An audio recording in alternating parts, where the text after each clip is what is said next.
The sun blazed high in the sky, its scorching rays beating down upon the valley. A dry wind swept through the surrounding forest, rustling leaves and carrying the scent of herbs over the mountain ridges. Despite the intense heat, a refreshing breeze occasionally passed through the open garden where three young men stood, sweat beading on their brows. Guan wiped his forehead, eyes gleaming as he gazed at the vibrant spiritual herbs growing from the earth. Though bathed in harsh sunlight, the flowers and plants showed no signs of wilting, each petal radiant, pulsing with spiritual energy. Unlike the two young men beside him, who looked bored and disinterested, Guan stood alert and focused, drinking in every word being spoken. Before them was a young man in plain robes, Zhang Chunkaya, senior disciple of Medicine Valley under the Pill Hall of the Taixuan Sect. Though modest in appearance, his posture was firm, and his voice carried confidently through the heat. All herbs here are first-tier spiritual plants, Zhang Chunkaya explained. When harvesting, do not pull them up by the roots. Cut near the soil, and immediately wrap the cut with spirit paper to prevent the loss of spiritual energy. Guan listened intently, clutching a pair of scissors in one hand and spirit paper in the other. His expression was serious, unlike the other two disciples, who only half listened while swiping sweat from their faces. To Guan, this wasn't just menial labor, it was a rare opportunity he had fought hard to obtain. Everyone thought he had given up on cultivation, but in truth, this was his carefully chosen path to ascend the heavens. Zhang Chunkaya raised his hand. Now, each of you, harvest one herb. I'll inspect your technique. Without hesitation, Guan squatted beside a scarlet spirit flower. He placed the spirit paper aside and gently held the flower's stem, steadying his hand. You're awfully tense, brother, sneered Meng Lang, one of the boys beside him. Dressed in ornate clothing, his origins from a wealthy household were clear. Even if you mess up, it's just grass for basic pills. Back home, no one bothers with this junk. Unlike Guan, both Meng Lang and the third disciple, Liya, came from noble backgrounds. Yet despite their wealth, their five-element spiritual roots were so ordinary that they too had been relegated to labor disciple roles. Guan paid them no mind. Carefully, he snipped the stem, wrapped the base with spirit paper, and stood up, presenting it to Zhang Chunkaya. The senior disciple examined the flower and gave a nod of approval. Good work. You're precise and cautious. But Guan's attention was not on the praise. His eyes locked on the flower, and then it happened. A line of text appeared in his vision, invisible to all but him. You have successfully seized 1 year of lifespan from the scarlet spirit flower, first tier. Guan's heart leapt. It worked? His smile was subtle but full of satisfaction. This was proof plants with spiritual energy could be harvested for lifespan. This was how he would cultivate. His first experience had been accidental when he was 10. He'd broken a servant's flower pot and gained 12 years of lifespan from the spiritual flower inside. A guard had nearly cut off his hand, but he had been saved by Ji Xiao, a young noblewoman of the Ji clan with rare dual spirit roots. Thanks to her, Guan was now here at Taixuan Sect as a servant, one of only 2 allowed to accompany the Ji clan into the sect. Now, he was ready to begin again, this time, deliberately. While Guan basked in the success of his secret method, Meng Lang and Liya handed over their flowers with half-hearted effort. Zhang Chunkaya stored the herbs in his pouch and announced, your task today is to harvest 50 scarlet spirit flowers. Do not leave this section of the garden. Once finished, bring the harvest to the pavilion. He left them with a wave of his sleeve. Meng Lang muttered, all that talking for a few flowers? This Zhang guy sure loves to lecture. Liya dropped to the ground, drenched in sweat and visibly exhausted. Seeing their state, Guan stepped forward and said earnestly, you two are from noble families, surely you're unused to this kind of work. I'm just a servant. Why not let me handle it all? You rest. I only ask that in the future, you watch my back. Meng Lang's eyes lit up. Brother, you're shrewd. Don't worry, so long as you keep working like this, I'll make sure you eat and sleep like a king. Liya silently nodded, grateful for the break. The 2 noble sons left their spirit paper and retreated to a shaded pavilion nearby, leaving Guan alone in the field. But Guan wasn't discouraged. His eyes gleamed as he looked upon the sprawling garden. To others, it was just a task. To him, it was a goldmine of lifespan. He bent to work, carefully harvesting one flower after another, his heart racing with every notification. By the time he finished, Guan had harvested 50 scarlet spirit flowers, each one neatly wrapped and packed into a bamboo basket. He looked toward the other sections of the valley with longing. There were more than 15 gardens in total, and this was just the lowest tier. There's still time. I can't be greedy. Not yet. He hoisted the basket and walked toward the pavilion. Meng Lang greeted him with a wide grin. Brother Guan, you've worked hard. Let me carry that for you. Guan smiled knowingly but handed over the basket without a fuss. He had no interest in standing out. Drawing attention would only invite trouble. Together, the 3 made their way to Zhang Chunkaya, who looked up from a book as they entered. Put the herbs down. Here, take these. He waved his sleeve, and 3 thin manuals floated through the air into their hands. Guan read the title, Spring Wood Technique. Basic, yes, but a start. Study in your spare time, Zhang Chunkaya said. If you work hard, you may one day become formal disciples. 5 years ago, someone in your shoes took a spiritual pill, built their foundation, and joined the outer section. He gave a few final instructions and left them to rest. That night, Guan lay on a wooden bed in the menial disciples' quarters. Though exhausted and flushed from the heat, his eyes burned with excitement. Then the familiar text appeared again. Name, Guan. Lifespan, 15/151. Spiritual root, 5-element ordinary, can trade lifespan to accelerate cultivation. Cultivation, unranked. Technique, fire control art, not yet cultivated. 88 years of lifespan. That's how much he had seized already. With the scarlet spirit flowers yielding 1 to 2 years each, Guan knew how precious each one was. In this peaceful valley, surrounded by spiritual herbs and free from danger, he had found the perfect path to immortality. Why fight demons when I can grow herbs? He drifted into dreams of eternal life, smiling. The next morning, Guan rose early, refreshed and eager. He went straight to Zhang Chunkayo for a new assignment. The senior disciple, meditating through the night, opened his eyes and smiled at Guan's diligence. You may begin harvesting spiritual heart grass today, he said, pointing to a new area of the garden. Leave your harvest at my door when done. No need to disturb me. More spirit paper fluttered into Guan's hands. Seeing the excitement in Guan's expression, Zhang Chunkayo hesitated, then added warmly, Junior brother, keep working hard. Even servants can become something great if they endure. And so, Guan stepped back into the garden toward his quiet, secret path to immortality. Spring came and autumn passed, and just like that, a year slipped quietly by in the medicine valley of the Taixuan Sect. The days rolled on with routine peace, undisturbed by any major events. As the sun climbed over the distant peaks, the doors of a secluded pavilion creaked open. Guan, now 16, stepped out alongside Meng Lang and Liya. The 3 young disciples bowed toward the room they had just exited before Meng Lang shut the door with a sigh. Walking down the stone steps to their courtyard, Meng Lang let out an exaggerated groan. How can someone talk for a full hour about something so simple? He should have just tossed us the herb compendium and spared us the lecture. Liya didn't answer. Instead, he made his way to the corner of the yard, pulled a sheathed sword from the ground, and began his daily practice. Though born with average aptitude, he was from a royal bloodline and carried with him a set of refined sword techniques that reflected his heritage. Through sheer will and discipline, he hoped to stage a quiet comeback. In the Great Qing dynasty, cultivation was everything. The empire's entire social structure revolved around it. Citizens were divided into 4 ranks: slave, commoner, official, and immortal. True nobility lay in the immortal rank alone, those who had stepped into the path of cultivation. Even among the royal family, members with low aptitude were exiled or sent away, and Liya was no exception. Despite his fall from grace, he still retained a status Guan could only look up to. After all, Guan was a slave. Over the past year, Guan had taken on most of the herbal harvesting work, particularly in the early mornings and harsh summers. His diligence earned him both Meng Lang and Liya's goodwill, though he avoided overextending himself into other chores like planting and fertilizing. Those were supervised directly by Zhang Chunkayo from the pavilion. Meng Lang kept ranting while Guan stood nearby, watching Liya's sword glide through the air. The crisp sound of the blade slicing wind filled the courtyard. All men dream of wielding a sword.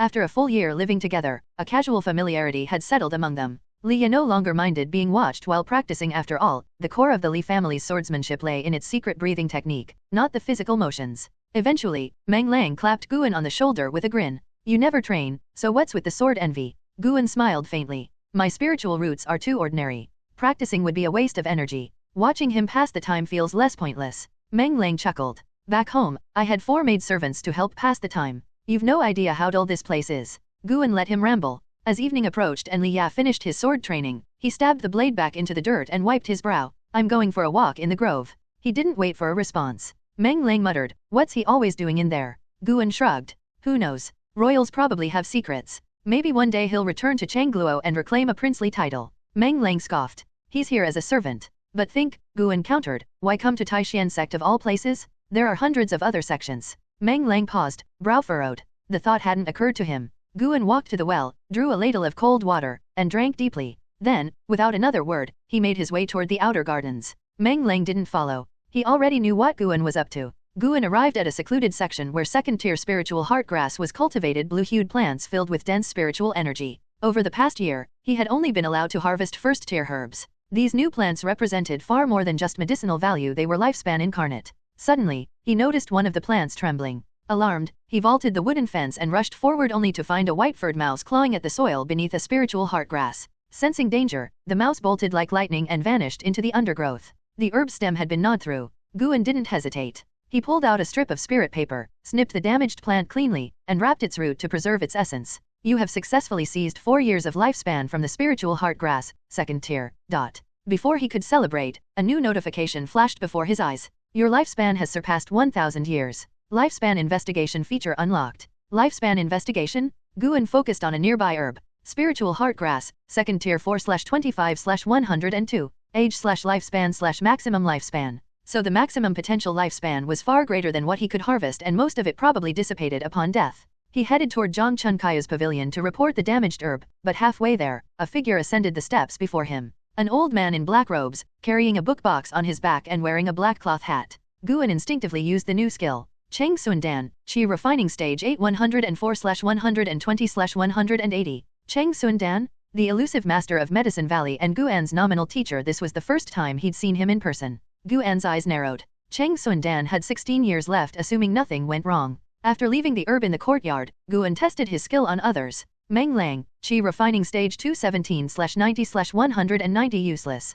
He returned to his room until nightfall. Later, when Liya returned from the grove, Guan intercepted him. Our master's back. Let's visit him together tomorrow. He checked the stats as he spoke. Liya, Chi Refining Stage 618/210/1550. His? A max lifespan of 1550 years? So Liya wasn't ordinary after all. Despite his mediocre spiritual roots, his potential far surpassed any disciple Guan had seen. And at only 18, he was already at Chi Refining Stage 6. He's hiding his cultivation. If he built his foundation soon, he would soar beyond their reach. Liya raised a brow and said evenly, "You're quite thoughtful. Sure, call me in the morning." As he walked into his room, Guan watched in silence. No resentment burned in his heart, only resolve. He was used to being the lowest. Used to being underestimated. But with his ability, he would rise quietly, steadily, safely. In the moonlight, Guan returned to his room and closed the door. The next morning, in the main hall, Cheng Sundan sipped hot tea while Zhang Chunkayo stood respectfully by his side. Guan, Meng Lang, and Liya stood in a row.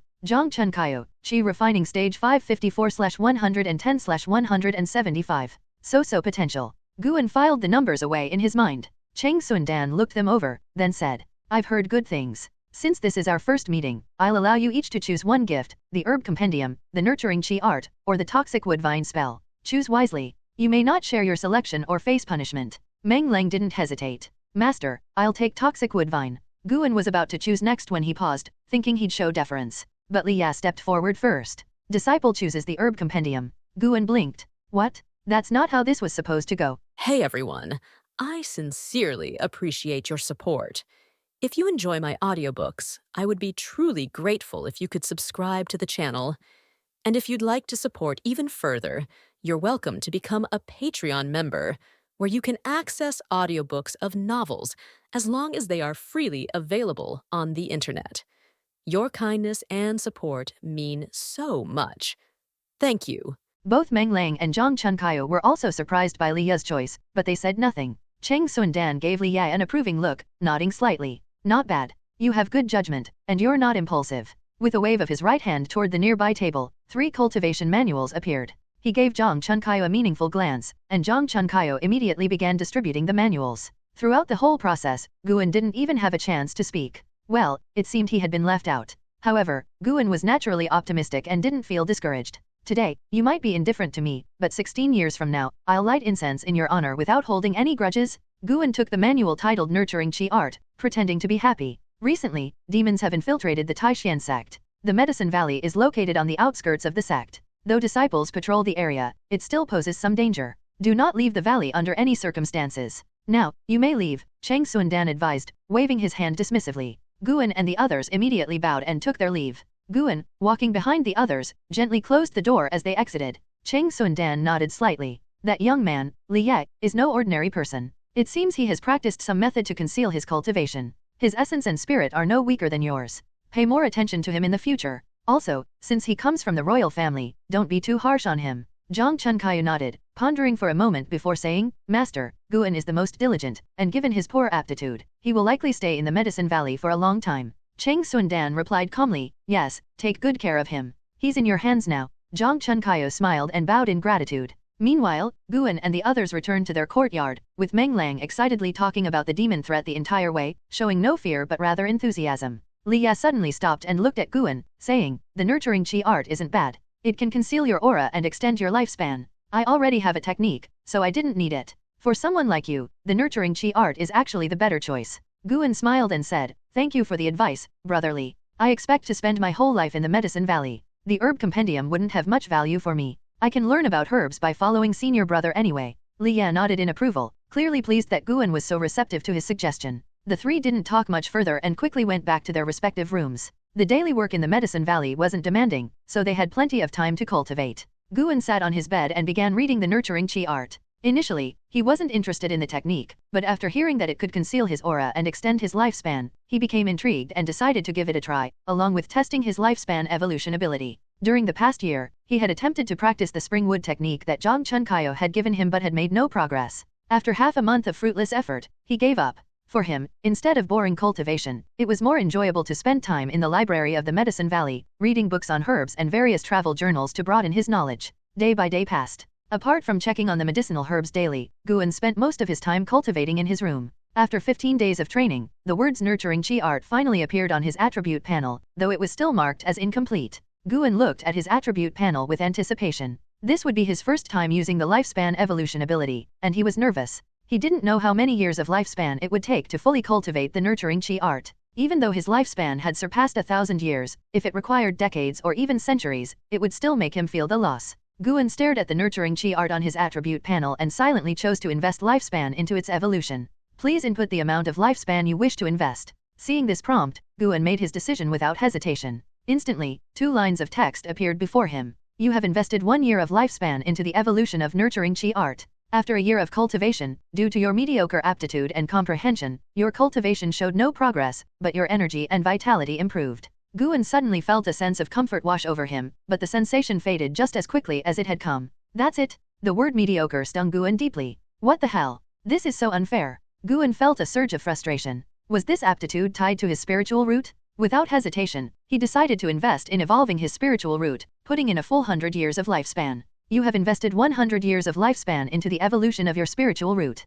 You have begun to comprehend the essence of nature, increasing your spiritual root's sensitivity to the natural world. After 100 years, your 5-element spiritual root has improved in sensitivity. After reading this, Guan checked his attribute panel again and noticed that his spiritual root had changed from ordinary 5-element spiritual root to improved 5-element spiritual root. Guan felt he had been cheated. Watching his lifespan drop from 4 digits to 3, he was heartbroken. It seemed that evolving his spiritual root was a bottomless pit. Maybe I should try the Nurturing Chi Art again. The idea of using more lifespan tempted Guan. After experiencing it once, the urge to spend his lifespan gnawed at him. I gained 1,000 years of lifespan in just one go. If I use up more today, I'll just work harder to earn more later. Yes, I'll indulge just this once. After all, it's my first time using this ability. Guan took a deep breath and silently chose to invest 500 years of lifespan into the Nurturing Chi Art. You have invested 500 years of lifespan into the evolution of Nurturing Chi Art. You cultivated the Nurturing Chi Art for 1 year. Due to your mediocre aptitude and comprehension, your cultivation showed no progress, but your energy and vitality improved.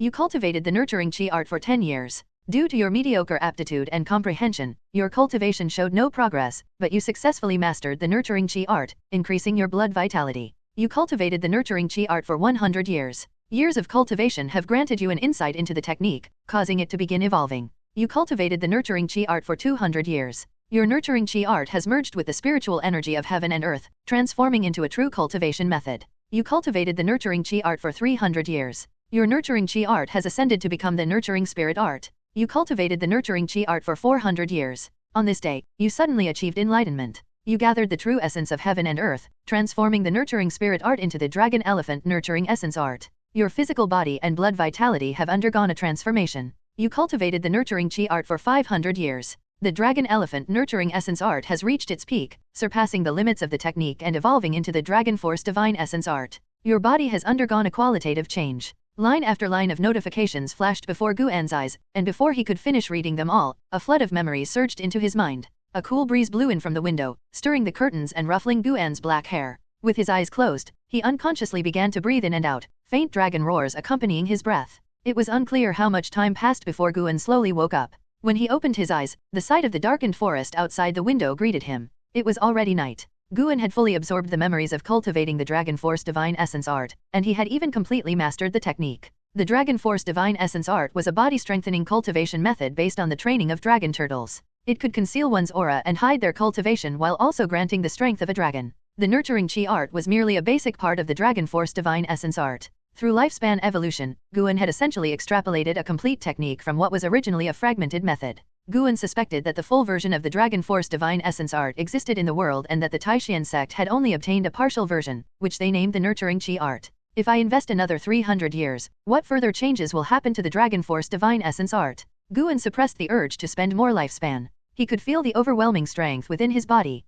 A powerful energy coursed through him, making him feel invincible. He felt as though he could shatter an entire pavilion with just one punch. The feeling of immense power was truly wonderful. Not only that, but his senses had also become sharper. He could hear the breathing of Meng Lang and Liya, and even the distant conversation between Zhang Chunkaya and Cheng Sundan. The demon has already killed 13 disciples, most of whom were menial disciples from various medicine valleys. Master, I'm afraid that with just the two of us, we won't be able to protect everyone. Don't worry. I've already requested a sect mission. The sect will send a foundation establishment disciple to guard our medicine valley. That's great. I noticed some strange spiritual fluctuations in the valley this afternoon, and for a moment, I thought the demon was coming. To be honest, I was too scared to leave the house. Ah, you grew up under my care and have never ventured out. It's understandable that you'd be timid. Hearing their conversation, cold sweat dripped down Guan's back. He had been too careless. From now on, he couldn't recklessly evolve techniques. Fortunately, Zhang Chunkaya's cultivation was low, or he might have noticed what Guan was doing. Guan eavesdropped a bit longer, confirming that neither Cheng Sundan nor Zhang Chunkaya had mentioned him.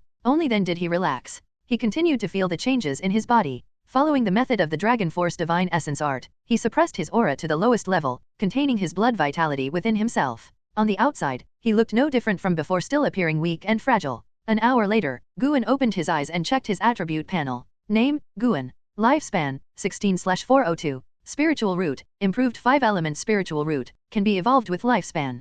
Cultivation, unranked, can be evolved with lifespan. Techniques, Fire Control Art, Unmastered, Spring Wood Technique, Unmastered, Dragon Force Divine Essence Art, Mastered, can be evolved with lifespan. The Dragon Force Divine Essence Art was marked as Mastered.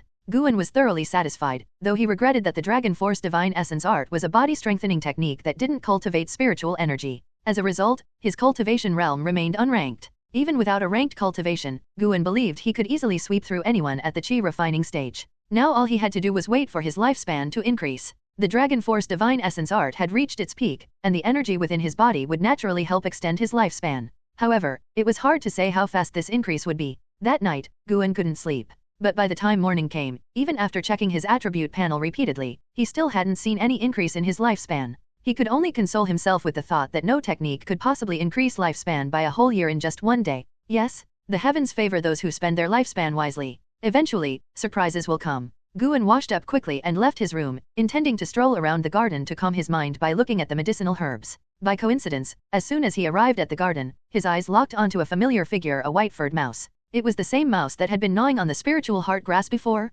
Guan looked around to confirm that no one else in the medicine valley had left their rooms. Then he quietly approached the white-furred mouse. The mouse had its back to him, about 10 jong away, unaware of his approach. When Guan was just 7 steps away, he suddenly shot forward like an arrow, swiftly closing the distance and grabbing the white-furred mouse with his right hand. The mouse was terrified and immediately raised its tiny paws in a gesture of surrender. You dare steal my lifespan? Humph, you're finished. Guan chuckled triumphantly. As he caught the mouse, he watched the slow, deliberate motion of its attempt to turn around. Too slow, it was noon. Guan, Meng Lang, and Liya stood in front of the wooden fence surrounding a section of the garden. Meng Lang curiously stared at the white-furred mouse in Guan's hand. Liya muttered, this should be a white spirit mouse. They're attracted to heavenly treasures rich in spiritual energy and are thus known as treasure-hunting mice. You could say it's barely a spirit beast. Meng Lang, intrigued, asked, what's the difference between a spirit beast and a demon beast? Demon beasts cultivate on their own, while spirit beasts are born with the ability to sense the spiritual energy of heaven and earth. They can also cultivate, but their aura isn't as bloody as demon beasts.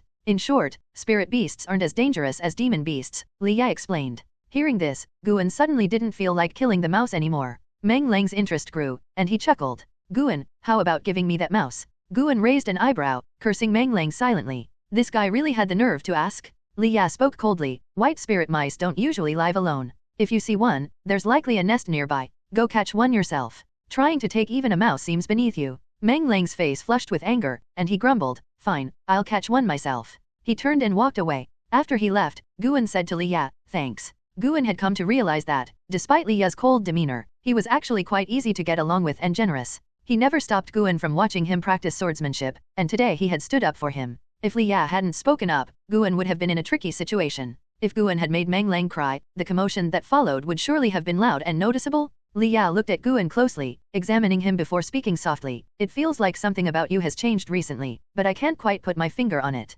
Suddenly, Liya reached out and grabbed Guan's wrist. His movement seemed slow to Guan, but Guan didn't evade. Instead, he acted surprised. Brotherly, what are you doing? Nothing, Liya replied, pulling back his hand. After hesitating for a moment, he added, your aura is steady, and your body seems fine, but you still lack spiritual power. No matter how poor your aptitude is, don't forget to cultivate. As long as a person works hard, there's always hope. Guan nodded and started chatting casually in response. Liya seemed to be in a good mood today and was particularly talkative. Thanks to him, Guan gained more insights into the world of cultivation. One had to admit, being part of the royal family really set Liya apart. Even without having traveled the world, his knowledge was vast. Half an incense stick's time later, Meng Lang returned in a hurry. Something big has happened, Meng Lang said nervously as he approached Guan. Guan looked toward the entrance of the Medicine Valley. What's going on? Liya asked. Meng Lang's eyes widened as he said, there's a cultivator standing guard at the valley entrance. I asked him a few questions, and he said he's an inner sect disciple of the Taixuan Sect, here on a mission assigned by our master to protect us for a month.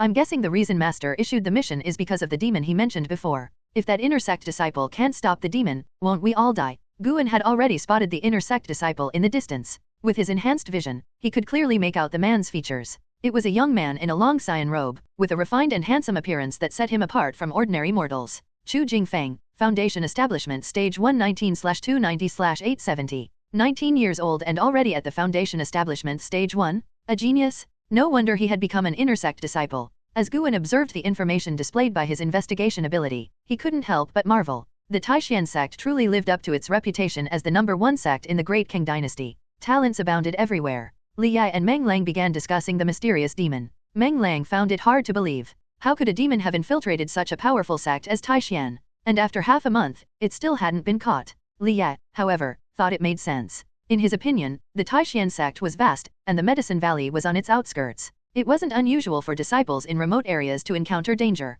100 years ago, demonic cultivators invaded the Taixuan sect, slaughtered hundreds of disciples, and then escaped without a trace. This demon may know some secret techniques, making it difficult to capture, Liya said in a somber tone. Not just the Taixuan sect, there's no place in this world that's truly safe. Every year, the royal court allocates an astronomical sum to fund the various demon suppression offices across the land. Liya began talking about the broader world, and both Guan and Meng Lang listened intently. Guan's family, the Ji family, was a family of cultivators, but having grown up in the household, his understanding of the wider world was limited. It was only now that he realized just how dangerous the world was. Demons and evil spirits were everywhere, wreaking havoc. 3 or 4 out of every 10 cultivators died at the hands of demons or malevolent spirits. Hearing this, Guan became even more fearful. He absolutely couldn't venture outside. He had to stay in the Taixuan sect and keep accumulating lifespan. He would stay hidden for 1,000 or 10,000 years, even until the Taixuan sect itself crumbled. But our Medicine Valley has so many valuable herbs. It's so important to the sect, yet they only sent one inner sect disciple.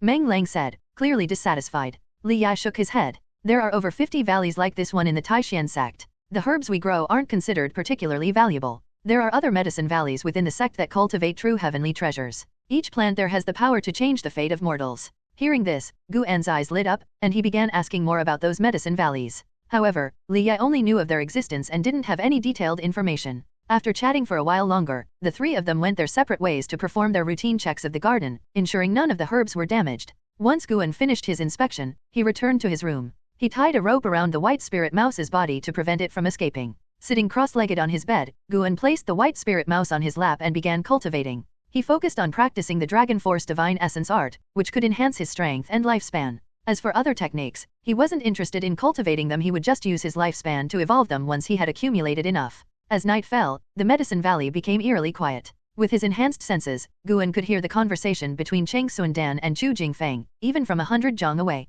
Cheng Sundan treated Chu Jingfeng with great respect, and from their conversation, Guan sensed that Chu Jingfeng was no ordinary inner sect disciple. Through their discussion, Guan learned the name of the demon. Demon of Greed and Rage? Chu Jingfeng didn't seem to think much of the demon, and his confident tone reassured Cheng Sundan. Guan could even feel Cheng Sundan's heart rate return to normal. Demon of Greed and Rage. Guan's eyes flickered with curiosity. He couldn't help but wonder whether his Dragon Force Divine Essence art would be effective against the demon. According to the memories passed down through the Dragon Force Divine Essence art, its Dragon Force had the power to subdue demons and banish evil. He had to be prepared for the worst-case scenario. What if Chu Jingfeng couldn't handle the demon? No matter how long Guan's lifespan was, he still only had one life. He couldn't afford to take any risks. That night, the atmosphere in the Medicine Valley was tense, with everyone's breathing patterns erratic, clearly influenced by their emotions. This only made Guan even more anxious. It wasn't until dawn that Guan finally fell asleep. Over the next 5 days, the demon of greed and rage did not appear, and Guan's tense nerves gradually relaxed.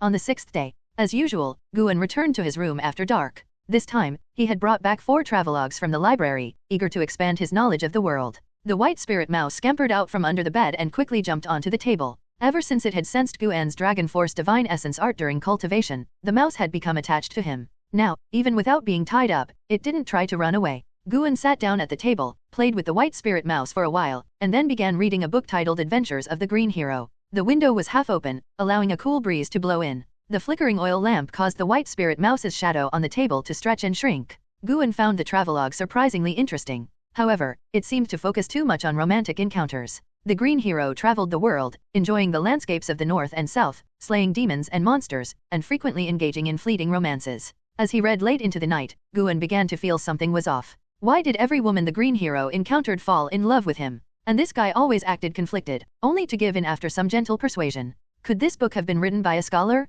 Guan scoffed at the author but continued reading with great interest. Whoosh! A cold wind suddenly blew in from outside. Despite practicing the Dragon Force Divine Essence art, Guan shivered. He put the book down and stood up to close the window. Before he reached the window, he heard a commotion in the distance and stopped in his tracks, listening carefully. Monster? Prepare to die. Chu Jingfeng's low shout made Guan's hair stand on end. The demon of greed and rage was here, but Chu Jingfeng didn't seem afraid. In fact, he sounded excited and confident. Ah! Just as Guan was beginning to feel relieved, Chu Jingfeng's scream echoed in the night. Startled, Guan rushed to close the window and blew out the oil lamp. He retreated to the corner of the room, and the white spirit mouse, sensing danger, leaped into his arms. This little creature was trembling. Its fear only intensified Guan's own terror. In all his life, Guan had never encountered a demon or an evil spirit. The Ji family had always been a safe haven, and as a child, the scariest thing he had ever seen was the family's guards, who looked as fierce as Zhang Fei or Li Kui. Chu Jingfeng, you better live up to your bragging. And Liya, next door, I've seen your exceptional talent and unique destiny. You must be the protagonist of a novel. Slay that demon, and your destiny will change like a dragon rising to the clouds. Guan tried to calm himself, clenching his fists as he began gathering dragon force within his body. Moments later, he heard the door next to him open. It was Liya. He was carrying his sword as he rushed out to aid Chu Jingfeng. As for Meng Lang, he was even worse off than Guan. He had crawled under his bed, making Guan so furious that he almost cursed out loud. This coward usually acted all tough, claiming to be their leader, but now that trouble had arrived, he was hiding like a turtle. Every second that passed felt like torture for Guan. In his heightened senses, Chu Jingfeng's aura suddenly vanished. Was he dead? Monster? Stop. Liya's voice reached Guan's ears, sending a chill down his spine. The demon was planning to devour them? Then Guan heard a loud crash, and Liya's voice was abruptly cut off. He's down too? So weak? Guan's heart pounded like a war drum, refusing to settle. Cheng Sundan and Zhang Chunkaio were hiding in their rooms, pretending not to hear the commotion. Truly, like master, like disciple. The outside fell into silence. Even with Guan's sharp senses, he could no longer detect the movements or aura of the demon of greed and rage. The night was quiet, so quiet that you could hear a pin drop. Leaning against the wall, Guan silently cursed. Why was his heart beating so fast? For some reason, although he couldn't hear anything outside, he had an unsettling feeling that the demon of greed and rage was approaching his room. His eyes kept darting between the door and the window. Moonlight filtered through the gaps in the door and window, shining so brightly it was terrifying. The white spirit mouse trembled in his chest, making Guan's chest itch. He wanted to throw it out, but he couldn't bring himself to do it. Time passed slowly as Guan held his breath and focused. Guan had never longed for daylight as much as he did now. This Taixuan Sect was anything but safe. He needed to accumulate more lifespan and keep a low profile, but he also had to make sure his strength continued to grow. Lost in thought, Guan didn't know how much time had passed when his gaze suddenly fixed on the threshold of the door. The door was less than a meter to his left, and under the moonlight, a shadow appeared in the gap beneath the door. At that moment, his scalp tingled. The demon of greed and rage? It was coming. Guan's heart raced, his whole body tensed up. He had the sudden urge to rush outside. Suddenly, Guan's body froze. He felt a damp hand press down on his head, its sharp nails digging into his forehead, sending chills down his spine. His mind went blank as he cautiously lifted his gaze. Out of the darkness above his head appeared a pale arm, as delicate as a woman's, with sharp claws for nails gripping his head. The owner of the arm slowly emerged from the darkness, revealing a face obscured by disheveled hair. Though her true appearance was unclear, Guan could see her mouth filled with sharp, blood-dripping fangs. She was smiling. Damn it! Terrified, Guan lashed out in desperation, striking the demon of greed and rage across the face with a fierce slap. Boom! The roof of the house exploded, sending debris flying. Flesh splattered across the room, and the roof tiles and grass soared dozens of meters into the air, disappearing into the night. The night sky was dark, and the forest surrounding the Medicine Valley loomed like a host of sinister figures. Huff, huff. Guan gasped for air, his right arm trembling as he held it up. His hand was covered in blood, and the demon ghost's blood was splattered all over his face. When the chaos finally settled, Guan still couldn't calm down. Moonlight poured into the room. A large bloodstain bloomed on the wall, grotesque and horrifying. A pale severed arm lay at Guan's feet. Several moments later, Guan finally regained his composure. You have successfully seized 52 years of lifespan from the demon of greed and rage, second tier. Staring at the prompt in front of him, Guan continued to pant, but his expression turned puzzled. That's it. Guan felt it was absurd. Was he just too strong, or were Chu Jingfeng and the others too weak? Just as he was trying to figure it out, he heard the faint sound of a door opening. Without hesitation, he lay down, closed his eyes, and quickly draped the demon ghost's severed arm over his body. Not satisfied with that, he pried open the demon ghost's hand and wrapped it around his own neck, feigning unconsciousness. Autumn was approaching, and the weather had cooled. Guan was in the spiritual heartgrass garden, harvesting herbs, while Liya and Meng Lang stood by the wooden fence, watching him work. Liya had half his body wrapped in white bandages, and 2 shocking scars ran across his face, narrowly missing his right eye. It was hard to imagine what he had gone through. Meng Lang, on the other hand, seemed unscathed. Watching Guan cheerfully picking herbs, he clicked his tongue in wonder. Look at this guy, picking herbs like he didn't just have a run-in with the demon of greed and rage. Liya remained expressionless, though his scarred face gave him a more menacing appearance. He said calmly, maybe he's just trying to find joy in hardship. How do you know he's still smiling behind closed doors? That night, 4 days ago, felt as vivid as if it had happened just last night. Thinking back to his battle with the demon of greed and rage, Liya couldn't help but feel a lingering fear. He was lucky to have survived. Chu Jingfeng's injuries were even worse than his arm had been torn off. As for Cheng Sundan, Zhang Chunkayu, and Meng Lang, they had escaped without a scratch. The next morning, several cultivators from the Taixuan Sect had arrived, all more powerful than Chu Jingfeng, with the strongest at the 9th level of the Foundation establishment stage. They questioned Guan about the incident, but Guan, pretending to be traumatized, claimed to know nothing. In the end, the cultivators concluded that someone else must have intervened to save the menial disciples of the Medicine Valley, as Guan had no spiritual power and couldn't possibly have killed the demon ghost. Afterward, Guan purposely switched to a different room. Zhang Chunkayu treated him even more kindly, seemingly feeling guilty. While Liya and Meng Lang were discussing Guan, Guan himself was happily enjoying the spoils of harvesting second-tier herbs. Second-tier herbs granted him 2 to 5 years of lifespan. By helping Liya and Meng Lang harvest, he could pick 60 second-tier herbs this time. What a windfall!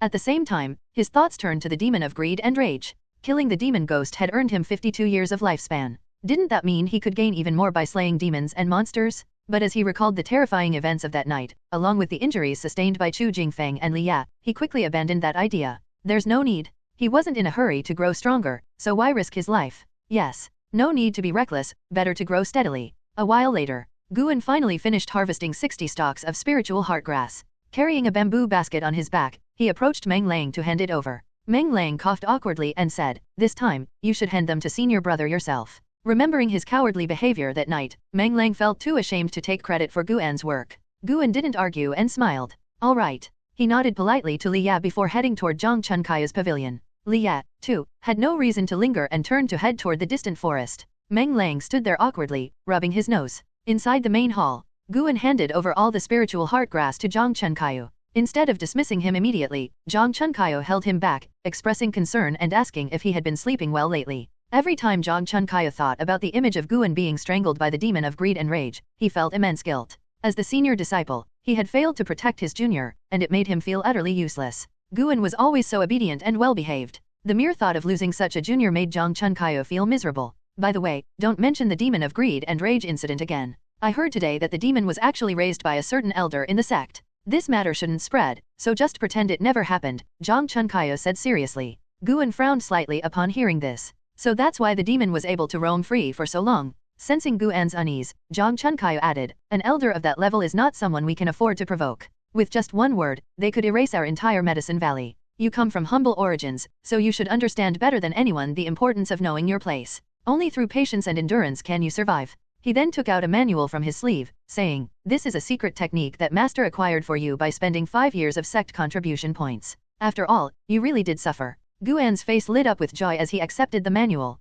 The cover bore 3 words. Remnant wind kick. Thank you, senior brother. Thank you, master. Guan immediately bowed in gratitude. Zhang Chunkayu blinked and smiled. Practice it whenever you have free time. It might help you protect yourself someday. Don't show it to Meng Lang, though. As for Liya, with his extraordinary talent, Master has decided to help him break through to the Foundation establishment stage. He'll probably leave the Medicine Valley within 2 years. Guan wasn't surprised by this news. With Liya's cultivation, staying in the Medicine Valley would indeed be a waste. After exchanging a few more pleasantries, Zhang Chunkayu finally let Guan go. As Guan closed the door behind him, he overheard Zhang Chunkayu muttering to himself, such a good, honest kid. He'll surely take care of master for me when I leave the mountain. Xiao Lian, wait for me. Guan's steps faltered for a moment, then he continued down the stairs. Though the demon of greed and rage's attack hadn't resulted in any deaths in the Medicine Valley, it had certainly changed the atmosphere. Liya became more and more mysterious, often retreating into the forest after finishing his duties. Even Meng Lang had started taking his cultivation more seriously. Guan, meanwhile, had practiced the remnant wind kick technique for a month, only barely managing to get it to appear on his status panel. The lack of progress frustrated him so much that he decided to abandon regular cultivation altogether and save it for when he could use his lifespan to advance. As the days and nights passed, autumn leaves blanketed the Medicine Valley. Guan's figure could frequently be seen moving about the different gardens, becoming the busiest person in the Medicine Valley. Zhang Chunkayo trusted him more and no longer bothered supervising his work. As for Cheng Sundan, he stayed holed up in his room, refining pills all day. It was rare to even see him once a month. Autumn passed, and winter came, blanketing the valley in thick white snow. A new year arrived amid the snowfall. It wasn't until the snow began to melt that someone from outside the valley came to visit. This person came specifically to see Guan. Inside the house, Guan closed the door and walked to the table, pouring a cup of hot tea for the young man who had already taken a seat. The young man was wearing the cyan robes of an outer sect disciple of the Taixuan Sect. He scanned the room's modest interior before asking, "How has the past year and a half been treating you?" Of the 5 people who had joined the Taixuan Sect under Ji Xiao's guidance, only Guan and the young man sitting before him were servants. The young man's name was Liya, a cultivator with 4 spiritual roots. With the Ji family's connections, he had been accepted into the outer sect. In the year and a half since Guan had last seen him, Liya's demeanor had undergone a noticeable change. "It's been fine," Guan responded casually. Liya looked at him and shook his head slightly. "You're something else. Back then, you insisted on coming here. With the connections of Third Miss and the Ji family, it wouldn't have been difficult to get you into the outer sect. Why did you come to this place to suffer when there's no hope for cultivation?" Guan looked at Liya's lifespan, which was less than 150 years, and then thought about his own nearly 1,000-year lifespan. With a smile, he said, "My aptitude is poor, and I'm afraid of both pain and death. This quiet place suits me just fine." Liya shook his head, smiling. He lightly scolded Guan a few more times before finally getting to the point of his visit. "Young Master Ji Lin is preparing to build his influence within the Taixuan Sect and make connections. We all need to contribute to this effort. You should focus on gathering medicinal herbs whenever you can. I'll come by every 6 months to collect them from you. These herbs will be used as resources to help young Master Ji Lin win over other disciples." "Sure, no problem," Guan agreed without hesitation. After all, the herbs didn't matter much to him. Seeing how easy Guan was to deal with, Liya smiled in satisfaction. The two chatted for a while longer before Guan escorted Liya to the entrance of the valley and then turned back toward his courtyard. As soon as he returned, he saw Liya waiting for him. Liya approached Guan and pressed a manual into his chest. "I'm preparing to leave soon. Consider this sword technique a parting gift to thank you for all you've done for me over the past year and a half." Guan caught the manual, feeling a subtle sense of unease. Although he had known for some time that Liya would eventually leave, hearing it confirmed made him feel a bit reluctant. In this Medicine Valley, he only had 2 friends. After all, he didn't have much to talk about with Cheng Sundan or Zhang Chunkayo. Liya was far better company than Meng Lang. Meng Lang was a complete animal. "You're about to reach Foundation Establishment?" Guan asked. Using his lifespan detection, he saw that Liya's cultivation had already reached the 9th level of the Qi refining stage. Such rapid progress? Could it be that someone wise and powerful was secretly guiding him in the forest? Or maybe Liya had the soul of a wise old man who had been wronged and was hiding inside him. Liya nodded. "I'm preparing to establish my foundation next month." He paused, then said seriously, "After this parting, we may never meet again. In the Medicine Valley, don't be too accommodating to Meng Lang. If you let him push you around, he'll walk all over you. When new disciples arrive, as their senior, you'll need to assert yourself more." Guan was speechless. Why had 2 people been lecturing him today? Still, Liya's advice felt more sincere compared to Liya's. Guan suddenly felt a bit reluctant. Since childhood, he had always walked on eggshells in the Ji family. He'd never had a real friend, only people he had to please. A friend like Liya, who would even give him gifts, was something he'd never experienced. He understood that what Liya said was true. This farewell might well be forever. Unable to hold back, Guan said, "You too. Don't be reckless like before. Staying alive is what matters most. You've managed to climb from being a menial disciple to the brink of Foundation establishment in under 2 years. Your talent must be top tier. As long as you survive, you'll definitely become a renowned cultivator one day." Liya smiled at his words. The two stood in the courtyard, chatting for a while before Meng Lang returned. Upon hearing that Liya was leaving, his mood also turned somber. In the end, Liya left after saying his goodbyes to Guan and Meng Lang. He went to bid farewell to Cheng Sundan, and Zhang Chunkayo accompanied him as he left the Medicine Valley. The winter snow had not yet fully melted, and the valley felt noticeably quieter. In his spare time, Guan began practicing the sword technique that Liya had gifted him. His goal wasn't ambitious, he didn't aim to fully master it but wanted at least to be proficient enough for it to appear on his status panel. It took time for a technique to appear on his attribute panel, and Guan didn't want to find himself in a dangerous situation only to realize it was too late to use his lifespan to hastily learn it. The sword technique Liya had given him was called the Li family's 7 swords. The name sounded ordinary, but Guan knew that the Li family represented the royal family of the Great Qing dynasty, so he practiced it seriously. Winter passed, and spring arrived, bringing vitality back to the Medicine Valley. After Liya's departure, Zhang Chunkayo brought back another disciple, a 14-year-old boy named Xiaochuan. Xiaochuan was a reclusive boy who, after joining the Medicine Valley, rarely interacted with Guan or Meng Lang. However, after Guan helped him pick medicinal herbs a few times, Xiaochuan warmed up to him, and their conversations increased. Even so, Xiaochuan remained largely silent. As summer arrived, Guan checked his attribute panel and realized he had turned 17. He'd never known the exact date of his birthday, and he didn't care. Rather than birthdays, Guan was more eager to know when he could finally start harvesting third-tier medicinal herbs. Most of the herbs in the Medicine Valley took several years to mature, so his lifespan gains had slowed recently. One day, Zhang Chunkayo approached Guan. "Junior brother Gu, I have a task for you. The reward is quite generous. Would you be interested?" Zhang Chunkayo asked with a cheerful smile. Guan raised an eyebrow. "A task in the Medicine Valley?" Suppressing his reluctance, he asked, "What kind of task is it, senior brother?" "There's an outer sect disciple who's about to leave for a long-term training expedition. He'll be gone for about 2 years, and your task would be to take care of the medicinal herbs in his cave. When he returns, he'll reward you with 10 mid-grade spirit stones," Zhang Chunkayo explained with a smile. Hearing this, Guan was immediately tempted. Spirit stones are graded from low to high as low grade, mid-grade, high grade, and top grade. The value difference between each grade is 100-fold. 1 mid-grade spirit stone is equivalent to 100 low-grade spirit stones, and Guan's monthly wage was only 1 low-grade spirit stone. This task would be the equivalent of earning 1,000 low-grade spirit stones in 2 years. How could he not be tempted?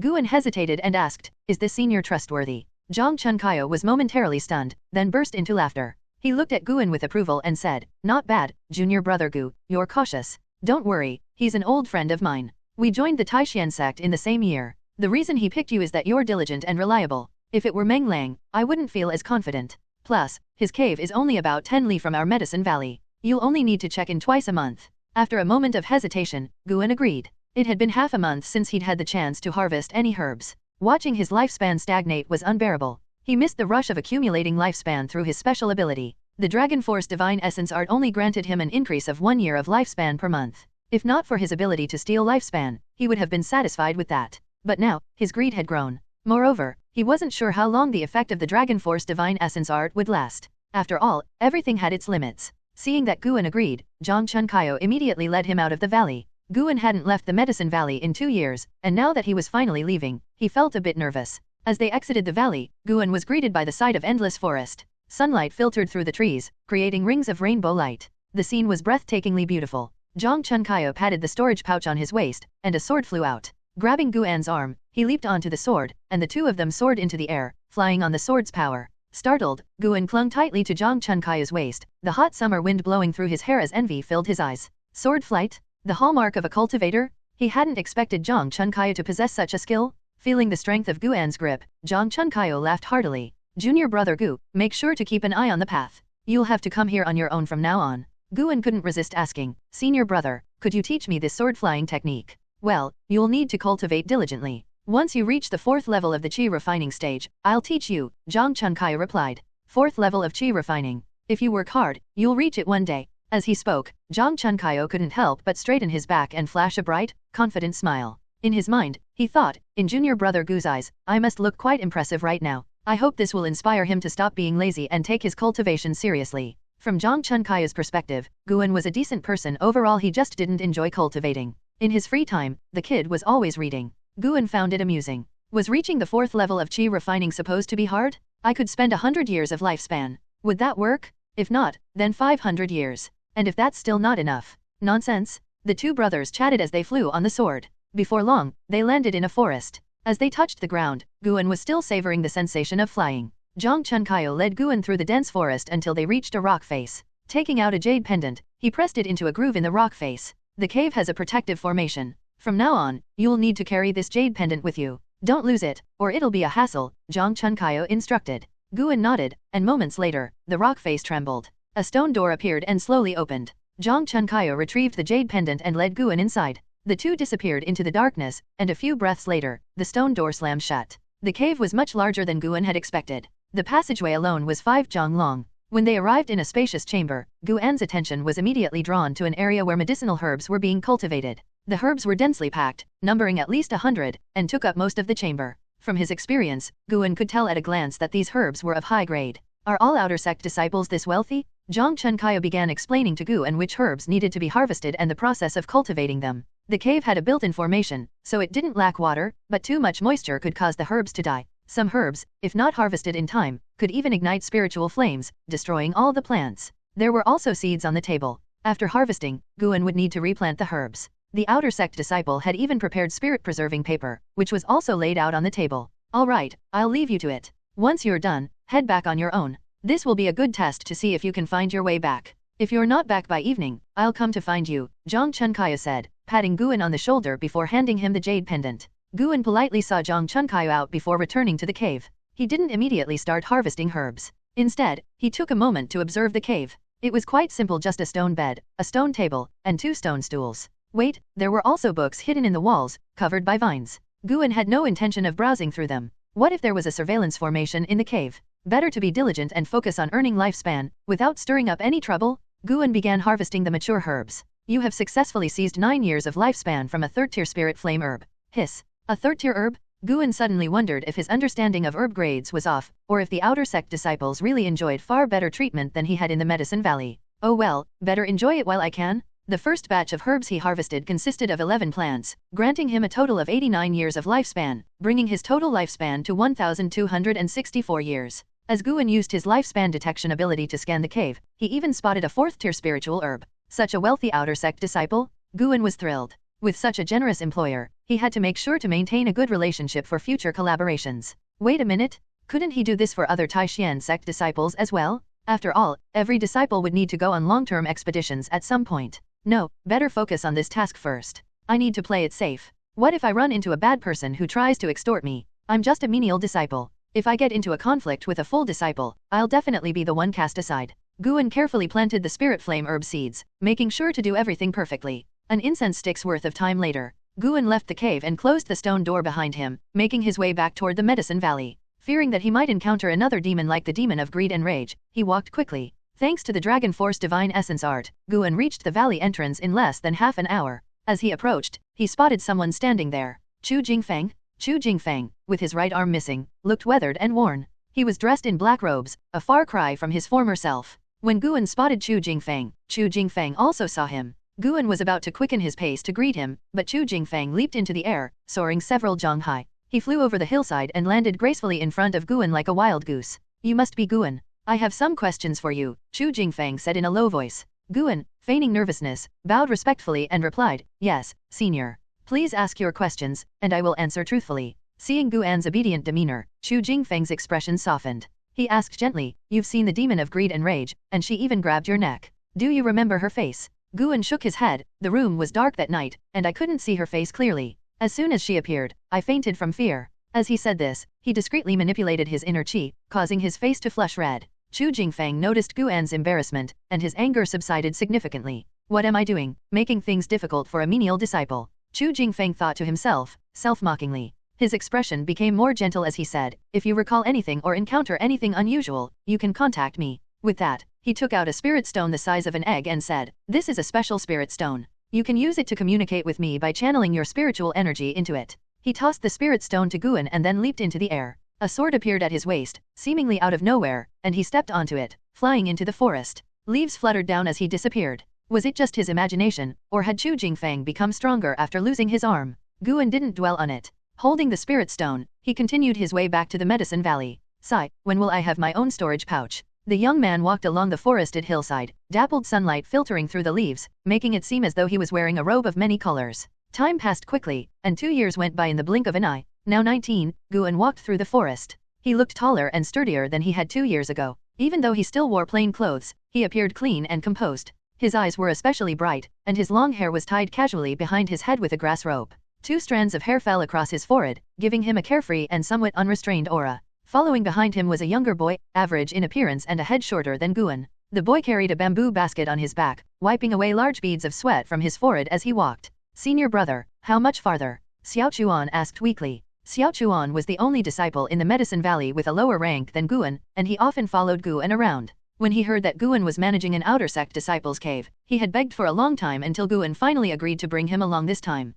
Guan had his own reasons for bringing Xiaochuan along. Yesterday, Zhang Chunkaio mentioned that the owner of the cave had returned. To prevent any trouble, Guan decided to bring Xiaochuan with him. If the cave owner had any malicious intent, the presence of another person might make him hesitate. Guan didn't intend to put Xiaochuan in danger. If anything did happen, his Dragon Force Divine Essence art wasn't just for show. Almost there, Guan replied without turning his head. To be fair, he was starting to understand why Zhang Chunkaio liked him so much. Having such an obedient junior disciple made things much easier. Xiaochuan groaned. He had heard those same words at least 8 times by now. If he had known it would be like this, he wouldn't have come. For an ordinary person, walking 10 li was no small feat, and with the rugged mountain paths and the scorching weather, Xiaochuan felt like he was going to die. Guan didn't offer any more reassurance, because they were truly almost there. After about the time it takes to drink half a cup of tea, Guan pushed aside the bushes and approached the rock wall. Instead of opening the stone gate right away, he clasped his hands and said, Junior Guan is here to return the cave's jade pendant to Senior.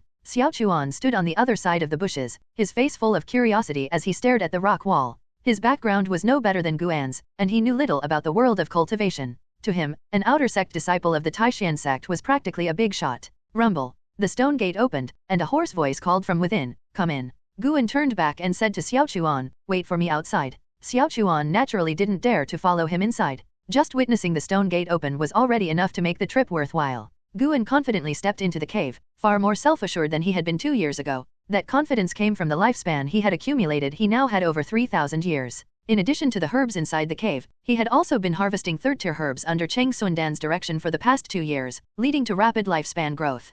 Confidence is born from strength. Although Guan had only cultivated a small amount of spiritual power, he was no longer the same person he once was. As he walked through the cave tunnel, Guan saw a man sitting at a stone table. It was a middle-aged man with a thin frame. His loose robes hung off his body, and his black and white hair, sunken eyes, and prominent cheekbones gave him an air of deep calculation. The moment Guan saw him, he had a gut feeling that this man wasn't to be trifled with. Zumoya, Qi Refining Stage 9th Layer 58/130/140. His lifespan limit was even shorter than Zhang Chunkaio's, indicating that his aptitude was inferior to Zhang Chunkaio's. Guan guessed that Zumoya's higher cultivation was likely the result of relying on pills. As these thoughts ran through Guan's mind, he quickly approached Zumoya, took out the cave's jade pendant, and offered it with both hands. Zumoya took the jade pendant and said softly, You've done well. I'm pleased. Here's a pouch with 10 mid-grade spirit stones. You can take it. He lifted a cloth pouch from the table and handed it to Guan. Guan respectfully accepted the pouch, discreetly weighing it in his hands, then thanked Zumoya. You may leave, Zumoya said, waving his hand. Guan nodded, bowed again, and turned to leave. As he turned, his sharp eyes caught something. Without hesitation, he used his lifespan detection ability. Demon of Greed and Rage, 2nd tier 31/140/180. Guan remained outwardly calm and quickly walked away. Zumoya watched Guan's retreating figure, his expression turning cold. Once he heard the stone gate close, he snorted and muttered to himself, Lucky for you. The protective formation around outer sect disciples' caves was quite basic, just a low-grade magical mechanism. Given that, it wasn't surprising that Guan, standing outside the cave, had overheard Zumoya's muttered words, which only heightened his unease. So there was a problem after all? Guan had already suspected something. Why hadn't the demon of greed and rage attacked Zumoya's cave when it had passed through the area before? Clearly, this guy had a connection to the demon. Senior brother, did everything go smoothly? Xiaochuan asked with concern as Guan walked toward him. Guan smiled, Yes, it went well. Let's go back. Xiaochuan nodded, and the two began heading back the way they had come. Once they were a distance away, Xiaochuan started asking what the cave owner was like. Guan gave a brief description, which left Xiaochuan fascinated. For the rest of the journey, Guan didn't feel like chatting. His mind was preoccupied with thoughts of the demon of greed and rage and Zumoya's ominous words. No, I can't just ignore this. It's too dangerous. Guan thought of the spirit stone Chu Jingfeng had given him and decided to seek Chu Jingfeng's help. But before that, he needed to improve his strength, just in case. It had been 3 years since he last used his lifespan to power up. The mere thought of it made Guan excited. The Dragon Force Divine Essence art could conceal his aura, allowing him to hide his cultivation. This time, he planned to boost his cultivation first, then work on his offensive skills. Should I evolve the Remnant Wind Kick, or focus on the Li family's 7 swords? Guan found himself torn between the two. An hour later, they finally returned to the Medicine Valley. Guan took Xiaochuan's bamboo basket and headed to his courtyard. The basket was full of ordinary herbs they had picked along the way. Xiaochuan, exhausted, didn't have the energy to do anything else and went straight to his room to rest. Guan returned to his own house, closed the door, and placed the bamboo basket and cloth pouch on the table before heading to his bed. Taking a deep breath, he first attuned his senses to the other people in the Medicine Valley. Meng Lang was practicing spells in the forest, Taixuan Dan was refining pills, and Zhang Chunkayo was struggling with qi cultivation. Good, no one seemed to be paying attention to him. Guan pulled up his attribute panel. Name, Guan. Lifespan, 19/3463. Spiritual root, 5 elemental improved spiritual root, can be enhanced with lifespan. Cultivation level, qi refining stage, first layer, can be enhanced with lifespan. Techniques, fire control art, unmastered, springwood technique, unmastered, dragon force divine essence art, mastery, can be enhanced with lifespan. Skills, remnant wind kick, unmastered, Li family's 7 swords, unmastered, can be enhanced with lifespan. Guan cautiously invested 1 year of lifespan into cultivating his cultivation level. You've cultivated for 1 year. Due to your average aptitude and the ordinary quality of your technique, your progress is minimal. As soon as the notification appeared, Guan could feel the change in his body. 1 strand of spiritual energy became 2. Guan's face twitched.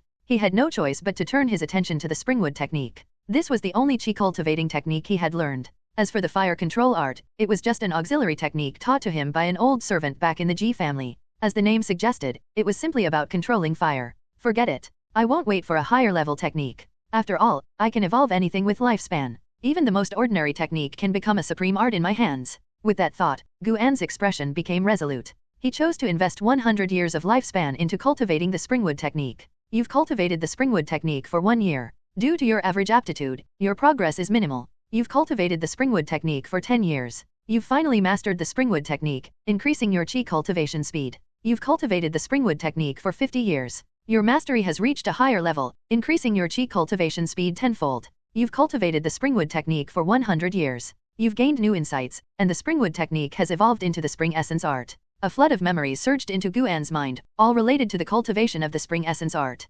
Compared to the dragon force divine essence art, the spring essence art was much simpler, so it didn't take long for Guan to fully absorb the information. Once he opened his eyes, he listened carefully for any sounds in the medicine valley. Xiaochuan was already asleep, and everyone else was busy with their own tasks. No one had noticed him. Now came the question. Should he continue improving the spring essence art, or use it to directly evolve his cultivation? The higher the level of his technique, the faster he could increase his cultivation. This would also allow him to conserve lifespan. After thinking it over, Guan decided that improving his technique was the most important thing. He couldn't afford to be careless. I'll invest 1,000 years and see how far I can go. Guan didn't immediately invest lifespan into his cultivation for fear that it would cause too much commotion, as it had when he practiced the Dragon Force Divine Essence art. I'll wait until tonight, he thought. By then, even if there was a disturbance, Taixuan Dan and Zhang Chunkayo would probably be too scared to leave their rooms. Night fell quickly. Guan waited until Meng Lang had gone to rest before pulling up his attribute panel. He focused on the spring essence art and decided to invest 1,000 years of lifespan into its evolution. Please, heaven, don't let this 1,000-year investment go to waste. Guan prayed, rubbing the white spirit mouse for good luck. You have invested 1,000 years of lifespan into evolving the spring essence art. You have practiced the spring essence art for 1 year, but due to your average aptitude and understanding, your progress is minimal. You have practiced the spring essence art for 10 years, and your understanding has reached a new level. You have practiced the spring essence art for 100 years, gaining deeper insights into the earth and forests. You have practiced the spring essence art for 200 years, and it has evolved into the verdant wood spring growth technique. You have practiced the verdant wood spring growth technique for 500 years, reaching mastery and improving your wood spiritual root. You have practiced the verdant wood spring growth technique for 800 years, gaining a profound understanding of nature. Your technique has evolved into the divine wood pure yang technique. You have practiced the divine wood pure yang technique for 1,000 years, reaching mastery and further enhancing your wood spiritual root. As line after line of messages appeared before Guan, he caught a few key phrases that instantly filled him with joy. A flood of new memories then surged into his mind. Immersed in the inheritance of knowledge, Guan's entire body began to radiate green light, and wisps of verdant spiritual energy rose from the ground in his room. Meanwhile, in his own room, Zhang Chunkayo, who had been meditating, opened his eyes. He looked toward his window as a sudden gust of wind caused it to rattle. Quickly, he rose and peeked outside. After just a glance, he slammed the window shut. He hurried to the table, blew out the oil lamp, and hid under his blanket. No, I need to leave this place soon. This medicine valley is getting more and more eerie. Meng Lang was also startled. He curled up under his blanket, trembling, while Xiaochuan, exhausted from the day, snored loudly, dead to the world. Taixuan Dan, seated before his alchemy furnace, sensed the disturbance outside. He glanced at the night sky through the window, his deep eyes showing neither fear nor curiosity, but a calm as still as a deep well. After a long while, Guan finally regained consciousness. When he opened his eyes, everything around him felt different. He could clearly sense the wood attribute spiritual energy in the air and even the vitality of the plants and trees. The sensation was wonderful. With a thought, the earlier notifications reappeared before his eyes. Seeing that his wood spiritual root had improved, Guan was overjoyed. So, cultivating techniques can improve spiritual roots. No need to recklessly waste lifespan on improving my roots, especially since that feels like a bottomless pit. He had only tried enhancing his roots once, but it had already left him with a psychological scar. He tried circulating the divine wood pure yang technique, and unlike before, he could now easily absorb the wood element's spiritual energy in the surroundings. Once absorbed, the energy flowed smoothly into his danshan and transformed into wood attribute spiritual power. The entire process was smooth and effortless. Just a single breath brought him more progress than half a year's worth of previous cultivation. Guan couldn't help but feel as though he was dreaming, suddenly feeling like a true genius. With this, there was no rush to increase his cultivation level. When my lifespan broke past 1,000 years, I unlocked the ability to detect lifespan. Perhaps when I reach 10,000 years, I'll unlock a new ability. Besides, with his current cultivation speed, he felt he could rely on his own efforts to raise his level. Although there was no rush to raise his cultivation, his combat abilities needed attention. The Dragon Force Divine Essence art was an auxiliary technique and didn't include combat moves. His attention shifted to the Remnant Wind Kick. The Li family's 7 swords was a sword technique, but without a sword, it wasn't practical, and it would likely rely heavily on cultivation level. However, the Remnant Wind Kick was different. It relied on leg strength, and Guan's physical power was already enough to easily crush the demon of greed and rage, who was at the foundation establishment stage. If he combined it with the Remnant Wind Kick, its power would certainly skyrocket. How much lifespan should he invest? Guan pondered over the decision, torn between investing too little and achieving nothing or too much and feeling the loss. Forget it, let's go with a nice round number 500 years. Guan excitedly invested 500 years of lifespan into evolving the Remnant Wind Kick. You have practiced the Remnant Wind Kick for 1 year, but due to your average aptitude, you are unable to fully harness its power. You have practiced the Remnant Wind Kick for 10 years, achieving mastery through constant practice. You have practiced the Remnant Wind Kick for 100 years, refining your understanding and evolving it into the Wind Shadow Kick. You have practiced the Wind Shadow Kick for 200 years, achieving mastery and gaining further insights into physical techniques. You have practiced the Wind Shadow Kick for 400 years, evolving it into the Gale Phantom Kick. You have practiced the Gale Phantom Kick for 500 years, reaching complete mastery. Your understanding of body techniques and movement has deepened. Understanding of body techniques and movement, could that be related to my perception? Just as this thought crossed Guan's mind, memories of the Gale Phantom Kick flooded his consciousness. At dawn, as the first ray of sunlight touched the Medicine Valley, Guan opened the door before it could reach the threshold of his room. He stepped into the courtyard, stretched toward the rising sun, and his entire aura seemed different. His face was filled with joy, and the excitement from the night before still lingered. He silently pulled up his attribute panel. Name, Guan. Lifespan, 19/1862. Spiritual root, first class wood spiritual root, improved 4 elemental spiritual root, can be enhanced with lifespan. Cultivation level, Chi refining stage, second layer, can be enhanced with lifespan. Techniques, fire control art, unmastered, divine wood pure yang technique, mastery, dragon force divine essence art, mastery, can be enhanced with lifespan. Skills, Gale Phantom Kick, mastery, Li family's 7 swords, unmastered, can be enhanced with lifespan. Chi refining stage, second layer. Last night, while inheriting the divine wood pure yang technique, his spiritual power had increased significantly. Coupled with a night of cultivation, he smoothly broke through to the second layer of Chi refining. I'm no longer a useless person with no spiritual power. The feeling of spending lifespan to grow stronger was just too exhilarating.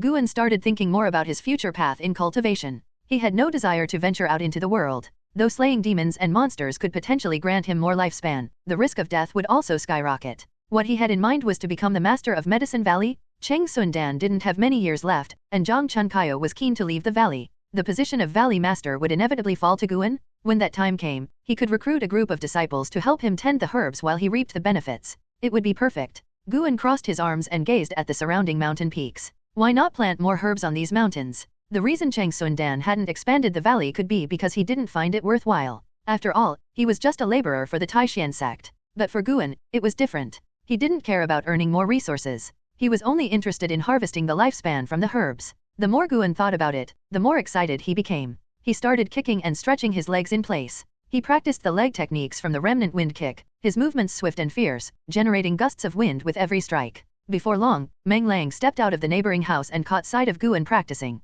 His eyes widened in disbelief. 19-year-old Guan had grown taller and stronger, and with each kick, his legs whipped through the air like a lash. Though his feet remained rooted, the gusts of wind hit Meng Lang's face, leaving him stunned. Meng Lang rubbed his eyes, thinking he must have made a mistake. When did Guan become this powerful? Sensing Meng Lang's gaze, Guan withdrew his legs and turned to face him with a smile. Did I wake you? Meng Lang hurried over and examined him closely, then said, how did you suddenly get so strong? Last night there was a wild wind. Did you feel it? Was it related to you? Guan rolled his eyes. Of course, it was me. I was practicing the remnant wind kick our master taught me. I stirred the heavens and made the earth tremble. It was a sight to behold. If you heard it, why didn't you come out to witness my might? Meng Lang wasn't about to admit that he had been too scared to come out. He snorted, your kicks are impressive, but without spiritual power, how could you have caused the wind last night? There was more than just wind. I felt a fluctuation of spiritual energy. It was either a demon absorbing the energy of heaven and earth or a great cultivator breaking through. Guan chuckled and kicked Meng Lang on the rear. How dare you kick me? Are you rebelling? Now that Liya has left, do you not want to acknowledge me as your big brother? If I acknowledge you as my big brother, does that mean you'll stay here with me forever? Don't you want to become an outer disciple? Good point. You're right. I'm different from you. The two began to bicker and tussle. An hour later, Zhang Chunkayo came to find Guan. He led him around the medicine valley, explaining the land and the various herbs growing there. Guan listened attentively, but the more he listened, the more he felt something was off. Why does this feel like he's giving his last instructions? Could it be that last night's disturbance scared him so much that he's lost his nerve? Guan thought about persuading him to stay, but then remembered that Zumoya wasn't a good person. It was likely that he had been involved in some dirty business with the demon of greed and rage. Once Chu Jingfang dealt with the situation, Zhang Chunkayo might get dragged into it. After all, the two were close friends. It might be better for him to leave early. Guan swore that he wasn't just thinking about becoming the senior disciple. He was genuinely concerned for Zhang Chunkayo's safety. Having mastered the divine wood purying technique, Guan wasn't in a hurry to contact Chu Jingfang. First, he now had the strength to protect himself, and second, he didn't want to alert his enemies too soon. After all, it would be suspicious if he contacted Chu Jingfang just one day after returning to Medicine Valley. Guan wasn't worried about Zumoya, it was the person behind Zumoya that he feared. According to Zhang Chunkayo, that person held a position so high that no one in the valley, combined, could challenge them. In the meantime, he would take advantage of this time to improve his cultivation. After an hour of walking around the valley and even hiking up the surrounding mountains, Zhang Chunkayo finally led Guan to see Cheng Sundan. When Guan saw the alchemy furnace in front of Cheng Sundan, his eyes filled with curiosity. He had long heard of Cheng Sundan's skill in alchemy. Perhaps he could learn from him. And once he learned, he could invest lifespan and immediately become a master alchemist. Cheng Sundan stood and looked at Guan, saying, from this day forward, you will be the senior disciple of this Medicine Valley. Guan was taken aback and, before he could process it, instinctively glanced at Zhang Chunkayo, panicking as he asked, Senior brother, what's happened to you? Seeing Guan's concern for him, Zhang Chunkayo felt deeply comforted. As he prepared to leave the valley, Zhang Chunkayo realized that the person he would miss the most wasn't his master but his junior brother, Guan. Guan was just too obedient, too honest. Zhang Chunkayo, much like Liya, worried about Guan and feared that he might be bullied in the future. I've been in this Medicine Valley for 40 years, it's time to leave. My aptitude in cultivation is poor, and there's no hope for me to reach the foundation establishment stage. Rather than wasting my years here, it's better to leave the mountain and enjoy the rest of my life. Junior brother Gu, you should take up the position of senior disciple. That lazy kid Meng Lang can't handle the responsibility, Zhang Chunkayo said, patting Guan's shoulder seriously. Guan hesitated. But, without you here, senior brother, I'm afraid I won't. Cheng Sundan interrupted, if you're not up to it, then let Meng. I can do it. Guan quickly cut in before he could finish. Zhang Chunkayo, who had been about to comfort him, was taken aback. Cheng Sundan glanced deeply at Guan but said no more. Guan cleared his throat and said, I can't let down senior brother's expectations. To be honest, I'm just afraid that if Meng Lang becomes senior brother, he'll make me do everything.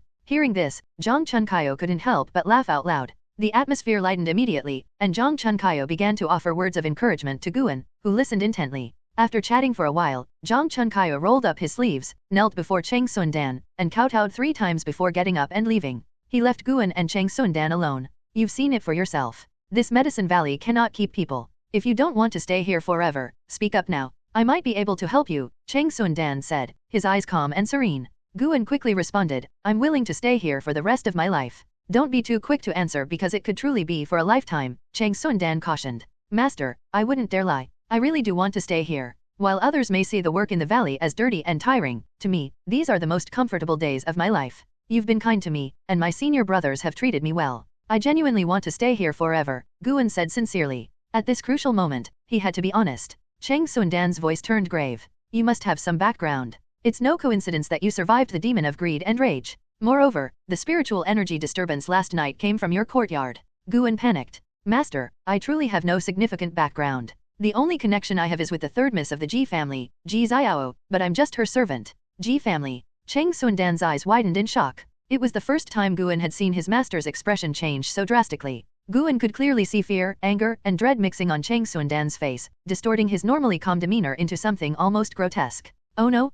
Could this old man have a grudge against the Ji family? Guan's heart pounded anxiously. He felt like he had said too much. So that's how it is. From now on, you will be the senior disciple of this Medicine Valley, Taixuan Sect said, taking a deep breath. What a turn of events. Guan breathed a sigh of relief. Whether Taixuan Sect was sincere or not didn't matter, he was now officially the senior disciple. Even if Taixuan Sect had malicious intentions, he didn't have much time left to act. And Guan wasn't afraid of Taixuan Sect trying anything. Could this frail old man really be tougher than the demon of greed and rage? I will be diligent and live up to master's expectations, Guan promptly pledged. Taixuan Sect waved him off. Go and fetch Meng Lang and Xiao Chuan. Upon hearing this, Guan bowed and quickly departed. A stick of incense later, Guan, Meng Lang, and Xiao Chuan descended from the pavilion. Xiao Chuan was thrilled and kept calling Guan senior brother with great enthusiasm. Meng Lang, however, was disgruntled. Why are you the senior brother? Why not me? My cultivation is higher, and my family background is better. Guan wasn't angry at Meng Lang's outburst. Instead, he turned back with a smile and said, Meng Lang, being the senior disciple isn't as easy as it seems. It's a lifelong responsibility. Master saw your potential for cultivation, which is why he didn't make you senior brother. Really? Meng Lang's anger started to fade. Of course. Look at our previous senior brother. He's been here for 40 years. How many 40 years do we have in life? Meng Lang fell silent, his expression changing as he gazed at Guan with newfound sympathy. He patted Guan on the shoulder and said, Guan, what a burden for you. Xiao Chuan also fell quiet. Deep down, Xiao Chuan harbored dreams of cultivating immortality, so the thought of spending his life in the valley was unappealing. Guan pretended to be solemn, though inside he was laughing. Meng Lang really was easy to fool. And so, Guan's life as senior disciple began. Taixuan Sect entrusted him with the management of all the valley's affairs. Guan delegated the planting and cultivating tasks to Xiao Chuan and Meng Lang, leaving himself responsible for the harvesting. Perhaps out of guilt, Meng Lang didn't complain at all. The harvesting duties only came around twice a month, so Guan spent most of his time cultivating, though he made sure to keep his progress hidden from others. 3 months passed in the blink of an eye. Without anyone knowing, Guan had reached the 5th level of qi refining. The mastery of the divine wood puring technique was truly powerful. Despite not spending as much time cultivating as Meng Lang, Guan still set aside moments for reading and studying. Autumn leaves covered the Medicine Valley, and the surrounding mountains were tinged with fall colors, exuding a melancholic atmosphere. Standing by the wooden fence, Guan gazed at the nearly mature third-tier herbs while absent-mindedly stroking the white spirit mouse in his hand. Suddenly, he heard something. Turning around, he saw Taixuan Sect approaching from the mouth of the valley, accompanied by a young boy and girl who looked to be around 14 or 15. Out of instinct, Guan used his lifespan detection ability. Yalan, Qi Refining Stage, First Layer 14/110/130. Lujujia, Qi Refining Stage, Second Layer 15/140/190. Not bad. More helpers had arrived. Guan's lips curved into a smile as he quickly walked over to Taixuan Sect. When he reached Taixuan Sect, he bowed respectfully. Lujujia and Yalan curiously sized him up. With his well-defined features, Guan had grown more handsome as he matured, and his aura, enhanced by the Dragon Force Divine Essence art and the Divine Wood Puring technique, made him look distinguished, much like the Taixuan Sect's disciples they had heard of. Honor, these two are your new junior brother and sister. Take them to settle in, Taixuan Sect said before leaving without another word. Honor? Guan almost got goosebumps, but he still bowed respectfully to Taixuan Sect's retreating figure. He then turned to Lujujia and Yalan, who immediately greeted him with respectful bows. Their manners pleased him greatly. Much better? They were more polite than Liya and Meng Lang. Back then, those two didn't even show proper respect to Zhang Chunkaiyu. Guan immediately took a liking to his new junior brother and sister. He introduced himself and had them do the same. Lujujio was dark-skinned, dressed in shabby clothes, and looked like a farm boy, but his eyes were bright and full of spirit. Yalan was petite, dressed in finer clothes, and her appearance, while not stunning, was pleasant. Come, let me show you to your quarters, Guan said with a smile. His gentle demeanor put the two at ease. On the way to the disciples' courtyard, Yalan couldn't help but ask about the other disciples in the valley. Guan answered honestly. Afterward, he called over Meng Lang and Xiao Chuan to introduce everyone. Unlike Zhang Chunkaiyu, Guan sincerely wanted to foster good relationships among his peers. After all, he was planning to become the valley master. The addition of Yalan and Lujujia reminded Guan of Zhu Moya and the demon of greed and rage. No, this needs to be resolved soon to avoid any danger to the junior disciples. With this concern in mind, Guan continued teaching his new junior brother and sister how to fulfill their duties. That night, Guan closed his door and took out the communication stone Chu Jingfeng had given him. He infused it with a sliver of spiritual power, and the stone began to heat up. It was Guan's first time using this sort of immortal technology, and he found it quite fascinating. After a few moments, Chu Jingfeng's voice came through. Who is this? Really? How many people did you give this stone to? Suppressing the urge to complain, Guan answered, Senior, it's Guan from the Medicine Valley. Chu Jingfeng fell silent. Guan felt a bit awkward, but Chu Jingfeng soon spoke again. Do you have information about the demon of greed and rage? Yes. Guan responded confidently and relayed everything he had seen and heard. After he finished, Chu Jingfeng asked gravely, is this true? It is. I swear I'm not lying. He's not far from our medicine valley, and I'm worried he'll harm us, Guan said earnestly. Very well. Leave this matter to me. I'll investigate his lair in the outer sect. You won't be troubled by this again. Thank you, Senior. If everything goes smoothly, I'd also like to request that you don't mention me. I'm just an ordinary disciple with no talent and don't want to attract any trouble. I only seek a peaceful life. I understand, Chu Jingfeng said before cutting off the communication. Guan placed the communication stone on his table, carefully reviewing his interactions with both Chu Jingfeng and Zhu Moya, checking for any mistakes. What a hassle. I hope this all gets resolved smoothly. All I want is to cultivate in peace. Guan sighed inwardly. Compared to fighting, he much preferred the tranquil life of harvesting herbs. After informing Chu Jingfeng, Guan patrolled the valley daily, keeping a close eye on his junior disciples, worried that they might wander out of the valley. 3 days passed without incident. But on the 4th night, Guan sensed a disturbance in the spiritual energy outside the valley and faintly heard the clash of weapons. It's begun? He quietly made his way to the mouth of the valley, intending to stand guard and prevent the demon of greed and rage or any other enemies from sneaking into the valley and harming his fellow disciples. The distant battle was fierce, and by the time Guan reached the valley's entrance, it still hadn't ended. The many peaks in the area made it difficult for Guan to see what was happening, so he relied on his sharp hearing to gauge the situation. Suddenly, Guan felt something behind him and quickly turned around, looking back toward the valley. His eyes locked onto a pavilion where Cheng Sundan stood by a window, gazing at him from afar. Under the pale moonlight, the shadowy figure of Cheng Sundan in the dark pavilion made him look like a ghost, sending chills down Guan's spine. Oh no, he's seen me? Guan frowned, unsure of what to do. As he hesitated, Cheng Sundan slowly closed the window, but the eerie gleam in his eyes lingered in Guan's mind, making him uneasy. Guan wasn't afraid of Cheng Sundan himself, but he worried that Cheng Sundan might reveal something. On second thought, though, it didn't seem likely. If Cheng Sundan were truly connected to the powerful cultivator behind the demon of greed and rage, why would he have called on Chu Jingfeng to guard the valley? It would have been unnecessary. They wouldn't even need an excuse to report the deaths of a few lowly disciples to the sect. Guan made an effort not to dwell on Cheng Sundan's thoughts, focusing instead on watching the valley entrance to guard against any potential enemies. He stood watch the entire night. It was nearly dawn when Guan quietly returned to his room. Though he wanted to check the battlefield, he feared it might be a trap and chose to remain patient. The addition of Yalan and Lujujia brought more vitality to the Medicine Valley.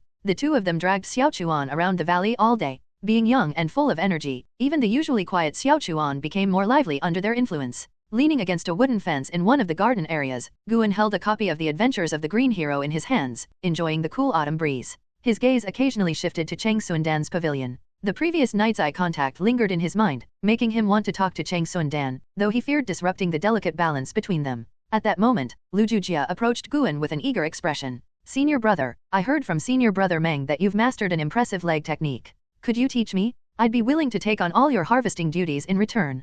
Guan glanced at him, smiling. I wouldn't say I've mastered it. But if you want to learn, I'm happy to teach you. As for harvesting, leave that to me. I enjoy it, and I should still contribute to the work. Lujujia admired Guan even more upon hearing his response. Senior brother really is a good person? He was thrilled. Guan put the book away and began teaching Lujujia the remnant wind kick technique. Not long after, Xiaochuan and Yalan also came over to learn. As for Meng Lang, he was too proud to join. He believed that Guan wasn't as strong as him, and only told Lujujia about Guan's leg technique to avoid being pestered. Even though Guan held back, the sharp and fierce moves of the remnant wind kick left the young trio in awe. An hour later, just as Guan was thinking of an excuse to slip away, a voice called out from the distance. Anar, come here. Guan turned to see Cheng Sundan standing by his window, beckoning him over. Here it comes. Guan immediately headed toward Cheng Sundan's pavilion. Xiaochuan and the others continued practicing the leg technique without overthinking his departure. Upon entering Cheng Sundan's room, Guan closed the door and quickly walked over to him, bowing respectfully. Cheng Sundan was seated by the alchemy furnace. He gestured to a spot on the other side of the furnace and said, sit. Guan sat cross-legged where he was directed, all the while thinking of how to phrase his words. You contacted Chu Jingfeng. Cheng Sundan's first question abruptly interrupted Guan's thoughts. Straight to the point, huh? Guan dropped any pretense and answered, yes. He found me earlier, asking me to contact him if I had any information about the demon of greed and rage. Senior brother Zhang recommended me to help an outer sect disciple named Zhu Moya with his cave estate. When Zhu Moya returned, I went to hand over the task and saw the demon of greed and rage hidden behind some vines in his cave. His estate was too close to us, so I had to contact Chu Jingfeng. Cheng Sundan nodded. You did the right thing. Only Chu Jingfeng could handle this. He's not just a talented individual, he also has a powerful background. That's how he could become an inner disciple while still at the foundation establishment stage. A powerful background? No wonder he dared to investigate the demon of greed and rage. Guan felt more at ease. He had worried that if Chu Jingfeng failed, the powerful cultivator behind the demon would track him down. Chu Jingfeng has been investigating the demon of greed and rage for a while. That's why he took on the task of guarding our medicine valley. It's part of a power struggle between his father and a high-ranking figure in the sect. However, I'm still curious, why did you wait several months after returning from Zumoya's cave to contact Chu Jingfeng? Cheng Sundan asked, his gaze fixed on Guan. Guan sighed. Master, you know me. I avoid trouble and conflict. I didn't even argue with Meng Lang when he bossed me around. I initially wanted to pretend I hadn't seen anything. But after you brought our new junior disciples into the valley, I couldn't stay silent and had to contact Chu Jingfeng. His response was sincere, those were his true reasons. Cheng Sundan stared at him for a long moment before shifting his gaze to the alchemy furnace. You've done well. From now on, you will be my true disciple, and I'll teach you everything I know. As for this matter, let's forget about it. Neither Chu Jingfeng's father nor the powerful figure behind the demon of greed and rage are forces we can afford to provoke. Guan was stunned. He looked at Cheng Sundan's profile and realized he had misunderstood his master. Master. Guan stood up and bowed deeply to Cheng Sundan, his gesture full of solemnity and respect. Cheng Sundan looked at him with a kind expression, quite unlike his usual demeanor. From now on, if there's anything you want to learn or know, don't hesitate to ask me. Don't worry about bothering me. I don't have many years left, so I won't have much time to teach you, Cheng Sundan said, his tone and gaze softer than ever before. Guan hesitated, then cautiously asked, Master, can you refine a youth-retaining pill? In cultivation stories, the protagonists often begin by taking youth-retaining pills to stay forever young. Guan didn't want to end up as an old, white-haired man. Cheng Sundan shook his head with a smile and raised his hand. With a gesture, a jade bottle flew into his hand from across the room. He poured out a single pill and handed it to Guan. Guan didn't hesitate and swallowed it immediately. He dared to do so because the Divine Wood Pure Yang technique and Dragon Force Divine Essence art both had detoxifying properties. Describing him as immune to all poisons would not be an exaggeration. Seeing that Guan trusted him so completely, a look of satisfaction appeared in Cheng Sundan's eyes. After taking the youth-retaining pill, Guan didn't feel any immediate effects. It was as if he had just eaten a piece of candy that melted in his mouth. What are your thoughts on alchemy? Cheng Sundan asked. Guan's eyes lit up, and he nodded eagerly. To be honest, Master, I've wanted to learn alchemy from you for a long time but was too shy to ask. Cheng Sundan laughed heartily, stroking his beard with joy. The atmosphere in the room became very warm, and Cheng Sundan began teaching Guan alchemy, starting with how to control the fire in the furnace. Having already learned the fire control art, Guan picked it up quickly, which made Cheng Sundan mistakenly believe he had a natural talent for alchemy. However, once the lessons moved beyond fire control, Guan began to struggle, which left Cheng Sundan in silence for a while. Since Guan and Cheng Sundan solidified their master-disciple relationship, the Medicine Valley became much livelier. Cheng Sundan, who usually remained cooped up in his room, started coming out more often to guide Guan and the others on how to cultivate herbs. Lu Jujia and Yelan became increasingly fond of Cheng Sundan, frequently praising their kind-hearted master. Meng Lang, however, scoffed at their words. After that fateful night of battle, there were no more disturbances outside the valley. Neither Chu Jingfeng nor Zumoya came to the Medicine Valley, and Guan didn't dare to investigate what had happened, burying the matter in his heart. Time flew by. A year passed in the blink of an eye. Guan turned 20 and now had a lifespan of over 2,800 years. One noon, Guan lay on a cliff halfway up the mountain, reading a book. Below him, the Medicine Valley stretched out, and he could see Xiaochuan and Lu Jujia practicing leg techniques. Ever since alchemy appeared on his attribute panel, Guan stopped pestering Cheng Sundan. Learning alchemy was far too boring. It was worth mentioning that, at Guan's suggestion, Cheng Sundan had exchanged for more seeds from the outer sect. After formally becoming his disciple, Cheng Sundan proved to be quite a responsible master. Guan rested his head on his left hand and held his book with his right. With a gentle puff of breath, he turned the page. His eyes suddenly widened, and he quickly sat up. The latest edition of the Adventures of the Green Hero had illustrations? Interesting? Guan studied the pictures closely, all the while critiquing them. Suddenly, a sharp screech sounded from above. Guan looked up, his gaze turning sharp. A white eagle with a wingspan of nearly 10 feet descended. When it was about 2 lengths away from Guan, it released a letter, which Guan caught effortlessly. The eagle arced gracefully through the air before swiftly disappearing behind the mountains. What a fine bird. Guan couldn't help but think about his white spirit mouse, which, palm-sized and quite useless, couldn't compare. He opened the letter to find not only a message but also a jade token engraved with the character Chu. He attached the jade token to his belt, tucked the book into his robe, and then opened the letter. The letter was from Chu Jingfeng. Chu Jingfeng briefly recounted the events of the battle, explaining that Zumoya had fallen to his sword. Over the past year, he had gathered enough evidence to bring down the powerful cultivator behind the demon of greed and rage, and Guan no longer needed to worry. The jade token was a symbol of the Chu family. If Guan ever faced a problem he couldn't solve, he could use the token to seek help from Chu Jingfeng or any member of the Chu family. The Chu family recognized the token, not the person. One jade, one promise. Guan's opinion of Chu Jingfeng skyrocketed.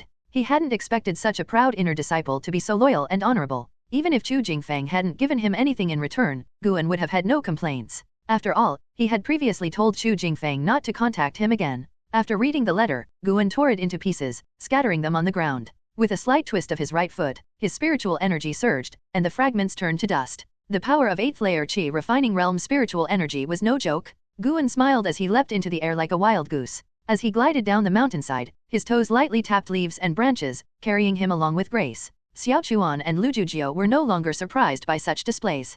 Guan kept his cultivation level at the 2nd layer of Qi refining, and since he had already shown off his remnant wind kick technique, Cheng Sundan frequently praised him. Now, Guan seemed like a powerful martial artist rather than a cultivator. Although Guan preferred to keep a low profile, he knew that occasionally revealing a bit of strength would help him live a more peaceful, farming-focused life. Just as he landed, his white spirit mouse scurried up his leg and settled on his shoulder. I haven't tested your progress in a few days. Come, let's spar. You two can take me on together. Guan smiled at Xiaochuan and Lujujia. The two exchanged glances before charging toward Guan. The trio sparred on the grassy field outside the garden, their movements swift and fluid. Their legs flew like whips, whipping up gusts of wind and scattering blades of grass in every direction. Guan fought the two with ease, countering their combined attacks with a single leg. While Xiaochuan's legwork was solid, it was somewhat clumsy. Lujujia, on the other hand, was far more gifted. His kicks carried the aura of the remnant wind kick but were still a step behind Guan's. After half a cup of tea's time, Xiaochuan and Lujujio were both panting heavily. They exchanged looks and simultaneously admitted defeat. Guan slowly lowered his leg from midair, smiling. You've both improved a lot. You really gave me a hard time this time. At this rate, it won't be long before you surpass me. How long exactly? Xiaochuan asked bluntly. Guan patted the dust off his pants and smiled. That depends on how hard you work. The white spirit mouse perched on his shoulder squeaked, almost as if it were laughing. After exchanging a few casual words with Xiaochuan and Lujujia, Guan walked toward his own courtyard, pulling out the adventures of the green hero from his sleeve, eager to savor the illustrations. Just as he reached the courtyard, Yelan approached him. Senior brother, I want to learn the remnant wind kick too. Yelan huffed, her face puffed up in frustration. Guan naturally closed the book and asked with a smile, what happened? Did your senior brother Meng refuse to teach you techniques? Yelan's frustration deepened as she complained, yes, he was teaching me half-heartedly. I got upset and argued with him, and then he snapped at me, saying he needed to prepare for the outer sect assessment and didn't have time to bother with me, telling me to leave. Seeing her cheeks puffed up like a ball, Guan found it amusing, but he held back his laughter. Since your senior brother Meng is busy, don't bother him. How about this tomorrow at noon? I'll personally teach you the remnant wind kick. How does that sound? Guan said kindly. Yelan asked in surprise, why tomorrow? Your senior brother is tired.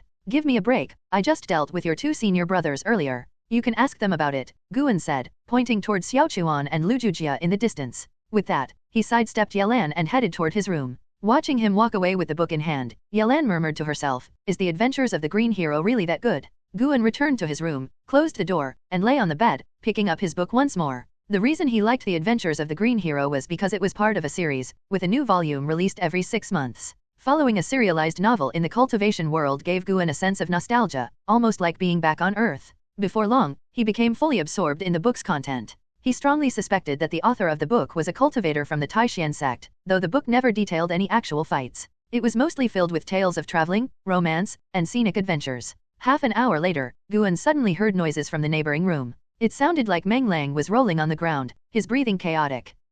Did he mess up his cultivation? Guan hesitated, wondering if he should check on Meng Lang, but the noise soon stopped. Meng Lang didn't even cry out in pain, and as the surrounding spiritual energy started flowing toward his room, Guan realized Meng Lang had resumed cultivating. Tisk tisk. Liya has already made a name for himself. Could Meng Lang have stumbled upon some good fortune of his own? If so, then all three of them, who entered the Medicine Valley on the same day and apprenticed under the same master, would have had their own great opportunities. That's quite the legendary tale. Guan thought about it for a moment before brushing it off. Meng Lang would be lucky to die of old age in peace. In Guan's eyes, someone like Meng Lang, with his temper and inability to hold his tongue, would likely die not long after leaving the valley. He lacked the temperament of a true cultivator. Shrugging off the thought, Guan returned to his book. He spent 6 hours a day cultivating, using sleep time for his qi refinement. Cultivators didn't need sleep. Qi refinement was an even better way to rest and restore energy. The rest of his time wasn't just spent reading the adventures of the green hero. He also read other books, including the Compendium of 100 Herbs, which Cheng Sundan had passed down to him.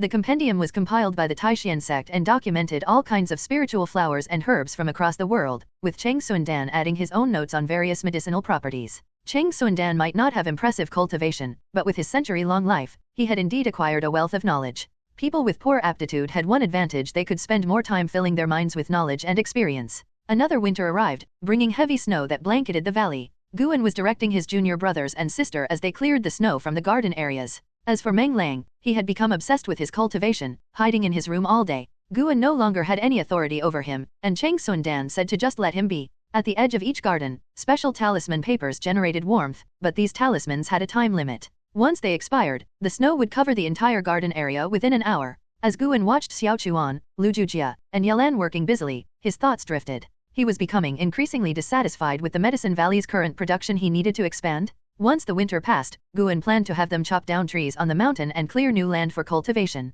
Suddenly, the sound of something cutting through the air came from the distance. Guan turned his head to see a man in plain robes riding a flying sword through the snow-covered sky, resembling an immortal swordsman. It was Liya. Guan instinctively used his lifespan detection on him, discovering that Liya's cultivation had already reached the 6th layer of the qi refining realm. That's a fast breakthrough. Liya's arrival caught the attention of Xiaochuan, Lu Jujia, and Yelan.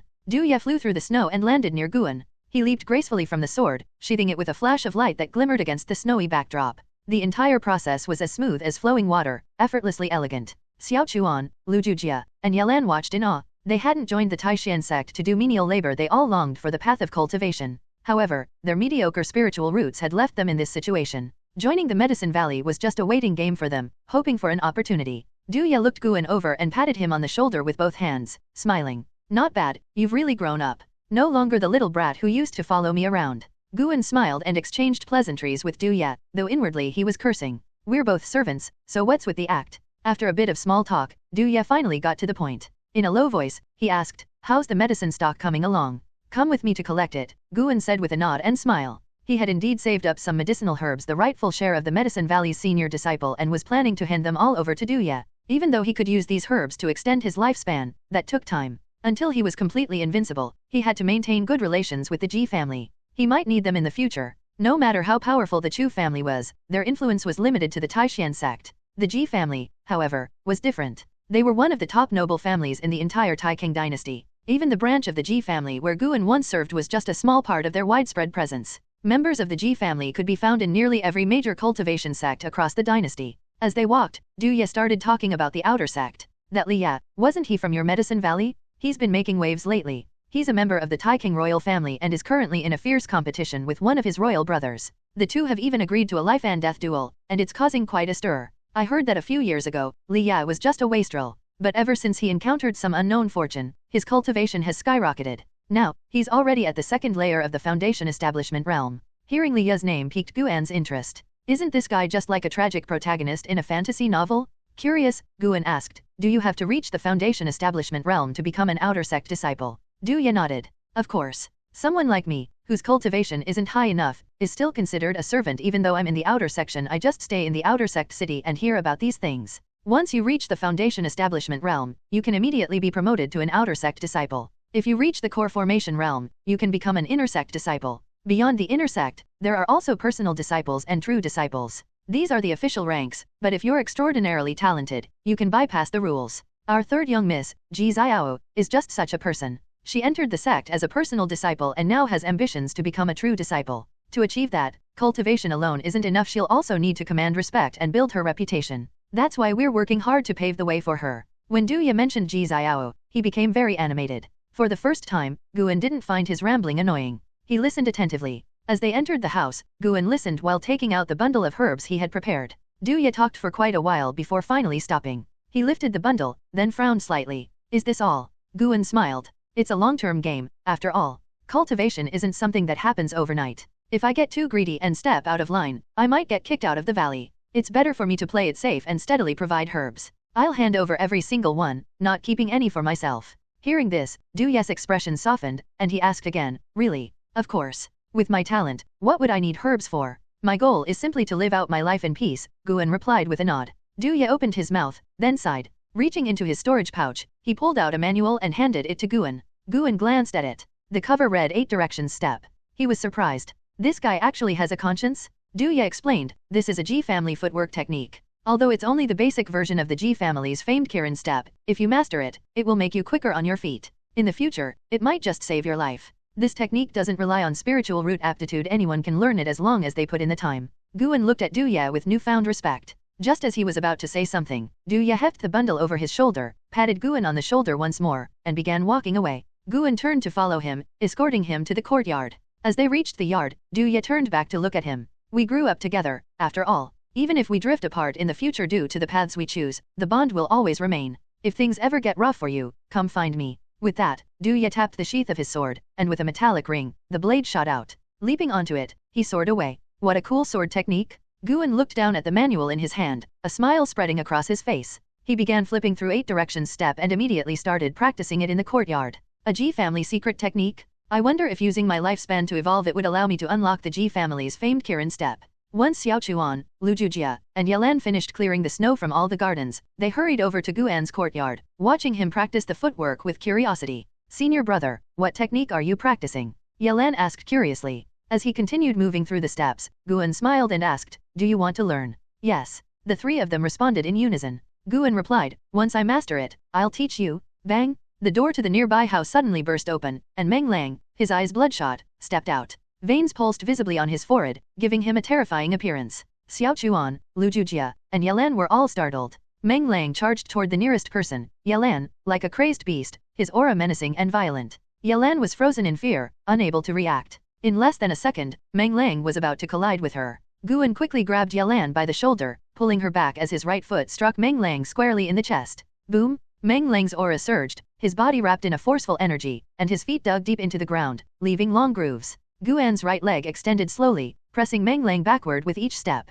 Xiaochuan and the others watched wide-eyed, deeply shocked by Guan's composed posture and strength. Senior brother is so powerful? While Guan usually bested them in sparring, he never used spiritual energy during those matches. Both Xiaochuan and Lujujia had believed they would eventually surpass him. Meng Lang suddenly grabbed Guan's right foot with both hands, exerting brute strength in an attempt to snap his leg. Guan leapt up and then stomped down forcefully, slamming Meng Lang to the ground with a heavy thud. Meng Lang's knees sank into the dirt, and his entire body trembled as he struggled to push Guan's foot away, but to no avail. He was utterly defeated. In Guan subdued Meng Lang with just one kick, Xiaochuan, Lujujia, and Yelan were beyond excited. Usually, Meng Lang would boast about being the strongest in the Medicine Valley, but now he had been driven mad and forced to his knees with just one leg from their senior brother. No wonder senior brother Gu is the one and not Meng Lang. Master has sharp eyes. Guan looked down at Meng Lang, who was kneeling before him, and said, still not waking up. His spiritual energy flowed through his right leg and into Meng Lang's body, forcibly calming the chaotic spiritual energy within him.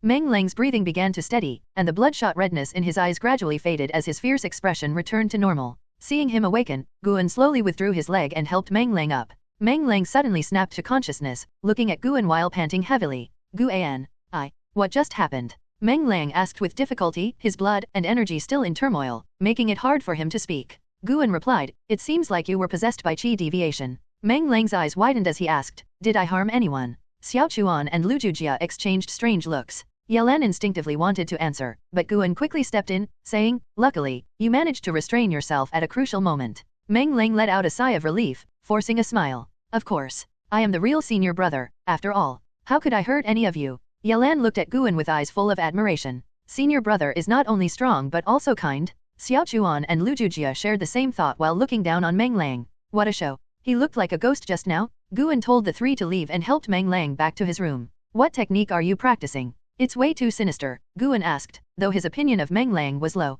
After all, they lived together day and night, so if possible, he hoped Meng Lang would be safe. Meng Lang chuckled. Of course, it's a divine technique. But my aptitude and comprehension are lacking, so I easily make mistakes. But I have no choice, I must become an outer disciple. Guan asked in confusion, why do you need to become an outer disciple? You didn't care before. Meng Lang's face darkened instantly, and he fell silent. Seeing that Meng Lang didn't want to talk about it, Guan didn't push further. After settling him on the bed, Guan turned and left. This incident was just a small interlude for Guan. He couldn't control the fate of others, everyone had their own pursuits. If someone were to die on the path of cultivation, it wouldn't be too surprising. He returned to the courtyard and continued practicing his 8 directions step.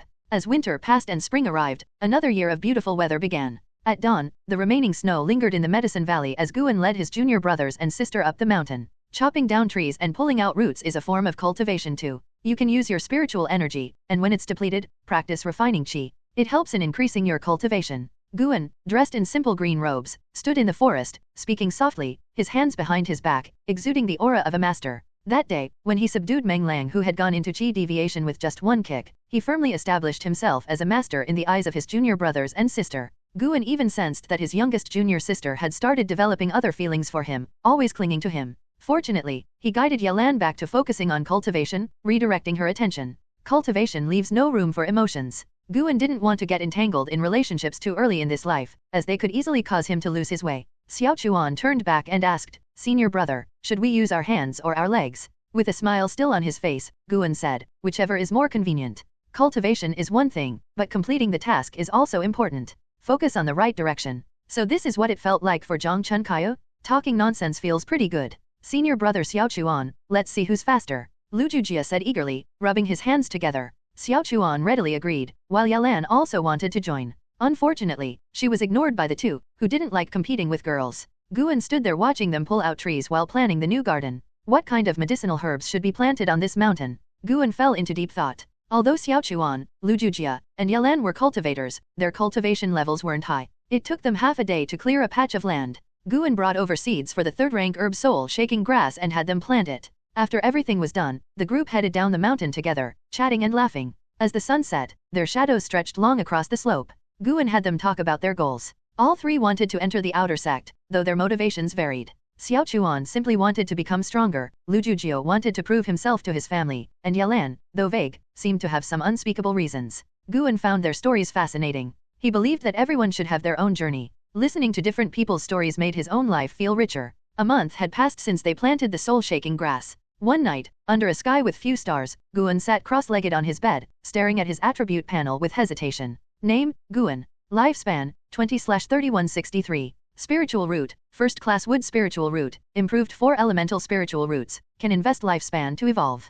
Cultivation, 9th layer of Qi refining realm, can invest lifespan to evolve. Techniques, fire control technique, unmastered, divine wood purying technique, mastered, dragon force divine essence art, mastered, alchemy technique, beginner, can invest lifespan to evolve. Martial arts, Gale Phantom Kick, mastered, Li Family 7 Swords, unmastered, 8 Directions Step, unmastered, can invest lifespan to evolve. Should I invest my lifespan to push my cultivation level higher? Cheng Sundan had the ability to refine foundation establishment pills, and he treated Guan quite well. Maybe he could ask for one. But Meng Lang's strange behavior made Guan wary of Cheng Sundan. Meng Lang didn't come from a prestigious background. If he possessed some kind of divine technique, he would have practiced it long ago. Why wait until after Liya and Zhang Chunkai had left? Based on Guan's senses, he was certain that in the past 2 years, Meng Lang hadn't come into contact with any outsiders. At most, he was summoned by Cheng Sundan, but Guan hadn't eavesdropped on all their conversations. Forget it. It's better to rely on oneself than to ask for help. Play it safe. The path of cultivation is one of peril. One misstep and you could be shattered to pieces. Guan immediately invested 1 year of his lifespan into evolving his cultivation. Special notice, cultivation is a real process. During evolution, transforming the ethereal into the tangible will consume more lifespan than regular cultivation. You focus on refining qi for 1 year. Without a foundation establishment pill or a fortunate opportunity, you fail to break through to the foundation establishment realm. 2 lines of text appeared before Guan's eyes. Having failed to break through, his cultivation level remained the same. Guan remained expressionless and continued to invest lifespan, year after year. Failure, failure, failure. After 9 failed attempts, he could no longer keep his composure. Damn it, I don't believe this. Let's go for 100 years. With frustration boiling inside him, Guan invested 100 years of lifespan into evolving his cultivation. You refine qi for 10 years. With your deep mastery of the divine wood purying technique, you forcefully attempt to break through to the foundation establishment realm, but ultimately fail. You refine qi for 20 years. With your deep mastery of the divine wood purying technique, you forcefully attempt to break through to the foundation establishment realm and succeed. You refine qi for 30 years. Your cultivation has broken through to the second layer of the foundation establishment realm. You refine qi for 50 years. Your cultivation has broken through to the third layer of the foundation establishment realm. You refine qi for 70 years. Your cultivation has broken through to the fourth layer of the foundation establishment realm. You refine qi for 100 years. Your cultivation has broken through to the fifth layer of the foundation establishment realm. Lines of notifications flooded Guan's mind. Before he could even feel happy, he sensed something was wrong. Breaking through so many layers would certainly cause quite a commotion. Just as this thought crossed his mind, his body began to heat up as the divine wood purying technique activated automatically. He quickly got up and leaped out of the open window. His movements were swift and silent. In less than 3 breaths, he had dashed into the mountains, his feet scaling the cliffs like a monkey as he swiftly climbed to the peak. By this time, the spiritual energy of the world had already begun converging toward him. He leaped off the peak and plunged into the dark forest below, using his right foot to land on a tree branch, which he then used to launch himself further into the air. After a few more jumps, he gracefully landed on the ground.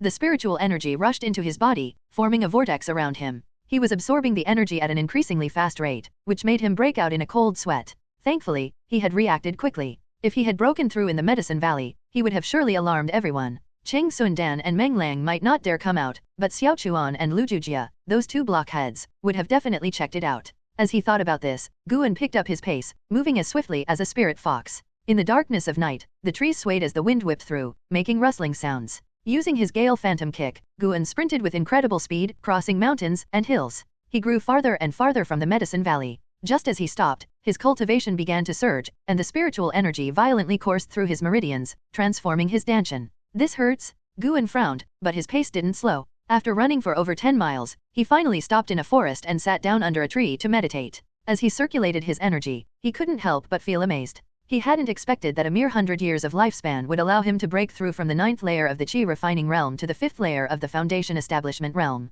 It seems that the lifespan I've been seizing is indeed real. Of course, this rapid breakthrough is mainly due to my mastery of the divine wood pure yang technique. I wonder, if I invested 1,000 years of lifespan, could I reach the golden core realm in one go? Maybe even glimpse the nassent soul realm? Guan's thoughts wandered with endless possibilities. He continued to absorb more and more spiritual energy. The surrounding forest seemed caught in a tempest, swaying violently as leaves fluttered down, resembling demonic spirits clawing at the night sky. This disturbance is getting out of hand. Guan silently cursed, realizing the downside of evolving his cultivation using lifespan. The sheer magnitude of the breakthrough was bound to attract attention. Unlike regular cultivation, where one would gradually refine their energy over time, this method compressed the entire process into a short period, rapidly consuming the required spiritual energy. The commotion from breaking through from the 9th layer of Qi refining to the 5th layer of foundation establishment was already substantial. If he were to go from the golden core realm to the nascent soul realm, wouldn't it shake the heavens and the earth? During these breakthroughs, if other cultivators showed up, that would spell trouble. Guan always considered the worst possible outcomes. No, I have to be more cautious in the future. Guan decided that from now on, he would only invest a year of lifespan into cultivation each day, gradually advancing. Time passed quickly. Under the night sky, the wind howled, and Guan's robes flapped noisily as his spiritual power rapidly grew.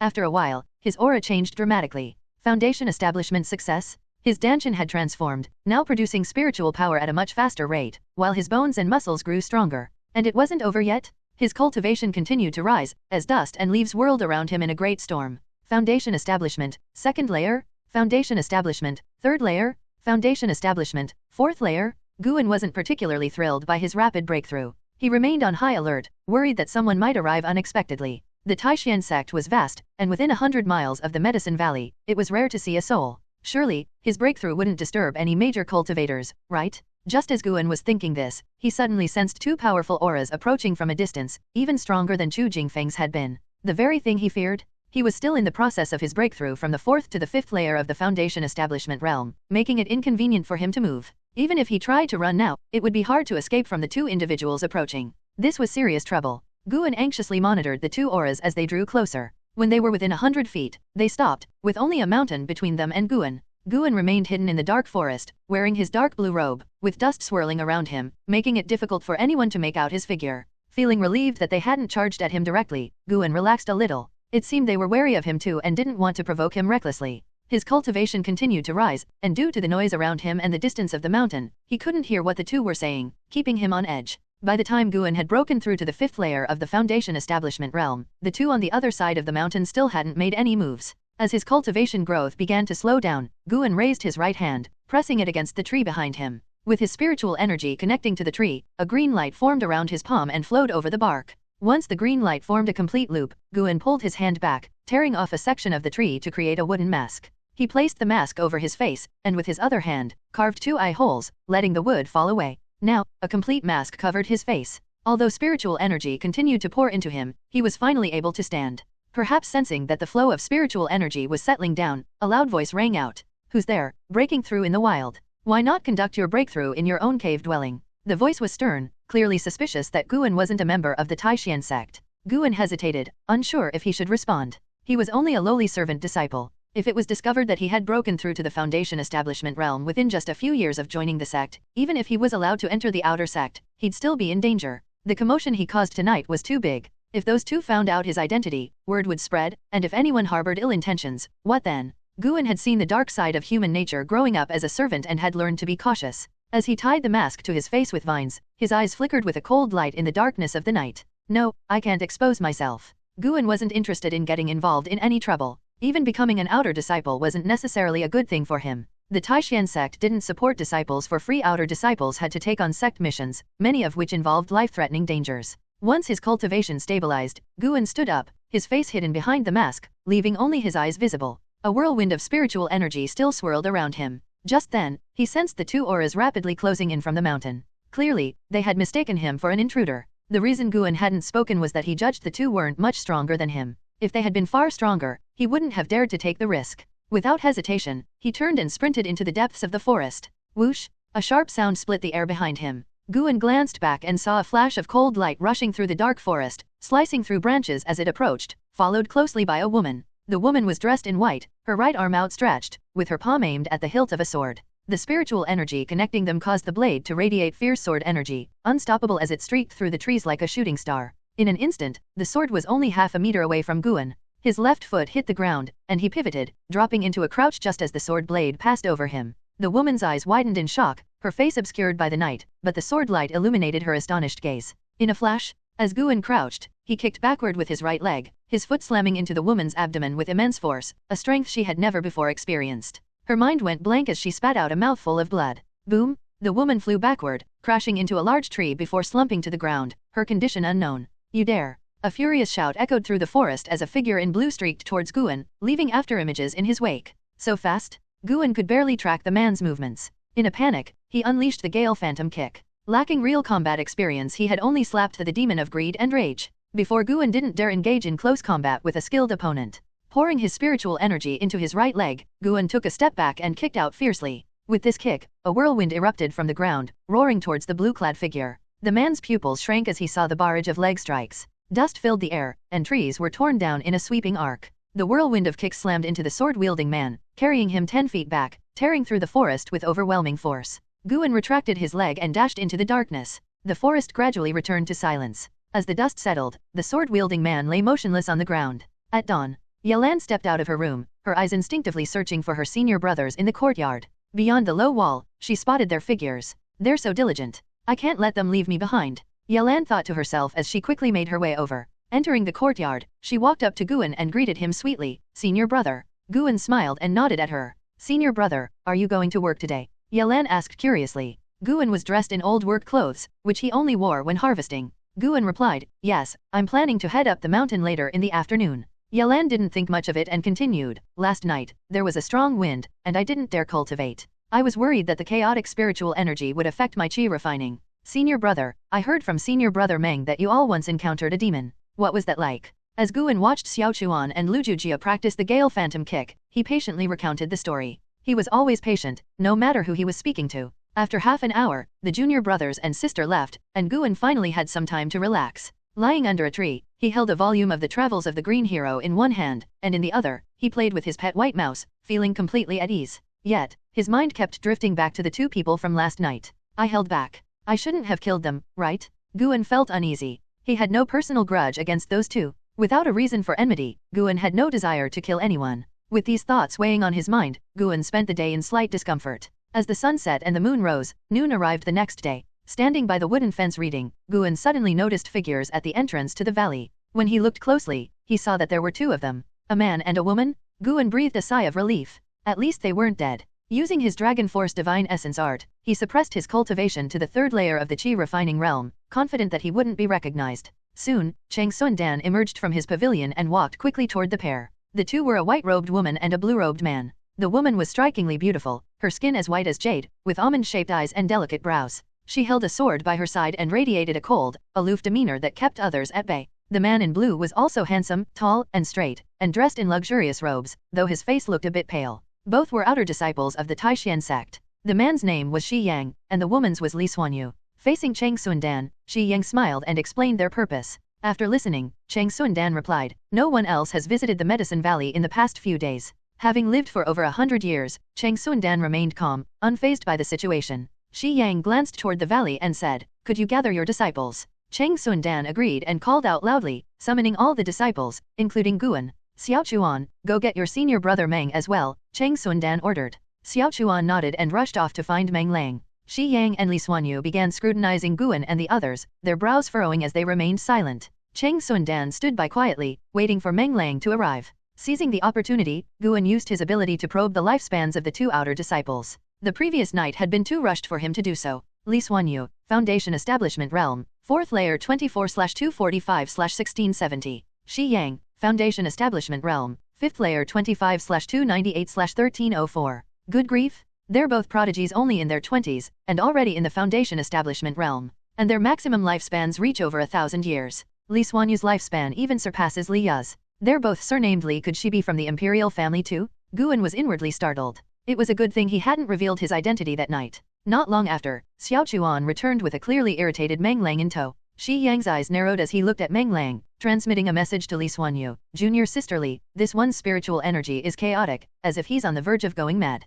His cultivation is low, but he might be connected to the person we're looking for." Li Xuanyu's cold eyes fixed on Meng Lang, as if she could see through him. Feeling their gaze on him, Meng Lang noticed their exceptional attire and immediately calmed down. He walked over to stand beside Guan, while Xiaochuan followed closely behind. Taixuan Sect spoke up, 2 nights ago, a mysterious cultivator had a breakthrough about 10 miles from the valley. We suspect it was a demonic infiltrator. Have any of you seen anyone unusual lately? Good grief? Now it's a demonic infiltrator? Guan mentally groaned, while outwardly furrowing his brow, appearing tense. Meng Lang's eyes widened, and he blurted out, "Is there another demon attack?" "Another? What do you mean?" Shi Yang asked, narrowing his eyes. Unable to keep quiet, Meng Lang began recounting the incident with the demon of greed and rage. When he mentioned that it involved an inner disciple, Shi Yang's expression changed slightly. "Is this area really that dangerous?" Shi Yang immediately lost interest in pursuing the investigation further. Seizing the opportunity, Guan asked, "Seniors, did you catch a glimpse of this demonic infiltrator? Can you provide us with any clues?" The others nodded, growing anxious at the mention of demons. Shi Yang pondered for a moment before saying, "It was too dark that night. All I remember is that his leg techniques were incredibly fast. Fast leg techniques." Xiaochuan, Lu Jijia, and Yelan all had a slight change in expression. Simultaneously, they thought of Guan, but none of them looked at him. Instead, they kept their doubts to themselves. Meng Lang asked, "What do you mean? You didn't defeat that demonic infiltrator?" Hearing this, Shi Yang's expression turned sour. He took a deep breath and said, "Indeed, we were no match for him. My cultivation is at the 5th layer of the Foundation Establishment Realm, and my cousin's is at the 4th layer. For a demonic cultivator to defeat us so easily, their cultivation level must be unfathomable. If any of you have any clues, it's best to share them early, or you may bring disaster upon yourselves." Once he revealed their cultivation levels, Meng Lang, Xiaochuan, and the others all gasped in shock. Meng Lang, visibly frightened, asked hastily, "If you're no match for him, why would you still pursue him? Why not ask the inner disciples for help?" Shi Yang responded, "We have our own methods."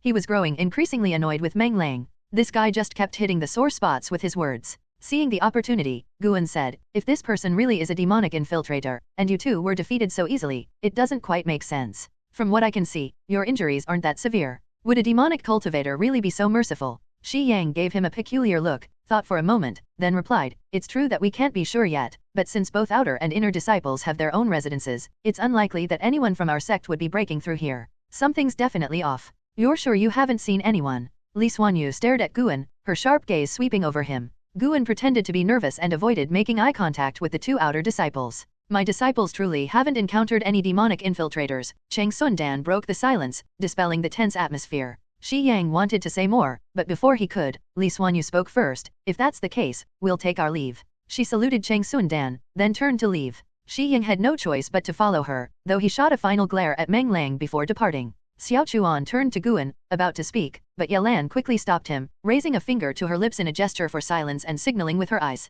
Taixuan Sect didn't say another word, turning back toward his pavilion. Once Shi Yang and Li Xuanyu were out of sight, Guan headed for his courtyard, with the others following close behind. Xiaochuan hesitated, clearly wanting to say something. Guan glanced at him, smiling as he asked, "What, do you think your senior brother's leg techniques are powerful enough to defeat 2 Foundation Establishment cultivators?" Xiaochuan's face flushed red, and he scratched his head awkwardly. Meng Lang snickered and said sarcastically, "Your senior brother is only at the 3rd layer of the Qi refining realm, and the remnant wind kick he practices is one of the most basic leg techniques in the outer sect. How could he possibly be the demonic infiltrator those disciples were talking about?" Luchijia nodded in agreement. He genuinely never suspected Guan. In his eyes, his senior brother was the kindest and most gentle person he had ever met. However, Yelan seemed a little dissatisfied and retorted, even if it's a basic technique, senior brother will definitely master it and make it powerful. The incident where Guan had overpowered Meng Lang with one leg hadn't reached Meng Lang's ears. Guan had instructed the younger disciples to keep it quiet, and they hadn't slipped up. Meng Lang shook his head and chuckled, then left on his own, heading for the woods to practice some spells. Yelan, watching him leave, angrily clenched her fists, her face puffing up like a little steamed bun. All right, let's all focus on our cultivation and work hard to join the outer sect soon, Guan said with a smile, waving his hand to dismiss his junior brothers and sister. Meanwhile, high in the mountains, Shi Yang and Li Xuanyu flew side by side on their swords, their speed not too fast as they scanned the land below. Cousin, I still feel like there was something off about that medicine valley, Shi Yang said, cold glinting in his eyes. What really annoyed him was the memory of Meng Lang's obnoxious attitude. The more he thought about it, the more irritated he became. Li Xuanyu's expression remained icy as she softly replied, I think that servant disciple had a point. Maybe the person we fought wasn't a demonic infiltrator at all, but someone who didn't want to be recognized. The fact that we're both still alive is proof enough. Shi Yang frowned and said, is there really someone like that in the outer sect? It felt like he was at least at the 9th layer of the Foundation establishment realm, and I didn't recognize his leg technique. It must be some sort of secret technique, and I suspect he has a powerful background. We'll find out sooner or later, Li Xuanyu said, her gaze drifting toward the distant horizon, her brows furrowing as if deep in thought. Shi Yang fell silent too. Both of them were considered geniuses within the outer sect, but knowing that the person they had faced might also be an outer disciple left Shi Yang feeling dispirited. Summer gradually arrived, and the heat within the Taixuan Sect was intense, distorting the very air. Luchijia, busy tilling the land, was drenched in sweat, white vapor rising from his body. Guan, now 21, was in his courtyard refining pills. A small cauldron sat before him, filled with bubbling potion, and he hesitated over whether to toss in the herb in his hand. Pill refining really was a meticulous art? Just as Guan was caught in indecision, Meng Lang hurriedly rushed into the courtyard. He darted into his room, and within 10 breaths, emerged with a packed bag.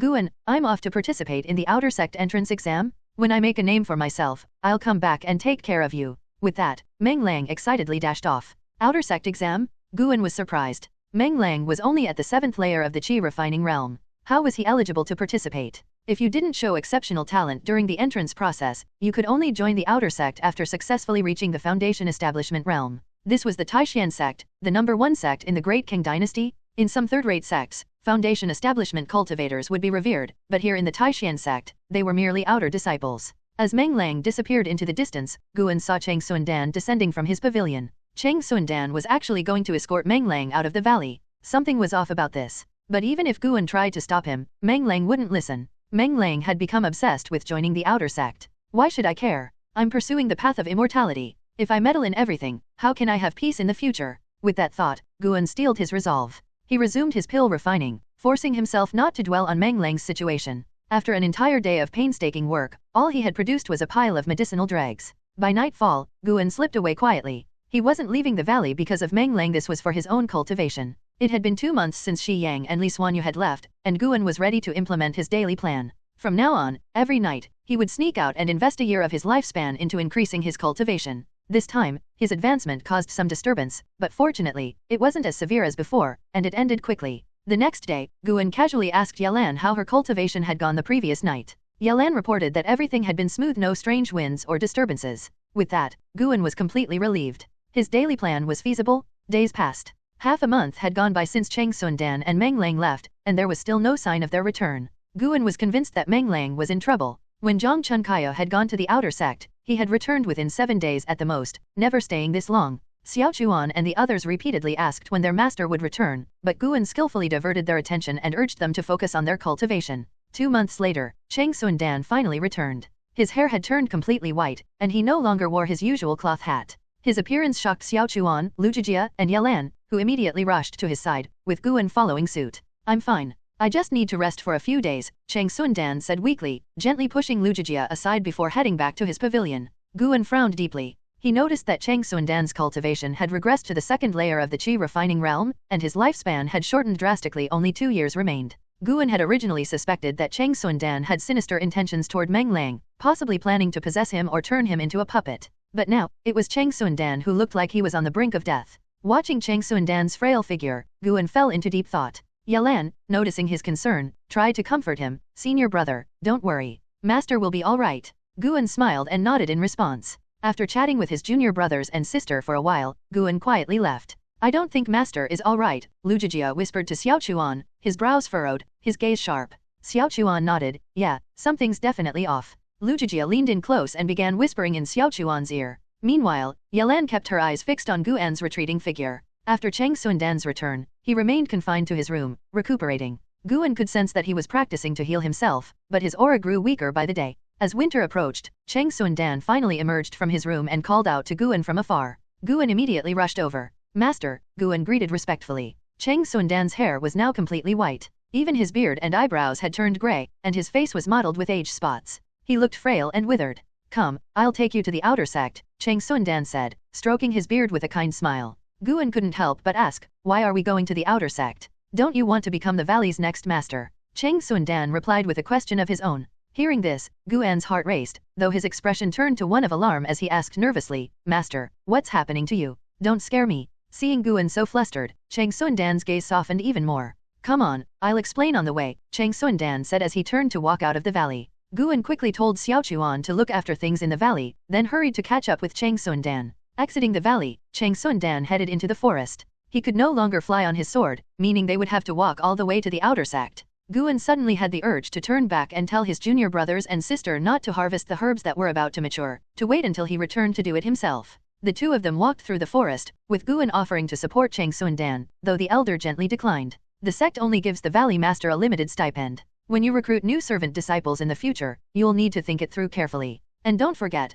there's a certain amount of harvest you'll need to hand in each year. Cheng Sundan spoke casually as he led the way. Guan appeared to be listening intently, but in truth, he was growing more and more cautious. After all, Meng Lang's fate was still unknown. Cheng Sundan's pace was slow, and with the mountainous terrain, it took them half an hour to walk just a few miles. Guan was starting to lose patience. How long would it take at this rate to reach the outer sect? He was almost tempted to carry Cheng Sundan on his back. The two crossed a small stream, and suddenly, Cheng Sundan asked, why haven't you asked about Meng Lang? Feigning confusion, Guan replied, didn't he go to participate in the outer sect exam? Did he not pass? I lied to him. I've already turned him into a goo poison, Cheng Sundan said matter-of-factly as he continued walking, as if he wasn't afraid of Guan attacking him from behind. Hearing this, Guan's expression didn't change, but he discreetly scanned the surroundings, confirming that they were alone.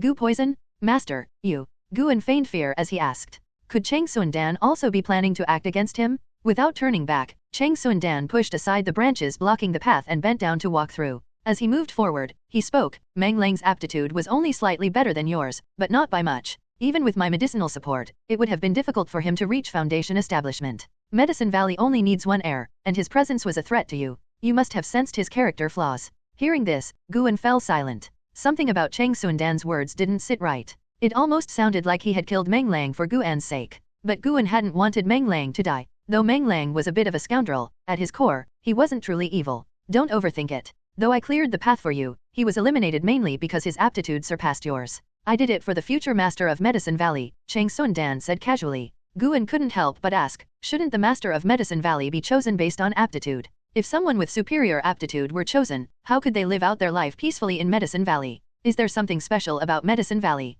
Indeed there is. I am not just a disciple of Taixuan Sect but also a spy for Thousand Autumn Pavilion, a demonic sect. Its power is not as great as Taixuan Sect's, so they've planted many spies like me within the section. Damn, there really is a demonic spy? Guan was momentarily at a loss for words. It was becoming clear that Cheng Sundan truly had no intention of harming him. What was most troubling was that Cheng Sundan seemed intent on passing the burden of being a spy onto him. Once I die, you can safely become the Valley Master. You won't need to actively do anything. When the Thousand Autumn Pavilion needs you, they will send someone to find you. All you have to do is follow their orders. Of course, you can report this to Taixuan Sect, but you should weigh carefully whether Taixuan Sect would truly protect you. For a servant disciple like you, they'd rather kill you by mistake than let a traitor slip through their fingers. Cheng Sundan's tone carried a hint of satisfaction as he spoke, making Guan want to hit him. Remember the code for Thousand Autumn Pavilion, Thousand Autumns of the Vine, Unwavering Heart, all methods fade, roots never found. Do I have any other choice? What do you think? Guan fell into silence again. As insignificant spies, we are of little consequence to Thousand Autumn Pavilion.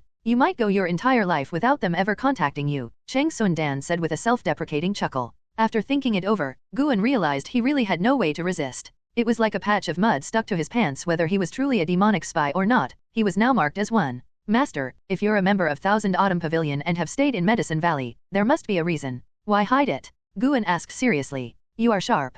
Yes, you're right. There's a 7th-tier spiritual tree buried beneath Medicine Valley. Once we return, I will take you to see it. A 7th tier. Guan's voice trembled as his eyes lit up with excitement. Snowflakes danced lightly in the air as a towering city stood between mountain ridges. The city gates reached a height of 10 zhang. Some entered the city on foot, others flew on swords, while a few even rode mounts. Guan walked along the mountain path, gazing at the outer city of Taixuan Sect with awe. What a massive city! Taixuan Sect has 8 outer cities. Deeper within are 4 inner cities, and at the core is the main sect city. Only the most talented and esteemed are permitted to set foot there. It is said that from above, Taixuan Sect looks like a magnificent compass, with every mountain possessing its own mystery. Cheng Sundan explained as they walked. His tone was filled with nostalgia, his eyes brimming with regret. Guan couldn't help but ask, how big is Taixuan Sect exactly? After walking for half a month, they had still not reached their destination, indicating just how far Medicine Valley was from the city. Boundless. Even I don't know the full extent, Cheng Sundan replied as they continued toward the outer city.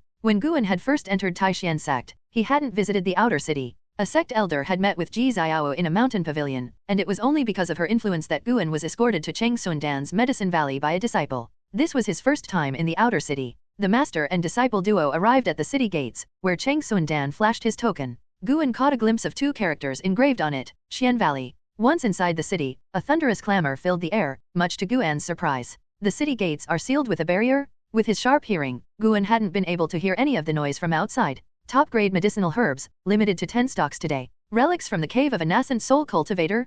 Come have a look. A pure-blooded snow mountain spirit fox? In 5 years, it will be able to speak. Treasure hunting? Treasure hunting? Each item is 10 low-grade spirit stones. What you find depends on your luck. Maps to the cave of an ancient cultivator. Only those with strength should come and buy. The street vendors' cries from both sides caught Guan's attention. The roads were wide, lined with shops in tall buildings, and no one was selling from ground stalls. Guan even spotted a brothel. Impressive? No wonder this is a prestigious sect. Cheng Sundan gave Guan a running commentary as they passed, opening his eyes to a whole new world. No wonder so many people would do anything to get into Taixuan Sect. The resources for cultivation here were indeed abundant. As Guan listened, he also secretly activated his ability to check lifespans. In just a 2-mile stretch of street, he had already encountered 5 cultivators with lifespans exceeding 500 years. The outer sect was truly a hidden dragon's lair? After half an hour, Cheng Sundan led Guan to a massive estate. 3 large characters adorned the plaque above the entrance. Pill Hall. The pill hall was bustling with activity. Some hurried in and out, others appeared worried, while some laughed with joy. Guan followed Cheng Sundan into a courtyard, where they paid respects to one of the pill hall elders. Zhu Qinglu, a 9th-layer foundation establishment cultivator, was one of the elders overseeing 51 medicine valleys, making him Cheng Sundan's superior. He was rotund, dressed in a loose green robe, and wore a kindly smile, giving off a harmless appearance. In the main hall, Zhu Qinglu met with Cheng Sundan and had a disciple serve them tea. Sundan, why do you look so unwell? Zhu Qinglu asked with concern. Guan seized the moment to check his lifespan. Zhu Qinglu, Foundation Establishment Realm, 9th Layer 211/267/510. He's lived for 211 years. Guan stood quietly beside Cheng Sundan, not daring to show any disrespect. Cheng Sundan chuckled, to be honest, my time is almost up. I've come today not only to hand in the medicine herbs but also to arrange for my disciple here. I plan to pass the title of Xian Valley Master to him. Zhu Qinglu glanced at Guan, smiling as he remarked, Qi Refining Realm, 3rd layer. This child must have some hidden potential. TCH? What an insult? Cheng Sundan laughed, this child is pure-hearted and unites the disciples. Moreover, he is content to remain in Medicine Valley for the rest of his life. He is the ideal candidate. Zhu Qinglu made no further comments and simply gestured to a disciple outside. After a stick of incense's time had passed, Cheng Sundan and Guan left the pill hall, with Guan now holding a bronze token engraved with the words Xian Valley. He could sense a faint restrictive spell within the token. From now on, his official status in Taixuan Sect's pill hall was the Master of Xian Valley. The Valley Master's storage pouch is still with me. I'll pass it on to you soon. Cheng Sundan's voice broke Guan's train of thought. Guan quickly asked, Master, where are we going next? He was eager to return to Medicine Valley. A batch of medicinal herbs was ready for harvesting, and he didn't want his junior brothers and sister to pick them. Before we head back, I'll take you to the servant hall. You'll be able to recruit a new servant disciple today. It'll also give you a chance to familiarize yourself with the process, Cheng Sundan replied, without turning around. Watching his master's back, Guan's emotions stirred. Everyone has many sides, and Cheng Sundan embodied this perfectly. In the past, Cheng Sundan had been cold toward his disciples, and now he had even turned one into a goo poison. He was also a demonic spy by all appearances, a villain, but his kindness toward Guan was real. The servant hall wasn't far from the pill hall, just a few streets over. This estate was even larger, and as they entered the gates, Guan saw a vast square filled with people. Seeing those waiting to be chosen as servant disciples, Guan realized just how lucky he had been. Without the Ji family's backing, even with his spirit root, he would have been standing here, waiting to be selected. Take your time and choose. I won't interfere. Once you've picked, I'll take you to register them, Taixuan Dan said softly, rubbing his chest as if he were in pain. Guan nodded and began walking. Do I even need to think about this? Time to use my ability? Guan started scanning the lifespans of everyone around him. Most had very short lifespans, with some even having only a year left to live, yet they still held hope of being chosen. Before long, Guan found a candidate with an extreme lifespan of over 500 years. He didn't make his decision immediately, preferring to review all the options first. Medicine Valley didn't need geniuses, what he was looking for was someone with a long current lifespan. Extreme lifespan indicated the upper limit of one's potential. Reaching that limit required incredible opportunities and luck. That's why there were so many hidden talents. Spirit roots alone didn't determine a person's ultimate achievements. But current lifespan was different. Barring any severe injuries, someone would live as long as their current lifespan suggested. Soon, Guan's gaze settled on a young monk. The boy had an ordinary appearance, wore tattered robes, and sat cross-legged in a corner of the square. Wu Xian, Qi Refining Realm, 2nd Layer 15/330/380. A lifespan of 330 years in the Qi Refining Realm? Fascinating. Perhaps this boy had a unique constitution or cultivated some special technique. Guan walked over to Wu Xian, who sensed his approach and opened his eyes to see Guan smiling at him. Young monk, would you like to join my Medicine Valley? You won't be too busy and will have plenty of time to cultivate, Guan said warmly. Seeing Guan's smile, Wu Xian instinctively nodded. Nearby, Taixuan Dan glanced at Wu Xian, as if he had noticed something. Then, he turned to Guan, his expression growing somewhat strange. After Guan invited him, Wu Xian did not say a single word all the way out of the servant hall. From start to finish, he only nodded once. Guan began to suspect he had recruited a mute. For Wu Xian, becoming a servant disciple as soon as possible was his top priority. Guan made a good first impression, so Wu Xian agreed immediately. The reason Wu Xian was in such a hurry to become a servant disciple was that he was actually a demonic spy. He came from the demonic sect Thousand Autumn Pavilion and was the youngest son of one of the sect's leaders. Due to his aptitude being inferior to his brothers, he volunteered to become a spy. First, he could escape the oppressive environment at home, and second, he might even achieve some merit. If not, well, no big deal. As he looked at Guan and Taixuan Dan walking ahead, Wu Xian had already formed an initial assessment of them. One was a kind and simple ordinary cultivator. The other was an old man nearing the end of his life. From their conversation, it seemed the atmosphere in Medicine Valley would be very peaceful and relaxed. Snow was falling heavily, turning Xian Valley into a white expanse where sky and earth became one. Bang! Wu Xian was kicked into the snow, the cold flakes splattering onto his face. Clutching his chest in pain, he winced. Lujujia? Why are you being so serious? Scolded Yalan, standing nearby. Lujujia stood in the snow, slowly withdrawing his leg. He raised his chin and snorted. You have to take sparring seriously if you want to improve. His cultivation had already reached the 5th layer of the Qi Refining Realm, making him the strongest person in Medicine Valley on the surface. Yalan was at the 4th layer, while Xiaochuan and Guan were both at the 3rd layer. Wu Xian, at the 2nd layer of Qi Refining, had no chance against Lujujia. Damn it! How is a mere servant disciple this strong? Wu Xian's mental state was on the verge of collapse. Seeing Lujujia practicing his leg techniques, Wu Xian had wanted to give it a try, but he was defeated by 2 kicks. What he didn't know was that Lujujia had a good senior brother. Over the years, Guan had taken time each day to spar with him. No matter how hard Lujujia tried, he could never win, but through these daily sessions, his leg techniques had become extremely refined, and his physical strength had grown substantially. Unwilling to accept defeat, Wu Xian believed he had been careless. He stood up and charged at Lujujia again. Bang! Bang! 2 more kicks sent Wu Xian flying back into the snow. Wu Xian felt as if his forearm was about to snap. The 15-year-old lay on the ground, tears of humiliation streaming down his face. Why is this happening? This wasn't the spy life he had imagined. He didn't expect to be scaling mountains or walking through fire, but even if he were to fail, shouldn't it be while gathering intelligence? And yet, he had been defeated by an ordinary-looking servant disciple. If it weren't for this cursed technique, with my talent, how could I suffer such humiliation? Wu Xian clenched his fists as the bickering voices of Yalan and Lujujia rang in his ears, sounding unbearably harsh. Looking at Yalan, Lujujia retorted, he's a boy, not some delicate girl. You step aside. Don't favor him. When senior brother kicked me to the ground, why didn't you speak up then? Yalan glared at him. I did speak up. I tried to defend you, but you yelled at me. Besides, senior brother didn't go as hard as you. Think about it, when senior brother sparred with you, didn't he wait until you'd exhausted all your leg techniques before gently defeating you?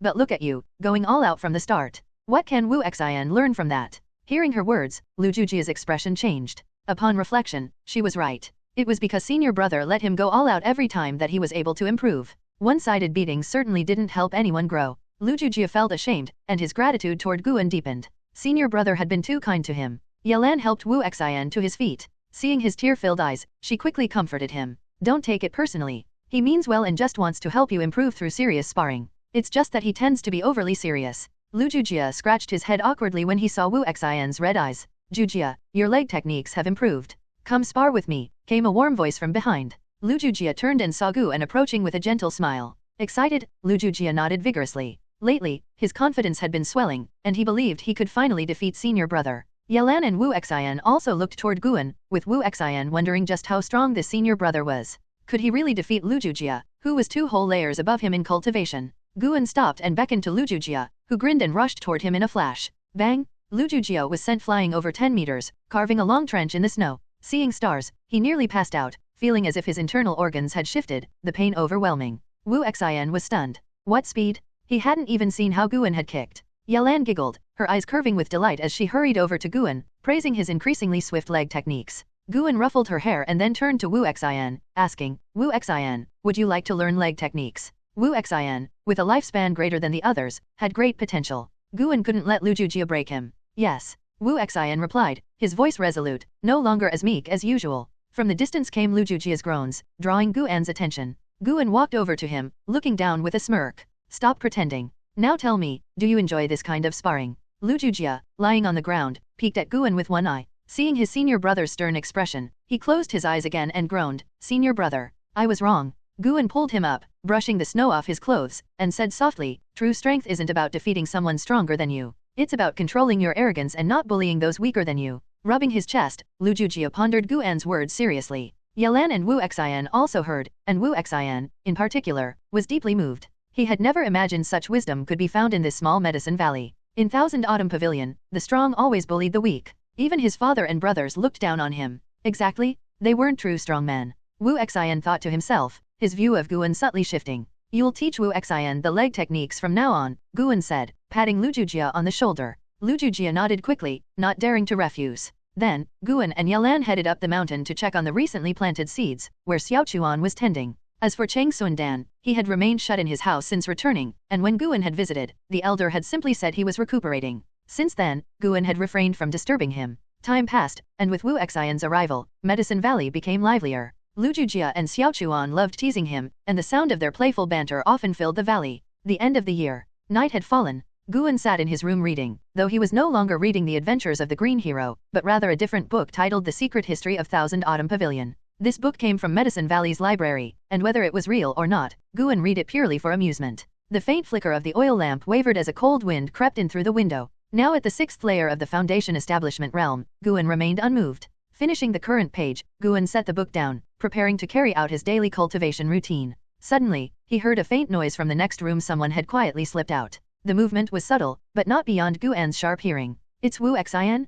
Guan was familiar with the aura of everyone in Medicine Valley and immediately identified the person. He listened closely as Wu Xian's footsteps led him to the library, where he began rummaging through the books. What is he looking for? Guan wondered, his curiosity piqued. In his experience, Wu Xian had always been diligent. Any task Guan gave him, he completed earnestly, unlike Lu Jujia, who occasionally slacked off. Besides his diligence, Wu Xian had a fierce determination, second only to Lu Jujia. He often sought out his senior brothers for sparring, always losing but never giving up. Could he be searching for a manual? Feeling a bit of sympathy for his junior, Guan thought to himself, starting tomorrow, I'll personally teach him. After searching for half an hour, Wu Xian quietly returned to his room. A little while later, Guan left his house and headed into the woods, ready for his nightly routine. Another summer came. Guan had turned 22, and his lifespan now exceeded 4,000 years. He planned to keep accumulating until he reached 10,000 years before using it. Over the past few months, following his nightly cultivation routine, Guan successfully broke through to the 7th layer of the Foundation Establishment realm, though he still outwardly maintained the appearance of being at the 3rd layer of the Qi refining realm. As time passed, Guan grew increasingly curious about the 7th grade spirit tree that Taixuan had mentioned. He had tried searching for it but could never find an entrance leading underground. Sometimes, Wu Xian also sneaked out at night to explore. Once, they almost ran into each other, but fortunately, Guan's sharp hearing had warned him in time. Near noon, Guan squatted beneath a tree, observing his white spirit mouse. The little creature was spinning in circles before him, full of energy.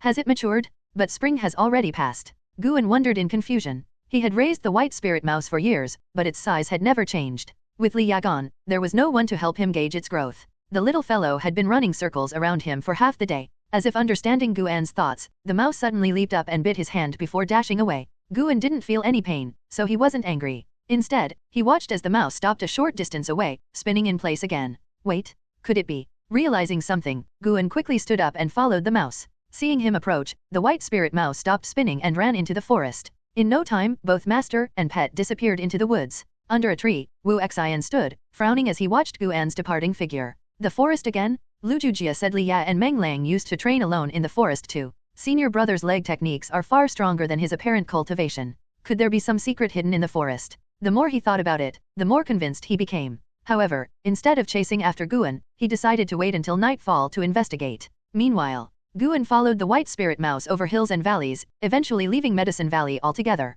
Wow, this little guy's usual range is this large? Guan realized he had underestimated the mouse and became even more curious about where it was leading him. Liya had mentioned that white spirit mice were also known as treasure-seeking mice. Could it have found the 7th grade spirit tree? Guan had truly underestimated the range of the white spirit mouse's movements. He had followed it for over 10 miles, and yet the little creature still hadn't stopped. The further they traveled from Xian Valley, the less enthusiastic Guan felt. Though he had visited the outer sect before, it had been just a single route. Venturing more than 20 miles away from Xian Valley made him uneasy, even though his cultivation had already reached the 7th layer of the Foundation Establishment realm. Fortunately, the white spirit mouse didn't keep running endlessly. After they approached the 20-mile mark, it finally stopped. This area was still mountainous, with a small stream flowing down from between the peaks. The white spirit mouse stopped by the creek and began running in circles. Guan approached. The banks of the creek were covered with many flowers and grasses, along with various stones, large and small. He grabbed the white spirit mouse and then swept his right leg across. Boom! Grass and debris flew in all directions as rocks scattered.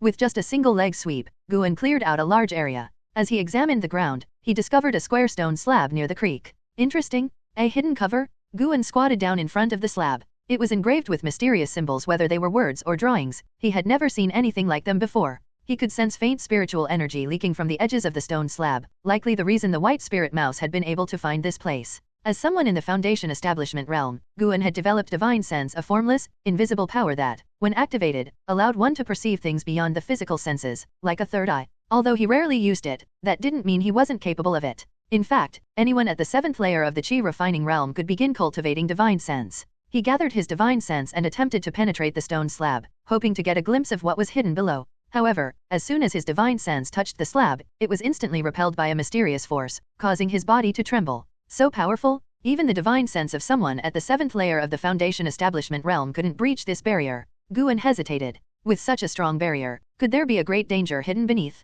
There was spiritual energy flowing inside, either nourishing some rare and powerful treasure or, worse, someone might be cultivating in seclusion down there. No, this wasn't something he could afford to take lightly. He needed to observe the area first. Guan released the white spirit mouse and began covering the mysterious stone slab with rocks and plants, camouflaging it completely. Only after ensuring the slab was fully hidden did he pick up the mouse and head back to the valley. The white spirit mouse squeaked, but Guan ignored it. Upon returning to Xian Valley, Guan didn't mention his discovery to anyone. It was as if he hadn't left the valley at all. From that night onward, aside from his daily cultivation tasks, Guan made it a habit to visit the area around the stone slab to check for any changes. Night after night, there was no sign that the covering had been disturbed. Apart from that, Guan also noticed that Wu Xian would venture into the forest every night, seemingly searching for something. Guan chose not to confront Wu Xian about it. His instincts told him that Wu Xian wasn't just any ordinary person. After all, Wu Xian had a lifespan of over 300 years. Despite being at only the 2nd layer of the Qi refining realm, he had clearly cultivated some extraordinary technique.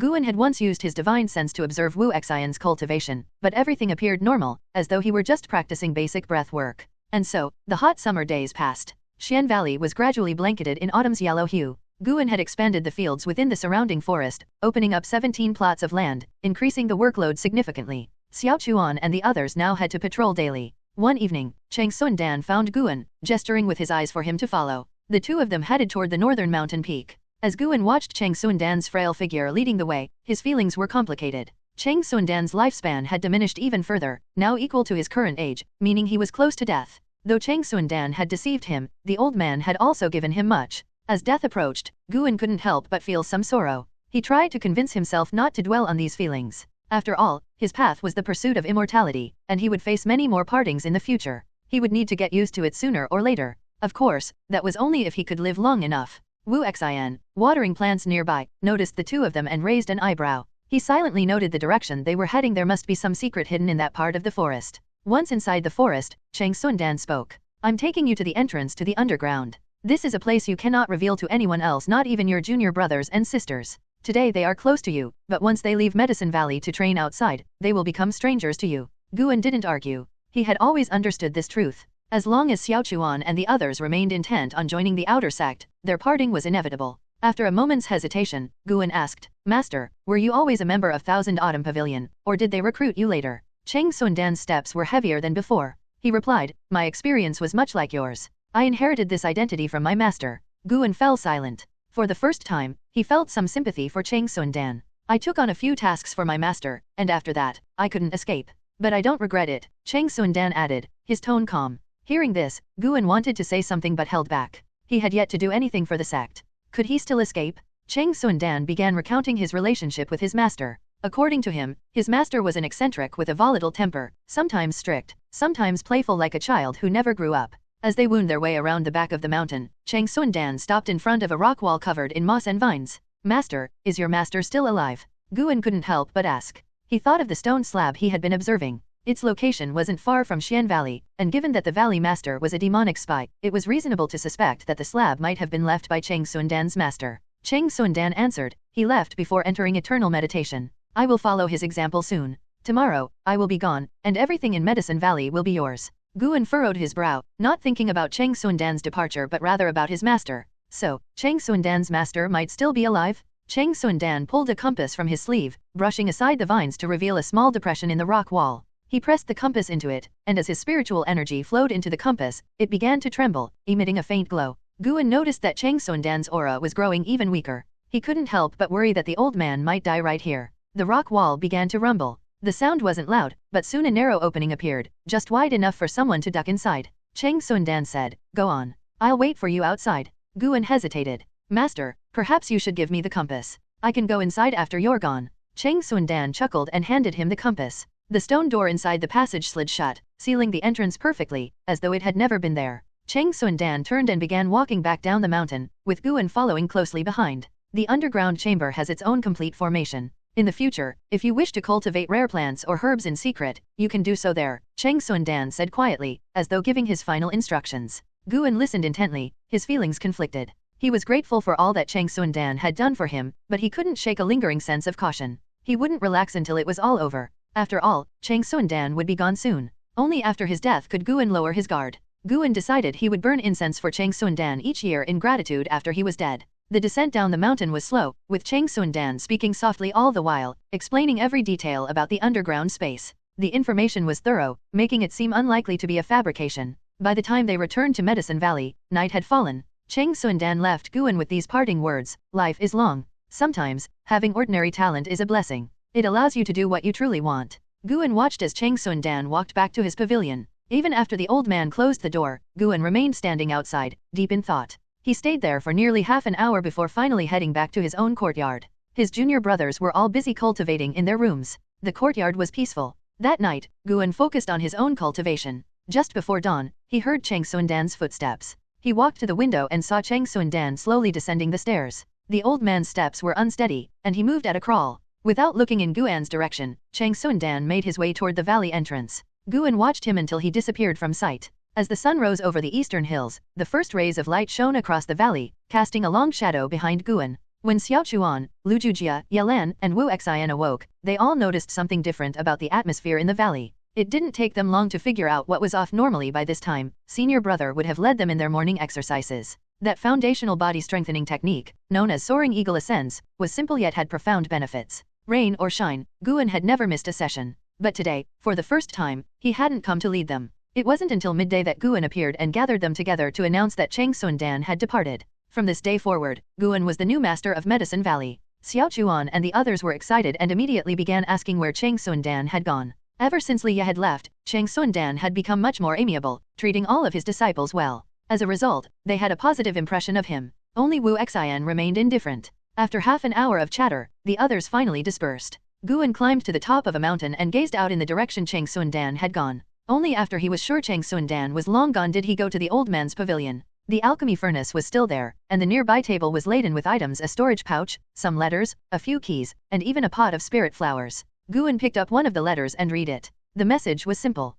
I know you love to gather herbs. Before I leave, I've prepared a 5th grade tiger blood flower for you to pick, as a parting gift. A smile spread across Guan's face as he picked up the storage pouch. This was what he was most interested in. No cultivator should be without a storage pouch. And so, he began examining Taixuan Sect's inheritance. By evening, Guan finally left the pavilion, a purple cloth pouch now hanging from his waist. It was Taixuan Sect's storage pouch. He walked toward the northern peak, where the entrance to the underground chamber was located. Once there, he retrieved the compass from the storage pouch and placed it into the wall's indentation. With a low rumble, an entrance appeared before him. Guan took back the compass and ducked inside. After walking 5 steps, the tunnel widened, and the door behind him slowly closed.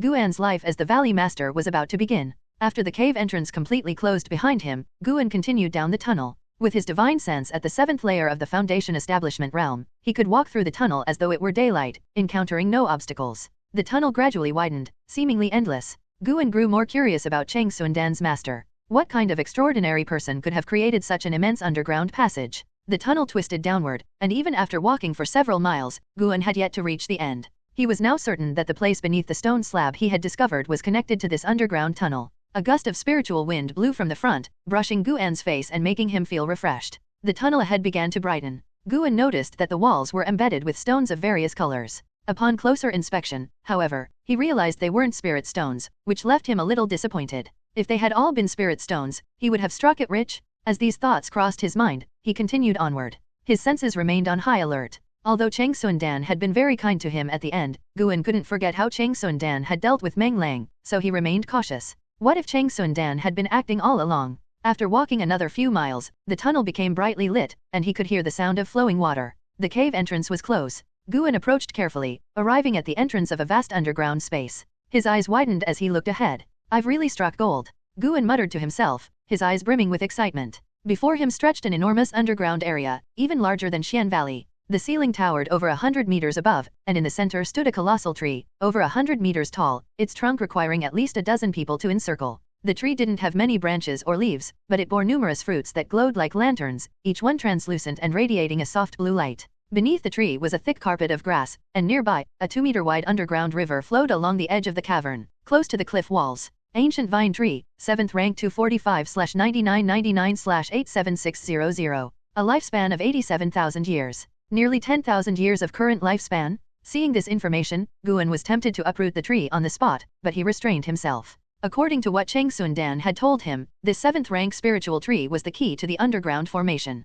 It controlled the entire system, allowing the other spiritual plants and treasures to thrive. These treasures, in turn, nourished the formation, which then fed back into the ancient vine tree. If he were to uproot the tree, he'd lose an immensely valuable plantation field. This place could also serve as his cultivation cave. The formation set up by Taixuan Sect's master was complex and would ensure that no disturbances from his cultivation or breakthroughs would be detected outside. Guan scanned his surroundings, noticing that the cave walls were adorned with statues, each intricately carved. There were dozens of statues, connected by mysterious runes between them, radiating a profound aura. He stepped out of the entrance and immediately spotted a stone tablet nearby. On it were inscribed 4 large characters. 8 Views Heavenly Cave. Glancing at the tablet, Guan continued to explore the underground realm. As he walked, he used his lifespan stealing ability to scan everything. All around him were 3rd and 4th rank spiritual herbs and flowers. The closer he got to the ancient vine tree, the higher the grade of the plants, dazzling his senses. With such a massive treasure trove hidden here, how had Taixuan Sect failed to reach Foundation establishment? Guan couldn't decide whether to pity Taixuan Sect for his poor aptitude or for his lacking alchemical skills. Even if Taixuan Sect wasn't good at refining pills, he could have sold some of these herbs in exchange for spirit stones or hired an alchemist from the Taixuan Sect to help him. In Guan's opinion, a sect like Taixuan Sect could easily nurture a Foundation establishment cultivator with enough resources. Of course, another possibility was that Taixuan Sect had been afraid of exposing his identity. Guan walked under the ancient vine tree, where the immense vitality of the tree felt even more overwhelming. He circled the tree and found that the 8 Views Heavenly Cave had 8 different exits. He suspected that one of the exits was connected to the stone slab he had discovered earlier. For now, he had no intention of exploring the other exits. Instead, he retrieved the 100 Herbs manual from his storage pouch and began comparing the plants he found. If a plant was mature, he would harvest it right away. Some of the harvested herbs could be brought to the outer sect to exchange for more high-level seeds, allowing for continued growth. Just the thought of it filled Guan with excitement. Half an hour flew by. Guan had already harvested over 130 third-rank herbs, gaining nearly 900 years of lifespan, bringing his total lifespan to over 5,000 years. This demonic spy role was really paying off. Guan's excitement grew. The 8 Views Heavenly Cave contained countless spiritual herbs. So far, he had only harvested a tenth of the total, and those were the lowest grade herbs. This place would be his cave, his secret base. Just as Guan bent down to pick another herb, he suddenly heard a noise. He turned around sharply, his gaze locking onto one of the dark entrances.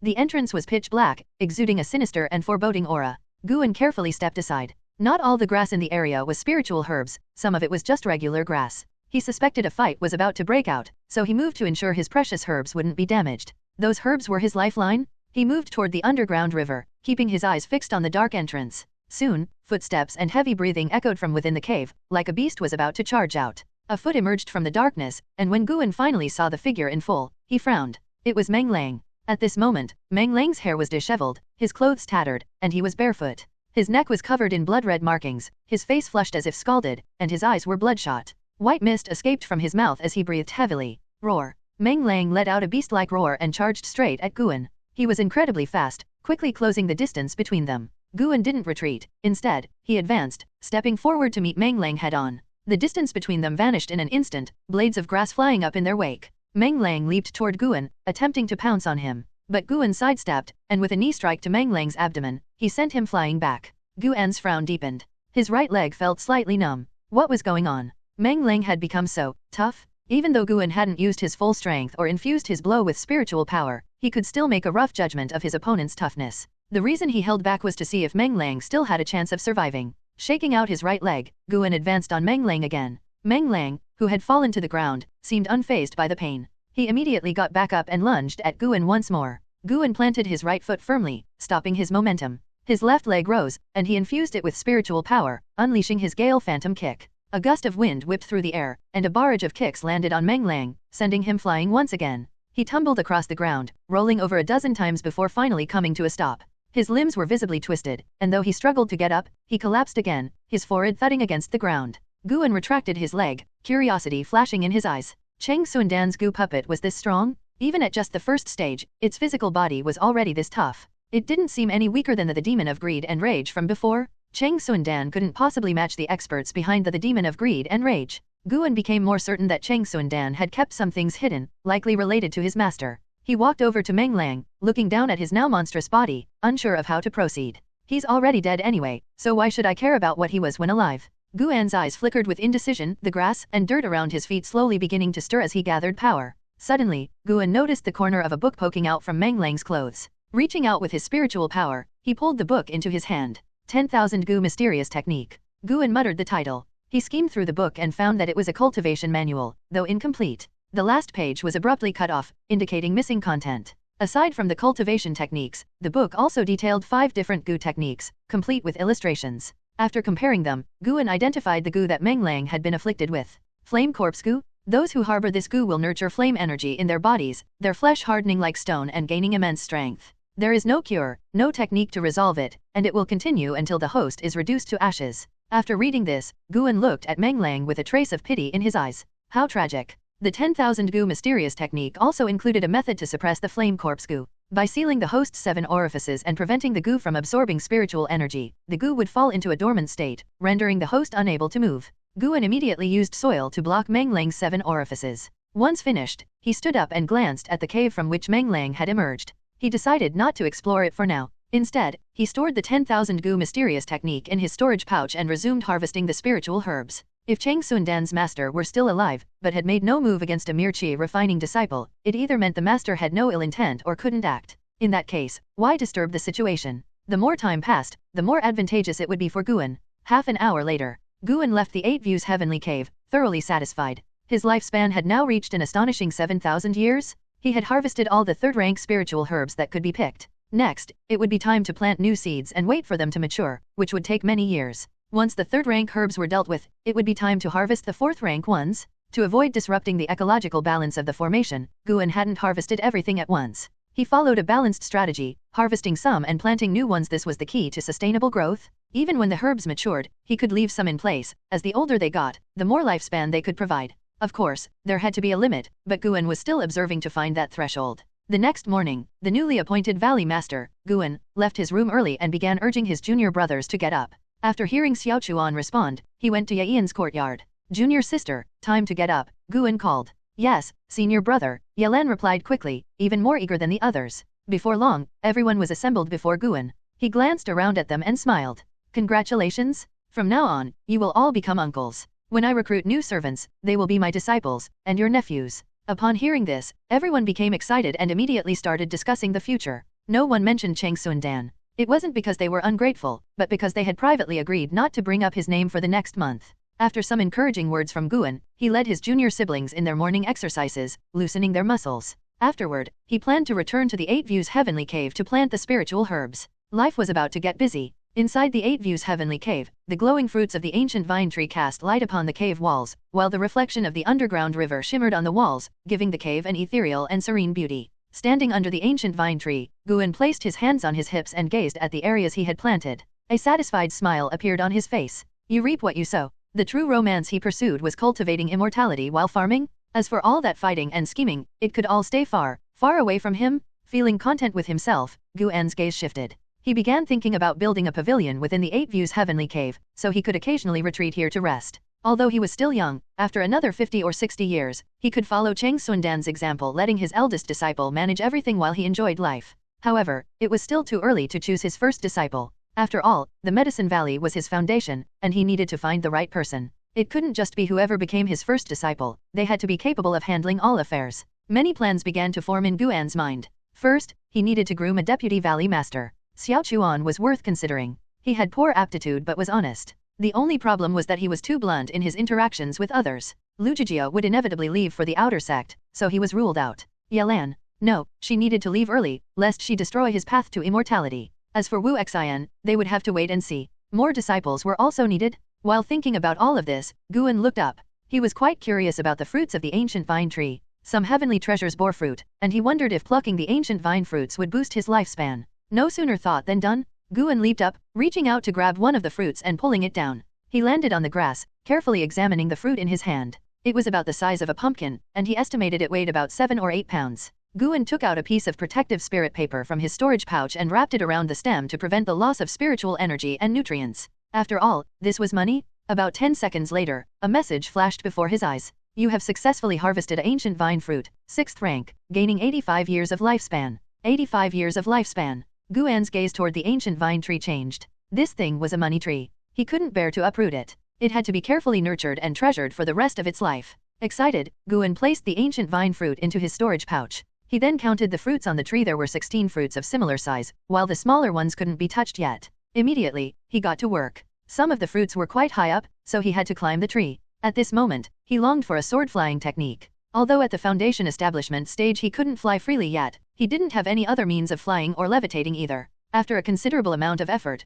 Guan finally harvested all 16 ancient vine fruits, gaining a total of 1,360 years of lifespan. His total lifespan had now reached 8,400 years. The 10,000-year milestone was drawing closer and closer. Forget it? Might as well push all the way to 10,000 years. Once he hit that milestone, he could use his lifespan to improve his cultivation, then investigate the other 7 tunnels and eliminate any potential dangers. Only then could he enjoy true peace. With his plan set, Guan began implementing it. The Eight Views Heavenly Cave was full of spiritual herbs, and he kept an eye on his attribute panel as he harvested, stopping as soon as his lifespan hit 10,000 years. Half an hour later, a message popped up in front of him. Your lifespan has exceeded 10,000 years for the first time. Lifespan barrier function unlocked. Lifespan barrier consumes lifespan to activate a barrier that blocks all detection, perception, and divination. The amount of lifespan consumed is determined by your cultivation and the amount of spiritual energy required. Lifespan barrier? At first, Guan frowned at the words consumes lifespan. Wasn't this thing going to cost him dearly?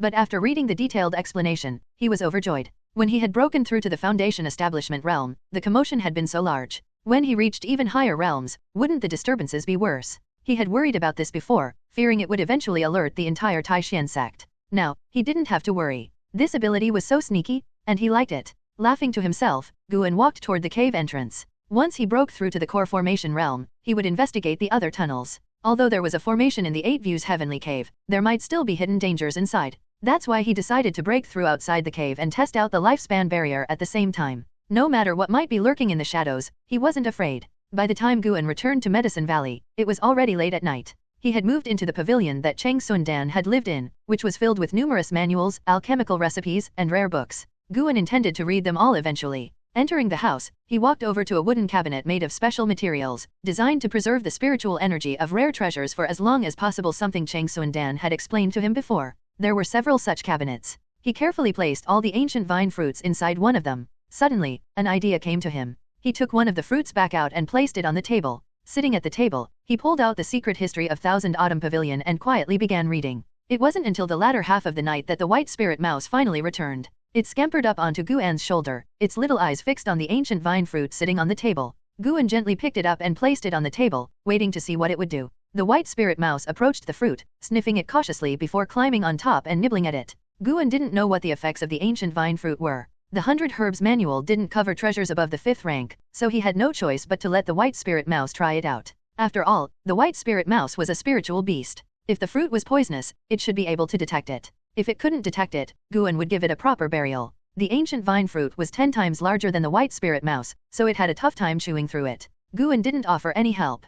Feeling bored while waiting, Guan decided to break through tonight. He stood up, left the pavilion, and quietly exited Medicine Valley. After traveling west for about 20 miles, crossing mountains and rivers, he finally stopped. Climbing to the top of a tall tree, he surveyed his surroundings. Once he confirmed that no other cultivators were nearby, he sat down in a mountain meadow to meditate. It had been a while since he had consumed his lifespan for cultivation, and he was eagerly anticipating it. With the lifespan barrier in place, Guan could now safely advance his cultivation. Let's try investing 1,000 years to test the waters, he thought confidently. Sitting on 10,000 years of lifespan, using up 1,000 years was nothing to him, just a drop in the bucket. He channeled 1,000 years of lifespan into his cultivation. You cultivated for 30 years and reached the 8th layer of foundation establishment. You cultivated for 100 years and reached the 9th layer of foundation establishment. You cultivated for 150 years. Using the great mastery of the divine wood puring technique, you attempted to break through to the core formation realm and triggered a minor tribulation. You failed to survive the tribulation. You cultivated for 200 years.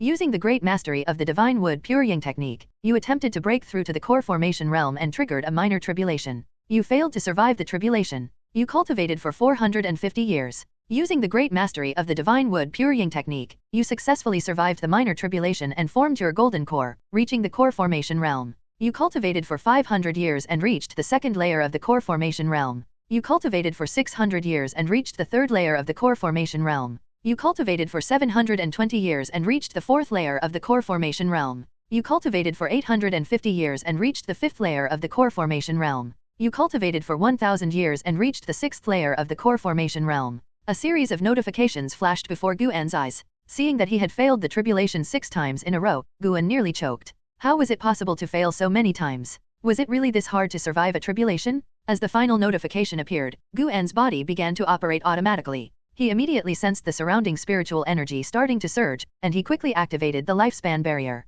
Lifespan barrier activated. Lifespan consumed, 0 years. The notification hung in front of his eyes. As the surrounding spiritual energy poured into his body, the number 0 jumped to 1. I hope this doesn't consume too much, Guan prayed silently. As the vast amounts of spiritual energy flowed into his body, he felt completely at ease, a sensation of indescribable comfort. This time, he didn't need to move during the breakthrough, so he didn't experience any pain. Centered around him, waves of energy began to radiate, rushing toward him from all directions and flooding into his body. A faint, nearly invisible barrier with a diameter of nearly 5 feet appeared around him. Looking beyond the barrier, Guan noticed that everything outside was incredibly calm. The flowers, grass, and trees were all undisturbed, as though they hadn't been affected by his breakthrough at all. He was curious why hadn't there been any disturbance? It didn't take long for him to figure it out. Once the barrier was activated, the spiritual energy he absorbed came from the ground beneath him. Now he could finally relax completely. Before long, his cultivation reached the 9th layer of the foundation establishment realm, while the lifespan consumed by the barrier had increased to 5 years, which pained him a little. This thing was expensive. It reminded him of his experiences playing mobile games in his previous life. In one word, black-hearted. As Guan silently complained, he suddenly noticed bright lights flickering in the distant sky above the forest. Squinting, he could vaguely make out 2 cultivators engaged in combat. 10 miles away, high above the forest, Shi Yang swung his sword, sending out waves of sword energy like a violent storm sweeping through the trees, causing the leaves to scatter. Liya, dressed in black, stood atop a tree, raising his sword in front of him. A powerful aura emanated from him, forming a faint golden bell-shaped shield that blocked all of Shi Yang's sword energy. Shi Yang's hair was blown wildly by the wind, his face twisted in a cruel grin. He laughed loudly and shouted, "Liya, is this all you've got? Do you think you can fight the fourth prince with such paltry skill? Can you even survive to enter the inner sect?" Liya's face remained cold and stern as his gaze shifted toward the direction of Medicine Valley. No, if this continued, he would alarm the people of Medicine Valley. Liya had no intention of causing trouble for Guan and the others, so he immediately pushed his sword forward, scattering the sword energy, and flew off in the opposite direction of Medicine Valley. Shi Yang gave chase, and the two of them quickly disappeared into the night sky. Inside the lifespan barrier, Guan couldn't make out the distant figures engaged in combat, but fortunately, the light soon disappeared. He didn't let his guard down, though. The lifespan barrier might block detection, perception, and divination, but it didn't mean it rendered him invisible. What if someone accidentally wandered in? Time passed quickly as Guan remained on edge. His core finally began to form within his body. When the lifespan consumed by the barrier surpassed 50 years, Guan successfully formed his golden core. Although the lifespan barrier had consumed a lot of lifespan, it was still within acceptable limits. Before he began, he had worried that it might drain him dry. But now, all those worries vanished. A new thought popped into his mind. He had reached the 6th layer of the core formation realm in just 1,000 years. Should he continue to push further? The night sky was still, with the occasional cry of birds piercing the silence. The mountain forest lay in quiet darkness. Guan sat in meditation within the lifespan barrier, enjoying the moonlight. Tonight's moon was beautiful, reflecting his current mood perfectly. His cultivation had already reached the 4th layer of the core formation realm, and the end was in sight. He planned to keep pushing until he broke through to the nassent soul realm. After that, he would invest in a supreme technique, as the Gale Phantom Kick was no longer sufficient for him. What kind of nassent soul realm grand cultivator would rely on legs? It had to be the sword? Guan decided to favor the Li family 7 swords. Once he reached nassent soul cultivation, he needed offensive techniques to match. Yes, he would assume that Chang Sundan's master was a nassent soul grand cultivator.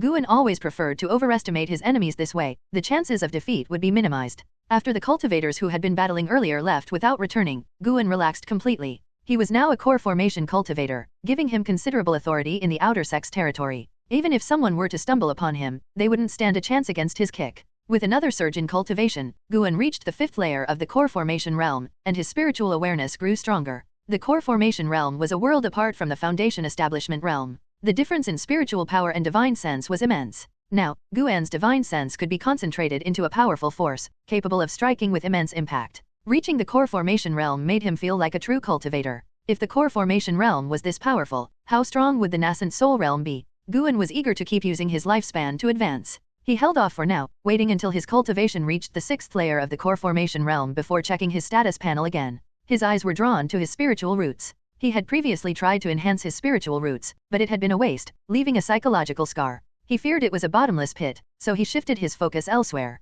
After all, deducing techniques also improved spiritual root aptitude. Now that he was strong and had plenty of lifespan to spare, it was time to try again. After waiting for his cultivation to settle, Guan invested 2,000 years of lifespan directly into his spiritual roots. You invested 2,000 years of lifespan into your spiritual roots for cultivation. You comprehended the natural world for 100 years, and your 5-element spiritual roots perception has improved. You comprehended the natural world for 200 years, and your 5-element spiritual roots perception has improved. You comprehended the natural world for 1,000 years, capturing a thread of heaven and earth's true essence. Your 5-element spiritual roots underwent a heavenly baptism, transforming into second-class mortal roots, with wood spiritual root being the most prominent. You comprehended the natural world for 1,200 years, and your 5-element spiritual roots perception has improved. You comprehended the natural world for 2,000 years, capturing a second thread of heaven and earth's true essence while sensing the earth's veins. Your 5-element spiritual roots underwent a heavenly baptism, transforming into first-class mortal roots, with wood and earth spiritual roots being the most prominent.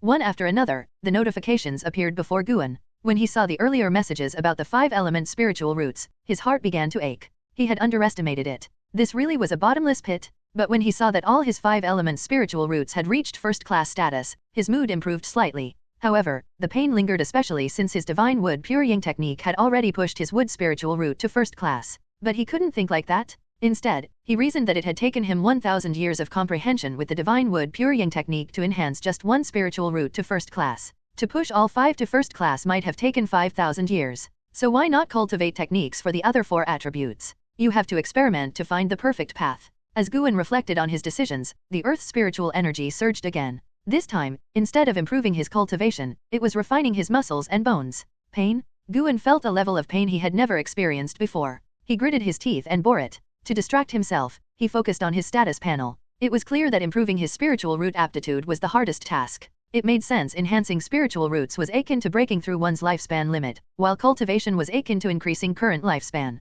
Breaking through one's natural limits was the hardest challenge. No matter how hard you worked, surpassing what was ordained by heaven was far more difficult. This was also why Taixuan Sect valued geniuses so highly. Dual spiritual root cultivators like Ji Xiao were far more important to the sect than even a core formation cultivator. For ordinary people, the fewer spiritual roots, the higher the aptitude. If someone's total aptitude was capped at 100, dual roots would receive 50 each, but if they had 5 roots, each would only receive 20. Being well-rounded often meant mediocrity. But Guan was different now. By improving his spiritual root aptitude, it was as if he had raised the cap on his total aptitude. It was unfortunate that he couldn't invest lifespan directly into specific spiritual roots. The other roots didn't help much with the divine wood puring technique, so although his cultivation speed had improved, the change wasn't dramatic. One thing he did notice, though, was the prefix mortal on his first-class aptitude.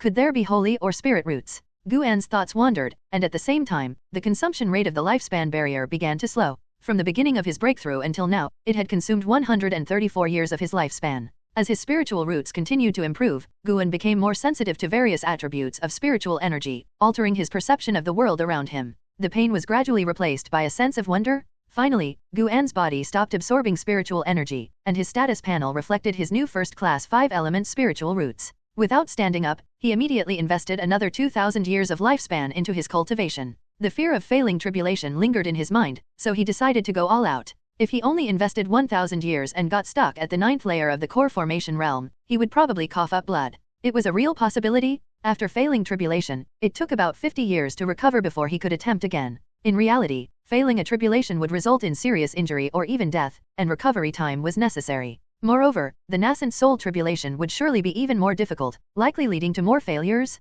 Here we go. You cultivated for 100 years and reached the 7th layer of the core formation realm. You cultivated for 200 years and reached the 8th layer of the core formation realm. You cultivated for 300 years and reached the 9th layer of the core formation realm. You cultivated for 400 years, using the great mastery of the divine wood puring technique to forcefully challenge the nassent soul realm. You began the tribulation but failed to survive the 3 mystical heavenly tribulations. You cultivated for 1,500 years, using the great mastery of the divine wood puring technique to forcefully challenge the nassent soul realm. You began the tribulation but failed to survive the 3 mystical heavenly tribulations. You cultivated for 1,600 years, using the great mastery of the divine wood puring technique to forcefully challenge the nassent soul realm. You finally survived the 3 mystical heavenly tribulations, successfully breaking through to the nassent soul realm. You cultivated for 1,800 years and reached the 2nd layer of the nassent soul realm. You cultivated for 2,000 years and reached the 3rd layer of the nassent soul realm. Damn it! He had failed 12 times. By the 6th failure,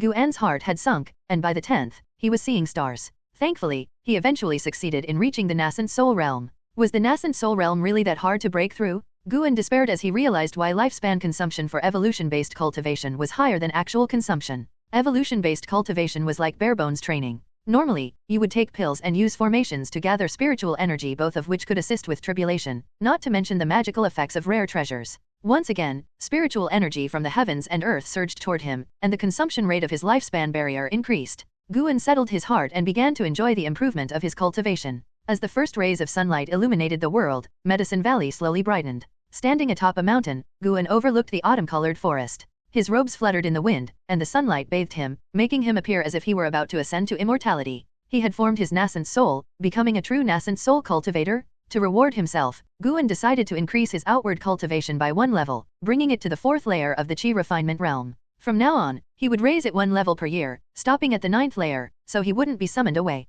Unable to resist, he opened his status panel again. Name, Guan. Lifespan, 22/4502. Spiritual roots, first class 5-element spiritual roots, wood and earth prominent, can invest lifespan for evolution-based cultivation. Cultivation, nassent soul realm, 3rd layer, can invest lifespan for evolution-based cultivation. Techniques, fire control technique, unmastered, divine wood puring technique, mastered, dragon force divine essence art, mastered, alchemy, beginner, can invest lifespan for evolution-based cultivation. Skills, Gale phantom kick. Mastered, Li family 7 swords, unmastered, 8 directions step, unmastered, can invest lifespan for evolution-based cultivation. Guan planned to invest in the Li family 7 swords next, and then he would continue storing lifespan, aiming to save up to 100,000 years before using it. For now, though, he would take a few days to rest and calm his excitement. With his nassent soul cultivation, he could easily go to Taixuan Sect to obtain a respectable position with great benefits. But the thought of the sect sending him out to slay demons, fight against the demonic sects, or worse, dealing with inner conflicts quickly snuffed out that idea.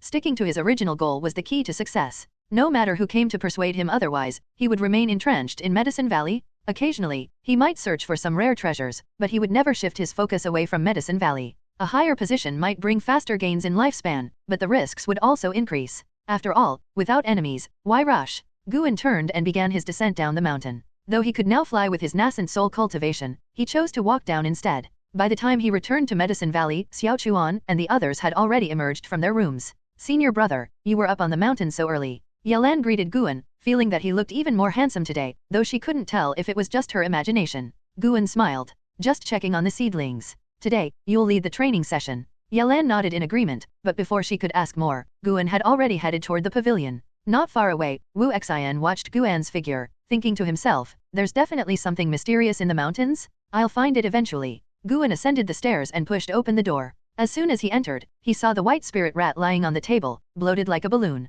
The kangtang fruit was gone. It was still alive, at least. Guan quickly used his lifespan detection on the white spirit mouse. White spirit mouse, first stage 12/120/180. Its lifespan had increased by 70 years. Initially, the white spirit mouse only had 50 years of lifespan. The ancient vine fruit's effects were that strong? Guan immediately walked over to the wooden cabinet, took out another ancient vine fruit, and began to nibble on it himself. As soon as Guan took the first bite of the ancient vine fruit, he felt a warm energy flow into his stomach, warming his entire body. It's working? He immediately began to eat in large mouthfuls, and before long, the large ancient vine fruit was completely devoured. While digesting, Guan called up his status panel, eagerly awaiting the lifespan increase. However, he waited for half an hour, and his lifespan didn't increase at all. His blood and vitality had indeed strengthened, and his physical strength had improved significantly. What's going on? Is my realm too high, or is this fruit only effective for spiritual beasts or demonic beasts?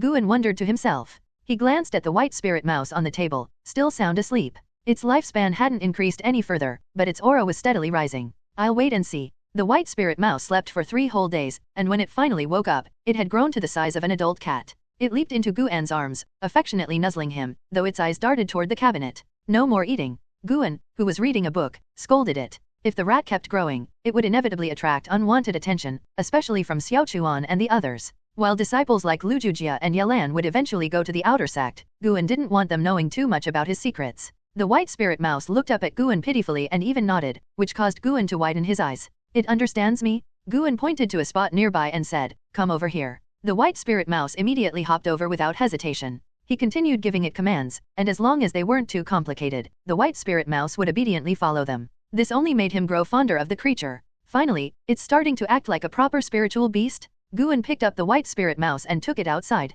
It was autumn, and the various gardens were littered with fallen leaves. Taixuan and the others were busy sweeping, and the entire Medicine Valley was peaceful and serene. Guan walked down the stairs and set the white spirit mouse on the ground. Don't eat anything you shouldn't. He pointed at the rat's mouth as he spoke. The white spirit mouse nodded with a look of vague understanding, then hopped away, bouncing merrily. Guan watched, feeling puzzled. Why does it act like a rabbit? Has it not only increased its lifespan but also had its genes altered? The first to notice the white spirit mouse was Yalan, mainly because Guan had caught her attention, and then she saw a large white rat running toward her. She was so startled that her face turned pale. A demonic rat. Yalan shouted in alarm, immediately attracting the attention of Lujujia, Taixuan, and Wu Xian. When they saw the white spirit mouse, they were equally shocked. They had never seen such a large rat before. White spirit mouse, slow down. Guan's voice came from behind them, and as soon as the white spirit mouse heard it, it stopped in its tracks. It turned its head to glance at him before slowly hopping into the forest at a much more leisurely pace. Seeing this, Yalan and the others put down their tools and rushed toward Guan.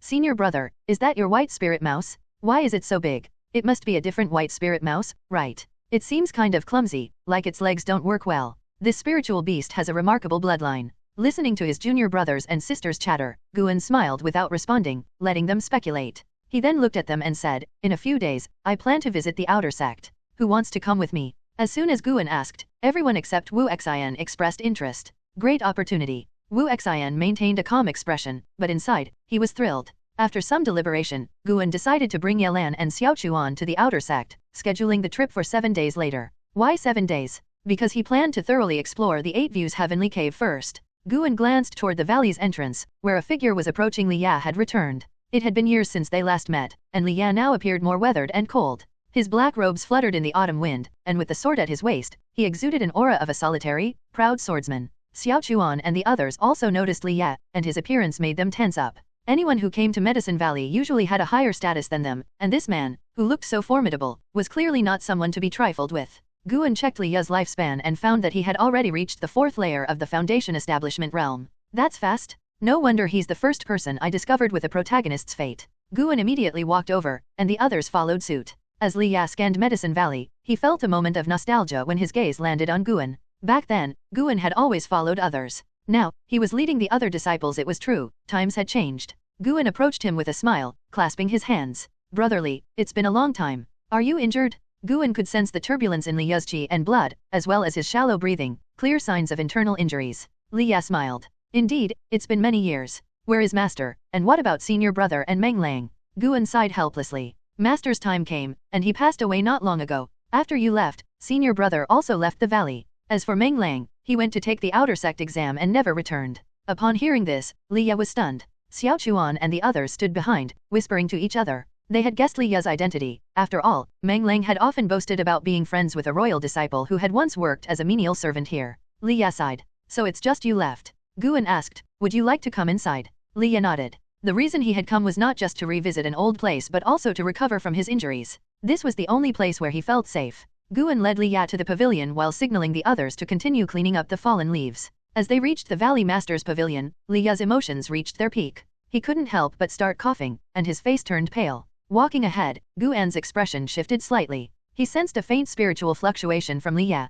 Interesting. This guy really has a mysterious elder spirit attached to him? Turning back, Guan asked with concern, Brotherly, are you alright? Liya waved his hand. I'm fine, just a bit injured. Injured? Then stay and rest for a while. There are plenty of places to stay here in Medicine Valley. Guan immediately suggested. Liya smiled and thought to himself, Guan is still as considerate as ever. I'll have to repay him this time. The two entered the pavilion, and after Liya sat down, Guan began preparing tea for him. Liya scanned the room and quickly noticed the ancient vine fruit inside a wooden cabinet. Over the past 3 days, Guan had stored most of the ancient vine fruits in his storage pouch, leaving only 2 in the cabinet, mainly to prevent the white spirit mouse from sneaking in and eating them. If the rat ate more, Guan would feel bad about killing it, so he hid the fruit instead. This fruit. Liya squinted at it but didn't look for long. His gaze soon returned to Guan. It had been many years since he last saw him, and Liya was actually surprised by Guan's refined temperament. Although Guan had always been handsome, he now had an air about him that was both steady and slightly transcendent, much like a senior cultivator from the inner sect.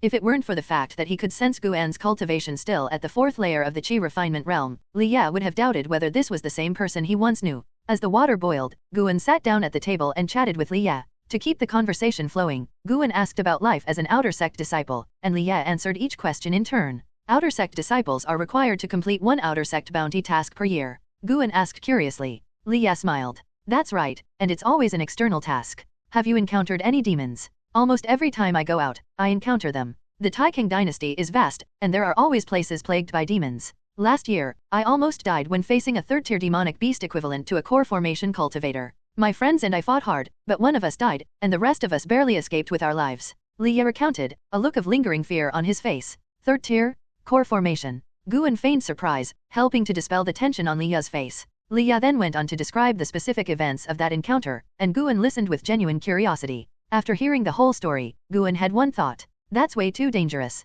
Luckily, I didn't become an outer sect disciple. Besides demons, you also have to be wary of other cultivators. During a treasure hunt, I had a run-in with disciples from another sect. We fought and entangled with each other for half a month. After finally killing him, guess what happened next? Liya said, his excitement building. Guan guessed, his father showed up. Liya looked at him in surprise and shook his head. Not his father, but close enough his master. Well then, Guan felt even more grateful that he hadn't joined the outer sect. If this was what life was like in the outer sect, the inner sect must be even more treacherous. Liya continued recounting how he outwitted and outlasted the enemy's master, making Guan feel like he was listening to a storytelling performance. Very entertaining. When the water finally boiled, Guan stood up to brew the tea. Liya casually asked, Guan, did master leave those fruits in the cabinet? Guan, his back to Liya, replied, I found them outside. Don't you remember? The white spirit mouse is a treasure-hunting rat. Liya raised an eyebrow at this. It can really find treasures? He suddenly found himself wanting to raise a white spirit mouse, too. After a moment of hesitation, Liya said, Guan, could I have one of those fruits to heal my wounds? I won't take it for free. Would you prefer a cultivation technique or a magical weapon in exchange? Guan turned around, carrying the tea tray, and casually placed it in front of Liya. In an unconcerned tone, he said, I'll just give you one. No need for anything in return, we're friends, right? Liya was deeply moved by these words. During his time in the outer sect, although he had made friends, those friendships were always based on mutual benefits. No one had ever treated him so kindly without expecting something in return. After hearing Guan's words, he felt immense gratitude. Guan walked over to the wooden cabinet, took out one of the ancient vine fruits, and placed it next to Liya's teacup. Liya felt even more ashamed. Liya, you looked down on him before, and now you're relying on him to heal you. Liya quietly mocked himself, then pulled a sword from his storage pouch. The sword's sheath was a deep green, inlaid with precious gems. The intricate patterns and the golden dragon coiled around the hilt gave it an air of majesty and elegance. When Liya placed it on the table, it made a crisp, heavy sound. He gently stroked the sword and said softly, My mother gave me this. I'll give it to you now. This sword might save your life one day. Guan was stunned by the beauty of the sword. Although he had only seen the sheath, he could feel the power contained within the blade. As a nascent soul cultivator, he could sense things that Liya couldn't. This is definitely a divine weapon. That won't do. How can I take the sword your mother left for you? Guan immediately waved his hand in refusal. He was being honest. A sword with such a history was bound to come with trouble. Liya lowered his eyes, gazing at the sword's scabbard as he drifted into memory. This sword is called Heavenly Solemn. It has been with me since I was 3 years old, but I can no longer wield its full power. Besides, I'm no longer qualified to use it. It's better to leave it with you. Perhaps someone destined for it will find it here in Medicine Valley. Guan asked in confusion, why aren't you qualified to wield it anymore? Is this sword connected to the royal family? If that's the case, I'd rather not take it. The thought of getting entangled with the Li family gave him a headache. Admittedly, the sword was beautiful, and he liked it, but he valued his peaceful life more than any possession. Liya looked at him and smiled. You wouldn't understand even if I explained. Rest assured, this sword won't cause you any trouble. In fact, no one in the Li family dares to claim this sword. It was a token of affection from my father to my mother. If you ever face an unsolvable problem in the future, you can take this sword to Changluo and find my father. I'm just a mere servant. How could I possibly meet the emperor? Don't worry. As long as Heavenly Solemn appears in Changluo, my father will sense it. All in all, you must take it, or else I won't eat this fruit. Then don't eat it. Guan almost blurted out, but he restrained himself. He looked again at the Heavenly Solemn sword.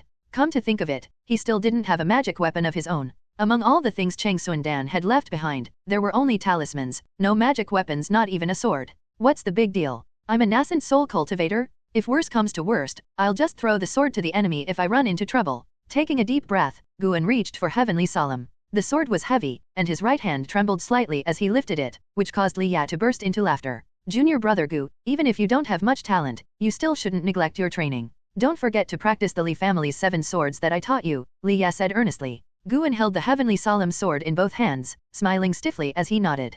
Hehe. Kid, you've got a lot to learn about reading people. Thus, Liya settled down in Medicine Valley, with Guan personally arranging a secluded courtyard where no one would disturb him. Liya sat cross-legged on the bed, a half-eaten ancient vine fruit beside him. His hands formed a series of incantations as he focused on healing his injuries. A faint blue phantom emerged from his body, swirling within the room. It was an elderly man with a kind face, dressed in flowing daoist robes that gave him an air of a seasoned cultivator. Liya opened his eyes and spoke, Old Ancestor, what is this fruit? Its medicinal effects are so intense. The old man, addressed as Old Ancestor, waved his hand, causing the space within the room to ripple slightly. He stroked his beard and smiled. It's most likely a fruit from the ancient vine tree, the sacred tree of the 1000 Autumn Pavilion. Even the lowest grade ancient vine fruit is at least a 6th tier treasure. You're quite fortunate. A fruit from 1000 Autumn Pavilion? No wonder the Taixuan Sect views them as a sworn enemy, Liya muttered. The old ancestor glanced at the ancient vine fruit and said, the 1000 Autumn Pavilion and the Taixuan Sect have been at odds for over 1,000 years. Both sects have planted countless spies in each other's ranks. Your junior brother Gu is quite lucky. If not for meeting you, that ancient vine fruit would have brought him disaster. Liya shook his head. It's not luck that saved him, it's his kindness and loyalty. People like him will always have good fortune. In fact, I'm the lucky one. The old ancestor nodded. You're right. In the world of cultivation, people like him are rare. But you needn't feel too guilty. Giving him Heavenly Solemn is more valuable to him than the ancient vine fruit. Upon hearing Heavenly Solemn's name, Liya sighed. I've disappointed my mother's expectations. I don't wish to fight for the throne. I only seek revenge for her, and then I want to travel the world, far away from the palace intrigues. Heavenly Solemn is one of the 3 great imperial swords of Taikang. To fully unleash its power, you'd need to master the Royal Extreme Sword Art. Right now, your mastery of the 9 strikes of supreme swordsmanship is only at the beginner level. It'll take at least another 100 years to master the Royal Extreme Sword Art, the old man mused. Liya remained silent. The old ancestor chuckled. You couldn't even defeat that boy Shi Ying with ease. You still have a long way to go. Remember, your 4th brother has already reached the core formation stage. Liya took a deep breath, choosing not to respond. He closed his eyes and resumed his healing. The old ancestor, on the other hand, gazed out the window. Even though it was shut, he could still hear the laughter of Xiaochuan and the others outside. This is indeed a nice place, far from the conflicts of the world. Unfortunately, those with burdens like ours are not suited for such a place. Ah, well, no time for sentimentality. Time to go back into slumber and recharge. Late at night, Xian Valley was still and silent. Guan concealed his aura using the Dragon Force Divine Essence art and quietly left the valley, heading to a forest more than 20 miles away. Sitting beneath a tree, he pulled up his attribute panel, his focus settling on the Li family's 7 swords technique. How many years of lifespan should I invest? After pondering for a moment, he decided to invest heavily to enhance his combat strength. Let's go with 2,000 years. With this expenditure, I'll save up to 100,000 years afterward. He immediately selected the option to invest 2,000 years of lifespan. As soon as this thought formed, the first digit of his lifespan dropped from 4 to 2. You have invested 2,000 years of lifespan to evolve and cultivate Li family's 7 swords. You have practiced the Li family's 7 swords for 10 years. Your swordsmanship has reached mastery. You begin contemplating greater possibilities. You have practiced the Li family's 7 swords for 50 years. Your swordsmanship has reached the pinnacle. The Li family's 7 swords has evolved into the 7 swords technique. You have practiced the Li family's 7 swords for 300 years. Your 7 swords technique has reached the pinnacle. It evolves into the 9 strikes of supreme swordsmanship. You have practiced the Li family's 7 swords for 500 years. Your mastery of the 9 strikes of supreme swordsmanship has reached completion, and you have condensed your own sword intent. You have practiced the Li family's 7 swords for 1,000 years. Your 9 strikes of supreme swordsmanship has reached a state of transcendence. It evolves into the royal extreme sword art. You have practiced the Li family's 7 swords for 1,200 years. Your sword intent condenses into your own imperial sword aura. Your comprehension of swordsmanship deepens. You have practiced the Li family's 7 swords for 1,800 years. Your royal extreme sword art has reached transcendence. Your sword intent resonates with the way of the sword, and you gain insight into the essence of swordsmanship. You enter a state of enlightenment.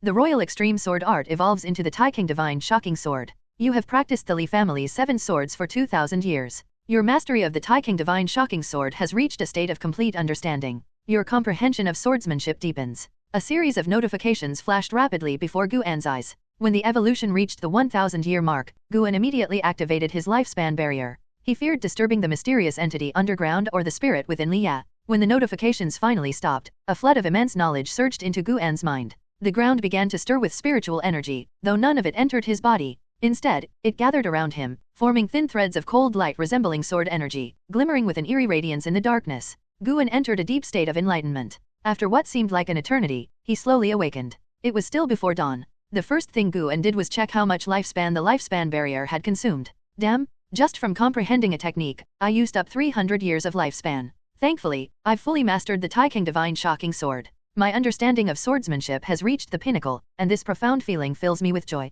Looking at his attribute panel, Guan noticed that the Li family's 7 swords had now been replaced with the Taixuan divine shocking sword, marked with the words complete understanding in parentheses. Without standing up, Guan pulled out Heavenly Solemn and rested the sword across his lap. He closed his eyes and placed his hands on the scabbard. He was feeling the sword's intent. Once his sword intent resonated with the sword, he could truly claim it as his own. Inside the sword were numerous seals, like layers of spells awaiting the swordmaster's spiritual energy and intent to break through. Guan wasn't well versed in breaking seals, but fortunately, he now had his own sword intent. His sword intent pierced through the seals. After half an hour, Guan stood up, placed Heavenly Solemn back into his storage bag, and began walking toward Xian Valley. With a single step, he hovered in midair, sword energy forming beneath his feet, carrying him forward. As he approached within 10 miles of Xian Valley, he descended and continued walking on foot, completely concealing his aura. The night gradually passed, and the sky in the east began to turn pink. Morning had arrived. Liya pushed open his door, stretching in the morning sun. He felt completely refreshed.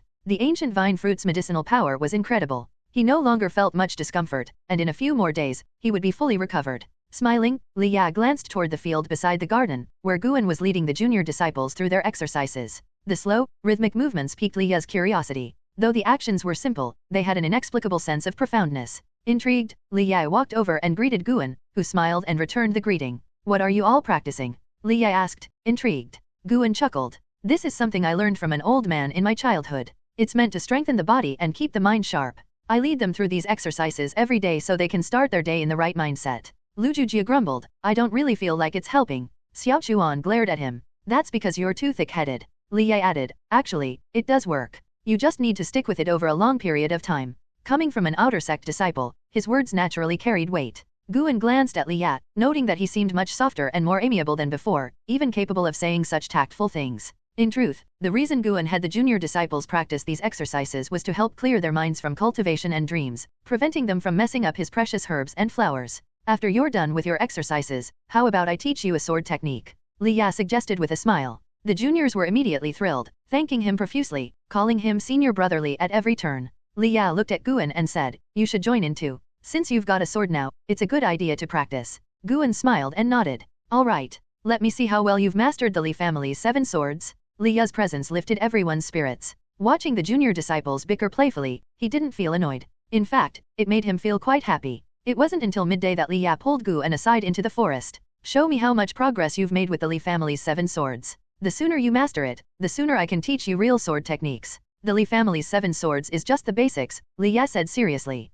In the mountain forest, Guan couldn't withstand Liya's insistence and ultimately performed a clumsy set of the Li family's 7 swords technique. Only then did he realize that pretending to be inept was far harder than pretending to be proficient. Faced with Guan's stiff swordplay, Liya criticized him for quite some time before patiently teaching him how to properly practice swordsmanship. Through Liya's moves, Guan could tell that he had already begun practicing the 9 strikes of supreme swordsmanship and was indeed a prodigy, at least far more talented in swordsmanship than Guan. The next day, Liya still dragged Guan along to practice swordsmanship.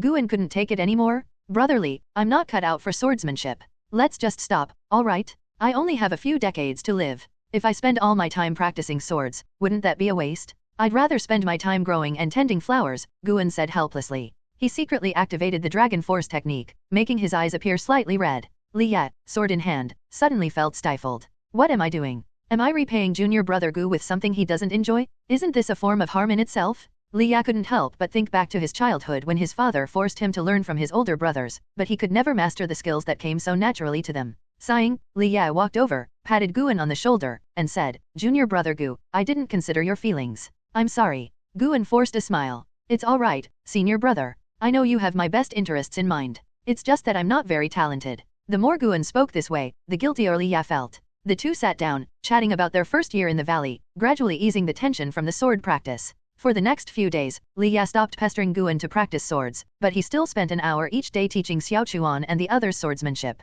For Taixuan and the others, whose dreams of becoming powerful cultivators had not yet been extinguished, the chance to learn from an outer sect disciple was invaluable. 5 days later, Liya was preparing to leave. Guan, along with his junior brothers and sisters, accompanied Liya to the valley's entrance. Taixuan and the others were reluctant to see him go, having learned so much from him. Senior brother, this place will always be your home. Come back and visit often, Guan said with genuine reluctance. Home? Liya's heart stirred at the word, but his face remained calm as he smiled faintly and replied, I'll be back. With that, he turned and left, his black robes resembling a flickering flame as he walked through the forest, burning with a resolve that not even the autumn wind could extinguish. Guan sensed that Liya was igniting some kind of fighting spirit, perhaps related to the injuries he had sustained. Once Liya's figure disappeared into the depths of the forest, Guan turned to his junior brothers and sisters, smiling as he said, train hard, and one day, go to the outer sect to find senior brotherly and bring honor to Arshian Valley. Lujujia immediately made a bold declaration, vowing to join the outer sect. Taixuan also expressed his determination, though with noticeably less confidence.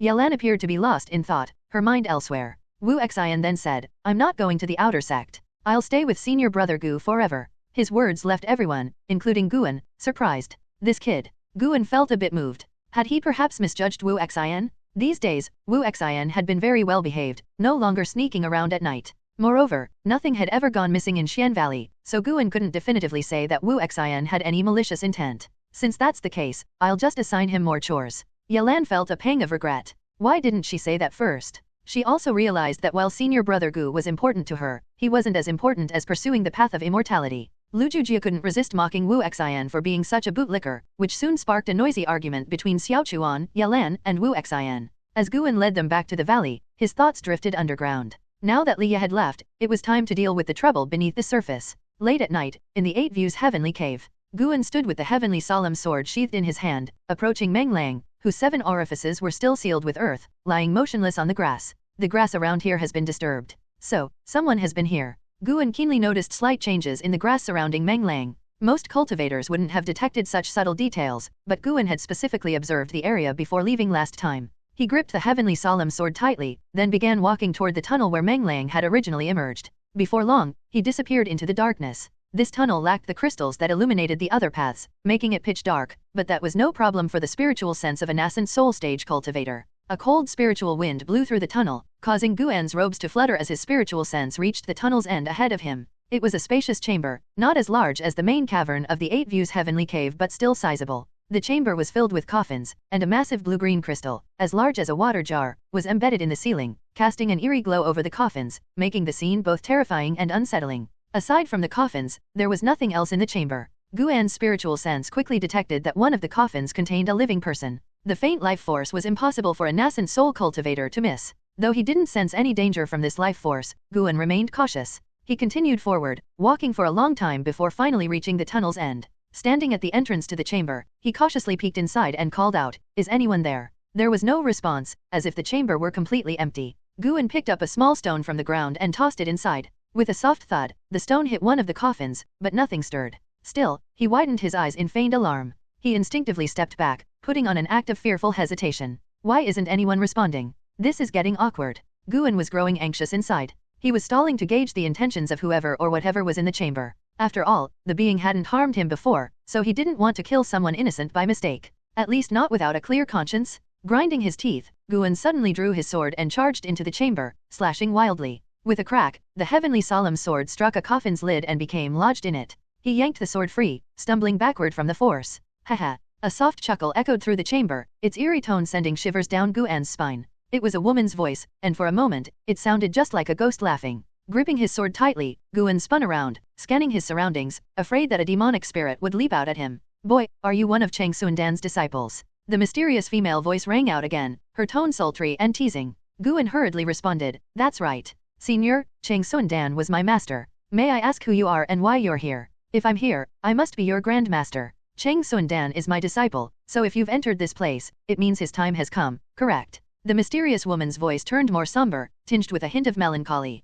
Guan replied, "So you're my grandmaster. I greet you, grandmaster. My master's time has indeed passed. He told me he wanted to follow your example and find a secluded place to await the end of his life." The chamber fell into silence. Guan remained vigilant, ready to strike if the other party attacked, regardless of whether she was his grandmaster. He wouldn't hesitate to defend himself. The heavenly solemn sword, after all, had yet to taste blood. After what seemed like an eternity, just as Guan was about to speak again, the woman's voice returned. "Did Taixuan Dan tell you who I am?" Guan answered softly, "My master told me everything. You're from the Thousand Autumn Pavilion, and he told me to be prepared to assist the people of Thousand Autumn Pavilion whenever they come. By the looks of you, timid and cautious, I'd wager you're not doing this willingly, are you? You only learned about all this after becoming the Valley Master, didn't you?" The woman's voice teased him playfully. Guan let out a long sigh, saying nothing more. His silence spoke volumes. This time, he wasn't acting, he was genuinely exasperated. "Since you've acknowledged Taixuan Dan as your master, you are naturally my grand disciple. Guard this place for me for 10 years, and after that, I'll leave the Taixuan Sect and won't trouble you any longer." Hearing this, Guan asked, "May I ask Grandmaster's name?" "My name is Zhang Qiang. As for my title in the cultivation world, it's not worth mentioning." "Zhang Qiang? Her name sounds nice, but I wonder how long she's been alive." As Guan pondered this, one of the coffins suddenly opened, startling him. 2 objects flew out of the coffin and landed at his feet. Looking down, he saw a small black bell and a cultivation manual. "Consider these my gifts to you, my grand disciple." The soul-shaking bell can control all the techniques of the 10,000 Gu mysterious technique. With just a shake, every corpse puppet in this cavern will obey your commands. And that manual is my personal cultivation method, the yin-yang art. It also contains the instructions for refining the soul-shaking bell. Even Taixuan Dan couldn't learn this. Zhang Qiang's voice carried a note of weariness. Guan quickly bowed in thanks, but couldn't help asking, "Grandmaster, why are you so kind to me when I'm merely of average talent?" Average talent? Boy, though I don't know what strange techniques you're practicing, your actual cultivation far exceeds the 4th level of the Qi refining stage. I'd guess you've already reached the foundation establishment stage. For someone so young to reach foundation establishment, you're definitely a genius. What I like even more is your humility, hiding in the outer sect as a servant. I don't know what burdens you carry, but you clearly have issues with the Taixuan Sect. Your talent satisfies me, and your cautious approach suits me even more. Train well. In time, I'll teach you more techniques. Eventually, I'll recommend you to become a true disciple of the Thousand Autumn Pavilion." Zhang Qiang's coquettish laughter returned, making Guan's face stiffen as he felt a bit exposed, like his cover had been blown. Taking a deep breath, Guan said, "Thank you, Grandmaster. If you ever need anything, feel free to ask." With that, he bent down, picked up the soul-shaking bell and the yin-yang art, and turned to leave. Zhang Kaiying's voice didn't call out again, and Guan quickly made his way back to the Eight Views Heavenly Cave. Sitting under the tree, he began reading through the yin-yang art. All the while, he was contemplating whether Zhang Kaiying had any ill intentions. If it's only for 10 years, I'm not too worried. After all, I'm already at the nascent soul stage and have mastered the Taixuan Heavenly Shocking Sword. Zhang Kaiying is clearly no saint, and she's wary of my foundation establishment strength. How could she possibly go from fearing foundation establishment cultivators to overpowering a nascent soul cultivator in just 10 years? She's been hiding here for a long time. According to Chang Sundan, she's supposedly been dead for 70 years already. During these 10 years, I'll try to learn more techniques and skills from her. If, after 10 years, she leaves peacefully, I won't go against her. But if she harbors ill intent, then the heavenly solemn sword will have to taste blood. As spring turned to autumn, 5 years passed in the blink of an eye. During these 5 years, Guan continued his plan of investing 1 year of lifespan every night. Over time, he invested more than 1,800 years of lifespan, pushing his cultivation to the 8th layer of the nascent soul realm. After surpassing the 5th layer of the nascent soul realm, the time required for each subsequent small breakthrough increased exponentially. Even during the evolutionary process, Guan had to endure longer periods of hard cultivation. Currently, his lifespan had dwindled to just over 10,200 years, but the addition of the Eight Views Heavenly Cave had significantly boosted his annual lifespan gain. In these 5 years, 3 new servant disciples joined Xian Valley, all of whom became Guan's disciples. 2 were male, and 1 was female. The oldest was named Tang Yu, followed by Suhan, and the youngest, Zhen Qin. Guan no longer chose disciples based on their potential. Instead, he selected those with mediocre talent to avoid unnecessary trouble. The maximum lifespan of each disciple was around 200 years, and he picked the ones who seemed agreeable to him. On this day, at the entrance to the valley, Xiaochuan, Yelan, Wu Xian, Tang Yu, Suhan, and Zhen Qin gathered around Lu Jujia. Senior brother, we wish you success. Uncle Master, don't forget about us when you're in the outer sect. Don't worry, I'll be looking after Medicine Valley. If you fail, I'll definitely make fun of you. Today was the day Lu Jujio was heading to the outer sect to take the entrance examination. Guan had sliced an ancient vine fruit into 4 pieces and distributed them among his junior brothers and sisters, significantly boosting their cultivation. Lu Jujio was the first to reach the 9th layer of the Qi refining realm. It's worth mentioning that ever since Wu Xian consumed the ancient vine fruit, he had become completely obedient, staying in his room every night to cultivate without wandering off into the mountains. He had also become more diligent in his work. At 23 years old, Lu Jujio was brimming with confidence. He glanced toward the pavilion where his senior brother lived and saw Guan standing by the window, watching him. A warm feeling filled his heart. Wait for my good news, senior brother. I won't let you down. Lu Jujia called out with a proud smile before turning and leaving. With years of cultivation and mastering the remnant wind kick technique, he believed he could make a name for himself in the outer sect. Dressed in a black robe with white accents, Guan watched from a distance as Lu Jujia departed. His emotions were mixed. He couldn't quite tell if he felt proud or reluctant. Maybe it was a bit of both. I'm only 27, yet I'm already feeling sentimental. What will happen when I'm 200, 2,000, or even 20,000 years old? Guan chuckled at himself. He turned back to his desk, sat down, and picked up The Adventures of the Green Hero, continuing to enjoy the book. This was a new release from last year, and Guan considered it the author's magnum opus.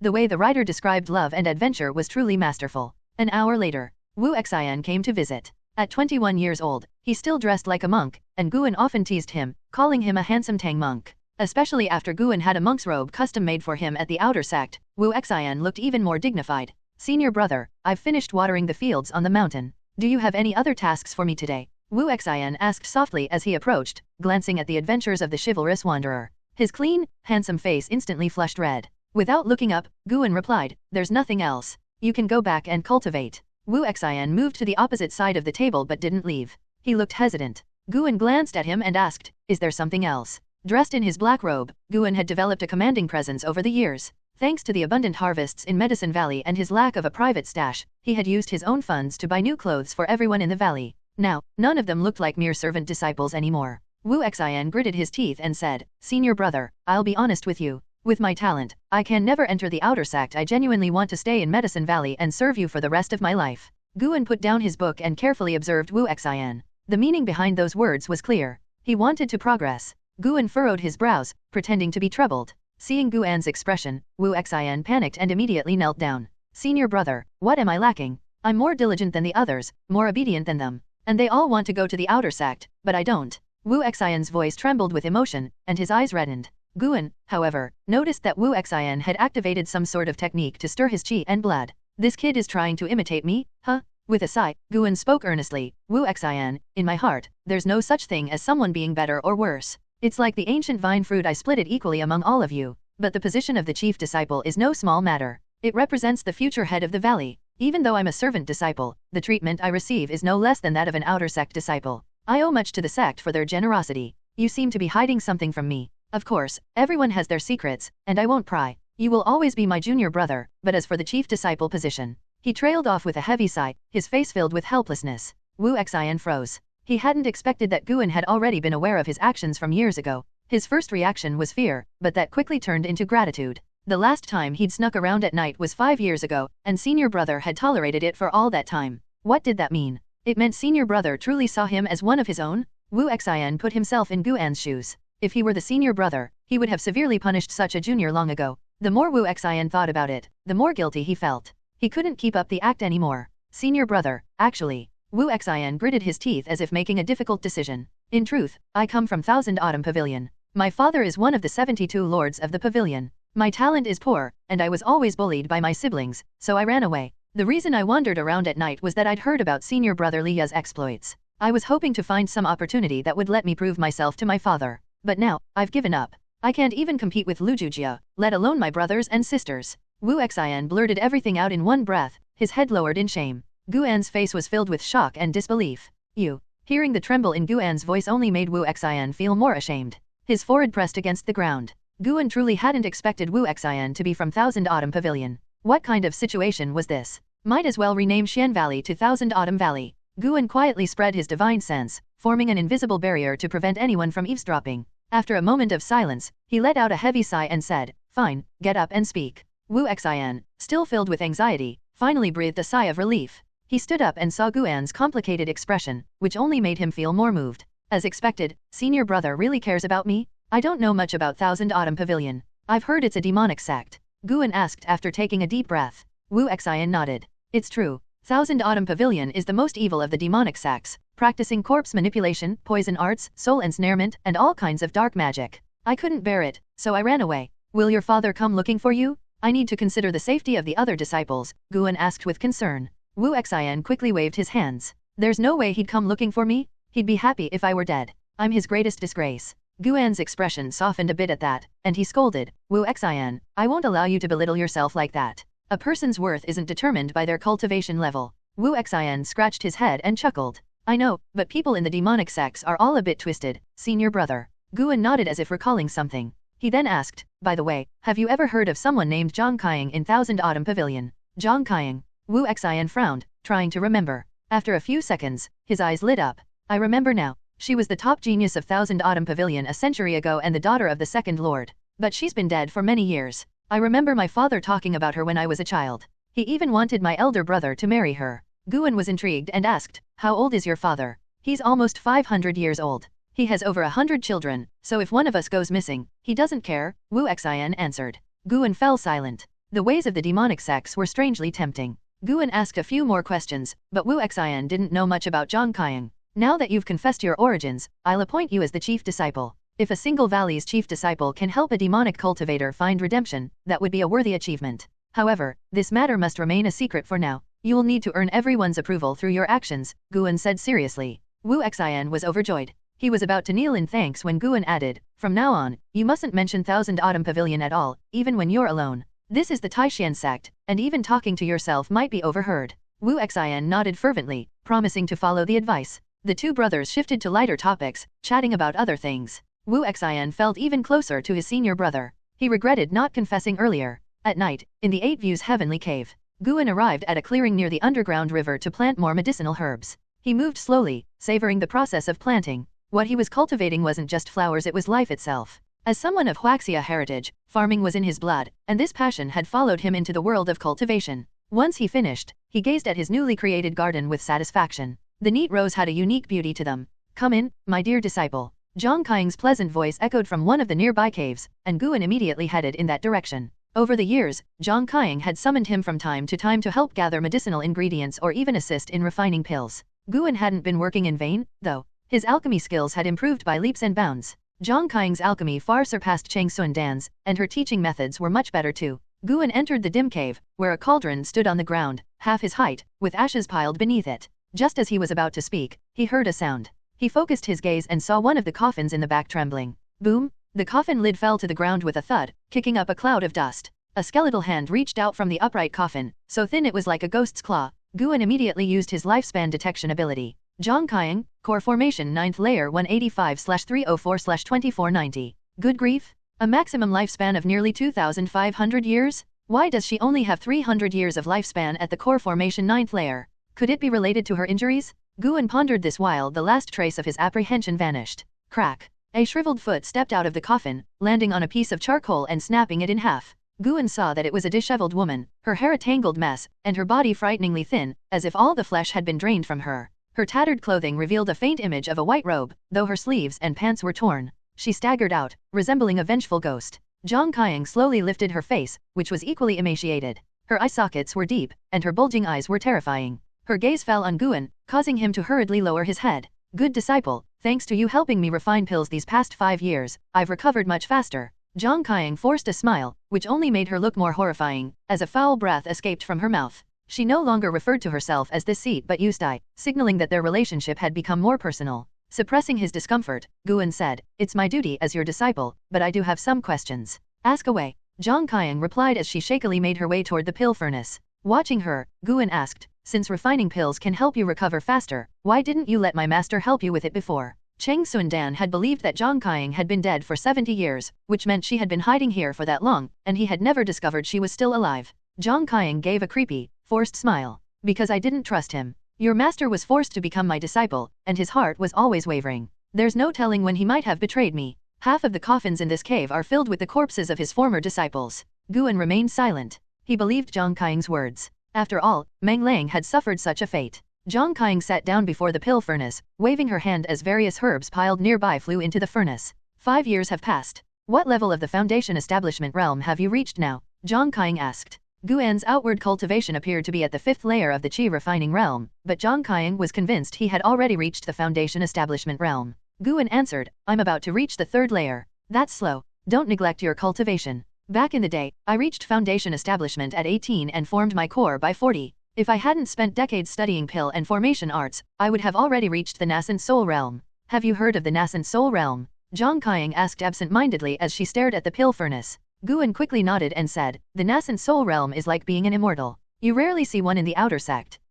Immortal? They're just stronger cultivators. Once I've fully recovered, I'll find a place to break through to the nascent soul realm. When that happens, you'll have a nascent soul backer." Excited. Zhongqiang's voice turned proud as she spoke. Her voice was seductive, a stark contrast to her terrifying appearance. "Thank you for your care, Grandmaster. Is there anything I can assist you with?" Guan stepped forward and asked. Zhongqiang replied, "Just watch me refine pills, and let's chat a bit." She motioned for Guan to sit beside her. Guan sat down but kept a cautious distance, remaining alert. No matter how kind Zhongqiang seemed, Guan wouldn't let his guard down until she left. Meng Lang was a grim reminder. He probably hadn't suspected Cheng Sundan's betrayal until his dying moments. Zhongqiang inquired about Guan's background, and he shared the general outline of his life without mentioning the Ji family. He only said he came from a servant background and was recruited into the Taixuan Sect after his spirit root was detected. They talked for half an hour before Zhongqiang allowed him to leave, instructing him to return for the next 3 nights, promising a significant reward after. Guan complied. On the 3rd night, Guan sat cross-legged across from the pill furnace, holding the yin-yang art and occasionally asking Zhongqiang questions. Irritated by his inquiries, Zhongqiang finally snapped, "Are you messing with me on purpose? You're already at the Foundation Establishment realm at such a young age, yet how can your comprehension be this poor?" Guan protested, "Refining pills is one thing, but breathing techniques are another." Zhongqiang was momentarily speechless, her attention suddenly drawn to the pill furnace. The steam rising from the furnace grew thicker, and the steam vents on the lid turned an eerie green. Guan felt a chill. What kind of pill was she refining? Why did it feel like poison? Zhongqiang's eyes gleamed with excitement, and she stopped speaking, her gaze locked on the furnace. Time passed slowly. Guan remained on guard, ready to defend himself in case Zhongqiang attacked. After an unknown period, a muffled sound came from the furnace, and Zhongqiang's face lit up with a ghastly smile. She raised her right hand, and with 2 fingers, the lid of the furnace flew off. In one swift motion, she snatched a pill from the furnace and immediately swallowed it. So fast? It was as if she feared Guan would steal it. After consuming the pill, Zhongqiang sat cross-legged and began channeling her energy. In less than 3 breaths, white smoke began to rise from her body. Guan stood up and slowly backed away, putting some distance between them. More and more white smoke swirled around her, shrouding her in a mist, making her look like a zombie emerging from the fog. Guan continuously checked her lifespan, ready to act if she suddenly broke through to the nascent soul realm. Zhang Qing's current lifespan began to increase, and for the first time, Guan witnessed someone's lifespan grow like this. The numbers were staggering. He couldn't help but feel curious about what kind of miraculous pill she had taken. Not only was her lifespan increasing, but her aura was also surging, quickly surpassing that of the Foundation establishment realm. A true core formation cultivator? Guan keenly observed that Zhang Qing's body was also restoring itself. Her previously emaciated figure was filling out, as if air was being pumped into a balloon. Impressive. He patiently waited. Gradually, the sound of Zhang Qing's breathing grew heavier, eventually resembling the growls of a wild beast. After a long while, her breathing suddenly ceased. Guan noticed that she hadn't broken through to the nassent soul realm, so he wasn't too worried. From within the mist, Zhang Qing stretched lazily, her now graceful figure emerging, entirely different from before. She stepped out of the mist, still disheveled and wearing tattered clothing. However, beneath her ragged robes, her pale skin glistened in the dim cave light, causing Guan's face to flush with embarrassment as he averted his gaze. It's been a long time since I've felt this way, Zhang Qing said nostalgically. She walked up to Guan, leaning forward and pushing her hair back. So, what do you think, good disciple? Is your master beautiful? Guan stole a quick glance. Despite her dirty face, her features were indeed stunning. In his experience, only Ji Xiao from the Ji family and Li Xianyu from the outer sect could compare to her beauty. Grandmaster is undoubtedly a rare beauty, but I'm more concerned about your health. Have your injuries fully healed? Guan asked, his tone sincere. If she was fully recovered, she could leave quickly. I'm far from fully recovered. I'll need another 5 years to rest, Zhang Qing said with a smile, her bright eyes studying Guan, as if contemplating something. Whoosh! Suddenly, she thrust her palm at Guan with lightning speed, stopping just inches from his chest.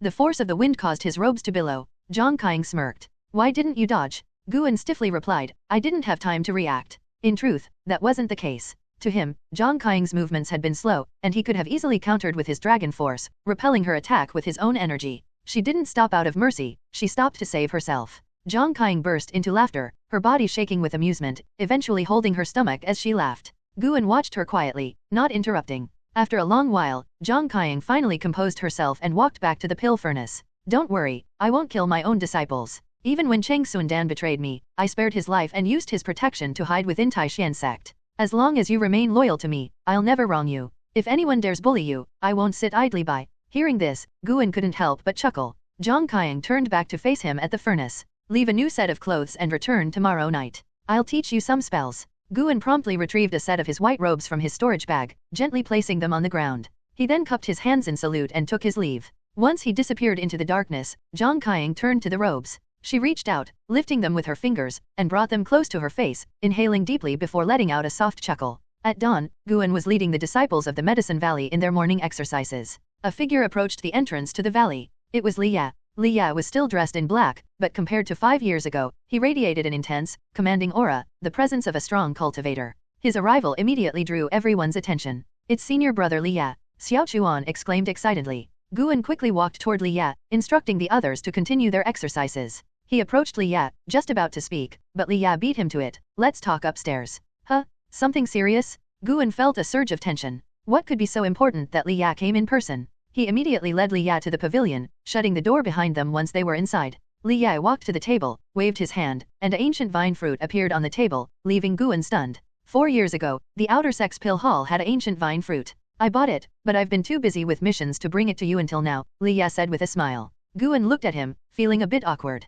Liya noticed and asked, what's wrong? Realizing he couldn't hide the truth, Guan coughed lightly and said, I was the one who sold that fruit to the pill hall. To avoid suspicion, Guan had sold it at a low price, earning praise from the pill hall elders for his gratitude to the sect. He never imagined Liya would buy it back. Liya sighed. What a mess. That fruit is a rare treasure that strengthens one's vitality. How could you sell it? How much did you sell it for? 20 mid-grade spirit stones. What? I spent 10 high-grade spirit stones. Liya's eyes widened. A single high-grade spirit stone was worth 100 mid-grade spirit stones. Both of them fell into a brief silence. In truth, Guan didn't feel he had lost out. Thanks to the ancient vine fruit, he had developed a good relationship with Zhu Qingla from the pill hall. Over the past 4 years, Zhu had done him many favors and opened several doors for him. However, standing before Liya, Guan felt a bit embarrassed. Liya sighed softly. Let's just consider it a contribution to the sect. Besides the fruit, I'm here for another reason. What is it? Guan asked, silently praying it wasn't something troublesome. He had no desire to get involved in the vortex of conflict within the outer sect. Liya smiled and said, you like farming, don't you? I remember you mentioned before that you've helped a certain outer sect disciple manage his cave residence. Now, there's an opportunity for you. The compensation is decent work for a year and you'll earn 1 mid-grade spirit stone plus a bottle of spiritual chi pills. Hearing this, Guan was relieved. If it was something that could earn him more lifespan, he naturally wouldn't refuse. After all, he rarely trained and had plenty of time. He began asking about the identity of the employer. Liya didn't hide anything. The Outer Sect disciple was a friend of his, and his cave residence was near the Outer Sect city. After agreeing, Guan was immediately taken there by Liya. Liya flew on his sword, with Guan standing behind him, the two of them sharing one sword. Their airborne figures drew envious gazes from Xiaochuan, Yalan, and the others. Who wouldn't dream of flying on a sword? The tall and burly Tang Yu sighed. If Master could learn swordsmanship from Uncle Liya and teach us, that would be amazing. The slender and handsome Sohan, standing nearby, nodded. Even though he had been in Medicine Valley for 4 years, he still longed for the Outer Sect in his heart. It wasn't just him. Tang Yu and Zhen Qin felt the same. Yalan didn't say much and simply pulled Zhen Qin back to the courtyard to train. Meanwhile, high above the mountains, Liya flew at great speed, his gaze fixed ahead, his black robes billowing in the wind, his hair flying wildly, giving off a free-spirited, unrestrained aura. I noticed that your Medicine Valley has more servants than before. Junior brother Gu, try to recruit fewer disciples in the future and invest more spirit stones into your own cultivation, Liya advised earnestly. Even though Guan always said his talent wasn't good, Liya still believed there was hope for him. He didn't want a future where, after 100 years, he would still be youthful, while Guan had already grown old. Although Liya had made a few friends during his years at Taixuan Sect, no one compared to junior brother Gu in his heart. Guan was the only person who treated him well without expecting anything in return. He didn't want to lose this bond. Guan smiled and said, Senior brother Li, don't worry. The reason I'm taking on more disciples is that the fields in Medicine Valley have expanded. Every year, I submit more herbs, and the pill hall is gradually improving my benefits. I won't neglect my cultivation. Hearing this, Liya smiled. That's true.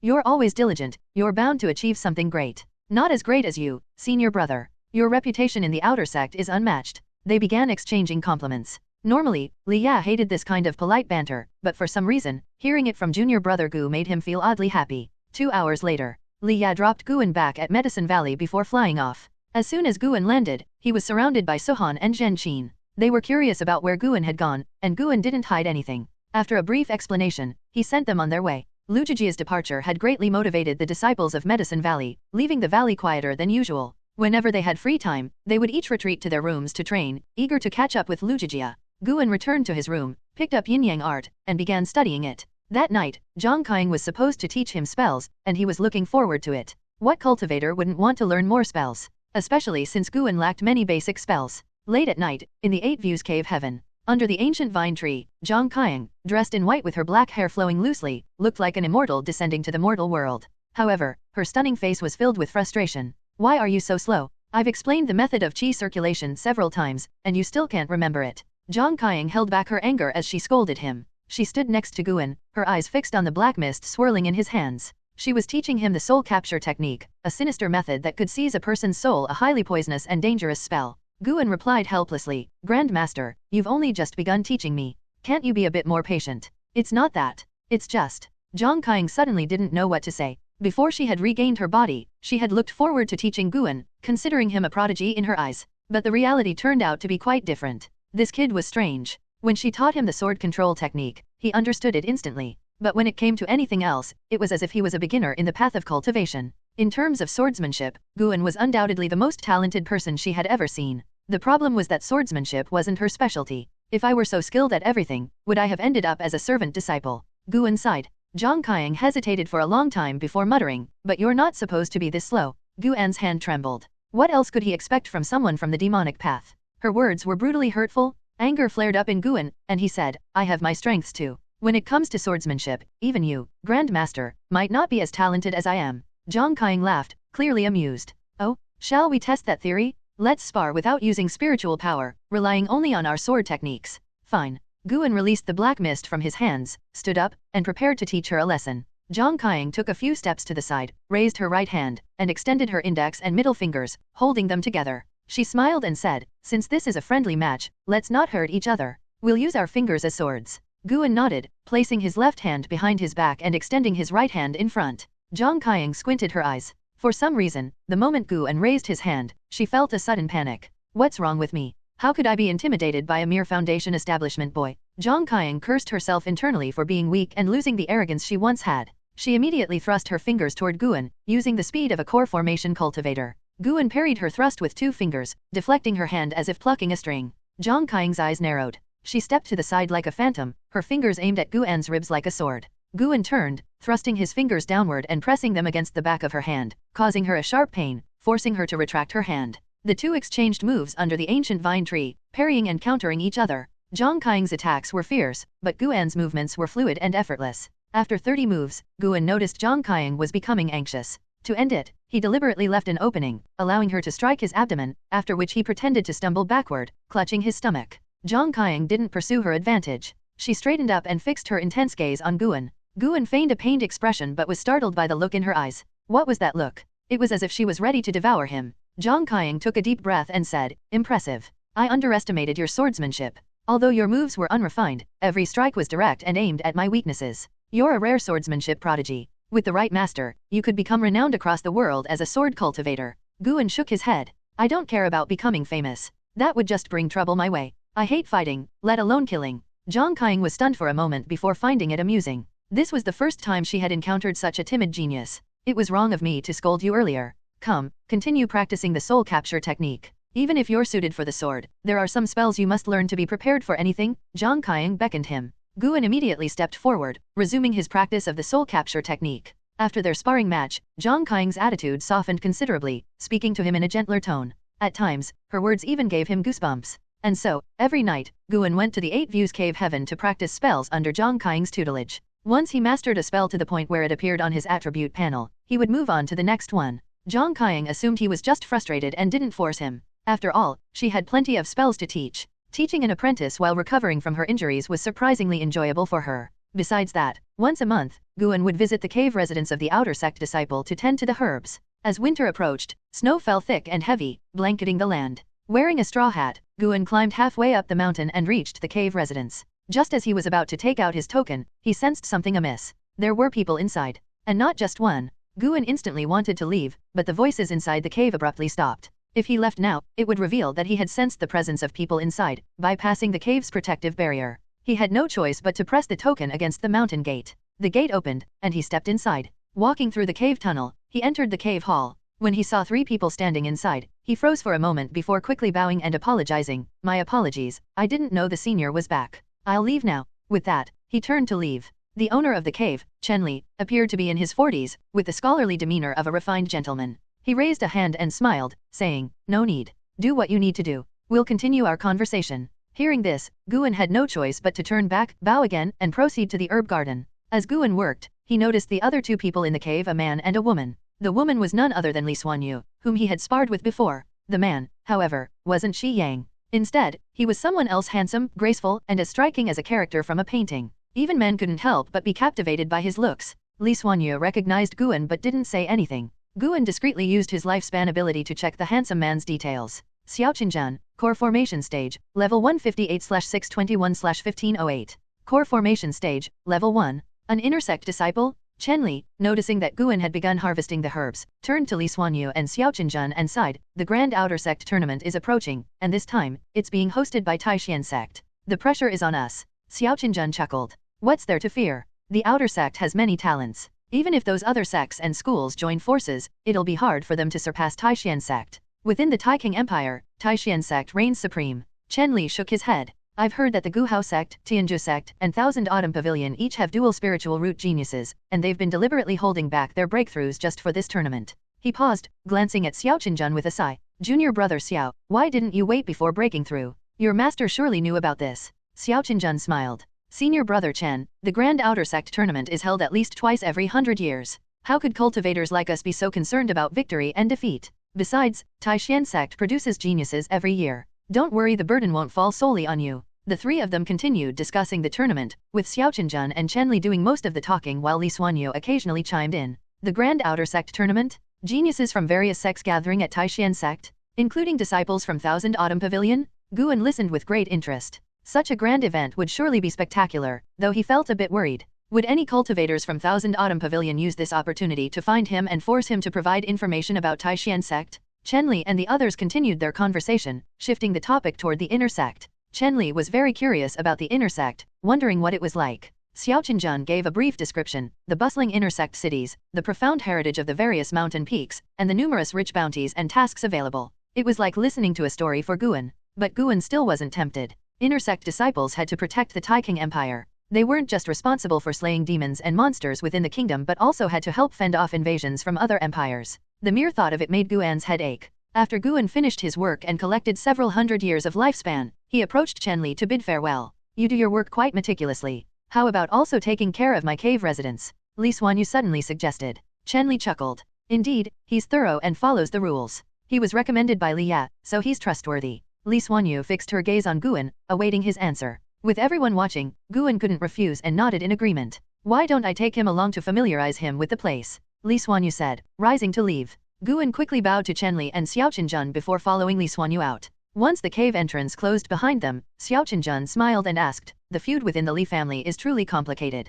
What do you think? Does junior sister Li Xuanyu hold any grudge against Liya? Chen Li shook his head. That's unlikely. If there were any animosity, she wouldn't have spoken on his behalf before. Liya would have died at Shi Yang's hands long ago. Now that Shi Yang has been missing for years, I suspect Liya might have killed him. Xiao Qinjun raised his teacup, his expression becoming subtle. After leaving the cave residence, Guan followed Li Xuanyu. The two of them shared a sword but kept a respectful distance from each other. Standing behind Li Xuanyu, Guan could catch a faint scent of something refreshing, far more pleasant than the scent on Zhang Qiang. Though Zhang Qiang had cleaned herself up, that lingering smell of death hadn't entirely dissipated. Neither of them spoke, as Li Xuanyu's cold demeanor discouraged Guan from striking up a conversation. Her cave residence wasn't far from Chen Li's, and before long, they landed. Guan immediately sensed that her cave's defensive wards were much stronger, and once inside, the rich spiritual energy was palpable. Li Xuanyu began explaining the origins of the herbs in her cave and how to cultivate them, and Guan listened attentively. After a stick of incense's time, Li Xuanyu handed him a token, which would allow him direct access to her cave. Her offered compensation was the same as Chen Li's. For Guan, harvesting herbs for lifespan was enough, but if he could also earn some spirit stones, he certainly wouldn't refuse. He bowed and took his leave. Wait, what's your relationship with Liya? Li Xuanyu suddenly asked. Guan stopped and replied, Liya is my senior brother. Naturally, we have a good relationship. From her demeanor, Guan could tell that Li Xuanyu and Liya likely had a decent relationship. If there were a grudge, she wouldn't need to go through him, a servant disciple, to deal with Liya, right? Li Xuanyu didn't say anything more, only giving a slight nod. Guan bid farewell again. Managing the cave residences for outer sect disciples wasn't exhausting work. He typically only needed to visit once every half-month or so. Guan figured he could take on even more of such tasks. His business tree was growing ever more prosperous. The 8 Views Cave Heaven and Medicine Valley formed the trunk, while more branches sprouted, bringing in more and more lifespan. He aimed to reach 10,000 years of lifespan as soon as possible. Winter snow melted, and spring arrived. As dusk approached, Medicine Valley began to light up with decorations. In front of the pavilion, the youngest disciple, Zhen Xin, squatted on the ground, cutting paper. She quietly asked, Master, what's the meaning of this spring festival? She was 9 years younger than Guan, with a sweet face, large eyes, and a petite figure. Her gentle personality made even Lu Jijia and Xiao Chuan particularly fond of her. When I was little, an old man told me that the spring festival represents the start of a new year, a time to bid farewell to the old and welcome the new. People would exchange blessings during this time. There's not much to celebrate here in Medicine Valley, so I thought we could make this our own festival, Guan explained while weaving a lantern. Not far away, Wu Xian, Xiao Chuan, and Tang Yu were hanging lanterns and pasting red paper, while Yalan prepared food and Sohan checked on the gardens. Hearing this, Zhen Qin's face lit up with anticipation. The idea for the spring festival had come to Guan a few days prior when he overheard his disciples talking about their hometowns. It made him recall his past life on Earth, where the spring festival was just around the corner. So, he decided to establish it as the first festival for Medicine Valley. In the future, he could create more holidays to make life in Medicine Valley less dull. He also wondered if there were other transmigrators from Earth in this world. Guan pondered quietly. The excuse of hearing it from an old man was just a precaution in case anyone asked too many questions. Just then, Guan's brow furrowed as he sensed 2 unsettling presences approaching Medicine Valley, now less than 10 miles away. Both presences belonged to Foundation establishment cultivators, but their auras reeked of blood. They had killed many people? With the Grand Outer Sect tournament approaching, could these be demonic cultivators? Guan silently prayed that they wouldn't come to Medicine Valley. But just as he feared, the 2 figures flew directly toward Medicine Valley. Before long, they appeared at the top of the mountain, overlooking the valley. It was a man and a woman, both dressed in dark purple robes. Their sinister auras made them look like vengeful spirits, even in the daylight. The woman, with a curvaceous figure, wore dark makeup, and her long nails resembled claws. She covered her mouth and giggled, Su Lang, we're not far from Taixuan Sect's outer sect. Why don't we rest here for a while and ask these servant disciples for some information? The man beside her was tall and imposing, with a stern face. He wore a purple crown adorned with a red gem resembling a crimson eye. A bunch of chi refining insects. What could we possibly learn from them? The man said coldly. He was from the Wanyin sect, named Surui. He had come with his Dao companion, Chenji, to participate in the Grand Outer Sect tournament. Chenji chuckled. You know how the Taixuan Sect is. They aren't particularly strong but love to gang up on people. If we arrive early, we're bound to get dragged into trouble. Waiting here might not be so bad. Surui considered her words and nodded. Then, he leaped down toward the valley, with Chenji following closely behind.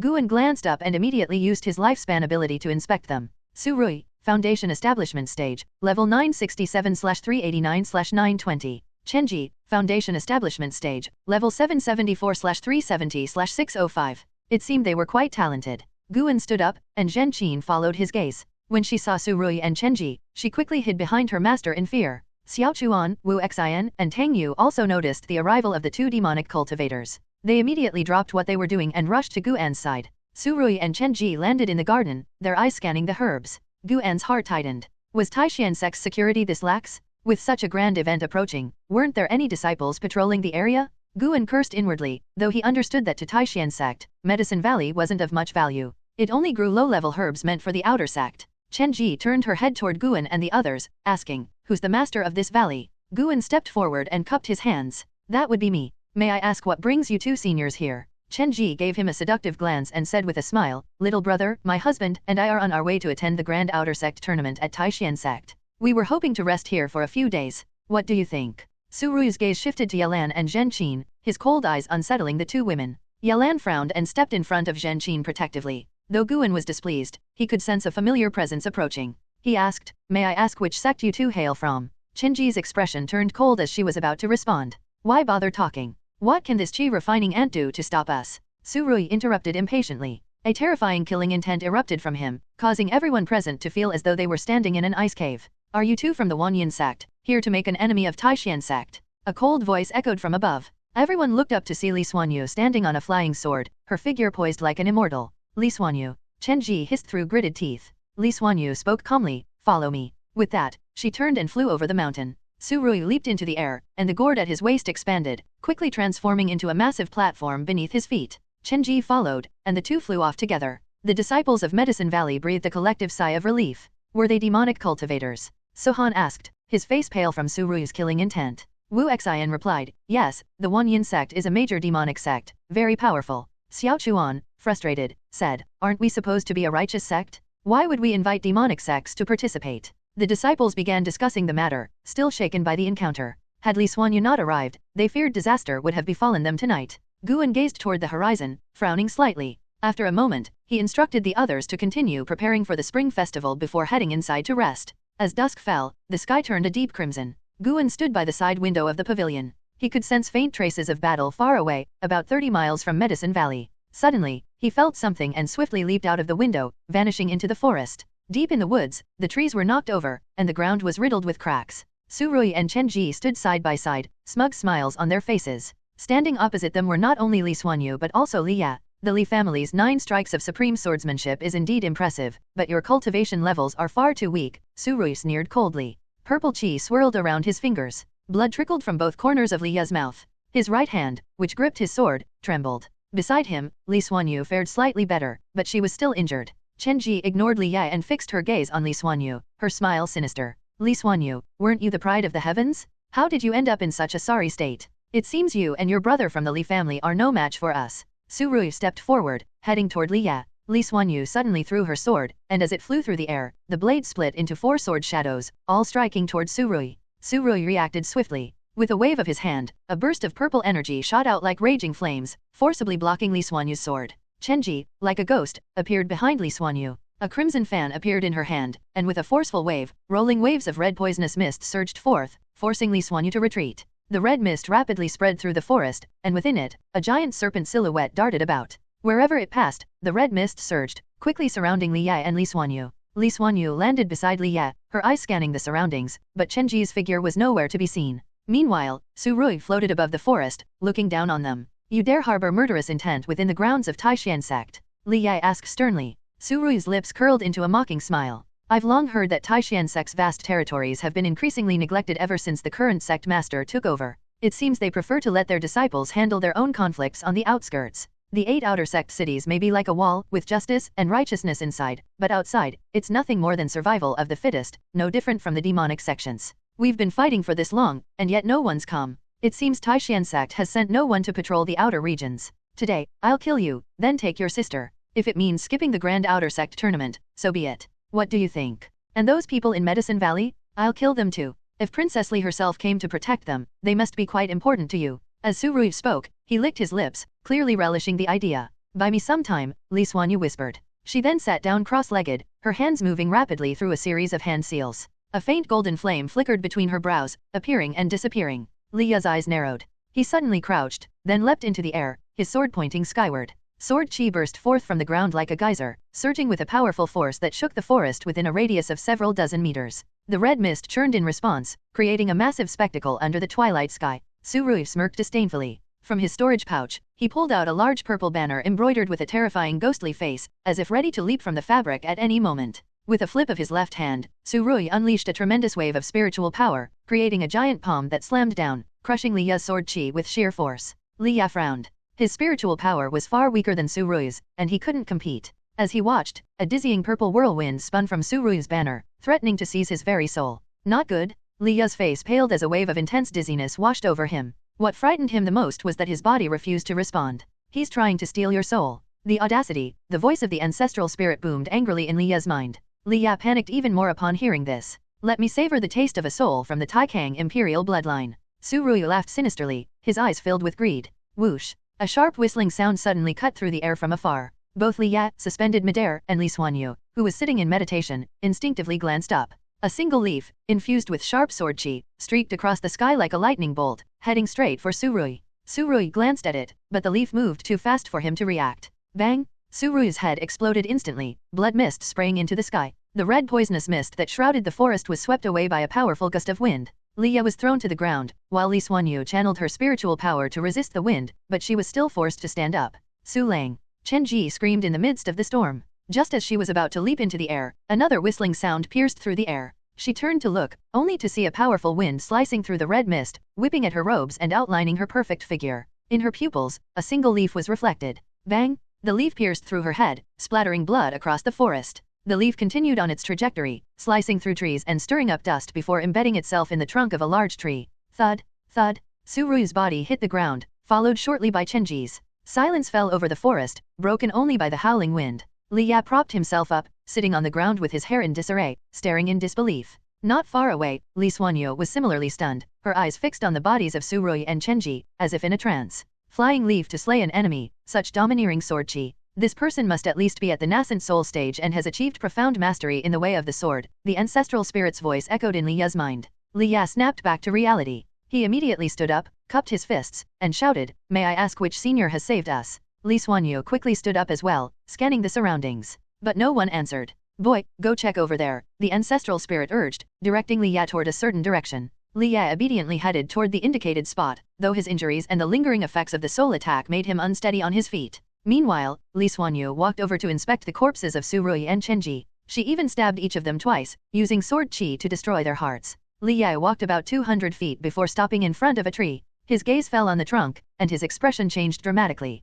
"How is this possible?" Liya whispered in shock. Following his line of sight, one could see a single leaf embedded in the tree trunk, still radiating traces of sword chi. The entire trunk was cracked, as if it could shatter at any moment. This person struck from 10 miles away. I can sense the direction but cannot capture their presence, the ancestral spirit mused. Marveling at the feat, it seems Taixuan Sect isn't so weak after all. A powerful expert must be watching over the outer regions. Liya stared at the leaf, trying to calm his racing heart. Just then, Li Xuanyu walked over, and when she saw the leaf, she too was momentarily stunned. Night had fallen over Medicine Valley. The Valley Master's pavilion was lit up, and Guan and his disciples sat around a large table, eating, drinking, and chatting merrily. Xiaochuan and Tang Yu were in the midst of a drinking contest. Xiaochuan, already red-faced, refused to admit defeat, continuing to drink despite the others' attempts to stop him. The wine they were drinking wasn't ordinary alcohol, it was spirit wine, which Guan had specially purchased from the outer sect. 1 jar cost 2 low-grade spirit stones, equivalent to 2 months' wages for a servant disciple. Earlier today, we encountered 2 demonic cultivators.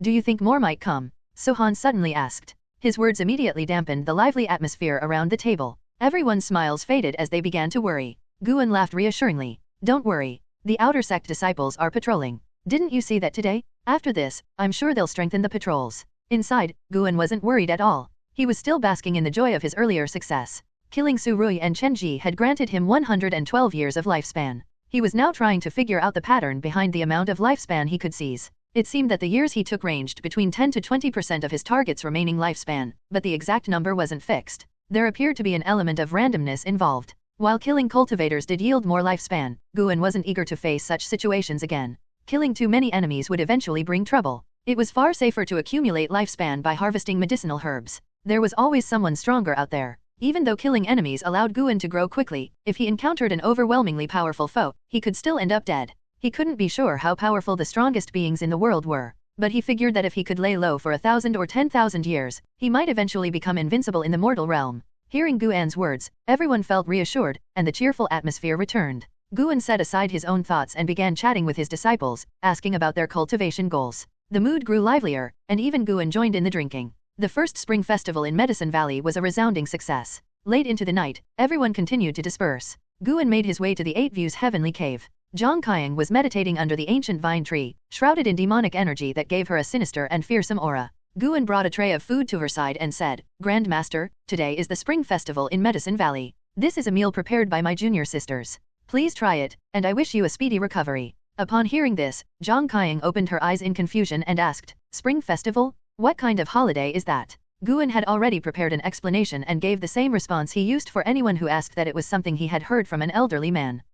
Establishing a holiday does seem like a good way to build unity. Zhang Qiang nodded approvingly, then turned her gaze toward the wooden food box Guan was holding. Guan quickly placed the tray down and started to take out the dishes, including a small jar of wine. Zhang Qiang's eyes lit up when she saw the meal. She muttered to herself, "Since you've shown such thoughtfulness, it would be rude not to partake." Without hesitation, she grabbed a bowl of food and began eating heartily, shoveling the food into her mouth like someone who had been starving. Guan hurriedly poured her some wine, then asked curiously, "Grand Master, there's something I've never fully understood." "Speak," Zhang Qiang replied, her mouth full of food. She grabbed the wine bowl from Guan and drank deeply, leaving traces of grease and wine around her lips. "Why does the Thousand Autumn Pavilion place spies beyond the outer sect? It feels like Medicine Valley isn't really positioned to gather any meaningful intelligence," Guan asked. Zhang Qiang gave him a sidelong glance and replied with a hint of annoyance, "Who said your job was to gather intelligence? Your role is to watch over this place. Once the ancient vine tree fully matures, this will become a base for Thousand Autumn Pavilion. The task of gathering intelligence is handled by others."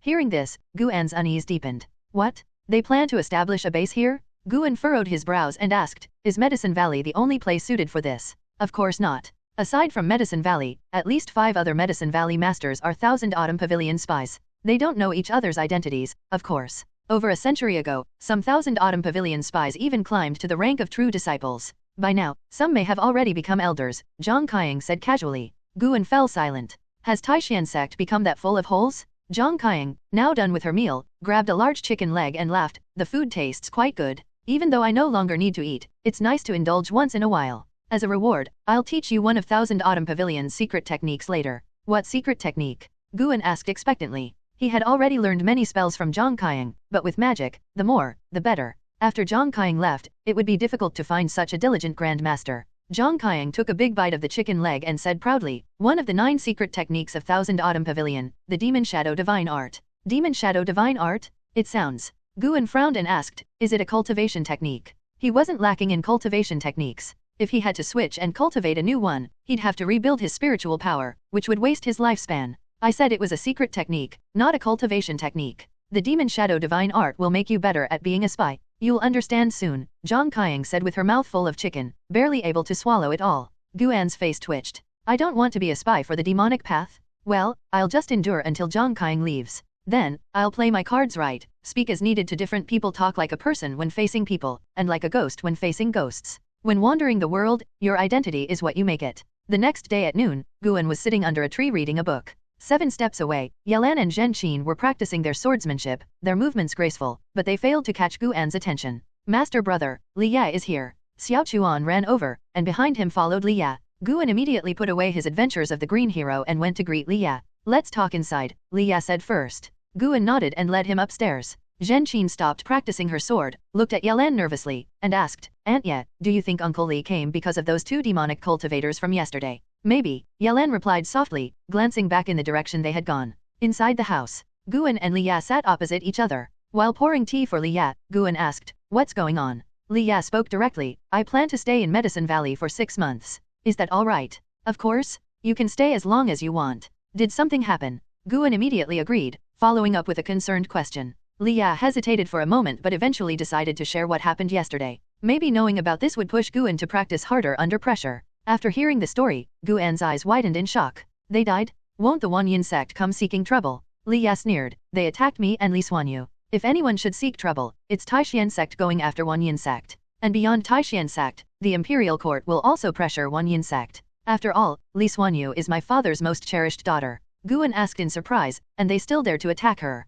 Su Ruyu and Chen Ji have always been ruthless and unscrupulous. Chen Ji held a grudge against Li Xuanyu from their encounter in Ye City. Once they found her alone, they weren't going to let her go, and besides, Liya's tone was disdainful, but then he stopped himself. And besides what? Nothing. Guan felt irritated. If you don't want to finish, why say besides at all? Liya then asked, since yesterday, have you seen anyone passing through Medicine Valley? Guan shook his head. You didn't see, but if not for that nascent soul stage senior's intervention yesterday, both Li Xuanyu and I would have likely perished. That senior's swordsmanship was terrifying. To kill an enemy with just a leaf. Su Ruyu's 9th level of foundation establishment was like a melon or vegetable to him, easily slain with one leaf. Liya began to describe the battle with great enthusiasm, his face full of excitement. Guan listened wide-eyed, gasping from time to time as if hearing a legendary tale. That nascent soul stage senior had only thrown 2 leaves, yet Liya used every adjective in his vocabulary to describe the scene, getting more and more animated. A sword cultivator should be like that when the swordless surpass the sword? No matter what's in your hand, it can be a sword. Even for me. In short, I've found my path, and from now on, I'll focus solely on swordsmanship, delving deeply into the way of the sword. Liya's eyes shone with longing, and Guan nodded, feeling secretly pleased. Brother, the senior you're praising so highly is right in front of you, but alas, you're too inexperienced to see it. Guan interrupted Liya's musings and asked, if the outer sect tournament is so important, why isn't the sect sending patrols or guards to protect us, the labor disciples? Within 50 miles around Medicine Valley, there were at least 6 other outer sect disciples' residences. Although most of them were absent, surely if the sect ordered it, someone would come. Liya's smile faded, and he said quietly, think about it. Why would the sect allow people to raise the demon of greed and rage outside the outer sect? It's because they don't care about labor disciples. But don't worry, I'll stay here until the outer sect tournament ends. Guan remained silent for a moment before asking, aren't you participating? I'm not strong enough. If I recklessly join, I'll just end up getting hurt. Such a grand event is bound to be dominated by those at the 9th level of foundation establishment. Liya shook his head. This gave Guan a bit of respect for Liya. At least he was self-aware. Then again, it could also be that Su Ruyu had shaken him too much. They chatted for a while longer before going downstairs. Guan had Xiao Chuan and Tang Yu clear out a courtyard where Liya could stay alone. When the others found out that Liya was staying for half a year, everyone was excited. Not only would they have protection, but they could also learn swordsmanship from him. In their eyes, Guan was great in every way, except he didn't know enough spells to teach them, whereas Liya was a genuine foundation establishment cultivator. In the days that followed, Guan often saw sword cultivators and beasts flying over Medicine Valley, allowing him to witness many magical flying artifacts and mounts, leaving him in awe. Now this feels like a world of cultivation. A month later, deep in the night, Zhang Qing sat leaning against the ancient vine tree, her right leg swinging as her pale, smooth calf peeked out from beneath her robe. She held a book in her hand and glanced at Guan in the distance, who was busy harvesting herbs. Suddenly, she flipped over, sending the book back into the pendant around her neck. Stretching her body, she said, my good disciple, stop working for a while. Come and practice the demon shadow divine art.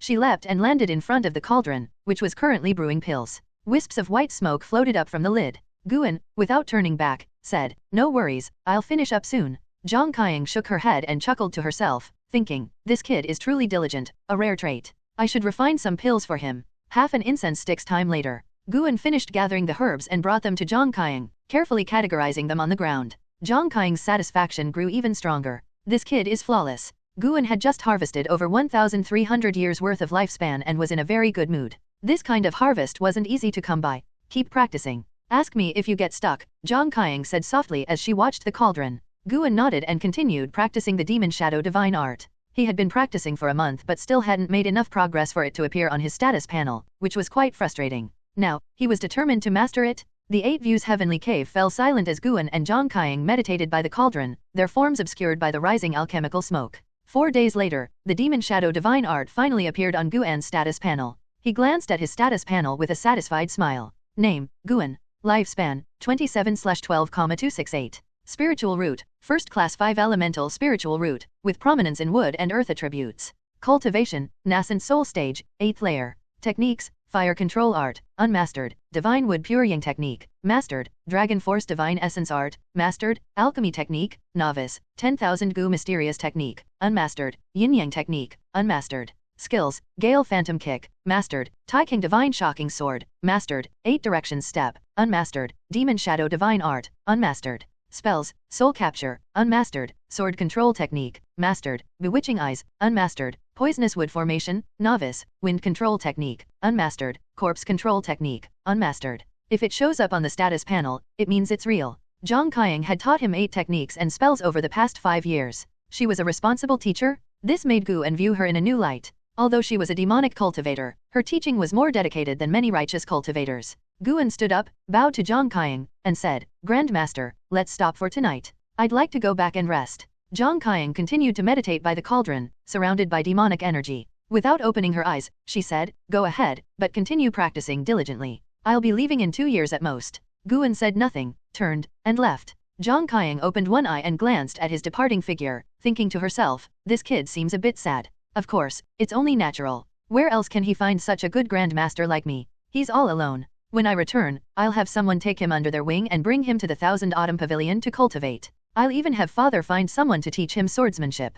Guan, with his back to her, quickened his pace toward the cave exit. He barely suppressed the joy in his heart, trying not to let himself laugh out loud. Finally, she's leaving? Although Zhang Qiang treated him well, he much preferred to have the 8 Views Heavenly Cave all to himself. After returning to the woods, Guan didn't go back to the building immediately. Instead, he headed out to a distant location, intending to meditate and invest another year of lifespan into his cultivation. He felt that he was getting closer to breaking through to the 9th layer of the nascent soul stage, perhaps in the next few days. Even though he felt close, he kept his discipline and only invested 1 year of lifespan each day. After traveling 20 miles out, Guan sat down under a tree and suppressed his aura to the point that he was indistinguishable from the surrounding flora. He immediately invested another year of lifespan into his cultivation, and soon, spiritual energy surged toward him. The nearby plants and trees swayed, as if cheering for him, wishing him an early breakthrough. Soon, the flow of spiritual energy calmed, signaling that he had completed a year's worth of cultivation. Guan stood up, ready to leave, but just as he was about to take a step, he sensed something and quickly hid behind a tree.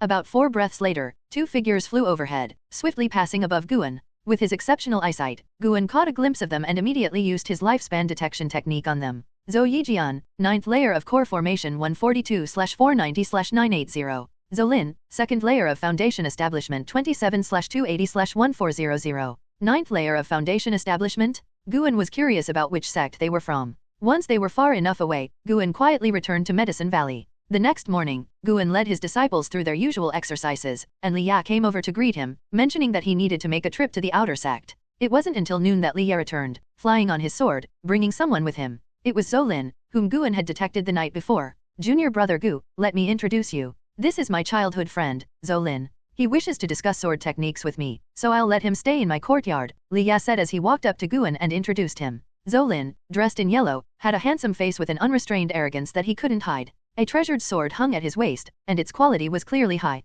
Liya introduced Guan to Zolin, but Zolin merely nodded slightly and remained silent. Guan, however, didn't find this strange. He smiled and said, "Then, senior brother Li, you can settle him in." Liya nodded, his eyes expressing some apology. Zolin pulled Liya forward, his excitement apparent as he said, "Today, Ji Lin from the Ji family was really impressive. Did you see his sword technique? It was exquisite. I feel he has a chance of becoming the final victor." Ji Lin? An image of a proud and handsome face flashed through Guan's mind. Ji Lin had entered Taixuan Sect along with Ji Xiao. Though Guan hadn't interacted with him much, he remembered that Liya had once helped Ji Lin gather herbs. Guan didn't expect Ji Lin to already be making a name for himself in the Outer Sect tournament. After all, Ji Lin wasn't much older than him. Of course, this might be due to the cultivation resources he had access to. With the support of both Taixuan Sect and the Ji family, rapid progress in cultivation was understandable. Guan walked back under the tree, but he continued to eavesdrop on Liya and Zolin's conversation. The Outer Sect tournament had already begun, with top disciples from both the righteous and demonic paths gathering to compete. According to Liya and Zolin, the competition was conducted one-on-one, and many disciples were already making names for themselves with undefeated streaks. Guan didn't hear Ji Xiao's name mentioned, but it made sense. She wasn't part of the Outer Sect. Meanwhile, Xiao Chuan, Wu Xian, and the others were all curious about Zolin, huddling together in small groups to gossip. Zolin's arrival didn't disrupt the peace of Medicine Valley. He looked down on labor disciples and spent most of his time practicing swordsmanship with Liya or meditating in his room. Because of their presence, Guan reduced the frequency of his trips to 8 Views Heavenly Cave, but he still adhered to his daily routines. A month passed quickly. Guan finally reached the 9th layer of Nassent Soul Stage, and that night, as he walked back, he felt as if he were floating on air. When he returned to Medicine Valley, he noticed someone practicing swordsmanship in Liya's courtyard. Guan entered his building and went to the window to observe. It was Zolin practicing. When Zolin first arrived, Guan had thought he was a swordsmanship genius. However, after a month of watching him practice, Guan realized that Zolin's talent in swordsmanship was quite mediocre. By now,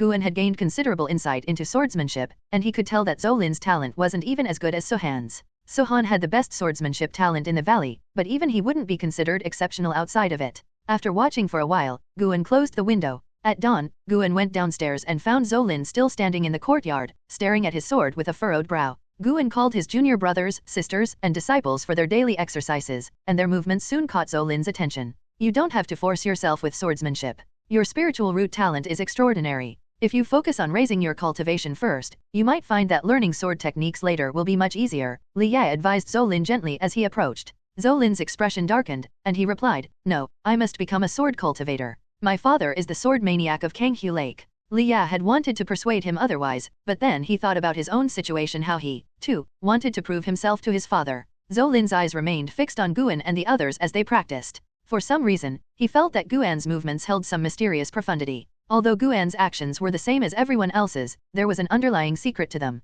At first, Zolin thought it was just his imagination, but the more he watched, the more convinced he became. Liya, however, didn't disturb Zolin any further and left for the forest, needing time to train as well. Though he rarely spoke about his defeat at the hands of Suruyu, it still weighed heavily on his mind. He didn't want to lose again. After Guan finished his set of exercises, he instructed the disciples to attend to their tasks. By now, most of the valley's affairs no longer required his direct involvement. Wu Xian had begun to gradually take over the responsibilities of the senior brother. Xiaochuan, being more reserved, didn't enjoy giving orders and was happy to let Wu Xian handle things. As for Yalan, she had become entirely focused on preparing for the outer sect assessment. For disciples like her, with average talent, there was only one path to becoming an outer sect disciple, reaching the 9th layer of Qi refinement and then passing the outer sect assessment. Once they succeeded, they could wait for the sect to provide a foundation establishment pill. If they broke through to the foundation establishment stage on their own, they wouldn't need to take the assessment. Guan was contemplating whether he should improve his alchemy skills to help his junior brothers and sisters refine the foundation establishment pills. All the necessary herbs could be found in the valley, and the only difficult part was the alchemical process. Yalan was still some time away from reaching the 9th layer of Qi refinement, giving Guan enough time to weigh his options. As for Xiaochuan, he was even further behind. With their talent, many cultivators could spend a lifetime without reaching the 8th layer of Qi refinement. Guan headed back to his building, pulling out the adventures of the green hero from his robes, his face lighting up with anticipation. He had purposely saved the last 5 chapters for a sunny, peaceful day to fully enjoy them. The rain poured down as the green hero and his beloved Yin lady met in an abandoned temple, their love and hatred about to reach a dramatic climax. The mere thought filled Guan with excitement. Brother Guan. Zolin's voice came from behind, and Guan turned to see him approaching quickly. As Zolin reached him, he seemed somewhat embarrassed. Guan, however, didn't hold his previous arrogance against him and asked with a smile, What can I do for you, Brother Zo? Zolin gritted his teeth and said, I noticed that your movements are quite profound. Could you teach me? No problem. Let's go under the tree, Guan replied cheerfully. Promoting exercise routines is the duty of every son and daughter of China. Zolin was taken aback, not expecting Guan to agree so easily. His heart filled with guilt, and he hurried to follow Guan. In the courtyard in front of the building, Guan wasted no time and began teaching him the exercise routine. Zolin had a sharp memory. Guan only demonstrated the routine once, and Zolin had already memorized it. Is that all? Zolin asked, frowning. Guan was puzzled. Not enough? That's the entire set of movements. What about the mental techniques? There are no mental techniques. Impossible. Without mental techniques, how could you? Zolin said, frowning. His words confused Guan even more. How could I what? Zolin, growing anxious, said, You give off a different feeling. The movements are the same, but there's something different about yours. You must have some secret technique. Guan was speechless. Has this kid become obsessed with swordsmanship to the point of delusion? Seeing Guan's expression, Zolin felt even more embarrassed. Logic told him that a labor disciple couldn't possibly be hiding some peerless mental technique. But his instincts couldn't be wrong. Since childhood, Zolin had been praised for his keen intuition, even by his master, who had complimented his ability to sense people's qualities. He had always been skilled at identifying talent. This labor disciple in front of him was certainly not ordinary. Zolin's eyes darted as he said, How about this? I'll teach you a sword technique, and you can give it a try. Guan wanted to refuse, but seeing Zolin's persistence, he reluctantly agreed. Might as well learn it? Seeing that Guan didn't have a sword, Zolin pulled out a spare from his storage pouch and handed it to him, while he drew his treasured sword from his waist and began demonstrating the technique. This kid really doesn't know how to be considerate. Why swing the sword so fast? Guan silently complained but watched intently. From a distance, Tang Yu and Sohan watched the scene, not daring to approach but observing from afar. If Master learns this, won't that mean he can teach us? Sohan said eagerly. Of all the various paths of cultivation, swordsmanship was what most captured his imagination. Tang Yu nodded. If Master learns it, we can ask him. He definitely wouldn't refuse. In their minds, Guan was the best master. The only question was whether he could learn Zolin's sword technique. The answer was yes. After all, Guan had invested 2,000 years of lifespan in mastering the Li family's 7 swords. His swordsmanship was already quite advanced. Although Zolin's technique was decent, it didn't compare to the advanced 7 swords technique, let alone the 9 strikes of supreme swordsmanship. Then again, Zolin wouldn't start by teaching his strongest technique. After demonstrating, Zolin turned and asked, "How much did you remember?" Guan shook his head. "About 20%. I'm not sure. Your swordsmanship was too fluid. It made me dizzy, and I've already forgotten the earlier moves." Zolin frowned and immediately asked Guan to try it out. So, Guan began to imitate the sword technique Zolin had just shown him, but his movements were hesitant and stiff, making Zolin frown even more deeply. Tang Yu and Sohan, watching from afar, lost all hope. It seemed their master wouldn't be able to learn it after all. After Guan awkwardly finished the routine, Zolin, still unsatisfied, demonstrated it once more, this time even slower. However, Guan still didn't remember all of it. After half an hour of frustration, Guan found an excuse and slipped away. An angry Zolin went to Liya, complaining that Guan was making a fool of him. Liya, upon hearing the whole story, couldn't help but laugh. He really doesn't have any talent for swordsmanship, and he hates practicing it. Really. Zolin's anger dissipated, but he couldn't help thinking about the way Guan had moved earlier. There had to be something hidden. He's my junior brother. Wouldn't I know? Liya shot him a glance and then warned, "Don't bother him anymore. You're lucky I'm letting you stay. If you keep pestering him, go back to the outer sect and find your father." Zolin fell into contemplation, his gaze drifting toward Guan's residence as he wondered what secrets he might be hiding. Meanwhile, inside the building, Guan sat cross-legged on his bed, his eyes closed as he meditated on the sword technique Zolin had demonstrated. He slowly opened his eyes, and a gleam of sword light flickered within them. He pulled up his status panel, and under the special techniques section, the wood spirit sword technique had appeared. Wood spirit? Could it be a wood attribute sword technique? Guan's divine wood pure yang technique was also wood attribute. If he practiced wood attribute techniques, he would see double the results with half the effort. That's why he had quickly mastered the poison wood formation Zhang Qiang had taught him. However, for now, he didn't want to invest time in advancing this sword technique. He needed to accumulate a lifespan of 100,000 years first. At 1,000 years, he had unlocked the lifespan investigation ability. At 10,000 years, he had unlocked the lifespan barrier ability. He was eagerly anticipating what ability would be unlocked at 100,000 years. Ever since Zolin had taught Guan swordsmanship, every time they met, Zolin would stare at him with a resentful gaze, making Guan feel quite uncomfortable. Fortunately, with Liya around, Zolin didn't dare to pester him too much. Days passed, and every day, cultivators would fly over Xian Valley. Whenever someone passed by, Guan would use his life essence to investigate their cultivation levels. He even detected the presence of nassent soul cultivators but could never discern which sect they belonged to. Spring came and went, and summer arrived as Guan turned 28.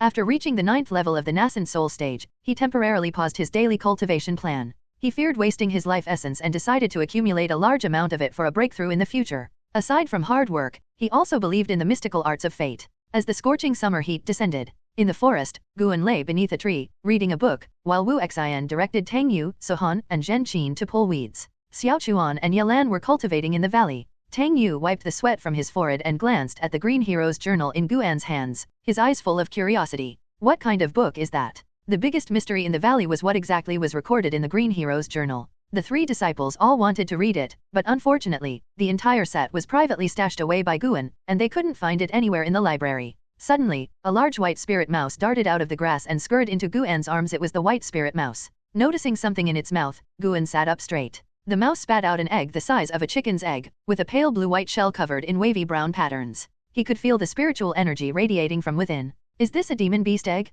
Guan had seen demon beast eggs before in the outer sect cities, their prices varying, with some fetching astronomical sums that made his scalp tingle. Making sure that Wu Xian and the others hadn't noticed, he quickly stashed the egg into his storage bag. The white spirit mouse raised its head proudly, and Guan chuckled, giving it a playful rub. Once the weeds were cleared, the group began sowing new seeds. After all the work was done, they headed back to Xian Valley together. As they walked, Tang Yu inquired about the difficulties of practicing the remnant wind kick. He wasn't fond of swordsmanship, making him the only one among the 3 disciples dedicated to mastering the technique. Guan patiently gave him advice, all while keeping a firm hold on the white spirit mouse to prevent its escape. When they returned to the valley, Liya, who had gone to the outer sect in the morning, had already returned, but Zolin had not. For Guan, this was a relief. Liya approached Guan and said, "The great outer sect tournament has concluded. Now begins the intersect exchanges. During this time, there will be disciples patrolling the area, and I should return soon." Guan, hearing this, immediately showed a look of reluctance and said, "Then I won't keep you. You have your heart set on the Dao, and I can't hold you back.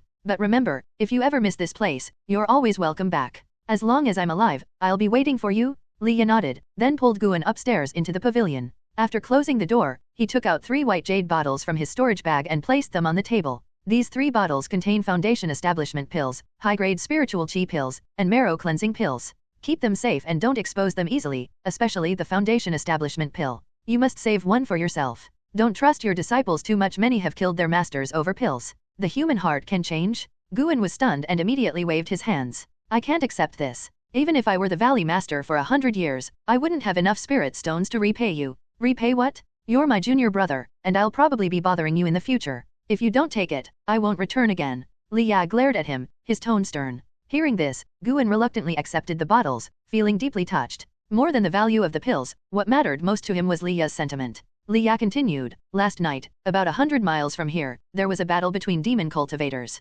Several people died, and they were all geniuses from various sects. Their deaths will surely provoke investigations. It's best you stay in the valley for the next few days." Guan nodded, but before he could say anything, Liya turned and left. He didn't exit through the front door but instead leaped out of the window, soaring into the sky on his sword and disappearing beyond the mountaintop. Guan turned back to look at the 3 bottles of pills on the table, silent for a long time. Finally, he sighed and waved his sleeve, storing the bottles into his storage bag. Late at night, Guan arrived at the 8 Views Heavenly Cave and walked to the ancient vine tree. Zhang Qiang was still sitting in front of the pill furnace, meditating. Her aura was growing stronger, nearing the 9th level of the core formation stage. Guan was genuinely happy for her. She was finally about to leave. "Good disciple grandson, it's been a while since you came. I almost thought you had forgotten me," Zhang Qiang's voice sounded. Guan stepped forward and saluted, replying helplessly, "Master, could you stop calling me good grandson? I can't bear it." Demon cultivators truly have no sense of propriety in their words. Zhang Qiang smiled but didn't respond. Guan took out the demon beast egg from his storage bag and brought it to Zhang Qiang, asking, "Master, what kind of demon beast is this?"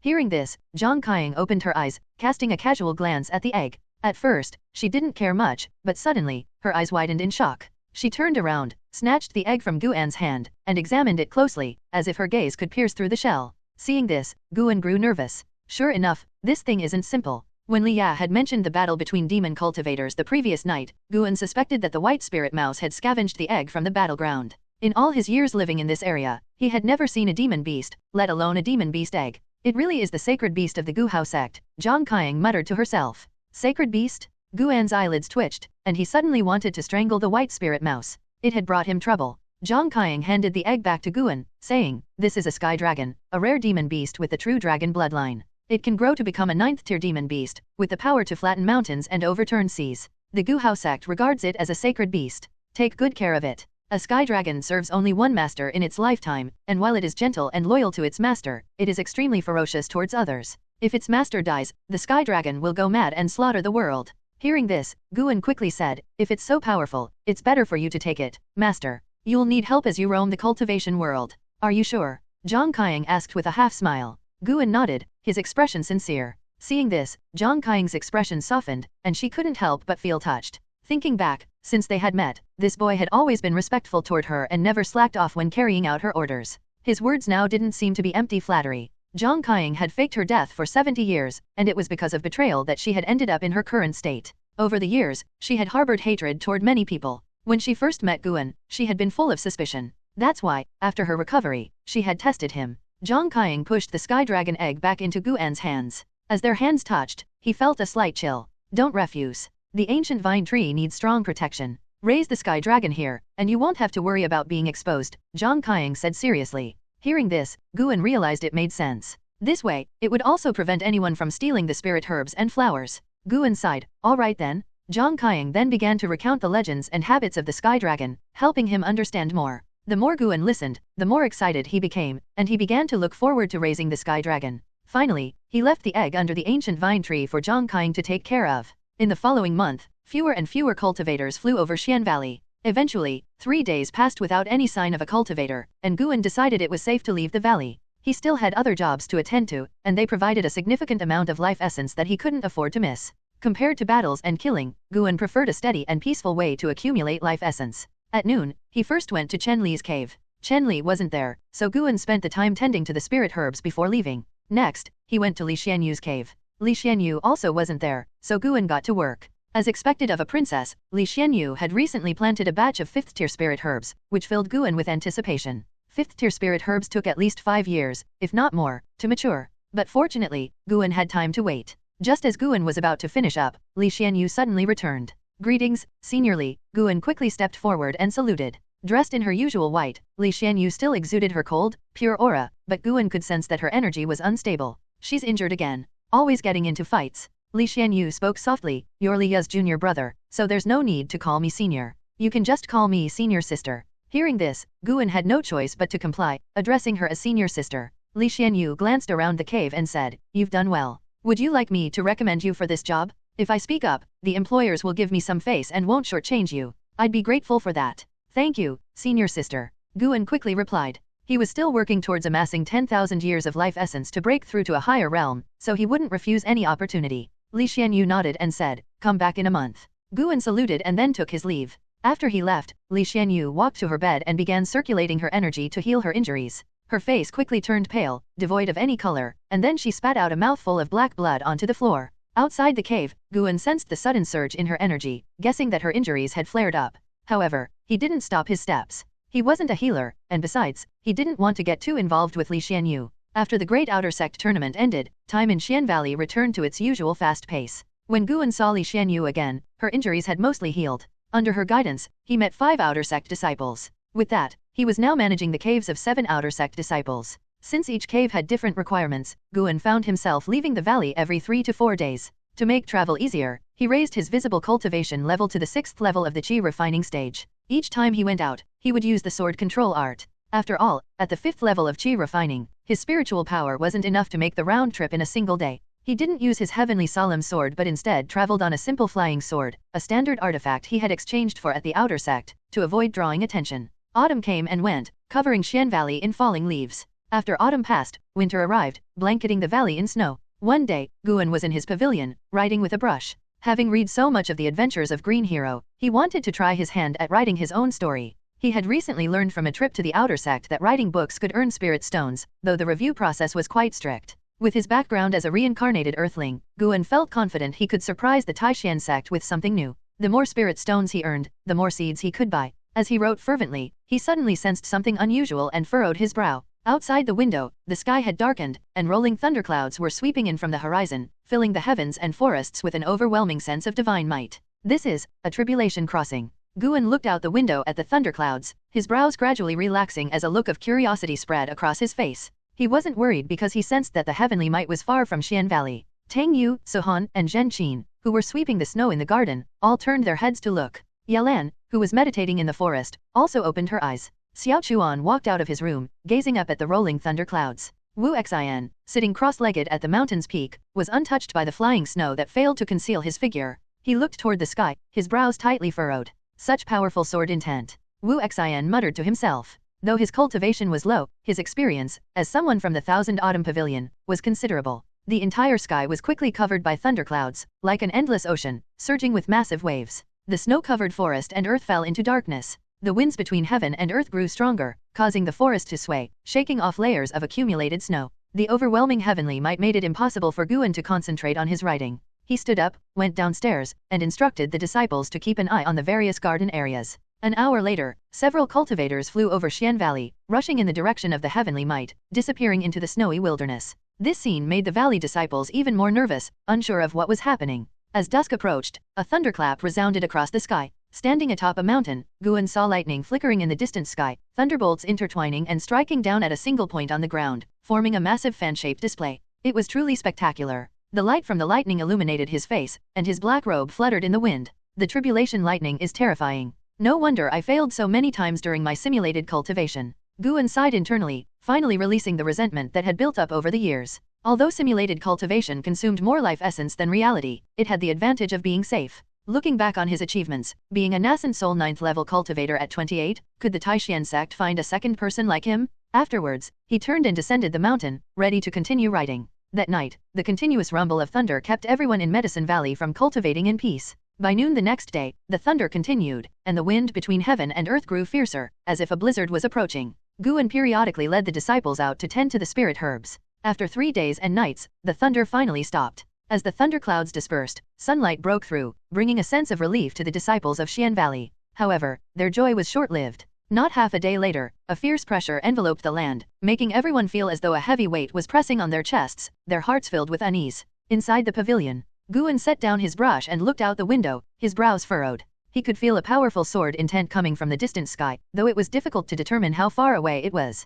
What is he doing? Guan was perplexed. Having just crossed the tribulation, was he now trying to comprehend sword intent? So desperate? Guan could only pray that this person wouldn't affect his Medicine Valley. Although the sword intent was strong, after some comparison, Guan felt that it was inferior to his own Taixuan Divine Shocking Sword. After all, he had invested 2,000 years of life essence into mastering the Taixuan Divine Shocking Sword. How many people in this world could live for 2,000 years? Late at night, in the 8 Views Heavenly Cave, Guan arrived to visit Zhang Qiang, making his way to the ancient vine tree and raising his hand to salute her. For the next while, don't come inside. Otherwise, you might be noticed by Zhou Yujian, Zhang Qiang said without opening her eyes. Zhou Yujian? Guan remembered this person. It was Zhou Lin's father. Back when they had flown over Xian Valley, he had used his life essence to investigate both of them. Zhou Yujian had been at the 9th level of the core formation stage back then. After crossing the tribulation, he would now be a nassent soul cultivator. As Guan's mind raced, he asked nervously, who is Zhou Yujian? He's the one who's been crossing the tribulation these past few days. Your master once mentioned that he's now earned the title of the Sword Maniac of King Lake, Zhang Qiang explained. Sword Maniac of King Lake? Guan curiously asked. Master, do you know him? Yes, we're old acquaintances. Back in the day, he was foolish enough to pursue me as a Dao companion, but I harshly humiliated him, making him the laughingstock of the inner sect. After that, he secluded himself, focusing solely on swordsmanship. He never left his doors, even after I was injured and faked my death. I haven't seen him since, Zhang Qiang replied. She opened her eyes and looked at Guan with a teasing smile. Disciple grandson, remember this, don't fall for someone easily. It only brings suffering. Guan replied, thank you for your advice, master. I'll be sure to keep it in mind. After that, Zhang Qiang had Guan sit down and began instructing him in the 10,000 Gu mysterious technique. The 10,000 Gu mysterious technique included not only a qi cultivation method but also numerous Gu techniques, requiring a lot of time and effort to master. After spending 2 hours in the 8 Views Heavenly Cave, Guan finally left. 3 days later, at dawn, Guan was leading the disciples in their morning exercises. They stood on the snow, dressed in light clothing despite the bitter cold wind. Whoosh! The sound of something cutting through the air startled everyone. They turned to see a sword aura strike the eastern mountain, severing 2 large trees on the slope. The trees tumbled down, rolling along the hillside until they were finally stopped by a row of trees. Snow and dust flew up like a white mist. Looking higher, they saw a 2-jong-long crack on the mountainside, as if it had been carved out by a giant sword, an awe-inspiring sight. Sohan frowned and said, this isn't the first time. If this continues, it will affect us sooner or later. The other disciples also looked worried, and their movements in practice slowed down as a result. Wu Xian sighed and said, when a sword cultivator is comprehending sword intent, it can take anywhere from a few days to decades. Who knows how long this person will take? Guan, usually cheerful, now wore a grim expression. He was worried about the spirit herbs in Xian Valley. Yesterday, he had gone to the outer sect to report this issue to the Pill Hall, but the response was that he could temporarily relocate to the outer sect city and forego this year's harvest. However, the Pill Hall wouldn't compensate for any losses in Xian Valley. The spirit herbs in Xian Valley were his treasures. There was no way he would just give them up. If Xian Valley collapsed, the 8 Views Heavenly Cave might even be exposed. No way. He had to find a solution. Guan's eyes gleamed with determination. For the sake of his livelihood, he could tolerate many things, but for the spirit herbs, he was willing to take a risk. All right, keep practicing. After that, focus on your cultivation. We'll wait 2 more days. If that person hasn't left by then, we'll head to the outer sect for a while, Guan said. Upon hearing this, the disciples' spirits lifted. They had been worried that Xian Valley might collapse, so they were already eager to leave. Winter days passed quickly. Night gradually fell. On a mountaintop, Zhou Yujian sat in meditation, draped in a grey robe. In front of him stood 5 swords, each of a different shape and blade width. Under the night sky, with snow swirling around him, the snowflakes that fell on him instantly melted, turning into wisps of white mist, making his aura appear even more imposing. 100 jong away, Zhou Lin meditated on the edge of a cliff, surrounded by 3 large flags. As sword aura swept toward him, an invisible barrier absorbed the impact, leaving him unharmed. Although he wasn't injured, the sound of sword aura clashing with the erase barrier woke Zhou Lin from his meditation. He looked up at his father, his brows furrowing, and his eyes filled with admiration. They say that dragons give birth to dragons and phoenixes to phoenixes, so why hadn't he inherited his father's talent for swordsmanship? Feeling the powerful sword intent emanating from his father, Zhou Lin's heart raced. Even though his spiritual root aptitude was excellent, allowing him to absorb qi far faster than his peers, all he wanted was to become a powerful sword cultivator like his father. If it weren't for his desire to comprehend swordsmanship, his cultivation would be much higher than foundation establishment stage level 2. Sigh. Zhou Lin sighed, preparing to continue comprehending swordsmanship. He refused to believe that he couldn't make any progress in the path of the sword. Just as he was about to close his eyes, he noticed his father rising, leaving him stunned. Is it over? Zhou Yujian stood on the mountain peak, facing Zhou Lin's direction, but his gaze was focused even higher, locked onto a distant, taller mountain. In the dim night, no figures could be seen, but he could feel a sword intent targeting him. The 5 swords in front of him began to tremble, as if facing a formidable foe. Opposite, Zhou Lin stood up, calling out loudly, "Father, what's wrong? Have you succeeded?" Zhou Yujian didn't answer. Instead, he asked, "I wonder which fellow deist has arrived? Why not show yourself?" 10 li away. Dressed in white, Guan stood atop a mountain, a wooden mask covering his face, and spiritual energy shrouded his face beneath to prevent detection by divine sense. His white robes blended into the snow behind him. In his right hand, he played with a single leaf, from which tendrils of sword energy radiated. From his high vantage point, Guan could clearly see Zhou Yujian, and he also spotted Zhou Lin. Before releasing his sword intent, he had already scanned the 100 li around him, ensuring that no other powerful cultivators were present before arriving at this peak. Guan wasn't one to kill indiscriminately, but Zhou Yujian was a threat to his medicine valley. He had to be driven away. Blame yourself for choosing the wrong place, Guan muttered. He had already activated his technique, infusing the leaf with spiritual energy. At the same time, upon hearing his father's words, Zhou Lin turned around. But with his foundation establishment stage cultivation, he couldn't see 10 li away, especially in the dark of night, with snow falling heavily, obscuring his vision. Unable to see the approaching enemy, Zhou Lin grew nervous. Zhou Yujian felt the opponent's sword intent rising and knew there was no avoiding this battle. A demonic sect spy? Or could it be one of their people? Zhou Yujian's eyes flickered. His right hand gripped one of the swords in front of him, a long, thin sword with a fiery red blade. As soon as he grasped it, the blade ignited, becoming the brightest thing in the night sky. He swung the sword, and a wave of fire shot across the sky, hovering like a burning river. In the cold of winter, he's using the flame-devouring sword technique. It seems his comprehension of the sword has grown greatly these past days. Zhou Lin turned his head and, seeing the sword fire in his father's hand, gazed with admiration. No matter who the opponent was, he believed his father wouldn't lose. Since you refuse to speak, deist friend, I can only assume you intend to disrupt my comprehension of the Dao.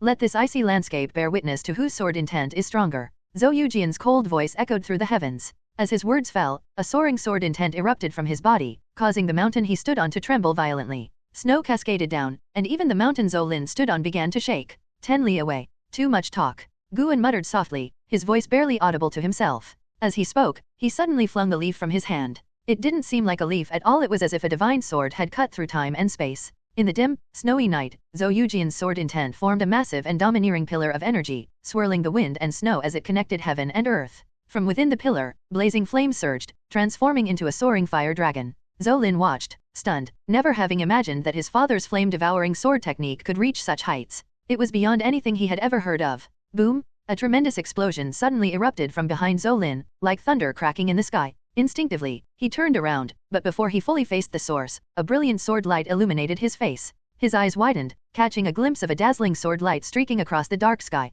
The brightness of the sword light was indescribable, and the flying snow was blasted away by its force, creating a massive wave of air as though it would tear the night sky apart. This scene deeply shocked Zhou Lin. His mind went blank, leaving him no time to think. The radiant sword light tore through the night, flying past above his head. The resulting wind pressure activated the protective array around him, causing a shield to form around his body, fluctuating violently as though it might shatter at any moment. Under Zhou Lin's gaze, the brilliant sword light collided with Zhou Yujian's sword intent with overwhelming, unstoppable force. Zhou Yujian reacted faster than Zhou Lin, but even his speed couldn't match his opponent's. He had no time to unleash a sword technique and could only rely on his sword intent to defend. Boom! The terrifying pillar of energy around him was instantly dispersed, and the blazing fire dragon vanished into thin air. Zhou Yujian's sword intent was forcibly shattered. His robe was torn apart, and blood spurted from his body. His eyes widened, and reflected in his pupils was a single leaf. How is this possible? Such a thought flashed through Zhou Yujian's mind, but he didn't even have time to feel fear before the leaf pierced his shoulder. The terrifying sword energy erupted, sending him hurtling backward, smashing through mountain after mountain, eventually crashing into a forest 10 li away.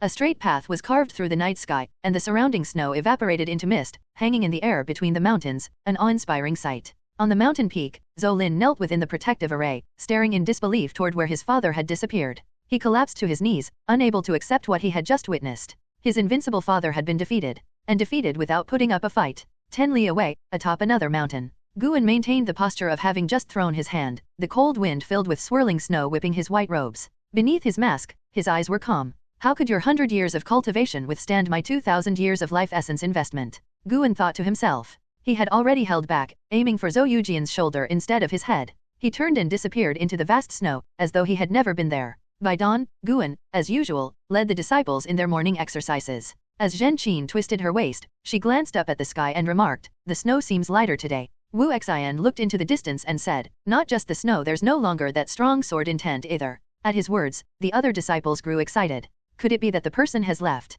Maybe. They say sword cultivators need to find places of natural beauty to comprehend the Dao. Our area doesn't exactly qualify as blessed land.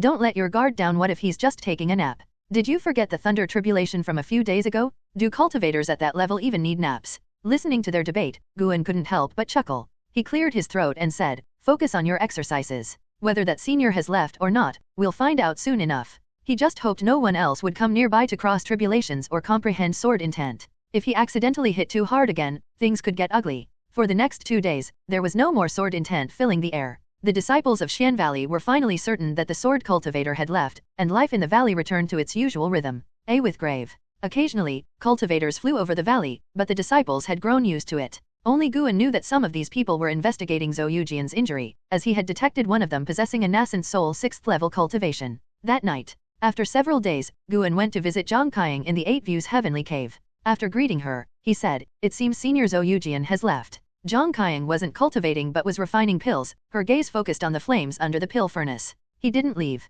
He's either dead or seriously injured." "What? Why do you say that?" Guan asked, feigning shock. He even added, "But he's a nascent soul cultivator." Zhang Qiang rolled her eyes at him and said, annoyed, "So what if he's in the nascent soul stage? There are realms beyond nascent soul." A few days ago, 2 powerful sword intents clashed, and one of them was far stronger than Zhou Yujian's. The fight ended in an instant, which means the other party's strength far surpassed Zhou Yujian's. Hearing this, Guan felt secretly pleased. Outwardly, he frowned and hesitated before asking, "Does that mean Xian Valley is in danger?" "Relax. It's been several days. Do you think someone powerful would bother with ants on the roadside?" Zhang Qiang replied softly, her attention back on the pill furnace. Though she seemed calm, her heart was filled with a sense of urgency. She realized that she might have fallen behind in the cultivation world. 70 years was enough for an entire era to change. After all, it had only taken her 40 years to reach the core formation stage. Who knew what the cultivation world looked like now? When I break through and face my own tribulation in the future, I must be careful. Don't end up like Zhou Yujian. He probably thought no one would dare to interfere with him, but little did he know that Taixuan Sect is full of internal strife, Zhang Qiang said thoughtfully. Guan asked in surprise, "Are you suggesting that the person who attacked Zhou Yujian is a cultivator from Taixuan Sect?" Of course. No cultivators from other sects would dare to recklessly intrude into Taixuan Sect's territory. Besides, the attacker disappeared so quickly without a second fight. It can only be someone from Taixuan Sect, Zhang Qiang nodded. You guessed right again? After making his move last night, Guan had quickly left the scene. As soon as he returned to Xian Valley, he had sensed several powerful divine senses sweeping the area, scaring him half to death. Fortunately, his Dragon Force Divine Essence art was powerful enough. Zhang Qiang had many things on her mind. She began advising Guan on how to navigate the cultivation world in the future. After chatting for a while, Guan finally managed to excuse himself and went to check on the Sky Dragon egg. The Sky Dragon egg was placed under the ancient vine tree by Zhang Qiang, surrounded by piles of dry straw, with layers of talisman papers beneath them. The talismans, drawn by Zhang Qiang, helped the egg absorb spiritual energy from heaven and earth more effectively. He wondered what the Sky Dragon would look like once it hatched. Guan had already begun imagining the scene of him riding a true dragon, soaring through the mortal world. The news of Zhou Yujian's severe injury spread even more than Guan had expected. Even after more than half a month, when he visited the outer sect, he often overheard people discussing it. Before this, there had been little talk about nascent soul cultivators in the outer sect. But now, the entire city was abuzz with talk about Zhou Yujian, perhaps because he had just crossed his tribulation. Before his tribulation, Zhou Yujian had been an elder of the outer sect, one of the top powerhouses within it. Guan followed Elder Zhu Qingla from the pill hall to the library of the outer sect. The library oversaw all the outer sect's book collections, including the scripture pavilions in various places. Everything from cultivation techniques, miscellaneous records, and adventure tales had to be registered in the library before being added to Taixuan Sect's collection. Young man, it's a good idea to write a book. I support it. If it passes review, I'll put in a word for you so that they'll print a larger first batch of your books, Zhu Qinglu said as he walked ahead, turning back to smile at Guan. Ever since he had gained from the ancient vine fruit, Zhu Qinglu had treated Guan like his own junior, at least in public. Guan smiled and replied, "Thank you, senior, for your guidance. I won't forget your kindness." Haha, no need to be so formal, Zhu Qinglu laughed, clearly pleased by the flattery. The library was massive, no smaller than the pill hall. Passing through several corridors, the two entered a large hall where an old man was sitting, sipping tea. Beyond him, rows of bookshelves filled the side hall. "Elder Lu, long time no see. How have you been?" Zhu Qinglu crossed the threshold, cupping his hands and smiling warmly. Guan immediately used his lifespan detecting ability. Lu Chang, Foundation Establishment Stage, 9th Level 226/270/340. Seeing Zhu Qinglu, Lu Chang set down his tea and rose to greet him. After exchanging pleasantries, the two sat down and reminisced about past events, even chatting about how they had joined Taixuan Sect together 200 years ago. Guan stood behind Zhu Qinglu, listening intently, occasionally sneaking curious glances. Lu Chang noticed this and was quite pleased with his attitude. After chatting for nearly half an hour, Zhu Qinglu finally got to the point. "Consider it done. Young man, hand me your manuscript. I'll take a look, and if it's good to go, we'll have it published," Lu Chang said, turning to Guan with a wide smile. Guan quickly handed over his manuscript. Lu Chang glanced at the title and chuckled, "Investiture of the Gods? Nice name." He began to read. Zhu Qinglu, meanwhile, rose and wandered over to the nearby bookshelves. Guan stood quietly by the side. At first, Lu Chang seemed casual in his reading, but as he continued, his posture straightened. At that moment, a white-clad young man strode in, calling out loudly, "Elder Lu, do you have any books about sword cultivators? I want to see who in Taikang could defeat the sword fanatic of Keng Lake with a single leaf." Lu Chang raised a hand, signaling him to be quiet. Guan glanced over, instinctively using his lifespan detection. Gu Yu, Foundation Establishment Stage, 8th Level 34/291/1402. A genius? This wasn't the first genius Guan had seen, so he didn't pay much attention to Gu Yu. Gu Yu moved closer to Lu Chang, leaning in to glance at Investiture of the Gods. Before long, Gu Yu too was absorbed. Half an hour passed. Zhu Qinglu returned, puzzled, and asked, "Brother Lu, weren't you just going to take a quick look? Why are you still reading?" He glanced over at Guan. What on earth did this kid write? Did he overstep? Lu Chang looked up, startled, then stood and stared intently at Guan. "Did you really write this?" Guan nodded, thinking to himself, well, technically, it was written by one of Earth's great ancestors. Zhu Qinglu frowned and said, "Is there a problem? If it's not suitable, I can have him rewrite it." "No problem. It's brilliant." Lu Chang shook his head and looked at Guan again. "This book is ready to be published. You've got talent. I'll give you a 30% royalty rate. 50% of the sale price goes to the sect, and 20% to the library." Naturally, Guan had no objections and quickly thanked him. Zhu Qinglu nodded slightly, feeling that Lu Chang was showing him respect. Lu Chang smiled and asked, "Do you want your real name to be credited as the author?" Guan shook his head. "No, I'd rather avoid future trouble. The author's name will be Panan then." Guan had initially considered using the original author of Investiture of the Gods, Su Zonglin's, name, but since he planned to write more books to earn extra income, he thought of using another name instead.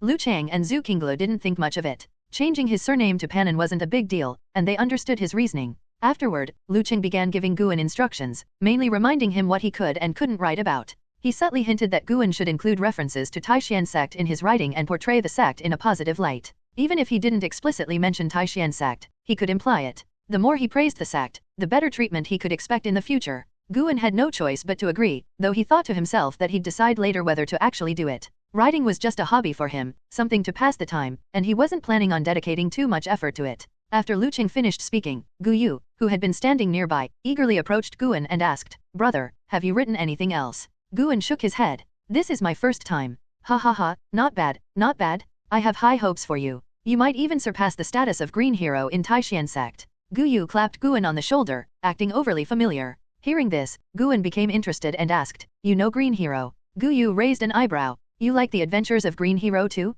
"I don't know him personally, I only know he's a cultivator from Taixuan Sect." I asked Elder Lu, but he refused to tell me anything. Lu Chang laughed heartily, pulling Zhu Qinglu along as they left the hall. "Let's go catch up and let the younger generation chat." Zhu Qinglu nodded, and the two quickly exited the main hall. Gu Yu continued asking Guan about the details of Investiture of the Gods. Seeing that Lu Chang had treated him with respect, Guan patiently answered his questions. After a full hour, Guan finally left the library with Zhu Qinglu. That disciple named Gu Yu isn't someone simple. There aren't many juniors that Lu Chang would treat so well, Zhu Qinglu said meaningfully. Guan nodded, though he had no intention of getting too close to Gu Yu. People like him often brought complications, disrupting peaceful lives. The two soon parted ways, and Guan began purchasing herb seeds and a batch of new clothes. It wasn't until dusk that he finally returned to Xian Valley. Days passed, and another year's spring festival arrived. The second New Year's celebration in Xian Valley went even more smoothly than the first, with no disturbances and an even more joyful atmosphere. As usual, Guan sent Zhang Qiang some food during the festivities. He began counting the days, preparing for Zhang Qiang's departure. Once she left, he would finally have the chance to fully cultivate the 8 Views Heavenly Cave, filling it with spiritual flowers and herbs. After the new year, Guan took Wu Xian to the outer sect to select 3 more servants. This time, he chose 2 girls and 1 boy, Yanmei, Yangmin, and Yayan. All 3 were the same age, only 18 years old, and they were full of anticipation for their future life in Xian Valley. Becoming a servant disciple not only meant earning spirit stones but also the opportunity to inherit their master's techniques. This trip wasn't just to recruit new servant disciples, it was also to train Wu Xian. Guan wanted him to fully adapt to his role as the senior disciple, so he could handle more responsibilities in the future. After returning to Xian Valley, Guan had Wu Xian take the new recruits to meet the other disciples, while he headed into the northern forest to plan. He wanted to fill the surrounding forest with medicinal herbs. The herbs he submitted last year had already ranked in the top 10 of the Outer Sect's Medicine Valley, and Zhu Qinglu valued him even more now, raising his status. Supporting 9 servant disciples was more than manageable, and he even considered recruiting more. It's hard to stay content. Guan thought the same way about his yearly income of lifespan. If his lifespan didn't grow as much as last year, he would feel dissatisfied. Standing under a tree, Guan surveyed the forest, his mind mapping out new herb gardens. Suddenly, the white spirit mouse darted out from the woods. Seeing it, Guan felt both troubled and expectant. He dreaded it finding something troublesome, yet also hoped it would find a treasure. The mouse jumped to Guan's feet and spit out a jade ring. Guan reached out, pulling the ring into his belt, planning to examine it later in private. He then scooped up the white spirit mouse, preventing it from running off. Good job. I'll reward you with a vine fruit tonight, Guan said with a smile. The mouse seemed to understand and, surprisingly, stopped struggling, lying obediently in his arms. After standing there for a little while, Guan turned and left the forest. He waited by the grass near the herb garden, expecting someone's arrival. Not long after, the sound of something cutting through the air reached his ears. A disciple from the outer sect flew in on a sword, landing swiftly beside Guan, drawing the attention of the other disciples. Senior brother, I'm back. The newcomer was Lu Jujia, who had previously gone to participate in the outer sect examinations. Dressed in the outer sect's robes, he looked like a completely different person. I thought you weren't coming back, Guan teased with a smile. Lu Jujia scratched his head. How could I not? As soon as I got the foundation establishment pill, I went into seclusion. Once I succeeded, I rushed back right away to share the good news with you all. Guan chuckled and gave him a friendly pat on the shoulder. His body did feel stronger. At that moment, the others gathered around, excitedly asking about his experience with foundation establishment. Lu Jujia responded one by one, full of confidence and pride. When Guan had first met Lu Jujia, he was only 15 years old. Now, seeing him succeed, Guan felt nothing but contentment. The path to immortality was lonely, and if those around him could reach good outcomes, there would be fewer regrets. Lu Jujia's return brought a wave of excitement to Xian Valley, and the new recruits, Yanmei, Yangmin, and Yayan, were greatly inspired. They now saw a clear path to advancement. By working hard in Xian Valley, there was hope of promotion to the outer sect. That evening, Guan examined the jade ring that the white spirit mouse had brought back. He used his divine sense to forcibly break through the ring's restrictions, only to discover it was filled with spirit stones. Unexpected fortune? Guan's expectations of the white spirit mouse grew even more. It had earned its vine fruit reward. Lu Jujia stayed in Xian Valley for a month before leaving. Everyone knew that once he left, it might be a lifetime before they saw him again, unless they too became outer sect disciples. 2 years flew by in the blink of an eye. Guan was now 30 years old, but thanks to the youth-retaining pill, he looked no older than 20. His lifespan had surpassed 30,000 years. Xian Valley continued to expand, and the number of outer sect disciples who employed him to tend to their homes reached 11. His monthly lifespan gains continued to increase. Though his life was busy and full, he didn't feel tired. On the contrary, he was filled with determination. In the heat of summer, under the dim moonlight, Zhang Qiang walked barefoot through the tranquil, firefly-lit forest ahead of him. Even when stepping on branches, she seemed unaffected. Guan followed behind her in silence. All right, this is far enough, Zhang Qiang said, stopping and turning to look at Guan. Guan nodded, hesitating for a moment before saying, Master, please be careful on your journey. After all, we're still within Taixuan Sect's territory.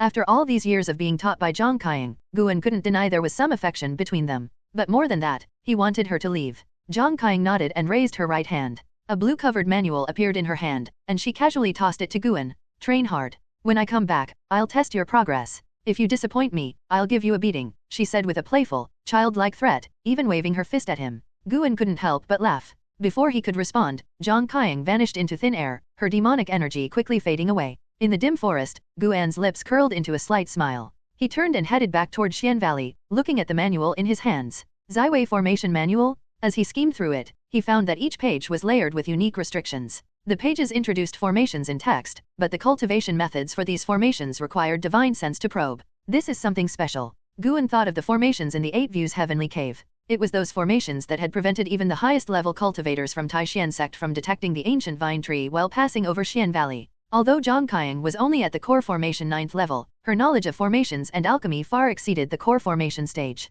After all, she had reached the core formation stage at just 40 years old and had spent the years since delving into formations and alchemy. She had even spent her years of hiding refining her understanding of formations. Guan suddenly felt the Ziwei formation manual in his hands become much heavier. As the moon set and the sun rose, morning arrived. Zhang Qiang's departure affected only Guan, while life in Xian Valley continued as usual. After leading the disciples through their morning exercises, Guan returned to his study with Yalan. He pulled out a small, intricately crafted wooden box, already prepared, and handed it to Yalan. The box was finely made, almost as if it contained some kind of treasure. Yalan hesitated, then curiously opened the box. Inside, she saw a single pill. "Senior brother, what kind of pill is this?" Yalan asked. Seated at the table, pouring himself some tea, Guan smiled and said, "It's a foundation establishment pill, prepared just for you. But don't tell anyone. In the future, if other disciples reach the 9th level of qi refining, I'll give them one too. But if they know about it too early, it could bring trouble." Foundation establishment pill? Yayan's eyes widened, and she instinctively wanted to refuse, but Guan spoke first.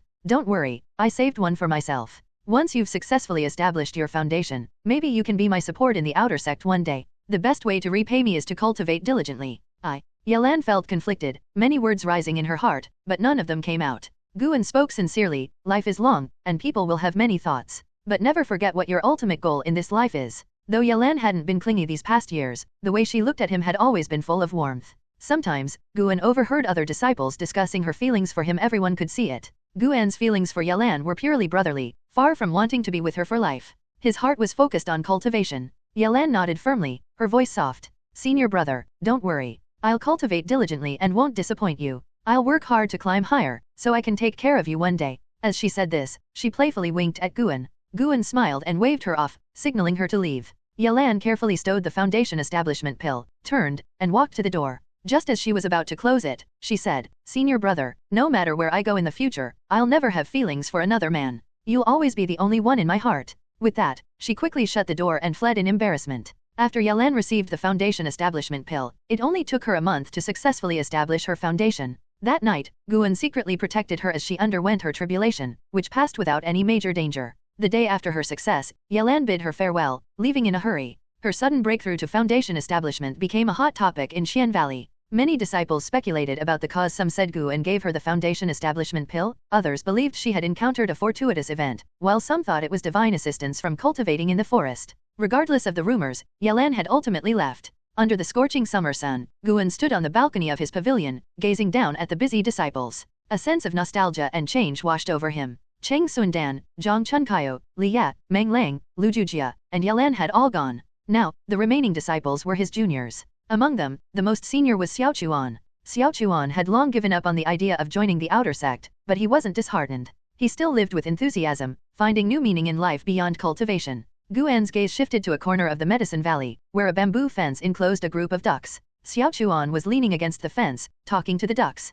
These weren't ordinary farm ducks, but ducks with a trace of third-rank beast bloodline. Each one cost 100 low-grade spirit stones. Xiaochuan had emptied his own purse to buy 2, while Guan had paid for the other 10, making Xiaochuan even more grateful to him. Although these ducks had a trace of third-rank beast bloodline, they would be lucky to even reach the first rank. Low-rank beast meat can still benefit cultivators. Should I start a livestock business? Not only could I earn more lifespan, but I could also make a profit in spirit stones. Guan was suddenly tempted. Raising sheep or cattle in the mountains didn't seem like a bad idea. But to do that, he would need to constantly expand his workforce, and he feared that if the operation became too large, Taixuan Sect might take issue with it. He had thought about leaving Taixuan Sect to find a remote mountain to carry out such plans, but he quickly dismissed the idea. Not only would it be difficult to move the ancient vine tree, but Taixuan Sect's resources were also something he wasn't willing to give up. As long as he had enough spirit stones in Taixuan Sect, he could buy anything he wanted, whereas outside, it would be much more difficult. There were always rare treasures that were hard to come by. At worst, he could just write books that portrayed Taixuan Sect in a positive light.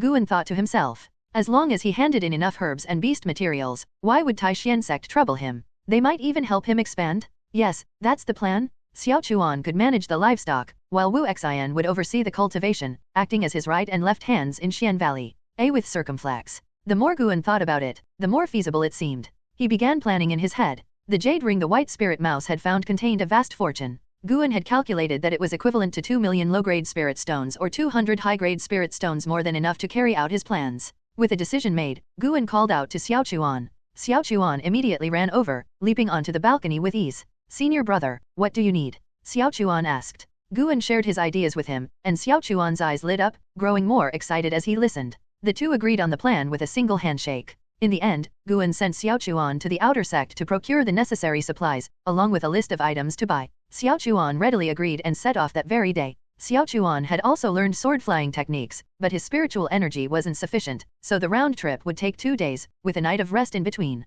3 days later, Xiaochuan returned and handed a prepared list to Guan. He excitedly recounted how he had met Lu Jujia at the outer sect. Lu Jujia personally took him to inspect the beasts, saving them a lot of trouble. After discussing with Xiaochuan, Guan decided to start by buying 50 young beasts to test the waters. This number would also ensure that the beast hall of the outer sect would deliver them to Xian Valley. After resting for a day, Xiaochuan set off with the spirit stones Guan provided, accompanied by Tang Yu and Sohan, both of whom had reached the 5th level of qi refining. The more people, the better the impression they would make. If it hadn't been for the batch of herbs that was soon to be harvested, Guan would have gone himself, fearing that they might get scammed. Luckily, that didn't happen after all. Taixuan Sect was a renowned and righteous sect. 5 days later, Xiaochuan and the others returned by sword flight. Following them were 3 white hawks with wingspans of 5 meters. On each hawk's back stood a cultivator, and the hawks carried large cages in their talons. Inside the cages were young sheep, yet to grow horns. The ride had been smooth, thanks to the talismans attached to the cages. Once they landed, Guan stepped forward to thank the disciples from the beast hall. Though their attitude wasn't particularly warm, they didn't make things awkward for him either. After exchanging a few polite words, the disciples flew off on the white hawks. "Xiaochuan, these sheep cost me 1,000 low-grade spirit stones. You'd better take good care of them," Guan said, patting Xiaochuan's shoulder meaningfully. "It's not just spirit stones, it's my lifespan." These young sheep would grow to possess the strength equivalent to the 3rd level of qi refining, though they wouldn't develop human-like intelligence. Xiaochuan nodded solemnly and scratched his head. "Senior brother, could I get 2 more servant disciples to help me out?" Guan replied, "Have the others help you for now. In half a year, we'll recruit more disciples. My storage bag is running low at the moment." Xiaochuan grinned widely and quickly thanked him. In reality, Guan still had plenty of spirit stones, but he didn't want to draw too much attention, so he decided to hold off for half a year. After dealing with Xiaochuan, Guan returned to his pavilion. The rest of the disciples gathered around the young sheep, excitedly observing the first-rank beast. For those who spent their days tending to flowers and herbs, the sheep were a fresh novelty. Back in his pavilion, Guan prepared to write the next volume of Investiture of the Gods. Lu Qing from the library had already urged him several times, and it was about time he got to it. Listening to the joyful laughter of the disciples outside, Guan's lips unconsciously curled into a smile. In a courtyard, Zhou Yujian, with his head full of white hair, sat under a tree, holding a leaf between his fingers, his brow furrowed. Compared to the him who had successfully undergone the tribulation years ago, he looked much older now, lacking the sharpness of a nassent soul master. Zhou Lin walked into the courtyard, and upon seeing his father under the tree, he immediately strode over and snatched the leaf from Zhou Yujian's hand. "Father, how much longer are you going to wallow in defeat?" Zhou Lin angrily demanded, tossing the leaf to the ground and stomping on it. Zhou Yujian glanced at him, his gaze as calm as still water. "I am not wallowing in defeat. You've been staring at that leaf for how long now? How long has it been since you gathered energy or refined your sword intent?" Zhou Lin's voice was filled with frustration and anger. Thinking of all the humiliation he had endured over the past few years, his fury boiled to the surface, barely restrained. Zhou Yujian bent down to pick up the leaf and asked, "Then when you sat there with your sword for days on end, deep in thought, without gathering energy, what was that for?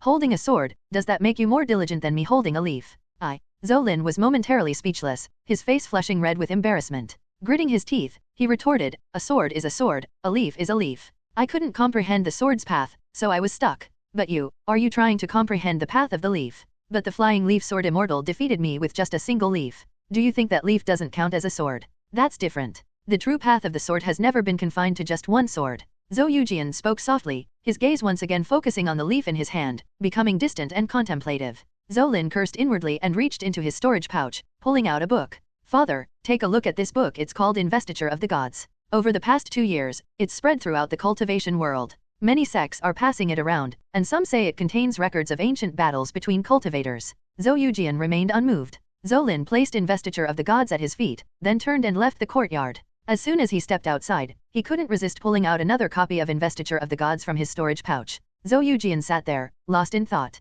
After an unknown amount of time, he finally blinked and glanced down at the book on the ground. By autumn, Xian Valley was covered in a golden hue. In the pavilion, Guan sat across from Liya, drinking tea as Liya rambled on, holding a book in his hands. It was Investiture of the Gods. For the past 2 years, Taixuan Sect has been in the spotlight. First, there's the Flying Leaf Sword Immortal, who defeated the nassent soul master Zhou Yujian with a single leaf, making a name for himself throughout the cultivation world. And then there's this Investiture of the Gods. The stories of ancient cultivation in this book are so grand, with such incredible techniques, that all the sects are discussing it. Some people are even saying that it might be a real account of the ancient past. Listening to Liya praise Investiture of the Gods, Guan furrowed his brow. Is it really that popular? But I'm not earning that much profit from it. Is the library taking a cut, or are other sects reading pirated versions? Then again, it makes sense since when did the cultivation world care about copyright? Liya continued to speak enthusiastically. I wonder who this Pan really is. He's clearly a genius. I'd love to meet him one day. Even the inner sect disciples and direct disciples are reading this book. Guan asked curiously, is it really that amazing? I'll have to take a look to see if it compares to the adventures of Green Hero. The adventures of Green Hero can't even compare. Liya scoffed dismissively. Guan simply smiled. Liya set the book aside, downed his tea in one gulp, and then said, I'm leaving soon to go on a training journey. It might take me 10 years before I return. For him, 10 years wasn't long, but for Guan, it was different, so Liya made sure to tell him beforehand. Guan wasn't surprised. No cultivator spends their entire life holed up in a sect. Sooner or later, they have to go out into the world, seek opportunities, and cultivate their hearts. Do you have a goal? Guan asked casually. Liya smiled and replied, indeed, I do. In the southernmost region of Ji Prefecture, a great cultivator of the divine transformation realm is approaching his end. Before he passes, he intends to choose a successor. This cultivator is a sword master, so I'm going to try my luck. Divine transformation? What realm is that? How many levels above nassent soul? Guan asked, pretending to be curious. Liya laughed. The divine transformation realm is just above nassent soul. If it were several levels higher, he wouldn't be in Taikang anymore.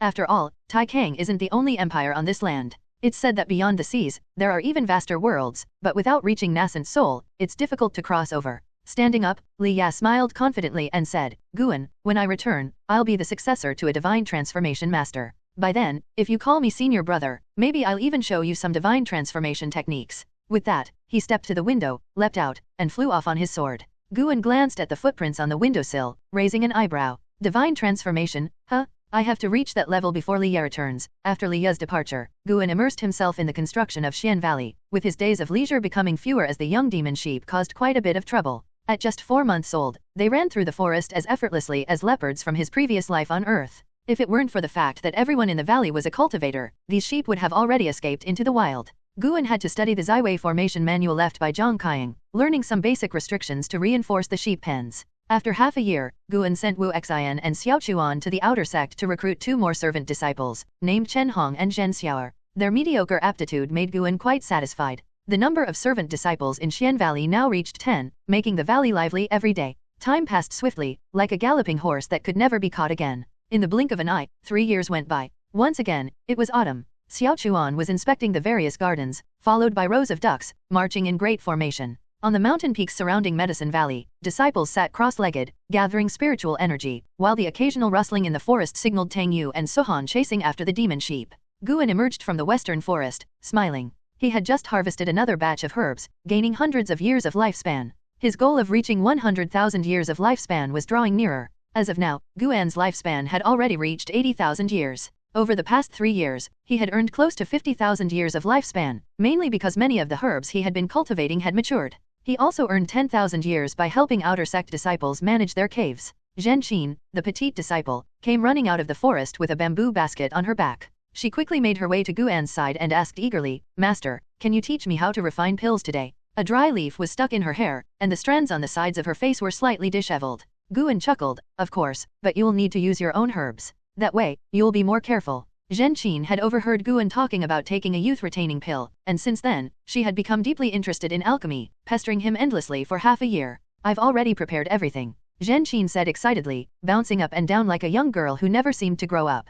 Whoosh! A piercing sound passed overhead, and Guan instinctively looked up, throwing out a lifespan investigation. Another nassent soul cultivator. This year, more than 10 nassent soul cultivators had flown over Xian Valley, making Guan increasingly uneasy. He had a nagging feeling that something big was happening. Not even the grand tournament of outer sect disciples had attracted so many nassent soul cultivators. No, this won't do. He needed to focus on upgrading Dragon Force Divine Essence art. If a cultivator far stronger than a nassent soul expert showed up and saw through his cultivation, what then? Guan silently made up his mind. Over the years, the Dragon Force Divine Essence art had become less effective in extending his lifespan. At best, it could now add 1 year for every 6 months of cultivation. In another decade, it might not extend his life at all. With that thought, Guan took Zhenqin back to his pavilion to begin teaching her alchemy. Late that night, Guan quietly made his way to 8 View's heavenly cave. Since Zhang Qing's departure, Guan had explored the other 6 tunnels. At the end of each one, he found corpses similar to Meng Lang's, refined through different techniques of the 10,000 Gu mysterious technique by Cheng Sun Dan and Zhang Qing. For now, Guan had no plans to touch these Gu corpses. He walked straight to the ancient vine tree, sat down, and lifted the hem of his robe to prepare for meditation. At that moment, a black shadow fell from the tree and burrowed into his lap. It was a small black dragon. Its slender body was about 2 feet long, with a pair of dragon horns and whiskers, covered in tiny black scales. Its 4 claws were sharp, and it closely resembled the dragons from ancient Chinese mythology, only its color was different. This was the sacred beast of the Guhao sect, Sky Dragon. While stroking it, Guan checked its lifespan. Sky Dragon, first rank 1/965/18,000. Its lifespan had increased again. When it was first born, it only had a lifespan of 500 years, but in just 1 year, its lifespan had nearly doubled. No wonder it had the potential to grow into a 9th rank beast. Guan recalled the process of Sky Dragon acknowledging him as its master last year and smiled. When it was first born, Sky Dragon had bitten him right away, causing Guan to fling it away in anger. Then, it had pitifully crawled back to nuzzle him. Guan felt that Sky Dragon wasn't acknowledging him as its master but rather recognizing him as family through his blood. They had established a sort of soul resonance. He could sense its thoughts but couldn't directly control its life and death. Sky Dragons only ever serve one master. While they are violent by nature, they are fiercely loyal. Good boy, go eat. Guan took out the carcass of a demon sheep he had killed just the day before. The kill had only netted him 3 years of lifespan. Sky Dragon's eyes lit up as it grabbed the demon sheep with its claws and flew to the side. The demon sheep was several times larger than Sky Dragon, yet it held it as though it weighed nothing, its claws making it seem almost weightless. Guan opened his attribute panel and looked at the techniques section, investing 2,000 years of lifespan into Dragon Force Divine Essence art. This technique could hide his cultivation and aura and was his fundamental support, more important even than the Divine Wood Pure Yang technique. You have invested 2,000 years of lifespan to evolve your Dragon Force Divine Essence art. You cultivate Dragon Force Divine Essence art for 10 years. The spiritual energy of heaven and earth refines your body, enhancing your blood and chi. You cultivate Dragon Force Divine Essence art for 100 years. The spiritual energy of heaven and earth refines your body, further enhancing your blood and chi.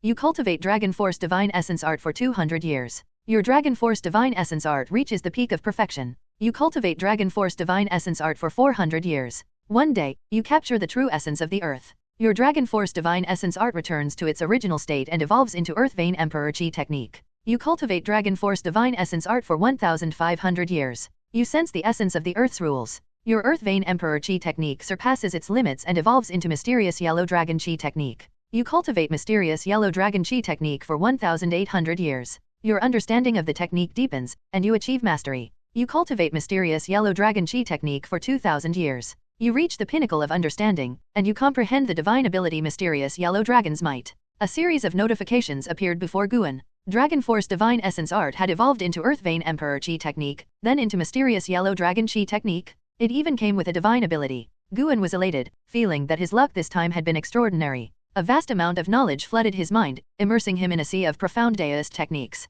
The Sky Dragon, busy gnawing on the demon sheep, glanced back at him, its gem-like eyes filled with curiosity. The grass around Guan began to glow with faint green energy, swirling around him as he unconsciously inhaled and exhaled. In the distance, there seemed to be the faint sound of a dragon's roar. The Mysterious Yellow Dragon Chi technique refined the body using the essence of the earth, uniting the body with the natural world. The so-called dragon's roar was actually the sound of the earth itself. 2 hours passed before Guan finally awoke. He opened his eyes and immediately frowned. The grass around him had withered. He quickly stood up and scanned the plants in 8 View's heavenly cave. After ensuring that the spirit flowers and herbs were unharmed, he sighed in relief. Only the weeds had died, and the important plants were fine. He would have to be more careful in the future. Whether it was improving his techniques or breaking through, he would have to leave 8 View's heavenly cave to avoid draining its spiritual energy dry. Sitting down again, Guan reviewed the Mysterious Yellow Dragon Chi technique and began practicing according to its method. He condensed a wisp of Mysterious Yellow Dragon Chi, uniting his body with nature. By now, the Sky Dragon had finished eating and was lying next to the demon sheep's remains, sleeping soundly.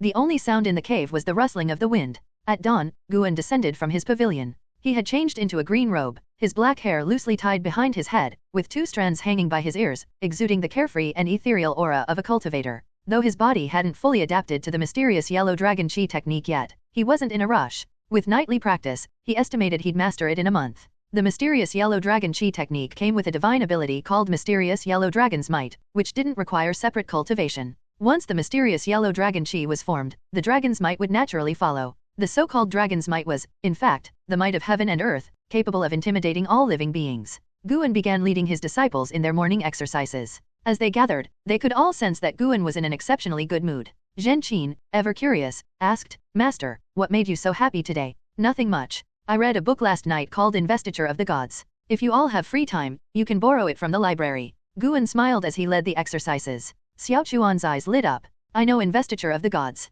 Almost everyone in the outer sect has a copy. They say it records ancient secrets of the cultivation world." The other disciples grew interested and began questioning Xiao Chuan about the content of the book. Guan didn't say much more, his mind still occupied with the mysterious yellow dragon chi technique. Over the next month, he practiced the technique every night, finally succeeding in condensing a wisp of mysterious yellow dragon chi in his abdomen. His ability to conceal his cultivation and aura reached a whole new level. Feeling relieved, Guan could now relax and continue lying low. That year passed as peacefully as the previous ones. For Guan, tranquility was the best outcome. As the winter snow began to melt, Xian Valley prepared for the New Year celebrations, with all the disciples bustling about. Guan sat under a tree, deeply absorbed in reading the adventures of Green Hero. Zhen Qin approached him with her hands behind her back and leaned down to ask, "Master, what would you like to eat tomorrow night? I'll cook for you." Without looking up, Guan replied, "Anything. Whatever you make, I'll eat." Curious, Zhen Qin leaned over, trying to see what he was reading, but he stopped her. "Hurry along and start preparing the dishes.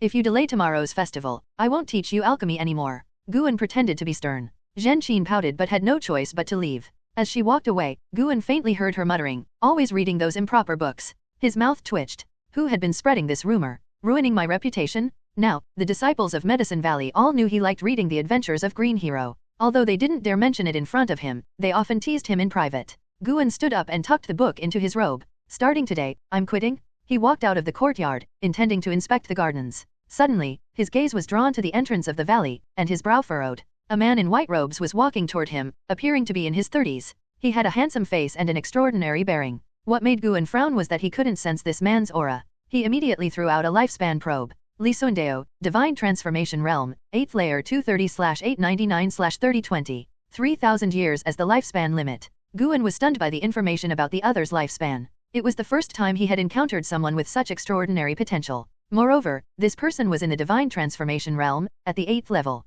But the lifespan seemed oddly low, far below what Guan expected for someone at the Divine Transformation Realm. Could it be that Divine Transformation cultivators could only live for 899 years? Guan guessed that this person must have suffered some injury that shortened his lifespan. As Guan approached, his mind raced. He speculated that the man might be a high-ranking member of the Taixuan Sect, but he couldn't act too respectful. After all, the man was suppressing his aura. If Guan showed he could perceive this man's cultivation level, it could lead to endless trouble, perhaps even being mistaken for a spy from the demonic path. Lisundeo walked deeper into the valley, his gaze sweeping over the gardens. Guan came forward, clasped his hands, and said, "I am Guan, the Valley Master of Xian Valley. May I ask for your name and purpose in coming here?" Lisundeo turned his gaze to Guan, his eyes cold and imposing. But then he smiled, and the pressure vanished as if it had never been there. It was disorienting. With a gentle smile, he said, "I am Sundeo, from Changluo. I've come to visit my child in the Taixuan Sect. After a long journey, I'm quite fatigued and would like to rest in your valley for a few days to recover my spiritual energy. Would the Valley Master be kind enough to grant me shelter?" Hearing this, Guan had no reason to refuse. He immediately agreed and called Xiao Chuan, instructing him to arrange accommodations for Lisundeo. Guan avoided staring at Lisundeo to avoid suspicion. His surname is Li, and he's here to visit his child. Could he be part of the royal family? Guan wondered. Of all the medicine valleys in the outer sect, why did he come to Xian Valley? It likely had something to do with Liya. Guan continued inspecting the gardens, keeping everything as usual. Meanwhile, Xiao Chuan led Lisundeo to an empty house. "The place is simple, but I hope you won't mind. If you need anything, feel free to ask me or the other disciples." Lisundeo nodded and asked, "I noticed some sheep in the mountains and disciples tending to them. Isn't this a medicine valley? Why are there so many sheep?" Xiao Chuan didn't hold back, explaining, "Originally, the valley only grew medicinal herbs. But my spiritual roots are limited, so I gave up on joining the outer sect. My senior brother knows I enjoy raising animals, so he allowed me to raise them here to help earn some spirit stones, which in turn helps more disciples cultivate and reach the outer sect earlier.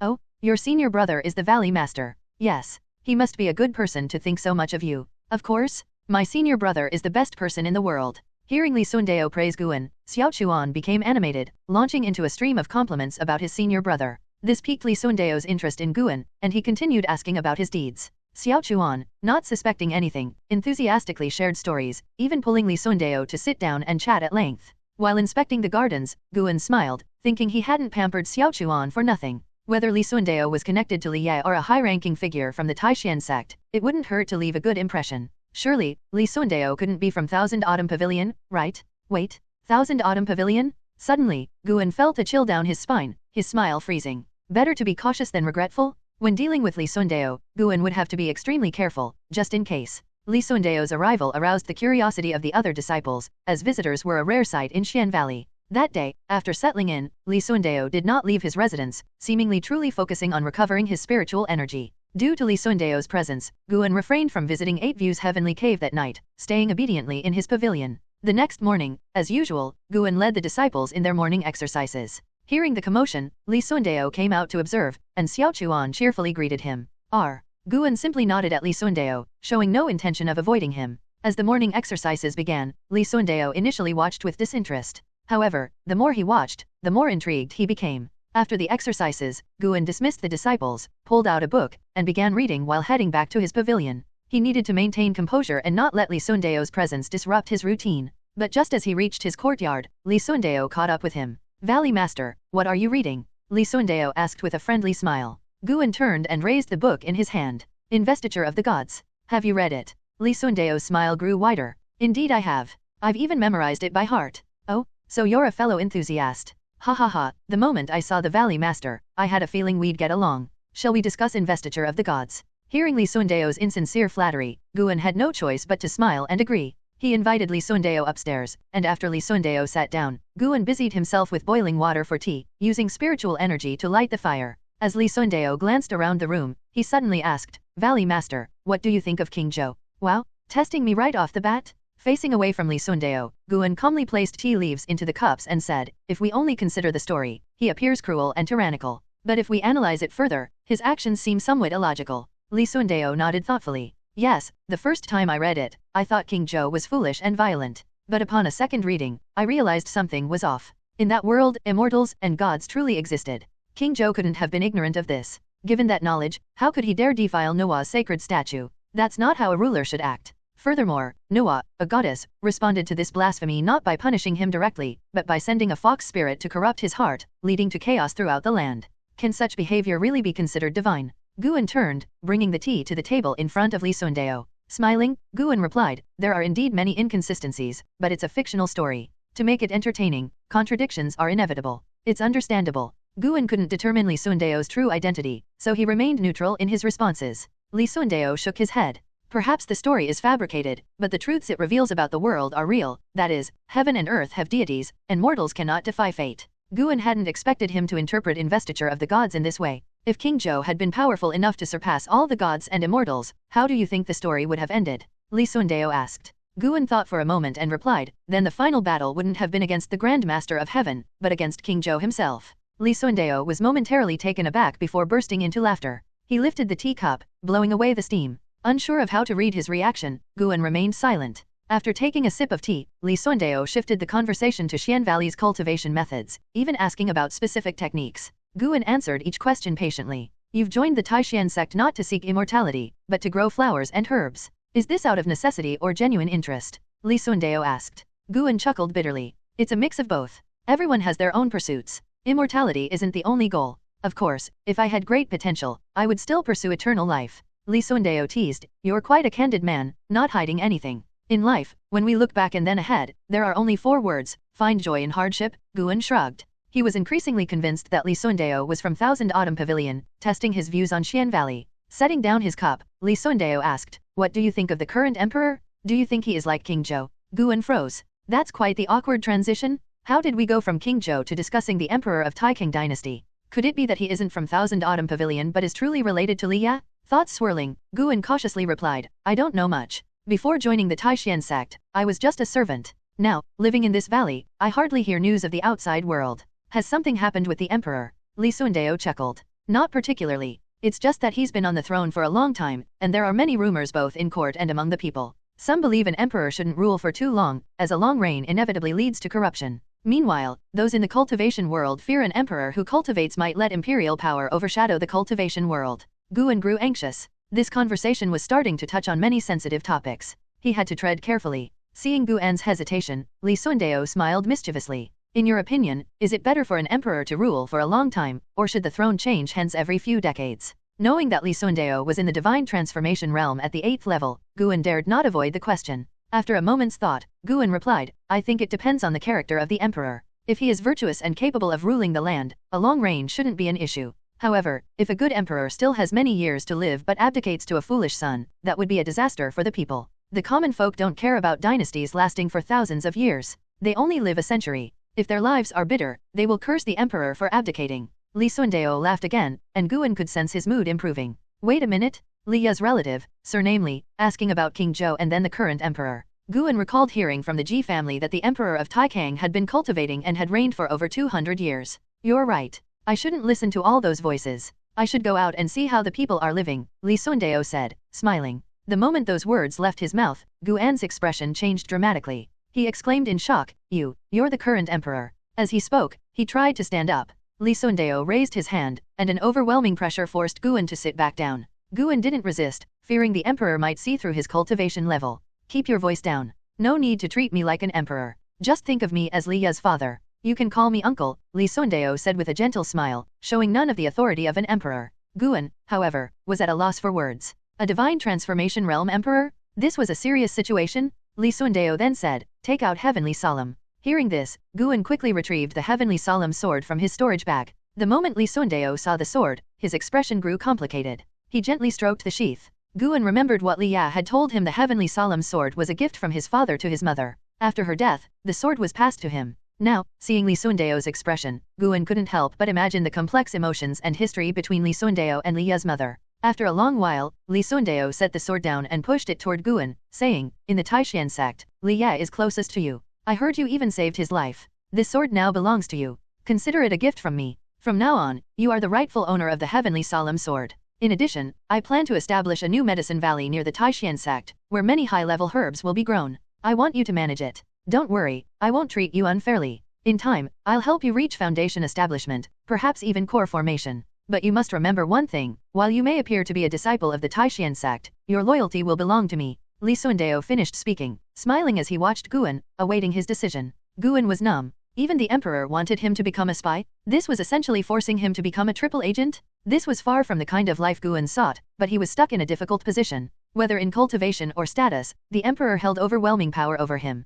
If he didn't refuse, he would face endless troubles in the future. But if he refused, the trouble would come right now. However, as Guan thought of the high-level medicinal herbs Li Sundao had mentioned, he couldn't help but feel his heart beat faster. In a hesitant tone, Guan asked, do I have a choice? You do. If you refuse, I'll erase your memory of today, and it will be as if we never met, Li Sundao replied with a soft chuckle. Guan asked in frustration, why choose me? My talents are mediocre. With your status, recruiting disciples from Taixuan Sect should be as easy as lifting a finger. Li Sundao shook his head. I'm not deliberately trying to poach disciples from Taixuan Sect. It just so happens that you and Liya have a close relationship, so I wish to help you. And because your talents are mediocre, I feel more at ease. After all, I can fulfill your needs. After a pause, he added with a light, teasing tone, people don't want the emperor to live forever, and I, too, don't want the master of my medicine valley to live forever. You have quite the sense of humor, don't you? Guan could only respond, since that's the case, I have no choice but to accept. In a few decades, when you look back, you won't regret today's decision, Li Sundao said with a hearty laugh, his voice full of confidence.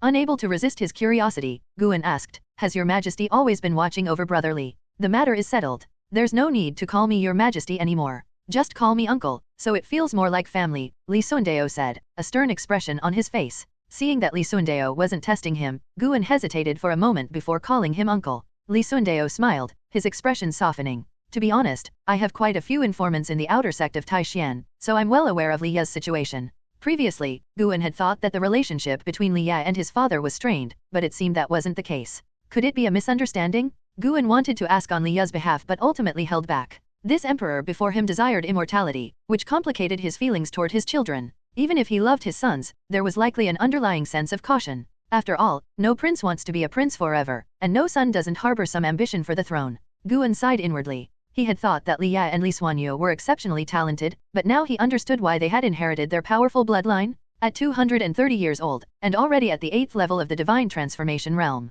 he must have broken through to divine transformation over 100 years ago, right? That's insane. What's more, this guy had cultivated a technique to conceal his aura. Without Guan's ability to see lifespans, he wouldn't have been able to discern Lisundeo's true cultivation level at all. Perhaps the court and the rest of the cultivation world couldn't see through him either, which was how he had been able to cultivate so steadily for so long. Lisundeo soon shifted the conversation to ask Guan about matters in the valley and expressed interest in the disciples' mention of the spring festival. Guan responded with the same vague explanations he had given others before. Intrigued by the spring festival, Lisundeo decided to join in the celebration that evening, and Guan, of course, could not refuse. Half an hour later, the two of them descended the pavilion to join the disciples in preparing for the festival. The disciples were overjoyed, their laughter infectious, even causing Lisundeo to smile. As night fell, Guan brought out the fireworks he had made. The sound of explosions echoed throughout Xian Valley, loud and deafening. Firelight reflected on Lisundeo's face, his expression full of delight. He even drank with Xiaochuan, making it hard for anyone to associate him with the emperor of Taixuan dynasty. Tang Yu, Sohan, and other disciples put on performances, including storytelling, sparring, and acrobatics, keeping the festivities lively deep into the night. The next day at noon, Guan escorted Lisundeo as he left. 2 more years, huh? Something to look forward to, Guan thought to himself. Lisundeo had said that in 2 years, he would send someone to take Guan to the new Medicine Valley. Guan planned to push for 10,000 years of lifespan during those 2 years and then break through to the divine transformation realm. No, not just the divine transformation realm. He had to surpass it. Unless he was stronger than Lisundeo, he wouldn't feel safe. After all, serving a monarch was like serving a tiger. What if Lisundeo one day decided to turn against him?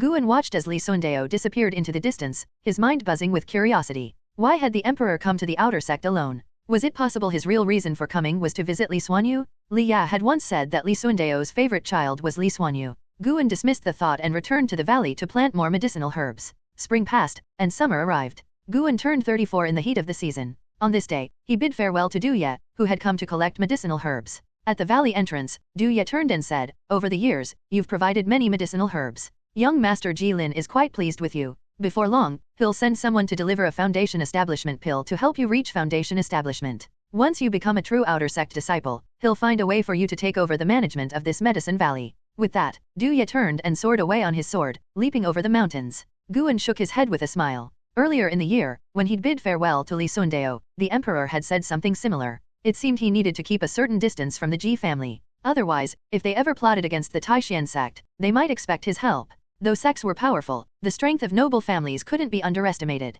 On this land, dynasties rise and fall, sects are destroyed and rebuilt, but certain families have remained throughout it all, like the Ji family. Sigh, I just want to tend to my flowers and herbs, so why are so many people trying to recruit me? With these thoughts swirling, Guan entered the nearby forest. In the woods, someone was practicing swordsmanship. It was Sohan. By now, Sohan had reached the 7th level of the Qi refining realm, making him second only to Guan and Tang Yu in the valley. While Tang Yu practiced leg techniques, Sohan focused on swordsmanship, though the techniques he usually practiced were passed down from Liya and weren't particularly advanced. Guan watched him from a distance, hesitating over whether to offer him guidance. Sohan was diligent and hardworking, both in his duties and his cultivation. Guan couldn't find any faults with him.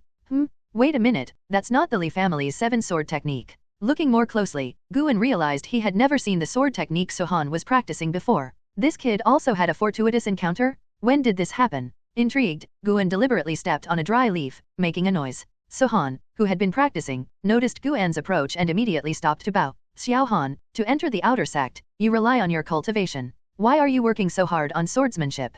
Guan asked with a smile. Sohan scratched his head with his left hand. I'm not in a hurry to enter the outer sect. I want to master my swordsmanship first. Why the delay? If I enter the outer sect, I'll have to complete missions. If my strength isn't sufficient, I'll ruin my future. Sohan's response made Guan laugh. Good, this boy suits my taste. Curious, Guan asked, is your swordsmanship inherited from your family? Sohan nodded. It was my father's sword technique, but it's so profound that I've only recently managed to grasp it. Your father must have been quite remarkable. Although I'm not fond of practicing the sword, I've seen many exquisite techniques in the outer sect, none as refined as what you just displayed, Guan remarked with interest. Sohan shook his head. My father was a cripple. Since I can remember, he was blind and had no spiritual power. He passed away when I was 7, and I later found this sword technique manual in his belongings. As he spoke, he pulled out a manual from his robes and handed it to Guan. Guan took a look and raised his eyebrows slightly. Heaven-hating divine sword? What a strange name. The moment he saw the name, Guan had the urge to expel Sohan from Xian Valley. This guy was clearly carrying some kind of deep-seated grudge. Guan schemed through the manual. With his cultivation at the 9th level of the nassent soul realm, he had a photographic memory. However, mastering the technique required personal comprehension of swordsmanship. He handed the manual back to Sohan, musing, this technique is indeed exquisite, but the cultivation method seems somewhat sinister. Are you sure you want to practice it? The technique required tempering the internal organs with sword energy, subjecting the practitioner to unimaginable pain. Some parts of the method were so complex that even Guan couldn't fully decipher them. With his expertise in swordsmanship, he could confidently say that this sword technique was dangerous. Sohan was stunned for a moment and asked, Master, do you think I shouldn't practice it? Guan shook his head. I just think this technique will bring you suffering. But I don't know your background, and I can't understand your feelings. Whether you practice it or not is up to you. If you choose not to, you can stay in Xian Valley as long as you like. You'll always be my disciple. Sohan was deeply moved by Guan's words. He tucked the heaven-hating divine sword manual back into his robes and nodded firmly. Guan then pulled out a book from his own robes. It was the latest volume of the Adventures of the Green Hero, a gift from Liya, who had mentioned that Jilin was obsessed with the story, to the point that even his servants had started reading it. Here's the book you wanted, Guan said, handing Investiture of the Gods to Sohan before turning to leave. Sohan accepted the book with a smile on his face. Back in the Medicine Valley, Guan began observing the other labor disciples. First Liya, then Wu Xian, and now Sohan, all with extraordinary backgrounds. This Xian Valley was far too mysterious. Something felt off. After half an hour of checking on the other disciples, Guan finally returned to his pavilion. The other labor disciples seemed normal for now, which allowed him to relax. On second thought, it made sense. Anyone who entered the cultivation world came with an extraordinary background or past. In their eyes, each of them was the protagonist. That night, Guan quietly entered 8-View Cave Heaven. After spending half an hour playing with Sky Dragon, he took out the heavenly solemn sword and began practicing the heaven-hating divine sword. The more techniques, the better. First, he wanted to master it to add it to his skill panel. The sound of his sword slicing through the air echoed under the ancient vine tree. From several yards away, Sky Dragon curiously watched, its dragon eyes reflecting Guan's sword-wielding figure. As summer drew to a close, Guan traveled to the Outer Sect city. His first stop was the Pill Hall, where he submitted his year's worth of herb harvest. Then, he went to the Scripture Hall to submit his manuscript. Ever since Investiture of the Gods became a hit, Elder Lu Chang had treated Guan with extra care, always receiving him in private to prevent leaks. Lu Chang openly admitted that he feared if Guan's true identity was exposed, demonic sects would abduct him, causing the Scripture Hall to lose a considerable source of spirit stones. This made Guan even more cautious. After finishing his official business, Guan visited Lu Jujia, who was overjoyed and invited him to meet Yalan, who happened to be in the city. Not all Outer Sect disciples had established their own residences outside the city. Building a private residence required significant resources, so many disciples chose to live within the Outer Sect to enjoy its spiritual energy. In the courtyard, the three of them sat down. As Lu Jujia poured wine for Guan, he spoke mysteriously, "There's big news in Taixuan Sect." "What big event?" Guan asked with a smile. Upon arriving in the Outer Sect city today, he had indeed sensed something off, a certain tension that was hard to describe. Yalan spoke first. The sect master and a certain elder are fighting for power. Not long ago, the emperor of the Taikang dynasty came to Taixuan Sect and chose the personal disciple of that elder as the imperial advisor, granting him a first-rank immortal status and announcing it to the world. This has significantly boosted the morale of those supporting that elder, and they've begun spreading unfavorable rumors about the sect master. Lu Jujia, having been beaten to the punch, gave Yalan a slightly resentful look. After she finished, he quickly added, "The sect master has always been domineering and has offended many elders over the years." Meanwhile, incidents involving disciples being killed or demonic sects invading have frequently occurred in territories outside the Outer Sect. Many elders are displeased with this, and now that the emperor supports their rival, they naturally won't remain silent. With such a power struggle, how could there not be chaos? Guan asked curiously, "Doesn't the sect master have absolute authority? Isn't he the strongest cultivator in Taixuan Sect?" "Not at all. The sect master is chosen by the collective decision of the elders. And in terms of cultivation, the sect master is not the strongest. That title belongs to the chief disciple of the sect. It's said that he is the most talented person in Taixuan Sect in 1,000 years.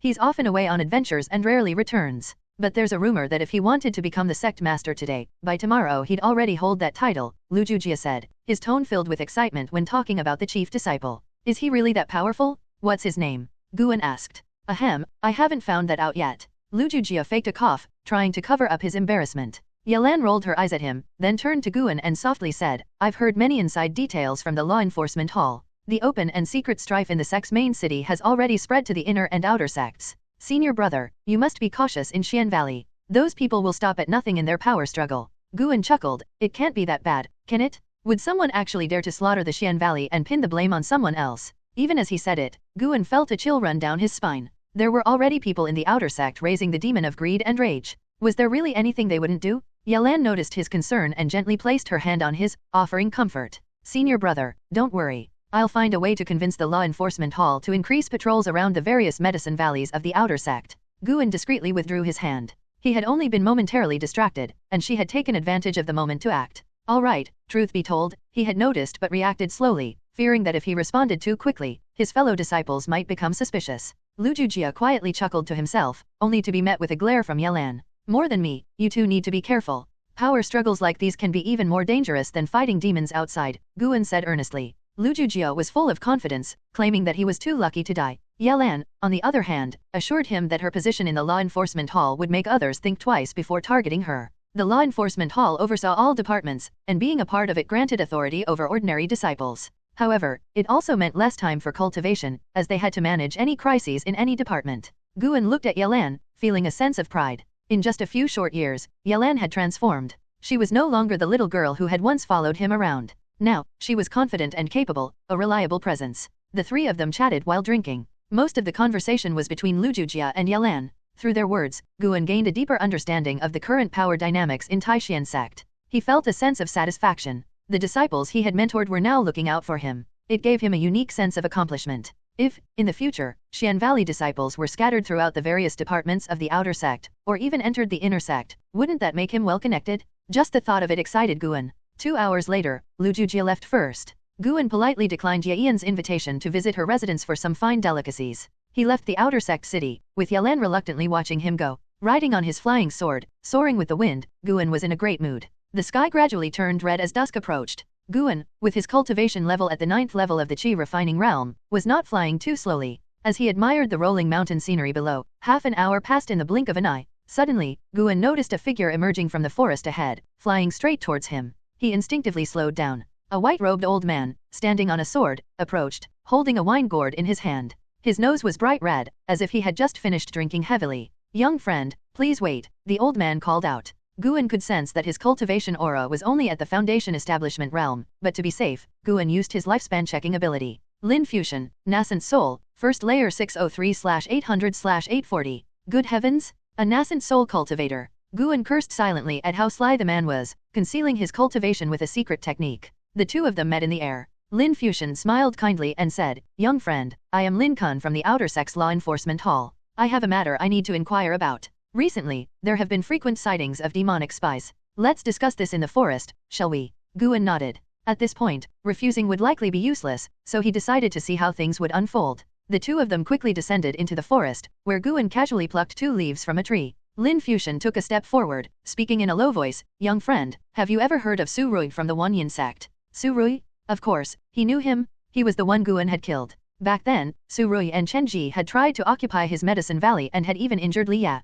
How could he forget? Feigning confusion, Guan asked, I've heard of the Wanyin sect, but who is Su Rui? Su Rui was a genius of the Wanyin sect. His father was even the vice sect master. He died in this region. Recently, many Wanyin sect spies have been investigating his death, Lin Fusion said, stepping closer. Guan immediately took a step back to maintain distance. Seeing his caution, Lin Fusion grinned. What? Young friend, you're not suspecting that I'm a demonic spy, are you? Guan shook his head. I wouldn't dare. It's just that I truly know nothing about Su Rui. If you're with the law enforcement hall, why ask me? Ha ha ha. Lin Fusion burst into laughter. Suddenly, he waved his sleeve, and a surge of spiritual power spread out like mist, quickly enveloping several miles of the area. Guan, pretending to be panicked, raised his sword, looking nervously at Lin Fusion. Lin Fusion then opened his wine gourd, and a foul stench wafted out. He sneered, don't worry. Inside this gourd, you have the company of 15 of your fellow disciples. Grinding his teeth, Guan asked, who are you, really? Where are you from? If I'm going to die, can you at least tell me why?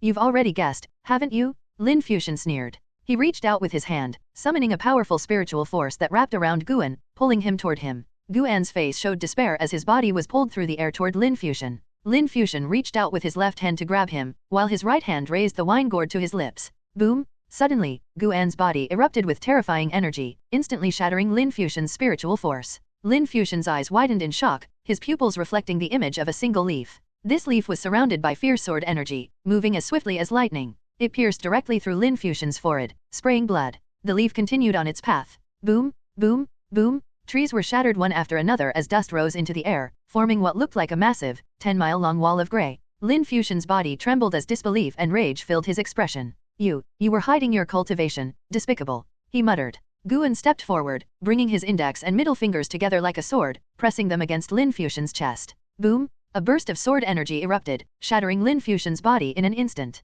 The shockwave dispersed the dust behind him, toppling trees in both directions and leaving a trench several miles long. From the swirling dust, a tiny figure shot out, a wrinkled, aged-looking infant. It was Lin Fusion's nascent soul. He fled at full speed, but the sound of something slicing through the air caught his attention. Instinctively, he turned to look, only to see a leaf speeding toward him. It struck, obliterating his nascent soul in an explosion of blood mist. Guan reached out and summoned his sword back to him. With a single step, he transformed into a streak of sword energy and sped away into the forest, disappearing in an instant. He didn't head straight for Xian Valley but took a long detour before finally returning at top speed. Climbing through the window into the main hall of his pavilion, Guan sat down at the table, reached out, and pulled a jar of wine from the cabinet using his spiritual energy. He began drinking heavily. After a gulp of wine, he set the jar down gently. His right hand trembled slightly, and his heart was pounding. Huff, huff. Guan took a few deep breaths, trying to calm himself. That was terrifying. On his way home, he had run into a demonic spy. Worried that his recent battle had drawn too much attention, Guan decided not to leave the valley for the next month to avoid any trouble. No, it's too dangerous. Today, it was a nascent soul cultivator blocking my way. Who knows, tomorrow, it could be a divine transformation realm expert, or someone even stronger. Guan quickly pulled up his status panel. Seeing that he now had over 91,000 years of lifespan, his anxiety lessened slightly. The path of cultivation was truly full of dangers. Even someone at the 9th level of the Qi refining realm could be ambushed by a nascent soul cultivator. How could that not be terrifying? Thinking of the 15 souls trapped in Lin Fusion's wine gourd, Guan couldn't help but feel sympathy for them. He decided to speed up his herb harvesting to push his lifespan to 100,000 years. Once that milestone was reached, he would see if a new feature would unlock and immediately pour everything into cultivation. Taking a deep breath, Guan pulled out the adventures of the Green Hero, hoping to distract himself. As night fell, the cheers of disciples could be heard outside. Guan extended his spiritual sense and found that Tang Yu and Sohan were sparring again, with the other disciples watching. On any other day, Guan would have joined them to watch the spectacle, but tonight, he wasn't in the mood. He focused on reading the adventures of the Green Hero, gradually calming his mind, though some concerns still lingered. A while later, the sound of footsteps approached, and the door swung open. Zhen Qin walked in quickly and said, "Master, senior brother and second senior brother are fighting again." Her gaze fell on the cover of the Adventures of the Green Hero, and she raised an eyebrow. Guan closed the Adventures of the Green Hero and asked calmly, "Don't they spar often? What made them fight this time?" Zhen Qin withdrew her gaze and said anxiously, "Second senior brother used a new sword technique, and first senior brother mocked it for being too soft. Second senior brother got angry and attacked him. He's already injured first senior brother and won't stop." Hearing this, Guan immediately stood up. Master and disciple quickly descended the stairs. At this moment, the surrounding disciples were no longer cheering. Instead, they were frantically trying to stop Sohan. Under the night sky, Sohan's hair was disheveled, and he swung his sword madly like a vengeful ghost. His eyes gleamed with a bloody light. In front of him, Tang Yu looked miserable, his robes shredded and his chest bearing 2 deep wounds, bleeding profusely and staining his pants red. Wu Xian and Xiao Chuan wanted to step forward to stop him, but Sohan's swordplay was too fierce, preventing them from getting close. Seeing Guan approach, the disciples quickly stepped aside. With just 2 steps, Guan was between the two. He grabbed Sohan's wrist with his left hand and blocked Tang Yu's leg with his right arm. Tang Yu was sent staggering backward, shocked by the hardness of his master's arm. But he also breathed a sigh of relief, looking at Sohan with fear in his eyes. Sohan, his wrist firmly held by Guan, couldn't move. With a forceful squeeze from Guan, Sohan's sword fell to the ground with a clatter. "Wake up!" Guan shouted sternly, and Sohan's body trembled as the bloodthirsty rage in his eyes began to fade. Not far away, Wu Xian was secretly stunned. Master's speed was so fast. Although Guan had already reached the 9th level of the Qi refining realm, they never saw him as particularly strong, mostly because Guan often belittled himself. But seeing Guan in action just now shattered Wu Xian's previous perception. He suddenly realized that his master was far from ordinary. As for Xiao Chuan, he was already used to it. Guan had once subdued the frenzied Meng Lang. After all, even if Guan's spiritual root was mediocre, Xiao Chuan had always felt that Guan was reliable, at least in practical combat. The other disciples were also shocked by Guan's display. It was the first time they had seen him take action, and he effortlessly suppressed both Tang Yu and Sohan, who were at the 7th level of the Qi refining realm. Zhen Qin was the first to cheer, breaking the tense silence, and the other disciples quickly gathered around. "Master, you're amazing. Second senior brother, wake up." Master, did second senior brother go mad from cultivation? It's all first senior brother's fault for mocking him? I've never seen second senior brother this angry before. The disciples chattered away, but Guan kept his eyes on Sohan. Sohan was breathing heavily, and his body suddenly went limp like a pile of mud. However, his right hand was still held by Guan, preventing him from collapsing. He looked up weakly at Guan and whispered, Master, Before he could finish, his head slumped to the side, and he passed out. Guan instructed two disciples to help Sohan back to his room, and then turned to look at Tang Yu. Facing his master's gaze, Tang Yu's face turned bright red. He didn't know how to explain himself, but he felt wronged. After all, he was the one who had been injured. Go back and treat your wounds first, Guan said expressionlessly. Tang Yu bowed quickly and left. Guan turned to the rest of the disciples. Why are you still standing around? Are you not going to cultivate today? With that, he turned and headed back to the pavilion. The disciples exchanged glances, feeling uneasy as they watched his retreating back. Although Guan hadn't spoken harshly, they all believed that he was angry. In truth, Guan was simply not in the mood for lectures. That night, every disciple in the valley was preoccupied, unable to focus on their cultivation. Guan remained alone in the pavilion. In the middle of the night, he sensed several powerful divine senses sweeping through the area. His fight with Lin Fuxian had finally attracted the attention of Taixuan Sect. The next morning, Sohan came to visit Guan, intending to apologize. Why are you apologizing to me? You didn't hurt me, Guan said calmly, looking at him. Sohan gritted his teeth and replied, but he was the one who mocked my swordsmanship first. Guan asked, did you ever tell him where your sword technique came from? You and Tang Yu entered the Medicine Valley on the same day, and you were the closest of friends. You know what kind of person he is. He speaks without thinking, but he doesn't have a bad heart. Guan's tone grew heavier. After spending so many years together, he didn't want his disciples to turn against each other. He hadn't forced Sohan to stop practicing the heaven-hating divine sword. After all, trying to stop him would likely damage their relationship as master and disciple. Reflecting on his years with Tang Yu, Sohan began to feel guilty. At first, Tang Yu had merely teased him about his sword technique. Already frustrated with his inability to master the heaven-hating divine sword, Sohan had taken the words to heart. The argument escalated, and when Tang Yu's words became more hurtful, Sohan had lost control and succumbed to anger. Master, I was wrong. I'll go apologize to first senior brother right away, Sohan said earnestly after taking a deep breath.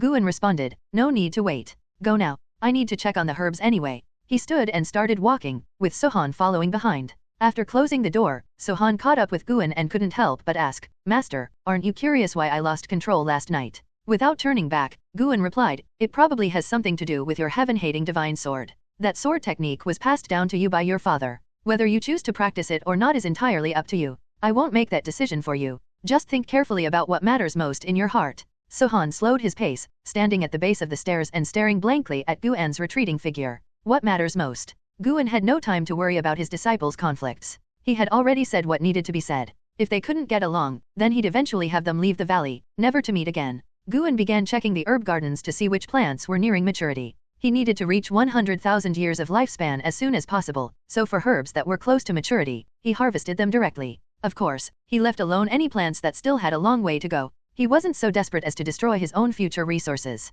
Now that he had multiple sources of lifespan, he wasn't too worried. High above the forest, a group of cultivators hovered in the air atop their flying tools, watching as the disciples of the law enforcement hall searched below. Among them was Yalan. Chu Jingfang stood on his flying sword, his right sleeve billowing in the wind. He exuded a weathered, solemn aura, a far cry from his former youthful confidence. An old man flew over on a gourd, handing a leaf to Chu Jingfang. It's likely the work of the flying leaf sword immortal. We found Lin Fuxian's wine soul gourd nearby, with the souls of 15 Taixuan Sect disciples trapped inside. Chu Jingfang took the leaf and examined it carefully. The surface of the leaf was covered in minute sword marks, barely visible to the naked eye. He muttered, so, the flying leaf sword immortal really is one of us. The old man nodded. It seems so. The previous attack on Zhou Yujian was probably part of the factional strife. With the ease with which he killed Lin Fuxian, if he had truly wanted to kill Zhou Yujian, there's no way Zhou Yujian would have survived. Chu Jingfang remained silent. The old man glanced at Chu Jingfang's right sleeve, which fluttered emptily in the wind, and said, Jingfang, you should let go of your grudge and get your arm replaced.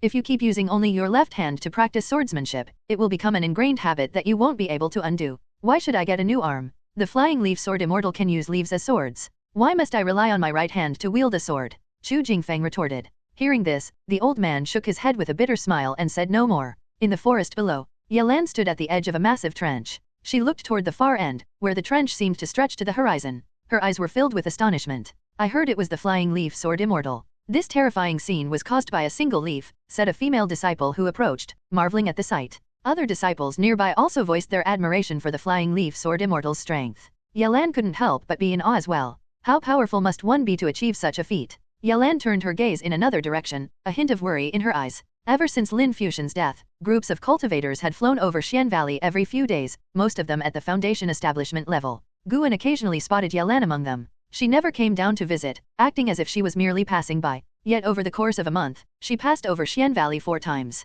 How could Guan not understand her intentions? This girl. Standing by the window, watching the cultivators vanish into the distance, Guan felt a warmth in his heart. He pulled up his status panel and saw his lifespan had reached 99,990 years. Clenching his fists inside his sleeves, he thought, it's almost time. Tonight, he would break through. Because of his forced harvesting over the past month, his lifespan gains for the next year would drop, but in another year, everything would recover and continue to grow. He had deliberately left a gap of 10 years of lifespan, ready to fill it tonight. He couldn't wait to feel the rush of extending his life again. The sky was still bright, but Guan couldn't sit still any longer, so he went downstairs. In the courtyard, he spotted Sohan practicing his sword atop a mountain peak to the east. Ever since that night's incident, Sohan had become reclusive, and the others were too afraid to disturb him, worried he might lose control again. Tang Yu and Sohan had reconciled, though. After learning the origins of the heaven-hating divine sword, Tang Yu had apologized to Sohan. However, since then, Tang Yu had become even more diligent in his cultivation. Though he apologized, he didn't want to lose to Sohan again.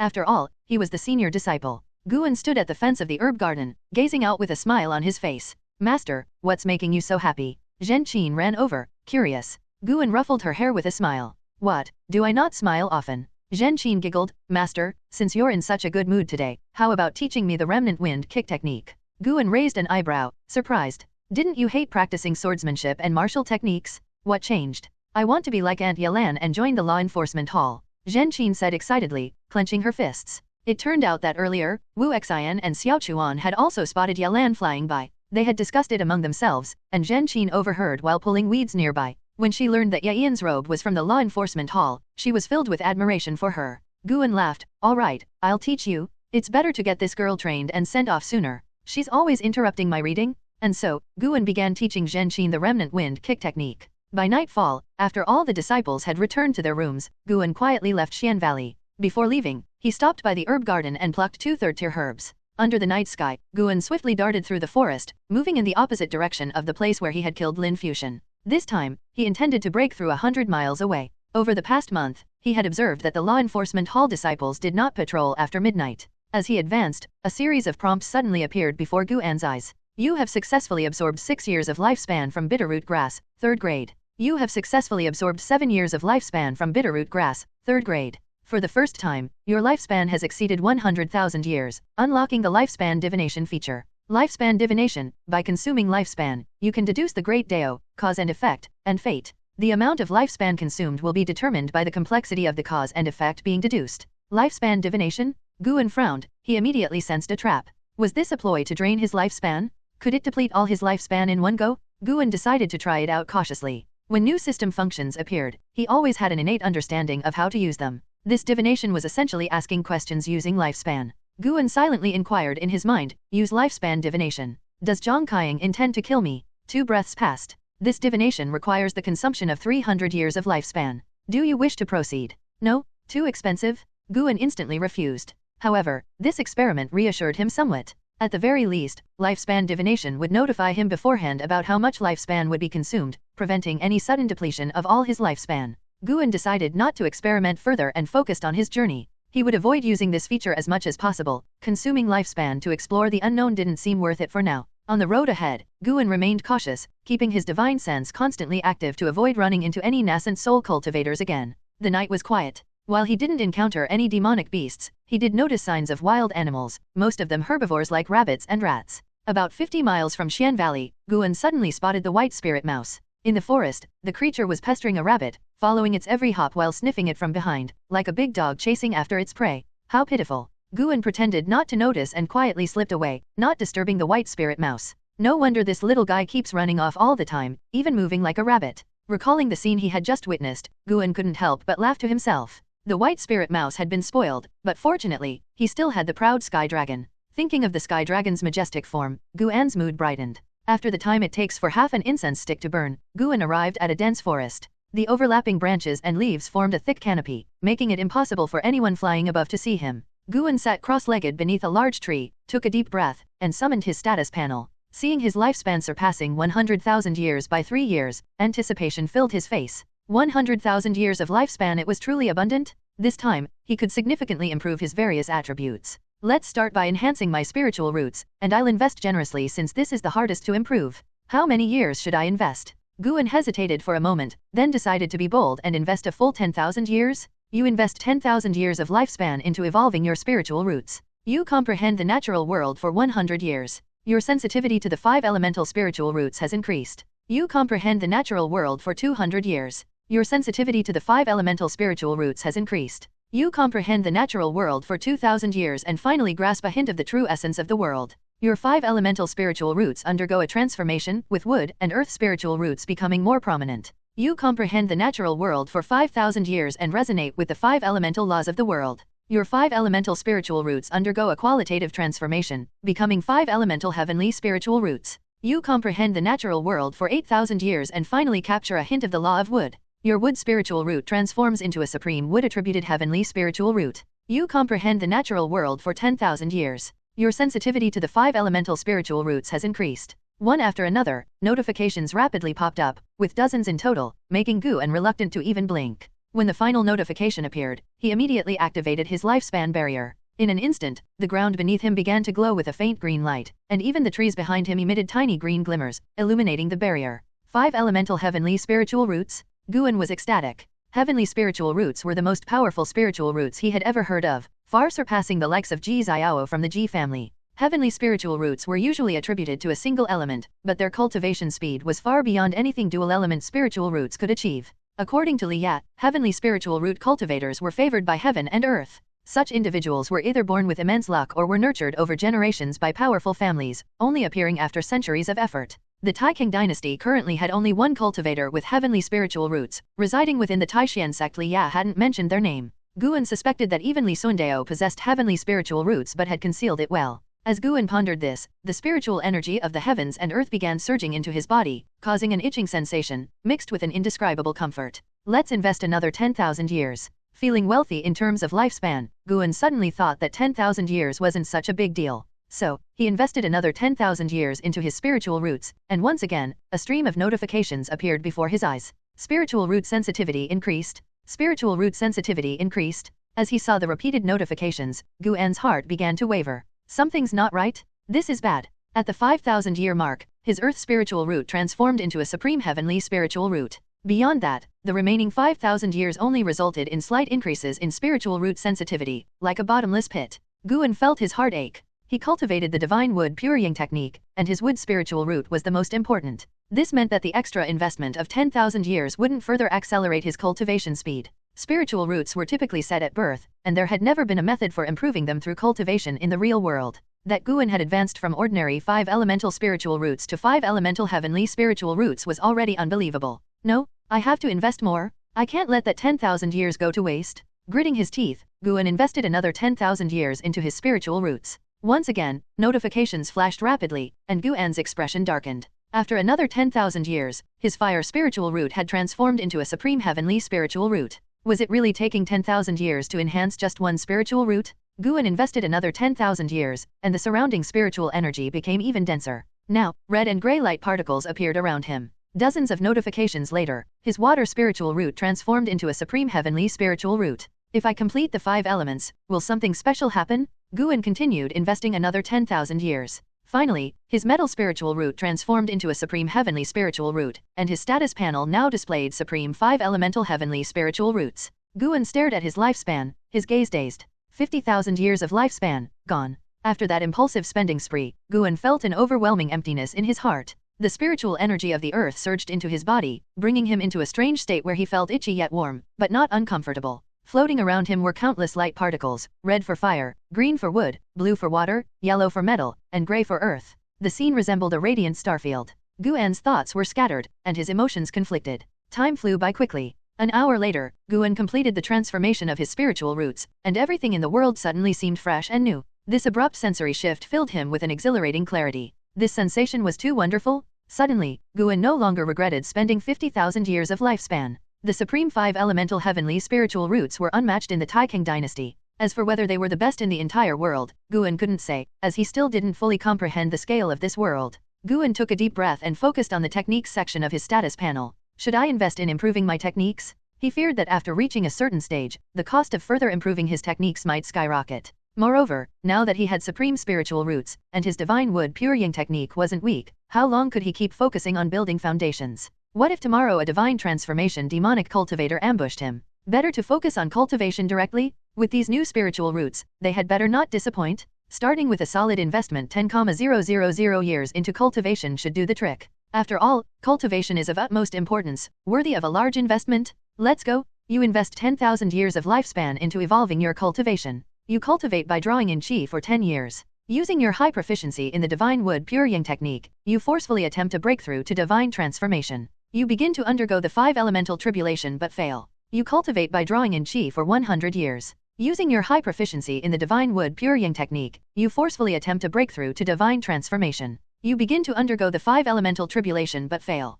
Watching the repeated tribulation failed messages pop up, Guan's expression remained calm. A tribulation every 100 years, he could live with that. He didn't believe he'd fail 100 times. Thankfully, things didn't turn out that bad. You cultivate by drawing in qi for 2,700 years. Using your high proficiency in the divine wood pure yang technique, you forcefully attempt a breakthrough to divine transformation. You undergo the 5 elemental tribulation and succeed. You have broken through to divine transformation stage 1. You cultivate by drawing in qi for 3,000 years. You have broken through to divine transformation stage 2. You cultivate by drawing in qi for 3,200 years. You have broken through to divine transformation stage 3. You cultivate by drawing in qi for 3,400 years. You have broken through to divine transformation stage 4. You cultivate by drawing in qi for 3,700 years. You have broken through to divine transformation stage 5. You cultivate by drawing in qi for 5,000 years. You have broken through to divine transformation stage 9. You cultivate by drawing in qi for 5,200 years. Using your high proficiency in the divine wood pure yang technique, you forcefully attempt a breakthrough to the void crossing realm. You begin to undergo the mysterious nether tribulation but fail. You cultivate by drawing in qi for 6,400 years. Using your high proficiency in the divine wood pure yang technique, you forcefully attempt a breakthrough to the void crossing realm. You begin to undergo the mysterious nether tribulation but fail. Here we go, failing again? A tribulation every 200 years. Guan could live with that too. At the same time, he pondered a new question. It seemed that spiritual root aptitude didn't determine the likelihood of success during tribulations. Could it be that one's overall strength was the key to passing tribulations? Spells, divine abilities, formations, secret arts, magical artifacts. You cultivate by drawing in qi for 9,600 years. Using your high proficiency in the divine wood pure yang technique, you forcefully attempt a breakthrough to the void crossing realm. You begin to undergo the mysterious nether tribulation but fail. You cultivate by drawing in qi for 9,800 years. Using your high proficiency in the divine wood pure yang technique, you forcefully attempt a breakthrough to the void crossing realm. You successfully undergo the mysterious nether tribulation. You have broken through to void crossing stage 1. You cultivate by drawing in qi for 10,000 years. Your cultivation has improved. Guan looked at his status panel. He still had nearly 40,000 years of lifespan remaining, and a smile spread across his face. Under the cover of night, Guan decided not to continue investing his lifespan into cultivation for now. He planned to wait until he had reached void crossing realm stage 1 before pushing further. He was worried that the time required to absorb spiritual energy might be too long, and dawn would arrive before he finished. If his disciples noticed he wasn't in Xian Valley, it would be troublesome. As a series of notifications popped up, Guan could clearly feel the spiritual energy of the earth surging upward like a tidal wave. With a booming sound, waves of spiritual energy rose from the ground, tugging at his robes and messing up his black hair. His body, however, remained rooted to the spot, as the spiritual energy surged into him like chains locking him to the ground. This surge of spiritual energy far surpassed what he experienced during his nascent soul breakthrough, and even the ground beneath him was trembling. He secretly felt relieved that he had activated his lifespan barrier. Otherwise, he wouldn't be able to conceal his cultivation at all. However, he suddenly became worried. Would such a commotion affect Taixuan Sect? After activating the lifespan barrier, the spiritual energy wasn't coming from thin air but was being drawn from underground, the spiritual energy of Taixuan Sect itself. A new suspicion rose in Guan's mind. Could his cultivation speed while using the lifespan evolution feature be influenced by the richness of the surrounding spiritual energy? He thought it was highly possible. He recalled Liya reaching divine transformation stage 8 at only 230 years old was unbelievable. When he compared himself to Liya, Guan realized there was a vast difference. If Liya also had heavenly spiritual roots, his advantages would be far greater than Guan's. As the emperor of the Taixuan dynasty, Liya could possess the most advanced cultivation chambers, the best pills for cultivation, and top-tier techniques. Additionally, there were formations, magical artifacts, and much more. These might explain why Li Sundao could quickly overcome his tribulations. When Zhou Yujian underwent his tribulation, there were numerous cultivators assisting him. In contrast, Guan, during his lifespan evolution cultivation, had to endure the tribulation alone.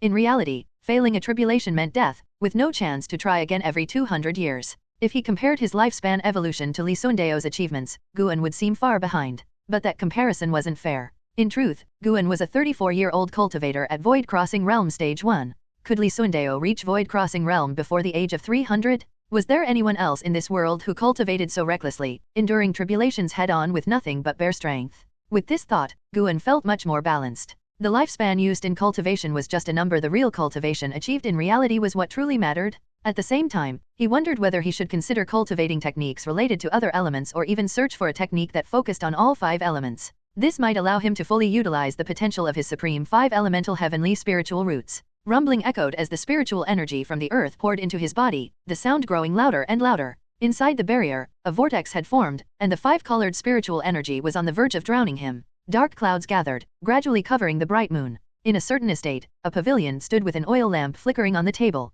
Zhou Yujian, now with a head of white hair, sat in a chair holding a book. The words "Investiture of the Gods" were faintly visible on the cover. Golden light radiates from the top, 5-colored clouds split the sky. Red lotus blossoms beneath his feet, traversing miles upon miles. The 8 trigrams immortal garments bring purple energy, and the 3-edged sword is known as Qingping. Zhou Yujian muttered to himself, a nostalgic expression on his face. He had been captivated by Investiture of the Gods for a few years, rereading it repeatedly. Each time he read it, he gained new insights. Although the book contained no cultivation methods, the depiction of immortal techniques fascinated him. He felt that the book held hidden truths about the Dao, but he hadn't yet fully grasped them. At that moment, Zhou Yujian suddenly sensed something. He sprang to his feet and turned his gaze to the ground. The night was quiet, with a biting cold wind. The sound of the wind was growing stronger. The flame of the oil lamp on the table flickered wildly, as if it could be extinguished at any moment. It wasn't just him. Cultivators from all directions flew out of their estates and courtyards, more and more outer sect disciples gathering in the air above the city. What's going on? The spiritual energy is sinking.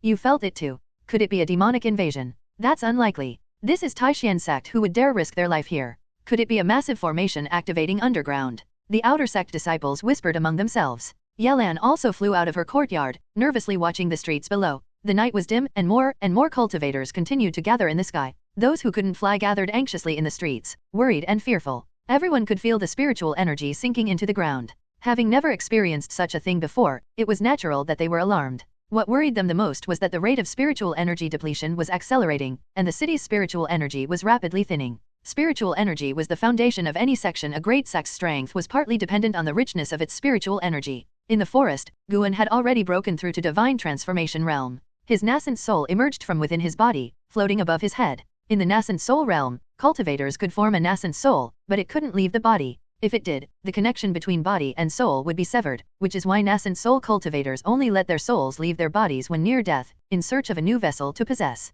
In the divine transformation realm, however, the nascent soul could transform into a nascent spirit. The nascent spirit was a manifestation of the soul, and it could leave the body without severing its connection. Only those in the divine transformation realm or higher could see a nascent spirit, unless the nascent spirit revealed itself intentionally. Once the nascent spirit emerged from the nascent soul, the cultivator's divine sense underwent a complete transformation. Guan was immersed in this transformation. His nascent soul gradually bloomed into a green lotus, and his nascent spirit slowly rose from within, looking exactly like his true body, even down to the clothes. However, the divine transformation realm wasn't the end. Guan was still pushing toward a higher realm, and the spiritual energy he was absorbing grew more and more intense. He noticed that the forest outside his barrier had begun to tremble slightly. This made him even more anxious. The disturbance was too great. Guan didn't dare let his nascent spirit leave the lifespan barrier, fearing that a divine transformation cultivator might notice this area. There were definitely divine transformation cultivators within Taixuan Sect. After all, some of the powerful outer sect elders had reached nascent soul realm, let alone the inner sect and the sect's main city.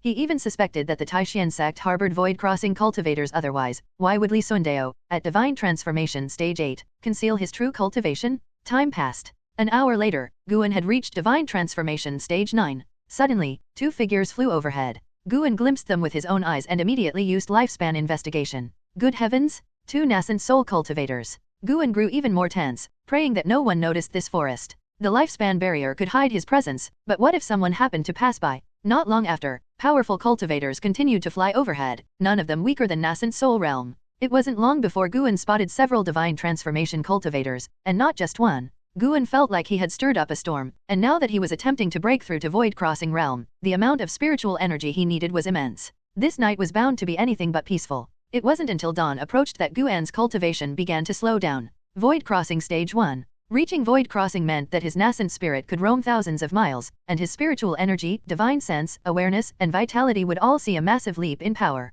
Guan slowly stood up, the sunlight piercing through the heavens and shining into the lifespan barrier, illuminating his figure. As he gazed at the rising sun, a smile appeared on his face. The immense spiritual energy within him made him feel almost omnipotent. He deactivated the lifespan barrier and began walking back toward Xian Valley. Just maintaining the barrier had cost nearly 2,000 years of lifespan, which spoke volumes about how massive the disturbance was last night. Now that his breakthrough was complete, the world returned to normal. However, the spiritual energy in the forest was far less abundant than the day before. Even as a void-crossing cultivator, Guan couldn't estimate how much spiritual energy he had absorbed last night. On his way back, Guan saw several powerful cultivators flying through the sky. Since last night, he had already witnessed 7 divine transformation realm cultivators, a testament to Taixuan Sect's immense strength. He quickly returned to Xian Valley, stepped out of the pavilion, and gathered his disciples for their daily exercises. Master, last night the spiritual energy suddenly sank. Did you sense it? Yan asked, frowning as he recalled the event. The other disciples chimed in as well. They were worried,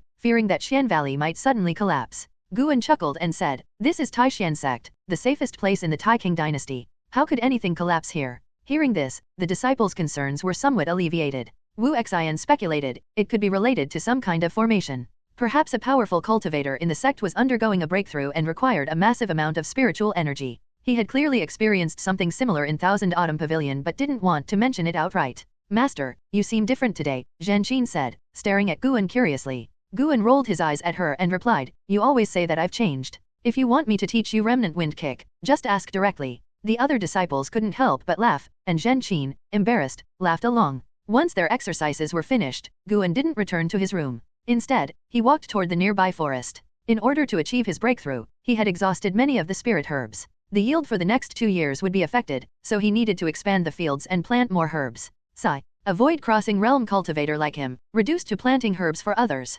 Taixuan Sect should be grateful. Guan thought to himself with a hint of amusement. As he entered the forest, more cultivators flew overhead, which reassured the disciples in the valley. At least Taixuan Sect was paying attention to the situation and wouldn't ignore them. By noon, Yelan returned to Xian Valley. After chatting with the disciples for a while, she managed to escape their eager company and followed Guan up to the pavilion. She shut the door behind her, closed the windows, and even took out talismans to place over the entrances. Guan looked at her nervously and asked, "Junior sister, what are you doing?" What should he do? Obey or resist? Once Yelan finished placing the isolation talismans, she sat down at the table and poured herself some tea, saying, "Senior brother, something big is happening. A demon lord might be approaching." Guan froze in shock and then sat down, curiously asking, "Who is this demon lord? Which sect is he from? My master suspects that the demon lord Ji from Tianjia sect may be coming." Yelan said seriously. Guan frowned and asked, "Why do you think so?" Last night, the spiritual energy in the outer sect was drained, affecting even the inner sect. Coupled with the recent death of Lin Fuxian from Wanyin sect at the hands of the Flying Leaf Sword Immortal, all these signs point to the demonic factions preparing to besiege Taixuan Sect.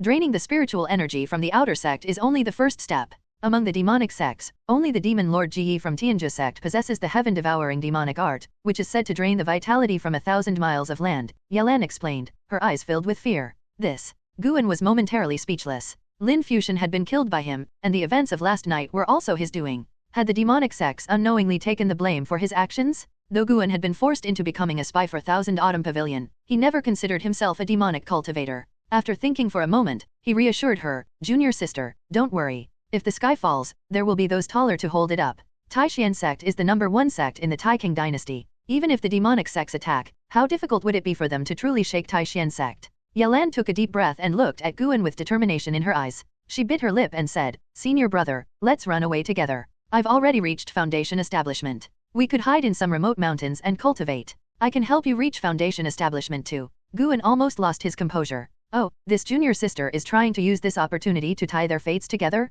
Guan sighed and said, "Junior sister, you're exaggerating. Besides, where in this world is truly safe? If we hide in the deep mountains and encounter a core formation demon cultivator, how would we fend them off? And this is all just speculation. I doubt the demonic sects are really planning an attack. If the demonic factions truly plan to besiege Taixuan Sect, shouldn't they have already done so by now? With all the commotion they've caused, why delay? Are they giving Taixuan Sect time to call back all their powerful cultivators? Hearing his reasoning, Yelan nodded, finding it sensible. She thought for a moment and suggested, then why don't you come with me to the outer sect to avoid any trouble? Guan spoke with a serious tone, junior sister, you don't need to worry about me. Don't let me affect your cultivation. If you truly care about me, then focus on getting stronger. That way, you'll be able to take care of me in the future. This is also for your own benefit. If a cultivator doesn't prioritize their own cultivation, there will inevitably come a time when they find themselves powerless. Yelan felt ashamed, realizing she had indeed been too hasty. Senior brother, I am already at the 9th stage of qi refining. It's not that easy for ordinary demon cultivators to kill me,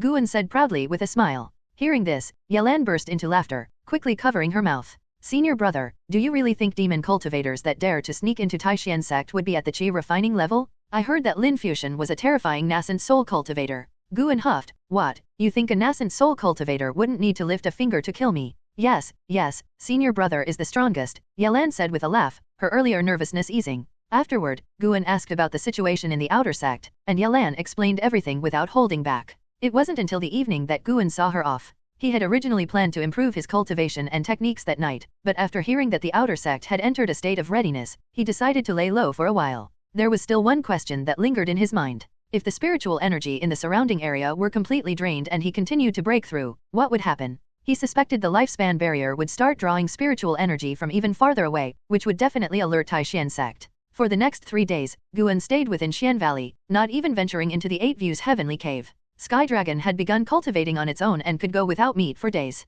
Moreover, Guan had prepared a batch of ripened ancient vine fruits, so the dragon could eat them whenever it was hungry. Thanks to their soul bond, Sky Dragon always remembered Guan's instructions and had never caused any trouble since it was born. It was a creature Guan could trust. That night, Guan was in the pavilion, reading. With his supreme 5 elemental heavenly spiritual roots, all he had to do was take a single breath, and he could absorb all the spiritual energy within 10 meters, converting it into spiritual power with incredible efficiency. Since the outer sect's spiritual energy was still recovering, he refrained from cultivating and kept his absorption in check. Suddenly, Guan sensed something and his expression shifted. He didn't get up but continued reading. After the time it takes to burn a stick of incense, a shadow appeared outside his window. The person slowly pushed open the window and leaped inside. Guan immediately used lifespan investigation. Fuxiang, Foundation Establishment Stage 2160/198/240. After his encounters with Li Sundao and Lin Fuxian, Guan had become even more reliant on lifespan investigation. There were simply too many deceitful cultivators in this world. Fuxiang appeared to be around 50 years old, of average height, dressed in black. His eyes were dark and hawk-like, giving off an air of deep calculation. He straightened up, locked eyes with Guan, and asked, "Are you the master of Xian Valley?" Guan frowned and asked, "I am. Who might you be?" Fuxiang didn't answer immediately. Instead, he scrutinized Guan for a few seconds before suddenly speaking, "Thousand Autumn Ancient Vine Tree, never regret." Guan remained silent. His divine sense had already spread out, confirming that Fuxiang was alone. Reluctantly, Guan replied, "All methods wither, yet roots are hard to find." Hearing this, Fuxiang's expression softened. He walked over to the table, sat down as if it were his own home, poured himself a cup of tea, and asked, "So, has Cheng Sundan died already?" Guan nodded. "My master has passed. Why is Senior looking for me? Do you know the whereabouts of the ancient vine tree?" Fuxiang asked after taking a sip of tea, glancing around the room as he spoke. Other than books, the room was filled with herbs, most wrapped in protective talismans. Seeing that Fuxiang wasn't truly concerned about the ancient vine tree, Guan asked, "What is this ancient vine tree?" Fuxiang withdrew his gaze and looked at Guan, asking, "Your master never told you?" Guan shook his head. "The ancient vine tree is the sacred tree of our Thousand Autumn Pavilion. Over 200 years ago, our sect sent someone to bring an ancient vine tree to the outer sect of Taixuan Sect, but over time, the trail went cold, and we no longer know where it is," Fuxiang explained, frowning. "Over 200 years ago?" Guan frowned, thinking that perhaps Zhang Qiang had hidden something from him. Fuxiang sighed and said, "To be honest, my master is about to break through to divine transformation. The tribulation is extremely dangerous, so I'm searching for ancient vine fruits to aid him." Hearing this, Guan asked curiously, "What is divine transformation?" Foundation establishment is followed by core formation, and then comes nassent soul. Beyond nassent soul is divine transformation, Fuxiang said with a proud smile, as if he were the one about to break through. "Is the tribulation for nassent soul cultivators that dangerous?" "I heard that nassent soul cultivators are practically immortals," Guan said in a tone of surprise. "Immortals? Far from it. Even advancing from foundation establishment to core formation requires a tribulation, and every tribulation is extremely dangerous, a life and death ordeal. The higher the realm, the more terrifying the tribulation. My master has been preparing for 10 years just for this," Fuxiang said with a look of admiration. Guan asked, "What kind of preparations are needed?" Can't you just undergo the tribulation directly? Are you kidding? Of course not. For a tribulation, you must prepare pills to replenish your spiritual power and heal your injuries. You'll also need formations to support you, and several sets of magical artifacts ready. I've never heard of anyone going into a tribulation unprepared, Fu Xiong said, glaring at Guan, finding his questions foolish. After hearing this, Guan felt much more at ease. Suddenly, Fu Xiong chuckled and said, I see that your valley has quite a few herbs. How about you take me as your master? I'll protect you in the future and teach you spells. In return, you can offer me 30% of your herb harvest every year. What do you say? Guan frowned again. Fu Xiong lowered his voice and said, Kid, my master, your grandmaster, is already in the inner sect. Once he breaks through to divine transformation, he'll become an elder. By then, anything you desire will be yours. Guan widened his eyes and asked in surprise, Your master is about to become an inner sect elder, yet he doesn't know the location of the ancient vine tree. This matter is quite complicated. Let's talk about your apprenticeship first, Fu Xiong said in a serious tone. Guan hesitated and asked, Is this your master's idea? Of course not. My master doesn't even know I'm here at this herb valley. You're just a menial disciple. How could someone like my master even notice you? Fu Xiong said with irritation. Guan stood up, looked down at him, and said, One last question. Fu Xiong frowned and replied coldly, What is it? He was really starting to get annoyed with this kid. Too many questions? Do you know what realm comes after divine transformation? Guan asked. What? Fu Xiong was stunned for a moment before becoming furious. How would he know the realm beyond divine transformation? He felt like Guan was mocking him. Just as he was about to stand up, Guan's right hand pressed down on his head. Looking up, Fu Xiong saw Guan's cold expression, his eyes gleaming with an icy light, and his entire demeanor had changed. In that instant, Fu Xiong felt as if he were facing his own master. No, this was even more terrifying than his master. He tried to speak, but his consciousness quickly faded, his eyes losing focus. Guan was using the soul capture technique. He had struggled with this spell before, but now, with his supreme 5 elemental heavenly spiritual roots, it had become second nature. Though not yet fully mastered, it was more than enough to deal with someone like Fu Xiong. His spiritual power suppressed Fu Xiong while his divine sense forcibly invaded the man's mind, searching through his memories. Half an hour later, Fu Xiong was dead. Guan opened his eyes and let out a sigh of relief. This guy truly didn't know the whereabouts of the ancient vine tree, nor had his master sent him here. Guan raised his hand, lifting Fu Xiong's body into the air. Spiritual flames ignited from his palm, burning the body to ash in less than 4 breaths. Only a storage pouch remained. Guan had also managed to steal 4 years of his lifespan. After inspecting the storage pouch, Guan took out the herbs and spirit stones inside, but he didn't dare touch the magical artifacts or talismans, choosing to burn them along with the pouch to avoid being tracked. The next morning, Guan descended the pavilion as if nothing had happened. As his disciples gathered for their morning exercises, he couldn't help but feel a bit guilty. Damn, I'm starting to act like a demonic cultivator. This continued for an entire month without any other 1,000 autumn pavilion cultivators coming to look for him, and Guan finally relaxed. One day, Liya came to visit, and they met in the pavilion. The third miss has mastered the soaring eagle ascends technique, and the clan leader is very pleased. He's planning a celebration in the inner sect, and all of the Ji family servants must attend to help receive guests. 10 days from now, I'll wait for you at the outer sect's law enforcement hall. Prepare a batch of herbs as a congratulatory gift, and you might win the favor of the third miss, Liya explained earnestly. Guan nodded, making a decision. Tonight, I'll invest in the 8 directions step. Let's see how powerful Ji Xiao's soaring eagle ascends really is. Enhance your reading experience by removing ads for as low as $1. Liya came quickly and left just as swiftly. Guan could sense his excitement, as if he truly considered himself a member of the Ji family. Guan was also curious about the inner sect. Using the excuse of the Ji family banquet, this would be a great opportunity to explore it. He planned to use these few days to gather more spirit stones so that he could make some purchases in the inner sect. By the time night fell, Guan quietly left Xian Valley. Heading in the opposite direction from where he had previously broken through, he traveled about 50 miles before coming to a stop. Sitting before a cliff, he brought up his attribute panel. He immediately focused on 8 directions step and invested 5,000 years of lifespan into it. This movement technique not only enhanced combat abilities but also made escape easier, so it was crucial to improve. As soon as he made the decision, a series of prompts appeared. You have invested 5,000 years of lifespan into 8 directions step for evolutionary cultivation. You have cultivated 8 directions step for 1 year and successfully mastered it. You have cultivated 8 directions step for 10 years, and your understanding of the technique has reached its peak, enhancing your insight into movement techniques. You have cultivated 8 directions step for 50 years and gained new insights, upgrading 8 directions step to 8 directions mystical step. You have cultivated 8 directions step for 100 years, and your comprehension of 8 directions mystical step has reached its pinnacle, further improving your insight into movement techniques. You have cultivated 8 directions step for 300 years, and your mastery has returned to its essence, catching a glimpse of spatial laws. Your 8 directions mystical step has advanced to Kirin step. You have cultivated 8 directions step for 1000 years, and your Kiran step has returned to its essence, enhancing your comprehension of movement and space.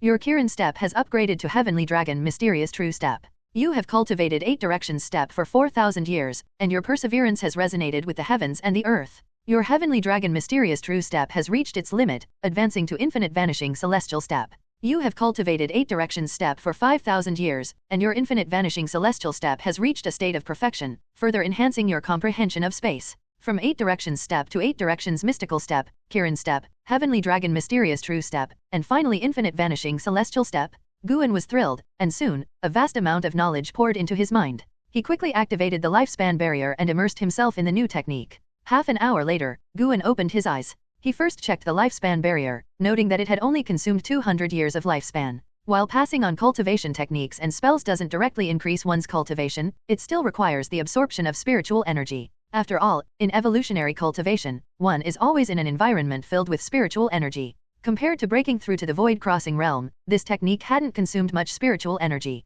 Guan looked back at his attribute panel, lost in thought. His cultivation still needed to improve, but with things being unstable recently, he couldn't afford to attract attention. He also wanted to enhance his techniques before increasing his cultivation. His next plan was to visit the inner sect and see if there were any available 5-element cultivation techniques. If not, he would just have to grit his teeth and continue mastering the divine wood purying technique. After some deliberation, Guan decided to invest in the demon shadow divine art that Zhang Qiang had passed on to him, which was highly recommended for spies. He was curious to see how well it suited that role. He decided to invest a moderate amount, 2000 years of lifespan. You have invested 2000 years of lifespan into demon shadow divine art for evolutionary cultivation. You have cultivated demon shadow divine art for 10 years and achieved the initial mastery of the technique. You have cultivated demon shadow divine art for 100 years, reaching a state of perfection with the art, allowing you to perform it faster. You have cultivated demon shadow divine art for 200 years, reaching the pinnacle of mastery, further enhancing your insight into movement techniques. You have cultivated demon shadow divine art for 500 years, and your mastery has returned to its essence, advancing to free demon body art. You have cultivated demon shadow divine art for 1000 years, and your free demon body art has reached its peak, improving your insight into movement techniques and causality. You have cultivated demon shadow divine art for 1300 years, and your free demon body art has returned to its essence, upgrading to grand yin-yang transformation. You have cultivated demon shadow divine art for 2000 years, and your grand yin-yang transformation has reached its pinnacle, further enhancing your insight into movement techniques and causality. From demon shadow divine art to free demon body art, and finally to grand yin-yang transformation. It had only evolved twice, which showed that the secret technique was already extraordinary. Clearly, Zhang Qiang hadn't lied to him. Guan quickly activated the lifespan barrier again and immersed himself in the new insights. After a long while, he slowly opened his eyes, revealing his joy. This secret technique was indeed perfect for a spy. The demon shadow divine art allowed the user to cover their body in demonic energy, forming a shadow that even divine senses couldn't penetrate. The grand yin-yang transformation was even more formidable, making it impossible to dispel the technique. The user could maintain the demonic shadow state even until death, and after death, their true identity would never be revealed.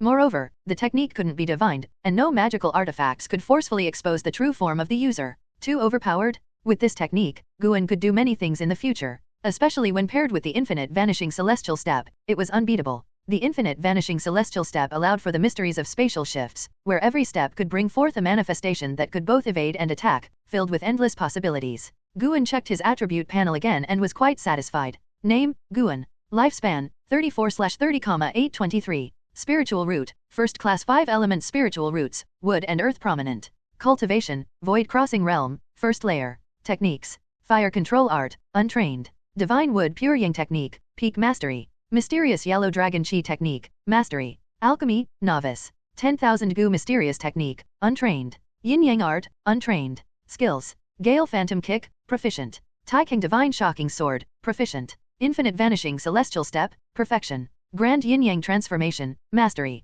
Wood spirit sword technique, novice. Zaiwei formation manual, novice. Spells, soul capture technique, novice. Sword control technique, proficient. Bewitching eyes, untrained. Poisonous wood formation, novice. Wind control technique, proficient. Corpse control technique, untrained. Divine abilities. Mysterious yellow dragon's might, minor success. Tonight's harvest was excellent. Guan deactivated the lifespan barrier, stood up, and took a step forward. His figure instantly disappeared, reappearing dozens of feet away in the forest. He took another step and vanished again. It seemed like he was teleporting. This was the wonder of the infinite vanishing celestial step, and he had only scratched the surface. The maximum distance he could cross was far greater than this. Before long, Guan returned to Xian Valley. By noon, under a bright sun, Guan stood in the bustling city, gazing at the tall buildings around him with curiosity. The street he was on was packed with people, and there were even beasts wandering among them. Above, cultivators flew back and forth. The sheer scale of this city suggested it housed hundreds of thousands of people. Taixuan Sect had 4 inner cities, each with tens of thousands of disciples. It was incredible. Guan realized he had underestimated Taixuan Sect's strength and the vastness of the Taiking dynasty. The 10-day period had arrived. The day before, Guan had gone to the outer sect to help the disciples manage their residences. By the time he finished, it was morning. Now, at noon, he met up with Liya, and the two of them used a teleportation array to directly reach the inner sect city. According to Liya, the outer sect was thousands of miles from the inner sect. The area in between housed Taixuan Sect's tamed beasts, training grounds for disciples, and medicine valleys where high-grade spirit herbs were cultivated. Teleportation arrays are truly remarkable. I need to study them more, Guan thought to himself. He had already asked Liya about it. Anything could be purchased in the inner sect, including formations, as long as one had enough spirit stones or spirit chi pills. In the cultivation world, spirit chi pills also served as currency. Not only could they restore a cultivator's spiritual power, but they could also be used in place of spirit stones. The major sects had standardized these pills, with each one containing as much spiritual energy as a low-grade spirit stone and having the same value. Since Li Sundao had asked him to manage the medicine valley, Guan had been planning to expand his herb gardens. If every herb garden had a teleportation array, wouldn't things be much more convenient? Guan, hurry up. Liya called from ahead, prompting Guan to quicken his pace. Along the way, Liya introduced the various buildings they passed, and Guan listened attentively, making plans to explore the city later. The Ji family banquet would last several days, so he had plenty of time. Not only was Guan listening, but he was also using his lifespan investigation technique. To his surprise, there were no cultivators below the foundation establishment realm. The weakest were in the core formation realm, but most of these were over 200 years old. After walking a few streets, Guan finally spotted someone in the foundation establishment realm, a 40-year-old at the 9th layer. He was clearly a genius who had entered the inner sect due to his extraordinary spiritual roots. It seemed Liya deliberately walked slowly to give Guan a chance to observe the surroundings, which Guan appreciated. Half an hour later, they arrived at a grand estate. The estate spanned several miles, with high walls surrounding it, and the plaque above the gate had 2 large characters inscribed. Ji Mansion? Well, this was bold. Could it be that all the inner sect disciples of the Ji family lived here? Guan couldn't help but feel uneasy. If things continued like this, one day, Taixuan Sect might suppress the Ji family, and when that happened, he'd truly become a Ji family spy. Although he was affiliated with Taixuan Sect, deep down, Guan felt a stronger connection to the Ji family. The Ji family had raised him, helped him grow into who he was, and had led him to join Taixuan Sect, the top sect in the dynasty. The debt of gratitude he owed them couldn't be repaid merely by supplying low-grade spirit herbs. Of course, Guan wouldn't go out of his way to repay the Ji family, but if they ever needed his help, as long as their request wasn't too outrageous, he wouldn't refuse. At the gate of the Ji mansion stood 2 foundation establishment cultivators on guard. Guan used lifespan investigation and saw that they were both over 100 years old. Clearly, they were not geniuses but rather servants of the Ji family, much like Guan and Liya. Liya quickly stepped forward and presented his token, his posture humble as he bowed and scraped. "You're here to relieve us, then. At sundown, we'll take you to your quarters," said one of the guards, a man named Zhang Yan. Liya didn't dare refuse and immediately agreed. Thus, Guan and Liya began their guard duty as soon as they arrived. Guan stood beside a stone Kylin statue when an idea struck him. "Liya, can you cover for me? I'll give you 100 low-grade spirit stones. I need to head to the inner sect market to buy some herb seeds. This is also for the 3rd miss," Guan said.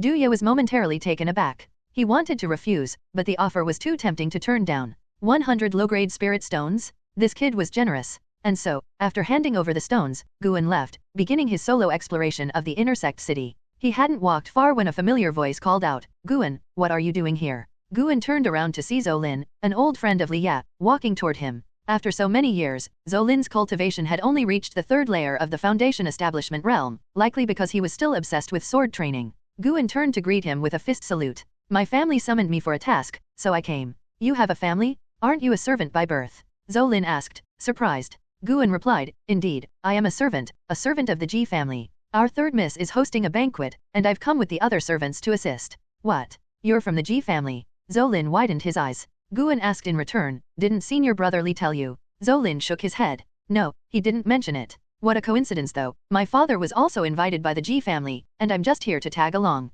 "Isn't the Ji mansion over there? Where are you heading?" Zolin had always been intrigued by Guan, feeling there was something more to him. Now that they had met, he wasn't about to let the opportunity slip by. "I'm planning to take a look around the inner sect city. Then I'll accompany you." Though I'm not an inner sect disciple, I've been here many times thanks to my father, Zolin offered enthusiastically, and Guan didn't refuse. As they walked, they chatted about Zolin's father. Through their conversation, Guan gained a deeper understanding of the hierarchy within Taixuan Sect. Typically, when disciples reached certain cultivation levels, they would rise to higher positions. However, some chose a path of power, like Zhou Yijian, who had entered the Elders' Hall. Unlike other divisions, the Elders' Hall held the central authority within each city. In the outer sect, the minimum requirement for entry was core formation, while the inner sect's threshold was divine transformation. The Elders' Hall wielded absolute power in each city, and it was said that in the sect's main city, its authority was even higher, to the point where it could influence the position of the sect master. That's why some nascent soul cultivators preferred to stay in the outer sect as elders, seeking more benefits for themselves. Zhou Yijian had joined the inner sect but hadn't yet entered the Elders' Hall. Instead, he became the head of the inner sect's scripture pavilion, a role that came with considerable benefits. It's all because of that flying leaf sword immortal? Ever since he appeared, my father has become obsessed, spending his days reading Investiture of the Gods instead of training with his sword. Zolin complained bitterly. Guan asked, do you think Investiture of the Gods isn't a good book? Oh no, it's a great book. I especially love Yingjian, but why couldn't he have been a sword cultivator? Once Zolin started talking about Investiture of the Gods, he wouldn't stop. Guan silently marveled at how much he had underestimated the impact of Investiture of the Gods on the cultivation world. As Zolin continued to praise Pan An's work, Guan initially found it amusing, but after a while, the enthusiasm wore thin. After all, he wasn't the real author, and he had only written the book to earn spirit stones. Soon, Guan asked Zolin to take him to the scripture pavilion. The main difference between the scripture pavilion and the library pavilion was that the former housed cultivation techniques and spells. On their way, Guan inquired if there were any 5-element cultivation techniques, only to be met with a look of disdain from Zolin. In the world of cultivation, techniques usually focused on a single element. Even those with multiple spiritual roots still followed this approach unless they wanted to start over from scratch. Rebuilding one's foundation was not as simple as reaching a new level of cultivation. Reaccumulating spiritual energy could be enough to drive most cultivators to despair. Cultivation was not like martial arts, it required years, if not centuries, of accumulation. No one would willingly retrace their steps, especially those old monsters who had been cultivating for thousands of years. They would rather bite the bullet and delve deeper into their single path. This was why the world of cultivation was so diverse and full of different approaches. Upon arriving at the scripture pavilion, Guan indeed didn't find any 5-element techniques. However, he still bought the basic techniques for the other 4 elements, opting for the cheapest ones, knowing he could use his lifespan to enhance them. Spirit stones were better spent on buying seeds? Zolin was puzzled as to why Guan bought different elemental techniques, but Guan simply explained that they were for his disciples. This explanation earned Zolin's admiration. Back when they were in Xian Valley, Zolin had already noticed how well Guan treated the servant disciples. Guan wasn't just trying to please Liya, a royal-born disciple. He was equally kind to those of lower status. Perhaps Liya was right, Guan really was a good person. Zolin thought as he looked at Guan's profile. Zhou, can you take me to see some formations? Guan asked with a smile. Zolin immediately agreed without hesitation. The results, however, were disappointing. There were indeed teleportation arrays available, but they were all priced outrageously high, far beyond Guan's budget. He could only think about it for another day. Though he was now a void-crossing cultivator, robbing someone wasn't an option. After arriving in the inner sect, Guan realized that Taixuan Sect definitely had void-crossing elders hidden away. After all, the minimum requirement for an inner sect elder was divine transformation, and beyond that was the sect's main city. Looking deeper, Taixuan Sect was indeed mighty. Despite the deaths of so many demonic cultivators in the outer sect, the demonic sects didn't dare launch a full-scale attack on Taixuan Sect. Even Zhang Qiang, a spy in the core formation realm, only dared operate outside the outer sect. If Taixuan Sect were a grand map, Guan had only explored a small corner. By nightfall, Guan bid Zolin farewell and returned to the gates of Ji Mansion, where Duya was still waiting, which touched Guan a little. Why are you back so late? Without me, you wouldn't even be able to get inside. Duya grumbled. Guan smiled and patted his shoulder. Without saying much, the two of them entered Ji Mansion. As soon as he entered, Guan felt many powerful auras. It turned out Ji Mansion had a formation to isolate these energies, and he even detected divine transformation cultivators. Along the way, Guan used his lifespan investigation technique on everyone he passed. There were quite a few people in Ji Mansion, and many of them were geniuses.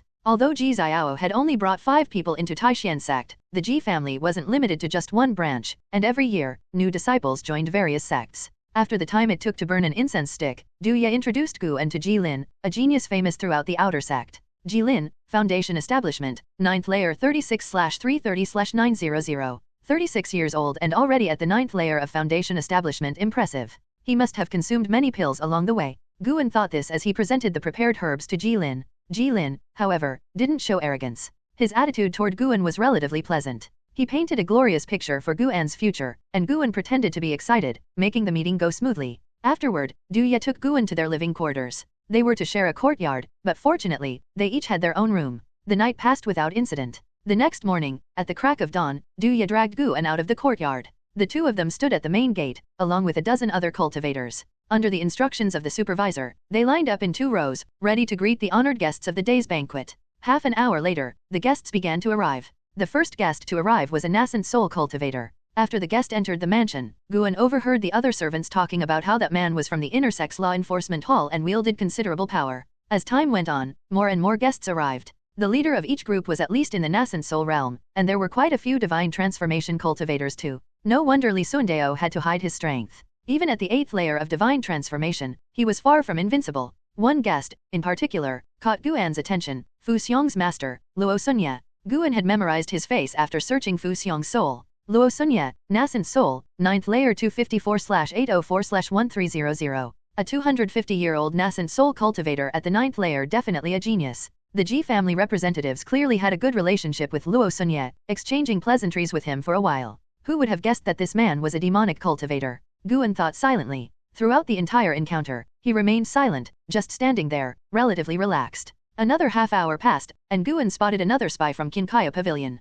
Zhang Qiang, nassent soul, 1st layer 192/700/2490. 7 years had passed, and she had already successfully transcended her tribulation. Zhang Qiang was wearing the robe of an inner sect disciple, her expression cold and distant, a far cry from the playful demeanor she had shown to Guan years ago. She glanced at Guan, but there was no communication between them as she walked into Ji Mansion. Why is she here? It can't be just to attend the banquet, can it? Guan wondered, puzzled. Could Zhang Qiang be planning something against the Ji family? Suddenly, a voice, filled with excitement, called out. Pan. Guan's attention was drawn to Guyu, someone he had met once in the Outer Sect's library pavilion. Guyu was rushing over with a wide smile. Following behind Guyu was a middle-aged man dressed in luxurious clothing. He exuded an extraordinary aura, though his energy seemed faint, as if he were using some sort of technique to conceal it. Guan instinctively used his lifespan investigation. Guzong, Void Crossing, 2nd layer 690/1805/2800. What a powerhouse! A Void Crossing cultivator. So Taixuan Sect did have Void Crossing experts hidden away?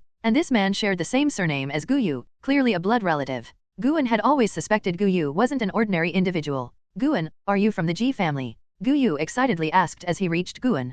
Guan nodded. I'm just a servant. With your talent, why be a servant? I'll have my father bring you into the inner sect. Guyu declared boldly, catching the attention of the surrounding Ji family members. Guyu turned to his father, Guzong. Father, this is the man I've often mentioned. Why don't you take him as a disciple? The cultivators accompanying Guzong, all nassent soul and divine transformation experts, turned their gazes toward Guan. Damn, this brat is going to cause trouble for me? Guan cursed inwardly. Guzong frowned. This is hardly the place for such matters. Guan sighed with relief. Powerful cultivators knew better than to break rules in public. But then Guzong turned to Guan, his stern expression softening into a warm smile. Young friend, I am Guzong. Will you take me as your master? Everyone's expressions changed instantly, and Liya stared at Guan in disbelief. Guan, who had just relaxed, tensed up again. Senior, my spiritual roots are mediocre. I fear I am unworthy to be your disciple. Guan responded helplessly. Guzong laughed. I don't care about spiritual roots. I only care about our connection. I enjoy your writing. With so many eyes on him, Guan couldn't possibly agree. Besides, he didn't want to take a master of the same cultivation level. When he had apprenticed to Cheng Sundan, it had been out of necessity. I will need to discuss this matter with someone first. I hope you understand, senior. Guan took a deep breath and responded as if he were in a difficult situation. Guzong laughed heartily and patted Guan on the shoulder before walking into Ji Mansion, leaving a parting comment. After the banquet, we'll talk more. Even if you don't become my disciple, I'll ask you to do something for me, and I'll fulfill any request you have. Guyu winked at Guan before following his father. As soon as that group disappeared inside, the Ji family members surrounding Guan rushed over, asking him what he had written to earn such favor from Guzong. An elder teased, it wouldn't happen to be investiture of the gods that you wrote, would it? Guan smiled. I wish I were the one who wrote that. Liya snorted. There's no way he could write something like investiture of the gods. It's probably something related to planting herbs. The others joined in the banter. After this incident, Guan's presence had suddenly become the center of attention. Just when Guan was about to slip away, a Ji family disciple emerged from the mansion and announced, Who is Guan? The third miss requests your presence. He's Guan. Liya gave Guan a push, causing him to stumble a bit before looking at the messenger and saying, I am Guan. Come along, the messenger replied, turning to lead the way into the mansion. Guan followed behind, feeling puzzled. Why was Ji Xiao asking for him? When he was younger, he had barely interacted with her due to the vast difference in their statuses. After Guan left, the Ji family disciples guarding the gate surrounded Du Ye, bombarding him with questions about Gu and Du Ye, his face a bit awkward, could only answer them one by one. Meanwhile, Guan followed the messenger for about 2 miles before arriving at Ji Xiao's courtyard. The messenger stopped at the courtyard gate, motioning for Guan to enter before turning and leaving. Guan could already sense Ji Xiao's presence. Based on his assessment, she too was at the 9th layer of the Foundation establishment realm, but her power far surpassed Ji Lin's. He stepped into the courtyard, which was filled with bamboo, lush and vibrant as if it were spring, though it was clearly autumn. Following the small path through the bamboo forest, Guan soon came upon a pond shrouded in white spiritual mist. Amidst the mist, he could faintly make out a figure sitting cross-legged in meditation, a woman. Guan approached, then cupped his hands in a respectful salute toward the woman sitting on the water's surface, saying, "Guan greets third miss." Ji Xiao, dressed in a green robe, was sitting cross-legged, floating above the pond. Her hands formed a mudra on her knees, her long hair tied up with 3 pearl-embedded hairpins. 2 strands of hair framed her face, and her forehead was smooth and bright like jade, with a faint red line running through it. In terms of appearance, only Zhang Qiang could rival her in Guan's view. Unlike Zhang Qiang's charming, mysterious allure, Ji Xiao exuded a celestial purity, as though she were a fairy descended from the heavens. Her face bore no trace of emotion, radiating an aura of untouchable sanctity. Guan couldn't help but recall the first time he had seen Ji Xiao as a child. Even back then, she seemed different from other children, her eyes bore the wisdom of someone who had lived through the trials of time. He discreetly activated his lifespan investigation. Ji Xiao, Foundation Establishment 9th Layer 34/830/8900. What in the world? 8,900 years of maximum lifespan? And she's only in the 9th layer of Foundation Establishment. How could she have a lifespan of over 800 years? Guan was shocked. Clearly, Ji Xiao was no ordinary dual spirit root cultivator. You performed well earlier. After the banquet, go meet Gu Zong. You can become his disciple, Ji Xiao said softly, her voice melodic and gentle yet carrying a certain authority, without even opening her eyes. So she overheard the conversation at the gate. Guan complained inwardly but replied aloud, "Third miss, in truth, I really don't want to take him as my master. I can see that his status is extraordinary and his cultivation must be quite high, but with my mediocre aptitude, becoming the disciple of such a renowned master would only bring me endless troubles. I just want to stay in my medicine valley, live out my days in peace, and continue offering you herbs every year. That would be enough to make me happy." Hearing this, Ji Xiao opened her eyes, dispersing the mist in front of her. She turned her head slightly to glance at Guan. Her eyes seemed to trace an upward stroke, giving her already beautiful eyes an extra touch of authority. Those bright, alluring eyes seemed to want to see through Guan's soul. Guan lowered his head slightly, avoiding her gaze not out of fear, but because his current identity was that of a 9th layer qi refining servant, and he had to play the part convincingly. Then you won't need to become his disciple. However, you will still have to meet Gu Zong. He wants to see you. I understand this situation puts you in a difficult spot, so tell me, what can I do for you? As long as it's within my power, I'll make it happen, Ji Xiao said softly. Perhaps because Ji Xiao had saved him when he was a child, Guan felt a degree of affection toward her. So, without hesitation, he replied, "Third miss, my medicine valley is too small. I want to plant more herbs. Can you help me secure another valley? But please don't transfer me out of my current one. I've poured my heart into that place, and I'd hate to leave it." Ji Xiao remained silent for a while. Guan wasn't in a rush. If she couldn't manage it, he could always ask Gu Zong. He had a good idea of what Gu Zong wanted from him anyway. After all, what else would someone want from a writer like him? Ji Xiao finally spoke, "I can't fully promise the matter of another medicine valley, as this isn't the Ji family's domain, and you don't want to leave your current valley. However, I'll try my best. Besides that, you can make one more request." Without hesitation, Guan asked, "Could I have a teleportation array? I want to connect the 2 valleys to make travel more convenient." "That's not difficult. Once the banquet ends, I'll have someone bring it to you," she agreed. "Thank you, third miss." Guan smiled and bowed deeply in thanks. Ji Xiao closed her eyes once more. "By the way, what exactly did you write that made Gu Zong value you so highly and even want to take you as a disciple?" Guan pondered for a moment. He realized there was no point in hiding it. After today, Ji Xiao might investigate him, so it would be better to come clean. Perhaps the Ji family could even protect him in the future. "Investiture of the gods," Guan answered. As soon as those words left his mouth, Ji Xiao's eyes snapped open, and she turned to look at him, her expression showing surprise for the first time. "Investiture of the gods was written by you? How do you know so much?" Ji Xiao asked, her brows furrowing. Guan replied helplessly, "It's all just my imagination, it's not real." Many people now claim that Investiture of the Gods was a true historical account of ancient times. Zolin, Wuxin, and others believed this too, causing Guan considerable anxiety at one point. Had he not checked the Outer Sect's library pavilion and found no records related to China, he might have thought Investiture of the Gods was based on real events.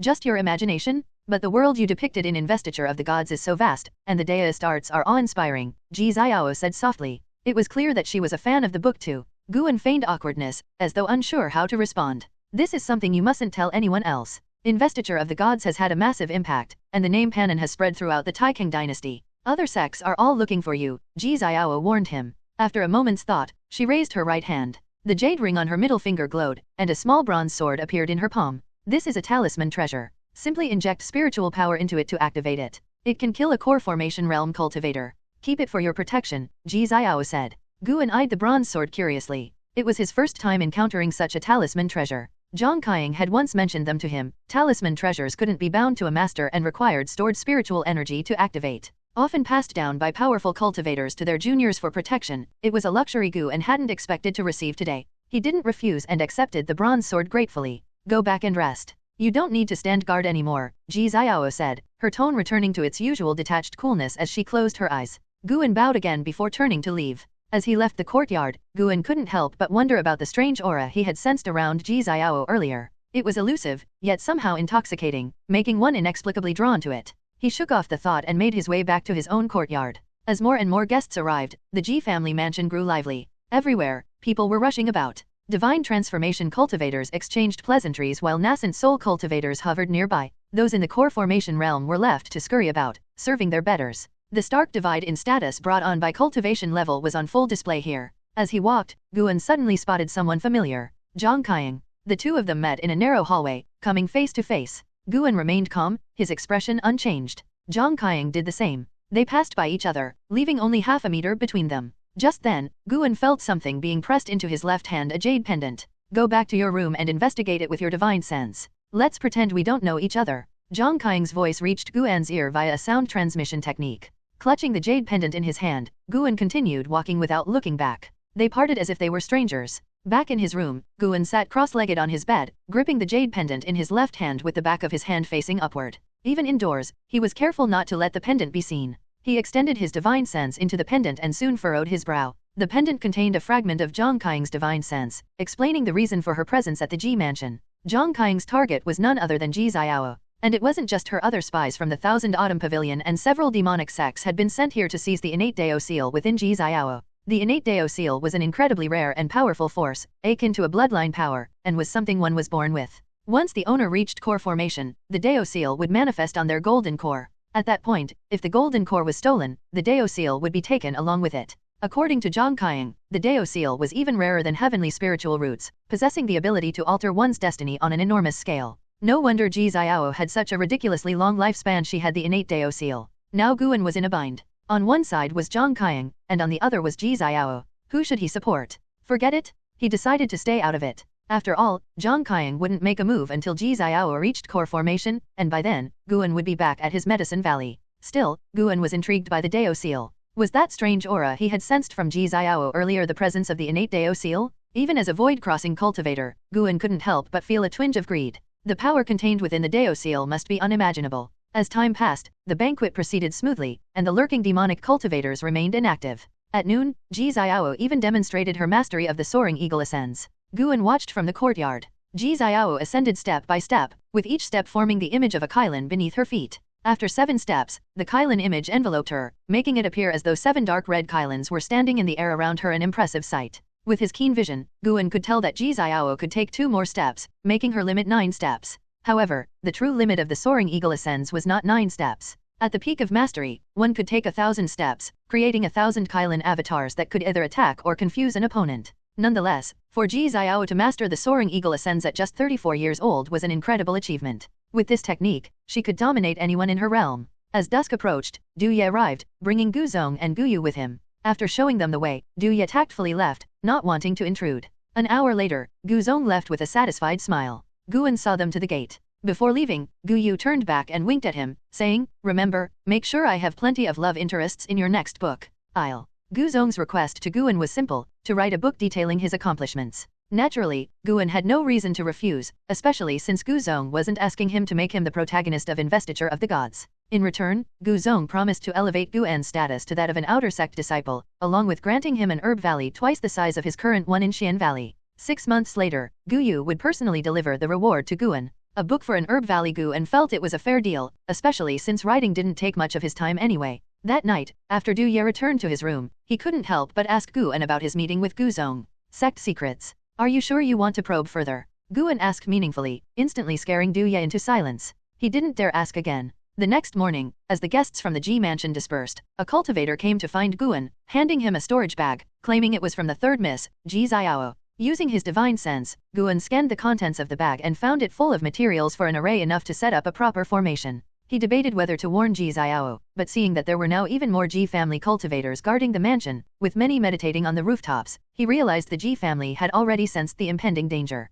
Since they were prepared, there was no need for him to worry. At noon, Guan and Liya left the Ji mansion, using the teleportation array to return to the outer Sect city. After bidding Liya farewell, Guan headed back to Xian Valley, already planning out the layout for his second herb valley in his mind. With Li Sundeo's herb valley, Guan would soon control 3 herb valleys, meaning his lifespan would grow rapidly in the future. Even though he had already reached the first layer of the void crossing realm, Guan knew he would never consider any amount of lifespan to be too much. There were certainly many more layers above the void crossing realm, and the higher he climbed, the more lifespan he would need. His ultimate goal was immortality, the pinnacle of the cultivation path. Riding his flying sword through the skies, Guan stood tall, his heart filled with dreams of eternal life as the wind rushed past him. But when he finally returned to Xian Valley, he frowned. Landing gracefully, he stored his flying sword. Not far away, Yan, who had been pulling weeds, noticed him and immediately ran over. Master, you've finally returned? Yesterday, a senior arrived at our herb valley and said he wanted to stay here for a while, Yan reported. Guan nodded. I see. Go on with your work.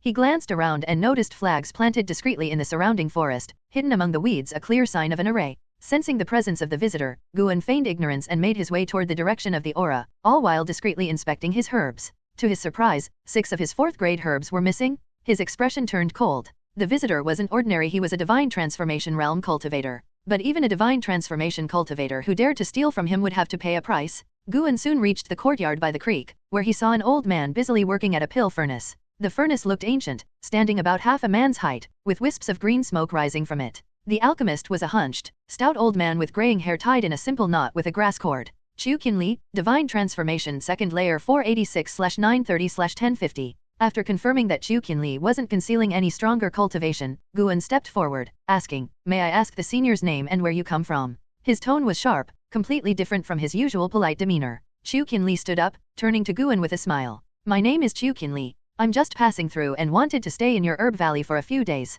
Guan pressed on, "Are you from the Taixuan Sect, senior?" With Ji Xiao about to reach core formation, Guan had to be cautious of any unexpected visitors. After all, divine transformation cultivators didn't normally visit his herb valley. The disciples working in the valley glanced toward the courtyard, all aware that this visitor wasn't someone to take lightly. Seeing Guan return gave them a sense of relief. "And you? Are you the owner of this herb valley?" Chu Qinli asked with a smirk. "That's right. But why won't you answer my question?"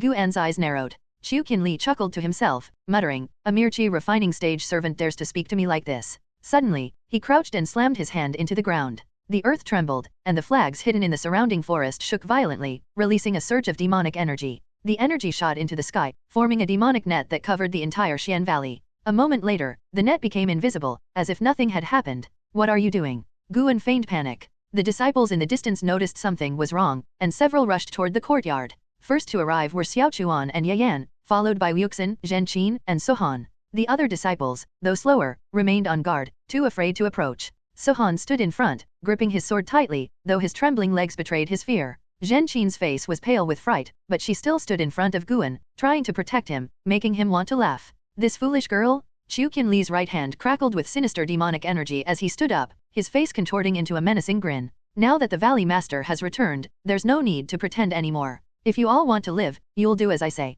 Otherwise, I'll skin you alive, rip out your souls, and make it so you can neither live nor die." The overwhelming pressure of his aura sent waves of terror through the disciples. Wuxin, trying to muster some courage, spoke up, "We're just outer sect disciples. Even if you extract our souls, it won't do you much good. Let's talk this through. What do you want us to do?" He was afraid that Guan might not see through Chu Qinli's cultivation, so he jumped in to negotiate first. Chu Qinli sneered. "Smart kid. From now on, you'll stay in this valley and do as I command. I'm going to use this herb valley to refine pills. Don't even think about escaping. My array is formless and colorless. Even a core formation cultivator would be turned into a pool of blood the moment they touched it." The disciples had seen the formation activate earlier and had no doubt about his claims. Chu Qinli then looked at Guan, grinning mockingly. "Valley Master, let me tell you. I'm from Wanyan Sect. What are you going to do about it? Wanyan Sect? They just won't leave me alone. Guan hadn't killed many people in his life, but aside from Fu Xiong, all of them had been from Wanyan Sect. Feigning fear, Guan gritted his teeth and said, Senior, please forgive my earlier offense. As long as you don't harm my disciples, I will obey your every command. If you want to extract a soul, start with mine. His words caused the disciples to panic, though none dared speak out, afraid of provoking Chiu Qinli. Wuxin clenched his fists in regret, thinking, if only I had trained harder. Had I mastered my techniques, I wouldn't have to watch my senior face this. Zhen Qin, Xiao Chuan, Sohan, and Yayan were having similar thoughts. Chiu Qinli laughed, a cold, condescending sound. Guan quickly added, Senior, I have 5th grade herbs in my room that would make excellent pill ingredients. Would you like to use them? Not bad. You're quite sensible. Go fetch them. Chiu Qinli waved his sleeve dismissively. Guan turned and sprinted toward his pavilion. The others remained on high alert, watching Chiu Qinli closely, terrified he would make a move. Chiu Qinli scratched his ear, casting a leering glance at Zhen Qin. Little girl, come here and help me. Seeing his predatory smile, Zhen Qin felt both disgusted and terrified. What should she do? Judging by the earlier display of the array, there was no way anyone in the valley could oppose this demonic cultivator. But just as Zhen Qin stood frozen with fear, a dark purple figure appeared beside Chiu Qinli out of nowhere. Chiu Qinli's pupils contracted instantly. He turned his head in disbelief. So fast? How is this possible? Before Chiu Qinli could react, the figure's right hand, sharp as a sword, pierced through his chest, lifting him into the air. His eyes widened in shock, staring down at the figure below. This figure was cloaked in dark purple flames, its face obscured, like a being from the depths of the underworld. Wuxin, Zhen Qin, and the others were equally shocked, stumbling back in fear. Thousand Autumn Pavilion. Demon Shadow Divine Art. Chiu Qinli's voice trembled with terror. He realized with horror that he couldn't even circulate his spiritual energy. That one blow had shattered his golden core, and the dark energy now suppressed his nascent soul, preventing it from escaping. This person must be beyond divine transformation? Having used the Demon Shadow Divine Art and Great Yin-Yang Transformation, Guan glanced at Wuxin. Wuxin seemed to realize something, his face turning pale. Then, with a crushing surge of sword energy, Guan's hand clenched, shattering Chiu Qinli's body into pieces, leaving only his nascent soul hanging from his arm. Chiu Qinli's storage pouch fell into Guan's other hand. Blood splattered everywhere. The disciples stood frozen, too shocked to move. Mas. Chiu Qinli's nascent soul began to speak, but before he could finish, Guan's immense power obliterated him. The figure vanished into thin air. A second later, Guan came crashing out of his pavilion's upper floor, holding the 5-grade tiger blood flower. He rushed into the courtyard, shouting, Senior, don't do anything rash. Leaping over the courtyard wall, he hurried to Zhen Qin's side. Seeing the blood all over the place but realizing none of his disciples were harmed, he sighed in relief. His voice trembling, he asked, Where did that demon go? His voice was low, as if afraid Chiu Qinli might still hear him. Zhen Qin seemed to snap out of her shock, letting out a shrill scream before grabbing Guan's robe. Master, he's dead. He was. The other disciples came to their senses, glancing nervously in every direction, terrified the mysterious shadow might reappear. It took Guan quite some time to piece together what had happened from their panicked explanations. He had to admit acting was exhausting. Guan instructed his disciples to remain on high alert, not to let their guard down. At the same time, he discreetly channeled his spiritual energy through the ground, shattering the invisible array. A curtain of demonic energy briefly appeared above Xian Valley before the array collapsed, dissolving into nothingness. Autumn leaves drifted down from the mountain peaks. The array is gone. Yayan asked cautiously. Wuxin took a deep breath, turning to Guan's senior brother, we should talk somewhere private. Killing Chiu Qinli had netted Guan an additional 66 years of lifespan, not a bad reward. Feeling satisfied, Guan pretended to be puzzled, hesitating before finally nodding. The two made their way back to Guan's pavilion, while the other disciples gathered to discuss what had just occurred. Inside the pavilion, Wuxin closed the door and looked at Guan, gritting his teeth. The one who struck earlier must be a senior from the Thousand Autumn Pavilion, likely sent by my father to protect me. Looking at Wuxin's conflicted expression, Guan felt like laughing, but his years of acting experience helped him hold back. Guan's expression changed continuously, first in shock, then relief, and finally turning into a look of tension. Seeing his senior brother's changing expressions, Wuxin felt more embarrassed but didn't regret revealing the truth. Since their last heart-to-heart, Wuxin had come to see Guan as his closest confidant, and he believed there should be no secrets between them. You must not speak of this to anyone, or I won't be able to protect you, Guan said seriously after taking a deep breath. Wuxin nodded solemnly, recalling the earlier battle, and feeling a shiver run down his spine. Curious, Guan asked, were you able to recognize the person from earlier? What realm were they in? He wanted to gauge the depth of Qinkaya Pavilion. Wuxin scratched his head in thought before speculating, I didn't see their true face, but they must be at least nassent soul realm. Their movement technique was so fast that it feels like core formation cultivators couldn't move like that. Guan froze. This foolish boy. Guan sighed. You say your father doesn't care about you, but see, he even sent someone to protect you. He doesn't care for me, more likely he just doesn't want me to disgrace him. Or maybe the person sent was coincidentally on a mission near Taixuan Sect, Wuxin guessed, still feeling no warmth toward his father despite the situation. After a few more instructions from Guan, the two of them went downstairs. Guan didn't let the disciples clean the courtyard but kept the scene as it was, intending for Wuxin to report the incident to the law enforcement hall the next day. All the disciples in the valley had witnessed the battle earlier, so there was no way to keep it hidden. Reporting it to Taixuan Sect in advance was the best course of action. Guan stood before the pill furnace left behind by Li, observing the liquid inside. He couldn't tell what pill was being refined, but decided to leave it untouched and let Taixuan Sect make the judgment. That night, Guan went to the 8 Views Heavenly Cave as usual, fed some lamb to Sky Dragon, and then pulled out Li's storage pouch. He emptied the contents and then destroyed the pouch. It had to be said that divine transformation cultivators were truly wealthy. The sheer amount of spirit stones and spirit energy pills was staggering. He carefully sorted through the items, burning anything useless to prevent anyone from tracking him. The magical artifacts, too, had Li's imprints erased, turning them into ownerless objects. Finally, he was left with a letter and a blank piece of paper that could only be read using divine sense, and only by someone in the divine transformation realm. After inspecting it, Guan learned the reason behind Li's arrival. He had come for the innate Dao talisman. Li's mission was to assist the Wanyin sect agents who planned to steal the innate Dao talisman. Aside from Qinkaya Pavilion, Wanyin sect had also infiltrated many spies into Taixuan Sect. Since Li was responsible for assisting them, it was clear that the one coming for the talisman had to be of considerable strength. Demonic spies truly were everywhere. How many people, like him in the past, were forced into such situations beyond their control? Guan sighed inwardly, then stood to inspect the herbs in the 8 Views Heavenly Cave. The next morning, Wuxin, along with Tang Yu and Suhan, went to the outer sect to report the incident. Guan instructed the remaining disciples to continue their daily tasks tending the sheep, weeding, and watering the herbs as usual. By noon, Wuxin and the others had returned. They had traveled so quickly because they had ridden on a core formation cultivator's artifact, a large redwood fan that carried dozens of people, including Yelan. After landing, Guan walked over to greet them. Leading the group was a law enforcement hall elder named Mirongying. Mirongying, core formation 3rd layer 268/503/908. Mirongying was tall, with a handsome face framed by black and white hair.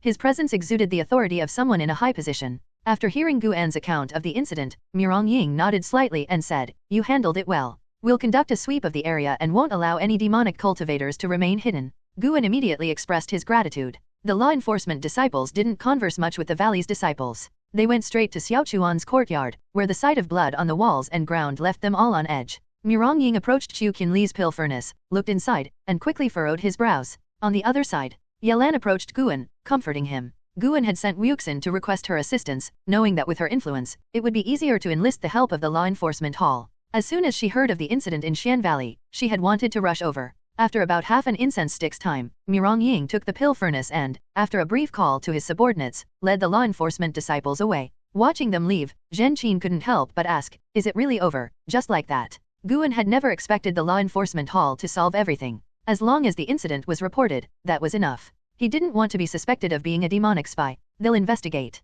You just need to trust your aunt yet," Guan said with a smile. Zhen Qin, hearing this, found it reasonable. Still, the law enforcement hall's indifferent attitude left her feeling agitated. She silently vowed to become an outer sect disciple as soon as possible. While Li was just a minor disturbance for Xian Valley, to Guan, it served as a warning. How many times had Xian Valley faced such dangers already? This wouldn't do. He needed to raise his cultivation further. In the blink of an eye, 7 days passed. That night, Guan quietly left Xian Valley and ventured deep into a forest 100 miles away. Sitting down, he opened his attribute panel and locked his gaze on Divine Wood Pure Yang technique. Time to upgrade the technique? He immediately invested 10,000 years of lifespan. Ultimately, Divine Wood Pure Yang technique underwent a breakthrough, evolving into Yang Wood Mixed Essence Art, reaching the state of flawless mastery. To his delight, Yang Wood Mixed Essence Art had also awakened a divine ability. Guan quickly activated the lifespan barrier and immersed himself in the technique's inheritance. After half an hour, the transmission ended, and Guan now understood the intricacies of the divine ability. This ability was called Yang Wood of 10,000 miles, which allowed the cultivator to inject spiritual energy into the earth and summon the Yang Wood. This wood would spread across the land, absorbing the life essence, spirit, and even spiritual energy of living beings. As long as the caster had enough spiritual energy, they could cover a range of up to 10,000 miles. A truly overbearing ability. Guan loved it. Turning his attention back to his attribute panel, Guan decided to raise his cultivation to the 9th layer of the Void Crossing realm. However, he held off on breaking through entirely, concerned that the disturbance might be too large. Besides, he only had a little over 20,000 years of lifespan left. He first invested 1,000 years of lifespan, successfully reaching the 4th layer of the void-crossing realm. So far, so good. But after investing another 1,000 years, his cultivation only advanced to the 5th layer. In the end, it took a total of 7,500 years of lifespan for his cultivation to reach the 9th layer of the void-crossing realm. With 13,000 years of lifespan remaining, Guan decided to stop for now. As the spiritual energy of heaven and earth flowed into his body, he took time to reflect on the mysteries within. After all, he couldn't always rely on lifespan alone to improve. He also needed to build his own understanding of cultivation. The spiritual energy coursed through his body, gathering on his golden core, producing more spiritual power, which then nourished his muscles, bones, and nascent soul, steadily increasing his cultivation. Even after reaching the void-crossing realm, a cultivator's golden core remained within their danshan. Now that Guan had reached this realm, he could better understand the importance of the golden core. This led him to think of the golden core path mentioned in Taoist myths. The core formation realm might only be the foundation, with the real wonders of the golden core revealing themselves at higher stages of cultivation. Just like spiritual roots, Guan felt that cultivating a single root would eventually hit a bottleneck. Immortal beings, with their limitless powers, couldn't possibly rely on a single elemental attribute. The nascent soul and golden core were similar. The nascent soul, a manifestation of the soul, allowed a cultivator to transcend the limitations of their mortal body. Guan planned to see if he could merge wood mixed essence art with other elemental techniques in the future. His goal was to create a 5-element technique that perfectly matched his first-class 5-element spiritual roots. 2 hours later, Guan had reached the 9th layer of the void-crossing realm. The spiritual energy of heaven and earth had been drained from the surrounding area, likely causing another disturbance in the outer sect. This wasn't necessarily a bad thing. Taixuan Sect would certainly be more vigilant, increasing the pressure on demonic spies. This, in turn, would improve the chances of Ji Xiao successfully transcending her tribulation. Guan sighed to himself. He had, in a way, helped her. As expected, the next morning, while leading his disciples through their exercises, Guan saw numerous high-level cultivators flying over Xian Valley. His disciples were also chatting about the spiritual energy disruption from the previous night. From the 1st layer to the 9th layer of the void-crossing realm, the amount of spiritual energy consumed rivaled, if not exceeded, the amount required for advancing from nascent soul to void-crossing. The outer sect had now faced 2 such massive disturbances, surely leaving them overwhelmed. Guan wasn't concerned about being caught, though he planned to continue accumulating lifespan. Now, it was time to focus on the development of his medicinal valleys. With the autumn wind blowing through, Xian Valley remained a world unto itself. After the Li incident, the valley's disciples had become even more dedicated to their cultivation. A month passed quickly. One day, Guan was sitting under a tree, studying the Ziwei formation manual, with the white spirit mouse napping beside him, now plump like a fat dog. As he read, Guan absent-mindedly stroked the white spirit mouse, thoroughly enjoying the peaceful moment. Suddenly, Guan seemed to sense something and looked up in the direction of the inner sect. He felt the powerful aura of void-crossing cultivators. There was a battle. It seemed Ji Xiao had successfully formed her golden core, and now the demonic spies were making their move, engaging in a fierce fight. Guan couldn't help but think of Zhang Qiang, hoping she wouldn't act recklessly. With her nascent soul 1st layer cultivation, trying to steal Ji Xiao's golden core would be a daunting task. The inner sect was far from the outer sect, so the disciples in Xian Valley couldn't sense the battle. They continued their cultivation as usual. By nightfall, Guan could still feel the lingering battle aura from afar, evidence of how intense the fight was. A cold wind blew in from outside the window as Guan sat at his desk reading. From outside came the sound of footsteps. "Senior brother, may I come in?" Wuxin's voice called out. "Come in," Guan replied. Quickly, he swapped the Adventures of the Green Hero in his hands for the 100 Herbs Manual by Cheng Sundan. Wuxin entered, closing the door behind him. Approaching the desk, he saw the 100 Herbs Manual in Guan's hands and felt a deep admiration, his resolve hardening.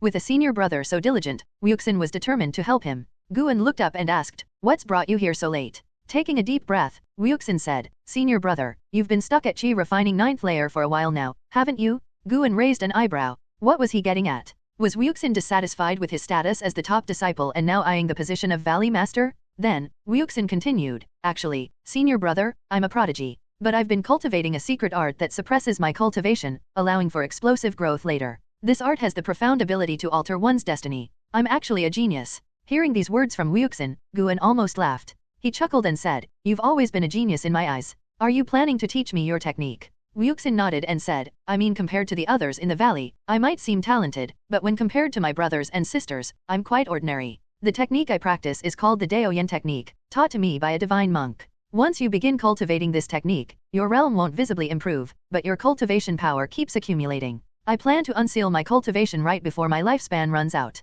At that point, both my spiritual root aptitude and lifespan will undergo a transformation. The only drawback is that once I unseal it, the Daoyan technique will lose its effectiveness. After hearing this, Guan became intrigued by the Daoyan technique. What was the cultivation level of this divine monk? He asked, curious. Wuxin shook his head and replied, I don't know his exact realm. He referred to himself as Sungxian Daoist. If he's a Daoist, why do you call him a divine monk? He shaved his head and wore a monk's robe, so how could he be a Daoist? My appearance is modeled after him. He said I had great fortune in the future, so he forced me to shave my head. The scars on my head were left by him, and now I can't grow any hair, Wuxin said, sounding aggrieved. He also wished he could be as handsome as Guan, attracting the admiration of women. Guan didn't press further and asked Wuxin to explain the Daoyan technique in detail. He was genuinely curious to see how mystical this technique was. Wuxin began to seriously explain the workings of the Daoyan technique, taking a full hour to cover its intricacies. The technique was indeed profound, with an incredibly complex method for circulating spiritual energy. From Guan's perspective, based on his cultivation level, there were hidden depths to the Daoyan technique beyond what Wuxin understood.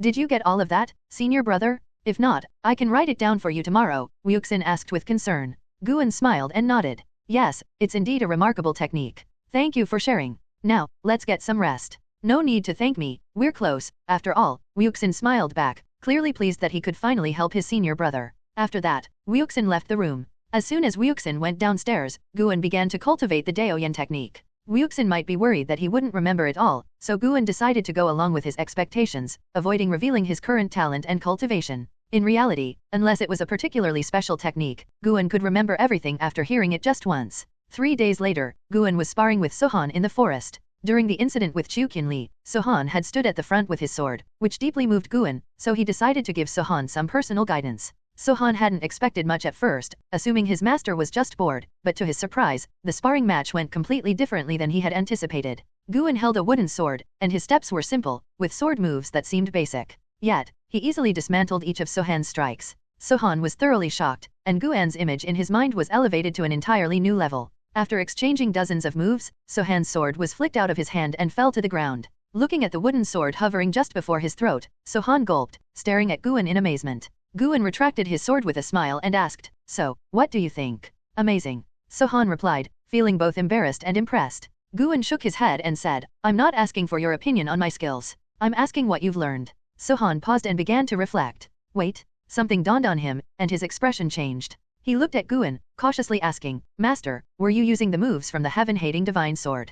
Guan nodded. That's right. I don't have a deep understanding of the heaven-hating divine sword, but do you know why I was able to counter your moves? Why? Because I was faster than you. But you felt that I was moving slower than you, right? Yet I could still dismantle your moves easily. Yes, Master. I truly felt like you were slower, but somehow, think carefully. I appeared slower because you were focusing on my movements, but I was focused on your sword. Before you even struck, I had already predicted the trajectory of your sword. By the time you attacked, I responded simultaneously. Since I was defending, my sword didn't need to travel as far as yours. So even though my speed wasn't faster, I was still able to catch up to your attack. Guan explained patiently. Sohan furrowed his brow, replaying the match in his mind. It wasn't long before Sohan realized what had happened. It was true right from the start of their match, the outcome had already been decided. Sohan looked up at Guan, his eyes filled with admiration. Master, you're incredible. You only had to glance at the heaven-hating divine sword manual once to become better than me. Guan stepped forward and smiled. Actually, I've practiced swordsmanship before, so I understand it better than you do.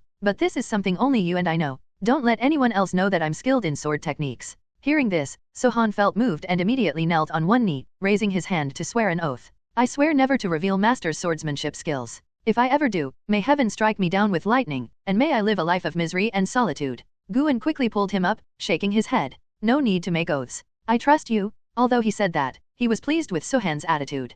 Considering Guan's usual cautious nature, teaching Sohan swordsmanship was already a risk. Sohan scratched his head, smiling sheepishly. Guan continued to guide Sohan in the sword arts. Even though he hadn't practiced the heaven-hating divine sword much, his mastery of the Taixuan divine shocking sword was more than enough to provide valuable instruction. After half an hour of sparring, Guan left Sohan to practice alone and headed toward the entrance of the valley. His gaze fixed on a wooden fence near the garden, where someone stood with the outer disciple Yingmin accompanying them. Zhang Qiang? In broad daylight, how dare this person just walk into Xian Valley so openly? Guan inwardly complained. He had sensed Zhang Qiang's approach when she entered Xian Valley, which was why he had cut the sparring session with Sohan short. The reason he didn't stop her earlier was because Zhang Qiang had flown in on her sword without hiding her presence or aura. Guan quickly walked over to her. Upon reaching Zhang Qiang's side, he said to Yingmin, You can leave now. I'll take it from here. Yingmin, relieved, hurriedly departed. Zhang Qiang turned to Guan and smiled. Your disciples are quite shy. Let's talk upstairs, Guan said. Zhang Qiang had no objections and followed him up to the loft.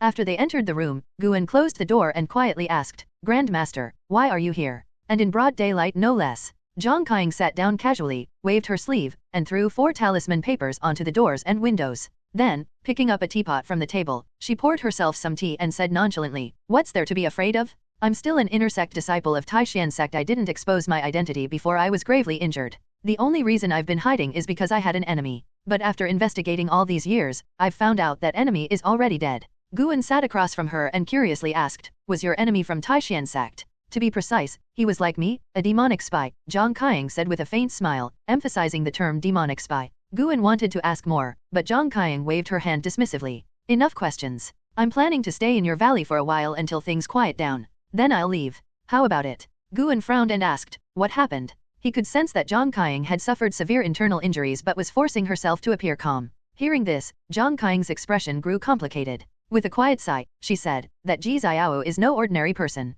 She had just entered the core formation realm, yet she managed to evade my attack. In the brief moment I was distracted, a nassent soul cultivator from the Ji family gravely injured me. You attacked her? Guan asked, suddenly feeling tense. Zhang Qiang gave him a sidelong glance and snapped, have you forgotten the demon shadow divine art I taught you? I didn't reveal my true identity. There's no need for you to worry. Guan let out a sigh of relief. He then asked, did anyone manage to take Ji Xiao's innate Dao seal? Zhang Qiang shook her head and replied, no one succeeded. Thanks to her Kirin step, even nassent soul cultivators couldn't get close to her. Meanwhile, the Ji family and Taixuan Sect elders held off the stronger demonic cultivators. The Taixuan Sect elders are truly formidable. She seemed to recall something, her face showing a hint of fear. Hearing that Ji Xiao was safe, Guan felt relieved. Both of them had survived, which, in Guan's opinion, was the best outcome. As he looked at Zhang Qiang, he wondered how to comfort her. Zhang Qiang looked up at him with a sly smile and asked, you didn't tip off the Ji family, did you? Guan quickly shook his head. Of course not. I'm not that kind of person. Really? Really? Do you need me to swear? Guan replied earnestly. First Sohan had sworn an oath, and now he was going to have to swear one to Zhang Qiang? Zhang Qiang looked him up and down, clicking her tongue in amusement. No need for that. In fact, I was hoping you'd tip them off. Guan was puzzled by her words. Zhang Qiang took another sip of tea and explained, when I saw you standing at the gate of the Ji family mansion, I got the idea. I wanted to use you to inform the Ji family so that they would prepare accordingly. That way, after Ji Xiao completed her core formation, there would be a proper fight. But alas, I misjudged you. You're clearly not that kind of person, she said, feigning disappointment and letting out a sigh. Guan remained silent. Zhang Qiang's tone shifted as she grinned. But this also shows that you're loyal to me. You didn't let me down. I'll be good to you in the future. Congratulations, you've completely won over my heart. Grandmaster, please stop with the jokes. Haha, you're really bound by all these righteous rules now. Not much fun to tease anymore. Zhang Qiang laughed, covering her mouth, making Guan feel helpless. At that moment, Zhang Qiang reached into her storage pouch and placed a bronze fragment on the table. The bronze fragment was square with broken edges, engraved with densely packed characters. Zhang Qiang's eyes gleamed as she said, this was my true objective for going to the Ji family. It's their divine ability treasure, recording one of the Ji family's top 10 divine abilities. It was a gift from the Ji family patriarch to Ji Xiao in celebration of her core formation. Only a direct descendant of the Ji family's bloodline can activate it. Of course, a cultivator beyond the divine transformation realm could forcefully break the restriction. The Ji family gave Ji Xiao the Kirin step and now this divine ability treasure. It's clear they're preparing her for admission into the Holy Land one day. Divine ability treasure? Guan's gaze shifted to the bronze fragment, his eyes filled with curiosity. Zhang Qiang pushed the fragment toward Guan and said, keep it for me. Hide it in 8 Views Heavenly Cave. Once I acquire the Ji family's blood, I'll come for it. Right now, keeping it with me is too dangerous. Looking at the bronze fragment on the table, Guan blinked, uncertain of what to make of this development. Guan placed the bronze fragment into his storage pouch and asked, are Ji family's top 10 divine abilities that powerful? Even a genius from the Thousand Autumn Pavilion like you seems envious. Zhang Qiang's gaze shifted toward the wooden cabinet beside her as she softly replied, they are very powerful, but not everyone can master them. In the Ji family, anyone who manages to cultivate even one divine ability, regardless of their status, will receive special attention and be moved into the Ji family's main branch. In the Taixing dynasty, no sect, even combined, can truly overthrow the Taixuan Sect, and the same goes for the noble families. The disparity is too vast. 3 great clans stand above the royal family, and one of them is the Ji family. Hearing her words, Guan began to suspect that Thousand Autumn Pavilion might have spies within the Ji family as well. It's no surprise it's the demonic path after all. Guan followed up on her comment and asked, who are the other 2 great clans? The Zhou and Gu families. Why not the Li family? The Li family is merely a puppet, Zhang Qiang replied with a tone of disdain, showing her lack of respect for the Li family, which gave Guan a new perspective on the Taixuan dynasty. The royal family isn't even the strongest? Makes sense. Li Sundao's lifespan is impressive, but it's nothing compared to Ji Xiao's. Ji Xiao was by far the most talented person Guan had encountered, and Gu Zong was likely from the Gu family, given his void-crossing cultivation level, which spoke volumes about the depth of the Gu family's strength. As for the Zhou family, Guan hadn't come across them yet. Taking advantage of this opportunity, Guan continued to ask Zhang Qiang about the wider cultivation world, and she answered his questions one by one. After the time it takes for a stick of incense to burn, Zhang Qiang became impatient. Why do you have so many questions? Hurry up and find me a place to stay. Zhang Qiang glared at him. It was the first time Guan heard her refer to herself as old lady, which indicated that her injuries must be worse than she let on. Without hesitation, Guan led Zhang Qiang downstairs and personally arranged a place for her to stay. Once she settled in, Zhang Qiang immediately began to heal her wounds, not stepping out of her room again. Not long after, Zhanqin approached Guan, curious about Zhang Qiang's identity. Guan merely told her that Zhang Qiang was an inner sect disciple, which was enough to intimidate Zhanqin. Soon after, the news that an inner sect disciple was staying in Xian Valley spread quickly among all the disciples, and it was rumored that this inner disciple was also very beautiful. Late that night, Guan entered the Eight Views Heavenly Cave alone, where he buried the bronze fragment in the ground. He planned to examine the Ji family's divine ability treasure only after Zhang Qiang had left. Autumn passed, and winter arrived with snowflakes gradually drifting down from the sky. After nearly a month of resting in Xian Valley, Zhang Qiang bid farewell to Guan. He watched as she flew off on her sword, heading in the opposite direction of the inner sect, likely leaving Taixuan Sect entirely. Guan glanced toward Zhanqin's room and could sense that she was cultivating some special technique, something that Zhang Qiang had passed on to her. Before leaving, Zhang Qiang had explained that Zhanqin had persistently begged her for guidance. After watching for a while, Guan headed into the forest to check on the demon sheep wandering through the woods. The demonic presence should have dispersed by now, and he could finally resume his peaceful farming life. Despite reaching the 9th layer of void crossing, Guan didn't allow himself to become complacent. He felt it wasn't enough and was already looking forward to unlocking new system features at 1,000,000 years of lifespan, hoping for something powerful. In the days that followed, Guan would occasionally leave the valley to manage the outer disciples' caves and purchase seeds of high-grade spirit herbs. The winter snow grew heavier, covering the world in a blanket of white. One night, Guan quietly returned to the Eight Views Heavenly Cave. He dug up the bronze fragment from the ground and brought it under the kingvine tree.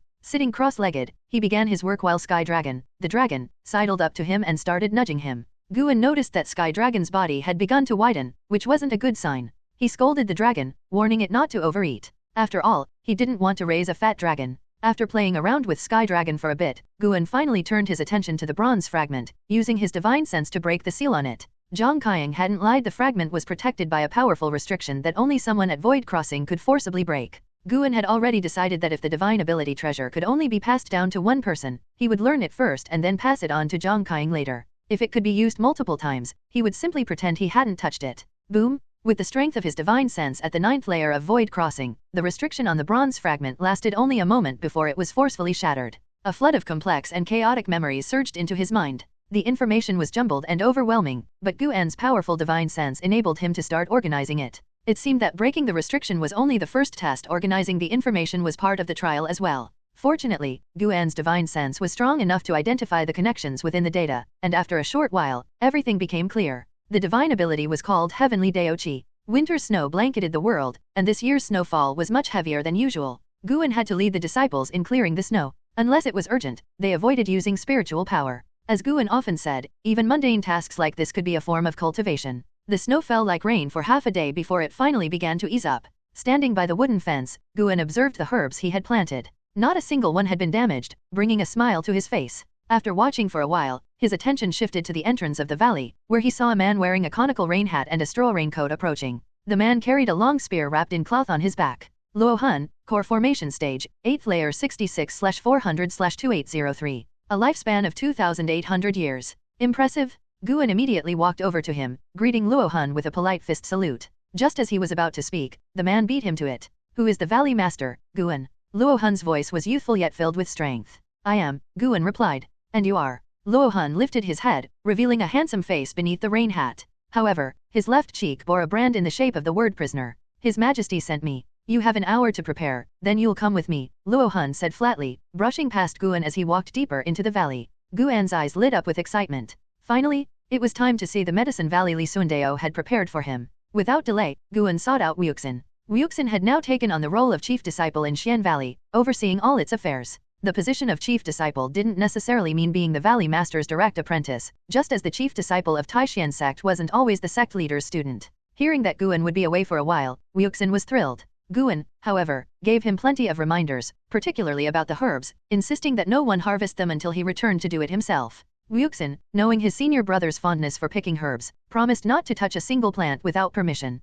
Meanwhile, Luo Hun approached Yayan, who was practicing his family's staff techniques with a long wooden pole. Seeing Luo Hun approach, Yayan immediately stopped and looked at him nervously. Luo Hun pulled a manual from his coat and tossed it to him. "You've got good bones. Give this a try." Yayan caught the manual and said, "But I only have mixed spiritual roots. Spiritual roots only determine how efficiently one can absorb spiritual energy. But your physical aptitude is excellent, far better than average. You're a good candidate for spear training. Once you master it, you can enlist in the army at Kangzhou, earn military merits, and trade them for treasures to cleanse your roots and change your fate." Luo Hun's words excited Yayan, and he immediately bowed in thanks. Luo Hun nodded slightly and continued to explore the medicine valley, inspecting the herbs that were being grown. After the time it takes to burn a stick of incense, Guan found him and said he was ready to go. Luo Hun reached back and unwrapped the long spear on his back. A gleaming golden spear appeared in his hand, drawing the attention of all the valley disciples. "What a show-off?" Guan inwardly scoffed. Luo Hun leapt into the air, standing atop the spear. Glancing down at Guan, he said, "Hop on."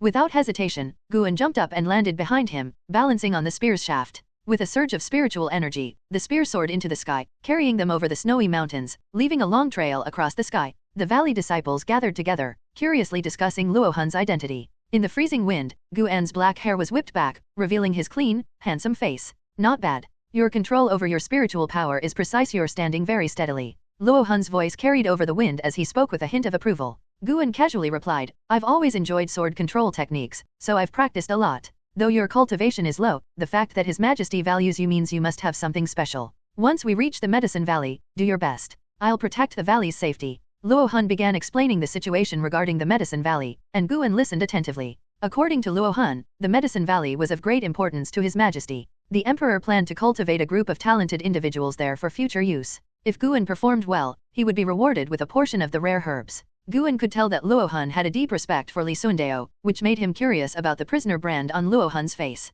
Li Sundao's Medicine Valley was called Tanya Valley. Although it was near Taixuan Sect, it was thousands of miles away from Xian Valley, located in a mountainous region teeming with ferocious beasts. Guan suggested building a teleportation formation in Tanya Valley to connect it with Xian Valley, but Luo Hun dismissed the idea, saying that Tanya Valley's existence had to remain secret from Taixuan Sect. That made Guan want to laugh. "You've said it right, near Taixuan Sect, and you still want to keep it hidden?" Still, he thought about the 8 Views Heavenly Cave and figured that Li Sundao might have set up high-level formations around the valley. To accommodate Guan, Luo Hun flew at a moderate speed. As night fell, they were still flying. Guan noticed that the forest below was filled with demonic energy, and some creatures were as strong as core formation cultivators. Sure enough, a third-rank demonic bird suddenly swooped down from behind them, but Luo Hun casually punched out. His spiritual power formed a golden spear shadow that tore the bird apart and captured its demon core in one swift motion. After that, no other creatures dared to approach them. It wasn't until dawn the next day that Guan finally saw Tanya Valley. The mountains and rivers ahead were shrouded in a blanket of white snow, and in the distance, he saw a swirling snowstorm among the peaks, where white cranes circled in the sunlight, creating a scene of otherworldly beauty.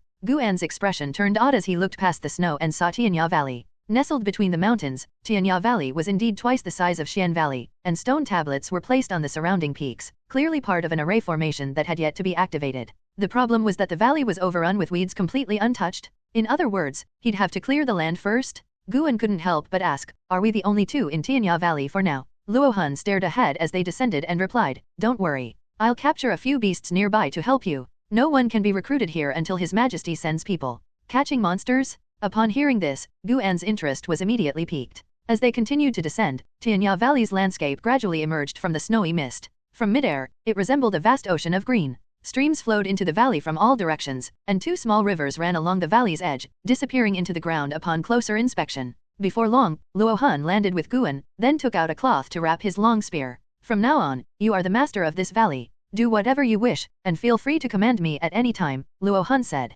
Guan nodded and directly took out the heavenly solemn sword, saying, "Build a few pavilions in the outskirts. I'll take care of clearing the weeds." Luo Hun's gaze fell on the scabbard of the heavenly solemn sword, his pupils suddenly dilating as he immediately knelt, saying solemnly, "Luo Hun, your humble servant, greets the master of the heavenly solemn sword." Guan had deliberately taken out the heavenly solemn sword to ensure that Luo Hun would take him seriously. The effect was perfect. Why are you doing this? Get up quickly, Guan said, pretending to be flustered as he hurriedly helped Luo Hun to his feet. After Luo Hun stood up, his expression became complicated. He sighed, I didn't expect His Majesty to give you the heavenly solemn sword. Guan asked in surprise, why are you so shocked? Luo Hun explained, the Taixuan dynasty has 3 imperial swords, Heavenly Inquiry, Heavenly Solemn, and Heavenly Punishment. Holding these swords is akin to holding imperial authority. His Majesty holds the Heavenly Punishment sword, while the Heavenly Inquiry sword is in the hands of the Crown Prince. Without His Majesty's permission, no one can claim these swords on their own, which is why having one is the same as meeting the Emperor.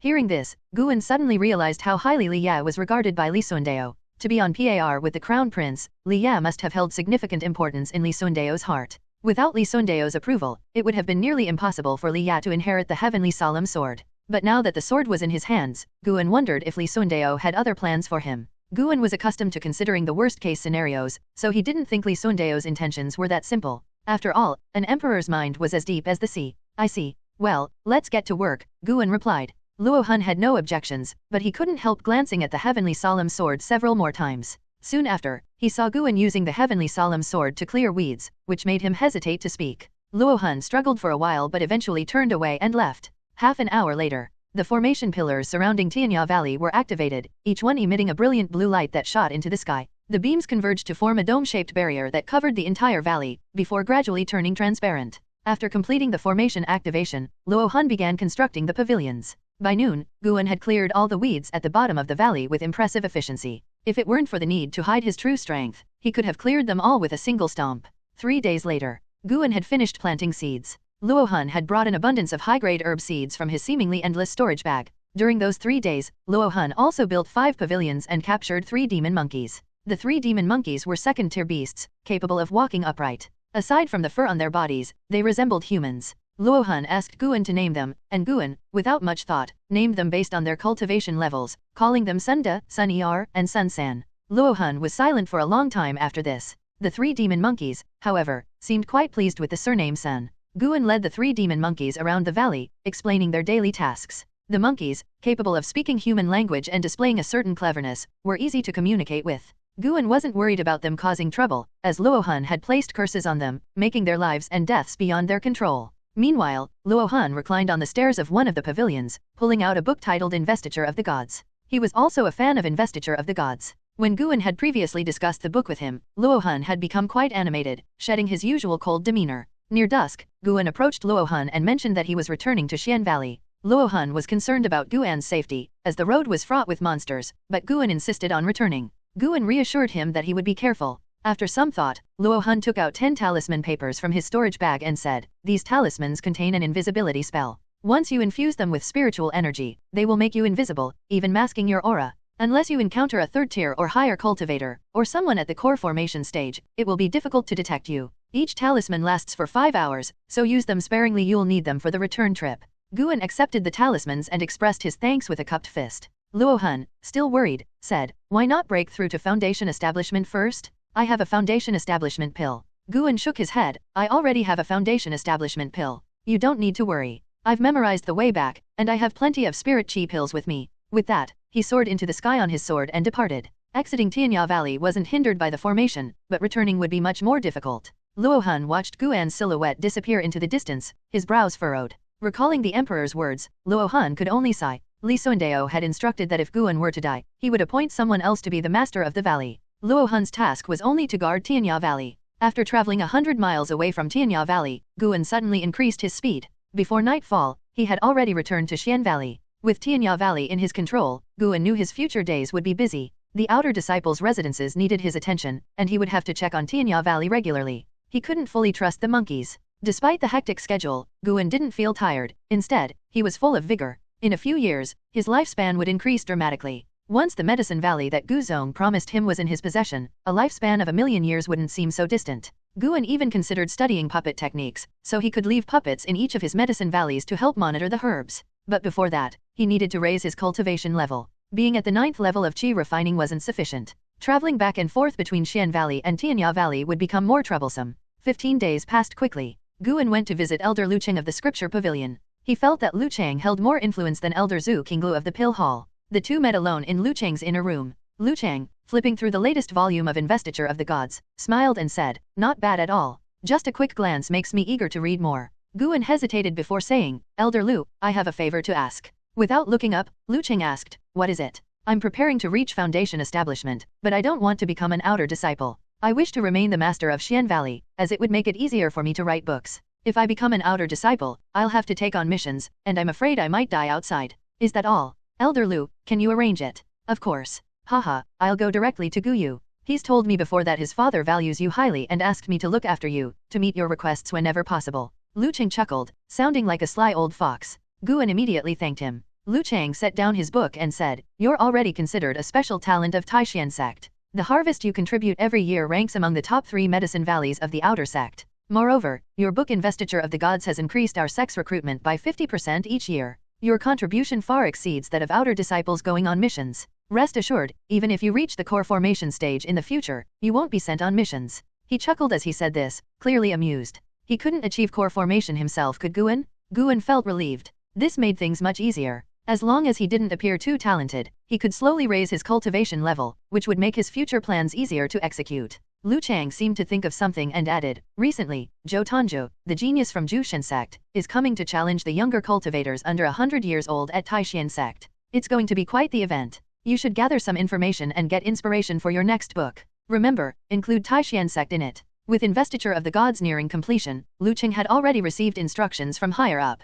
Guan nodded and curiously asked, is Zhou Tanzhou really that powerful? Naturally. He's born with dual spiritual roots, and his physique was cultivated over millennia by the Zhou family into a powerful golden body of evil suppression. He's unmatched in his realm. At the 9th level of Foundation establishment, he once killed a core formation stage cultivator at the 3rd level, earning a reputation as the strongest genius in the cultivation world of Taikang over the past 100 years. Lu Cheng spoke with great admiration as he recounted that battle, and Guan listened attentively. To Guan, geniuses capable of defeating enemies across realms were like protagonists of a story. After all, he couldn't do that, or rather, he wouldn't dare. He preferred using overwhelming power to crush weaker opponents rather than defeating stronger enemies through risky battles. Half an hour later, Guan left the scripture pavilion. After buying a few things in the city, he hurried back to Xian Valley. The next morning, Guan gathered the disciples for their training session and announced that he had successfully reached Foundation establishment the previous night, which filled the disciples with joy. Wu Xian was both excited and a bit sad. Now that his senior brother had achieved Foundation establishment, he would undoubtedly leave for the outer sect, and Wu Xian would become the Valley Master.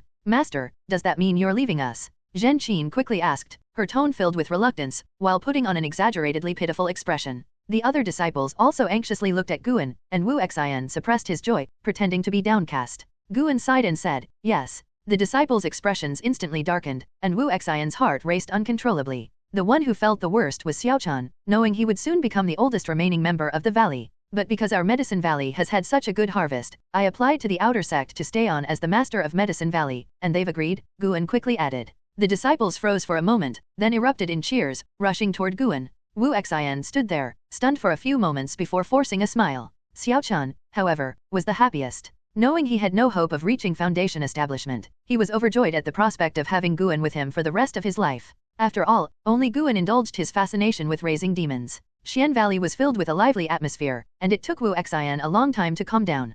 Guan noticed his emotions and pulled him aside, explaining that he would soon have a new Medicine Valley to manage. Even though he would remain in Xian Valley, Wu Xian would be in charge. Wu Xian was thrilled at the prospect of gaining real authority as Valley Master. Seeing Wu Xian's elated expression, Guan couldn't help but think of Cheng Sun Dan and Zhang Chunkaiyu. Times had changed. The days passed quickly. Guan left the valley every 2 days to manage the outer disciples' residences, and once every half a month, he visited Tanya Valley. After learning that Guan had reached Foundation establishment, Luo Han completely trusted him and stopped being overprotective.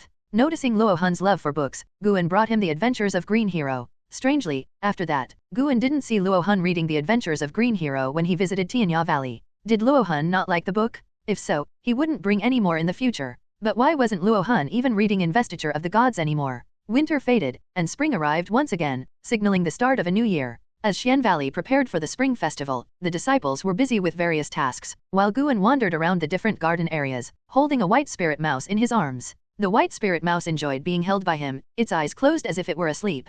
A sharp sound of something cutting through the air came from the horizon. Guan turned to look and smiled. Yelan had returned. She quickly landed beside Guan, stowing her flying sword back into her storage pouch. With a sweet smile, she said, "Senior brother, I've come back for the festival. Surely, you won't mind, right?" Guan looked at her and asked with a smile, is the law enforcement hall not keeping you busy? No matter how busy it is, I can always take a few days off. A little relaxation helps with cultivation, remember? You're the one who taught me that, and I've kept it in mind ever since. Yelan winked playfully as she spoke. After a few moments of exchanging pleasantries, Yelan pulled Guan towards the pavilion, saying, Senior brother, let's go to your room. I have something to show you. Something to show him? Guan put the white spirit mouse down, then followed Yelan inside. Once they were in the room, Yelan didn't close the door, which made Guan feel a bit more at ease. She walked to the table and pulled out a brocade box from her storage pouch. Turning to Guan with a proud smile, she said, Senior brother, this is a foundation establishment gift I prepared just for you. That's too much. I didn't give you a gift when you reached foundation establishment.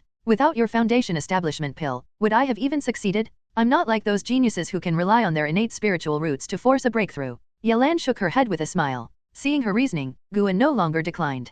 He walked over to her, curious about what was inside the brocade box. When Yelan opened it, it revealed a root resembling ginseng. Its spiritual energy was faint, almost unnoticeable unless one carefully observed it. Human-faced tree, dormant state 0/600/22000. A lifespan of 22,000 years? Guan raised an eyebrow. This was the first time he had seen the term dormant state. Yelan explained, this is the root of a 6th-tier spiritual tree. If you plant it in the ground, it will regrow within a few years and can even enhance the spiritual energy of the area. Guan curiously asked, such a precious treasure, where did you get it? Yelan blinked and replied, a while ago, we captured a demonic spy. I found this in the lair of one of the spies from Thousand Autumn Pavilion. I didn't hand it over. Isn't that improper? Don't worry. Other disciples of the law enforcement hall keep a few things for themselves as well. The higher UPS tolerate it as long as we don't take too much. And no one else knows about this treasure. With Yayan's reassurance, Guan's concerns lessened. He thought for a moment and said, if you ever need any herbs, just let me know. I'll soon have a second Medicine Valley, and we can help each other out.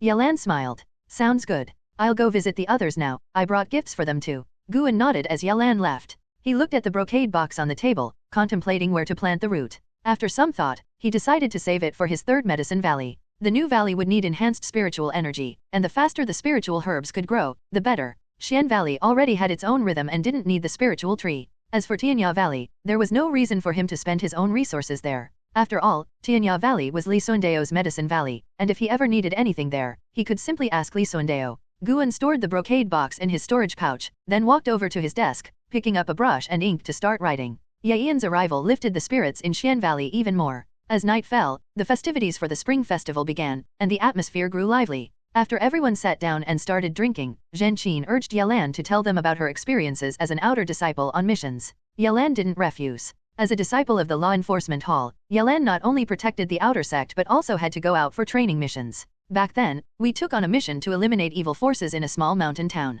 Nearly 1,000 households in the town had died within a few short days. To prevent further harm, the local government requested help from Taixuan Sect. There were 7 of us sent on the mission. Yelan vividly recounted her experience, and since it was nighttime, the disciples listened with rapt attention. The female disciples huddled together in fear as she described the eerie events. Watching Yelan, who used to trail behind him as a little girl, now standing on her own, Guan couldn't help but smile, his expression never fading. When Yelan spoke of ghosts, the disciples were on edge, their hearts racing. Even Xiaochun, Wu Xian, and Suhan were visibly nervous. It wasn't until late into the night that the disciples finally dispersed. Yelan followed Guan back to the pavilion, where Guan handed her a manual he had written, saying, "This is a leg technique manual I found in the inner sect. You can practice it when you have time." The Gale Phantom Kick. Yelan took the manual but didn't open it. Instead, she tucked it into her storage pouch and looked at Guan, senior brother. "You should be careful when dealing with Lujijia in the future." "What's wrong with him?" Guan asked, puzzled. Yelan sighed. "We've talked before about the internal conflicts in Taixuan Sect.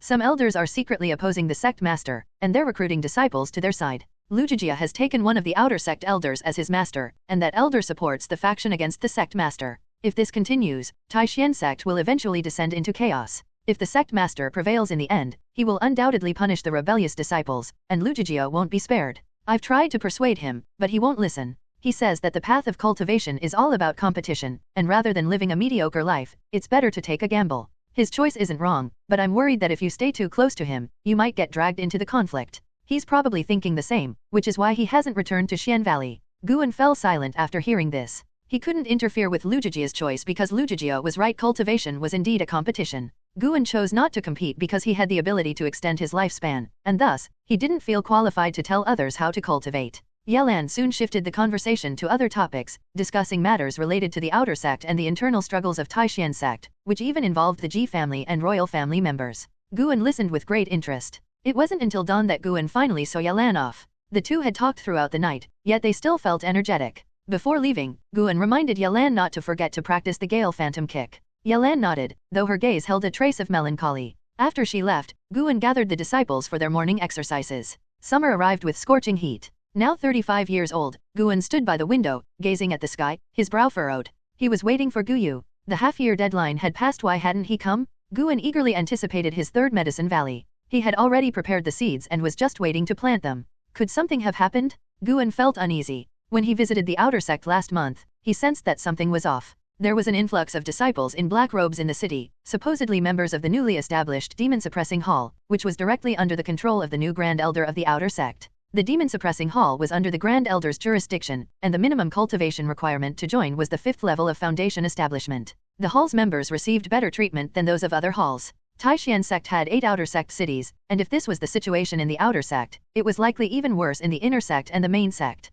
This internal conflict would undoubtedly affect Guzong as well. Sigh, how annoying, it's getting in the way of my herb planting. Guan suddenly felt the urge to punch those troublemakers. At that moment, he sensed something, and his previously gloomy expression brightened. Finally, he's here? Guan detected Guyu's presence and calmed himself, resisting the urge to rush downstairs. After a while, Guyu landed in Xian Valley. Guan, Guyu called out loudly, drawing the attention of the disciples in the valley. Guan opened the door and called back, Brother Gu, come upstairs. Guyu stored his compass in his storage pouch and went upstairs. Once inside, Guan closed the door and poured tea. But instead of sitting down, Guyu began browsing through the books on the shelf, seemingly searching for something. The final volume of Investiture of the Gods isn't finished yet, Guan remarked. Hearing this, Guyu sighed with disappointment and turned to sit at the table. He pulled out several books and, lastly, a token from his storage pouch. This is your Valley Master token. Your new Medicine Valley is between the outer and inner sects, less than 100 miles from the outer sect city. For someone at your foundation establishment level, it shouldn't be too difficult to travel back and forth. These books are notes written by my father about his life experiences. You can use them as reference. My father said you don't need to stick to the facts. Feel free to modify the stories or even create fictional ones based on his experiences. Guyu's expression became somewhat playful as he explained, giving Guan a knowing look. Guan set the tea down in front of him and picked up the Valley Master token. Unlike the bronze token of Xian Valley, this one was silver-white and contained multiple layers of restrictions. I'll take you to the Medicine Valley in a bit. If you ever get lost, just channel your spiritual sense into the token, and it will guide you. Guyu drank his tea and continued speaking. Guan nodded, eager to see his new Medicine Valley. Guyu suddenly remembered something. By the way, when you write about me, make sure to include Jotanju, but make it clear that he's the strongest young genius in the cultivation world and that he idolizes me. He should follow my every command. Guan's face twitched as he replied, that doesn't seem appropriate. I might get into trouble for writing that. Name your price. I'll meet it. It's not about the price. 100 top-grade spirit stones. If he sees it, he'll definitely come after me. 1,000 top-grade spirit stones?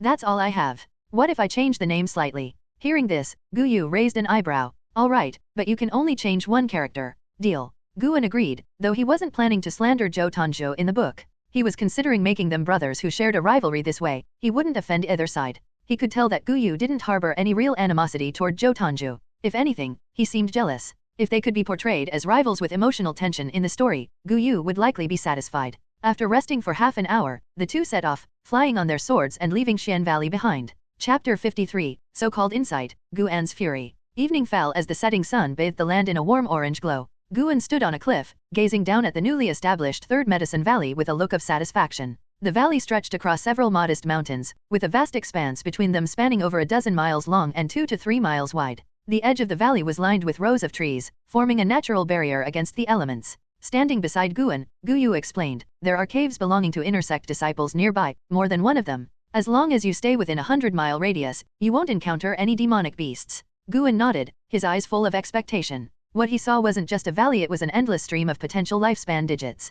Patting Guan on the shoulder, Guyu took off on his sword. Guan, on the other hand, leaped into the valley, his limbs surrounded by visible gusts of wind, the wind manipulation technique. Looking back mid-flight, Guyu raised an eyebrow, a flicker of surprise crossing his face. However, he didn't turn back. After landing, Guan first approached the valley's entrance, where a bare stone tablet stood. Using his finger as a sword, he carved 4 large characters into the stone. Third Medicine Valley? The name was deliberately simple. He planned on having more valleys in the future. Admiring his handiwork, Guan felt a sense of pride. His calligraphy, honed through his writing endeavors, exuded sharpness and a unique energy. After a moment of admiration, Guan began scouting for a location to build pavilions. His first priority was setting up a teleportation formation. Twilight gave way to night, and by the light of a bonfire, Guan sat on a rock, flipping through a book. It had been given to him by Ji Xiao and detailed the steps for constructing the teleportation formation she'd provided. The book's simplicity was astonishing, akin to a manual for assembly. Ji Xiao had already placed restrictions on the formation. All Guan needed to do was follow the instructions step by step.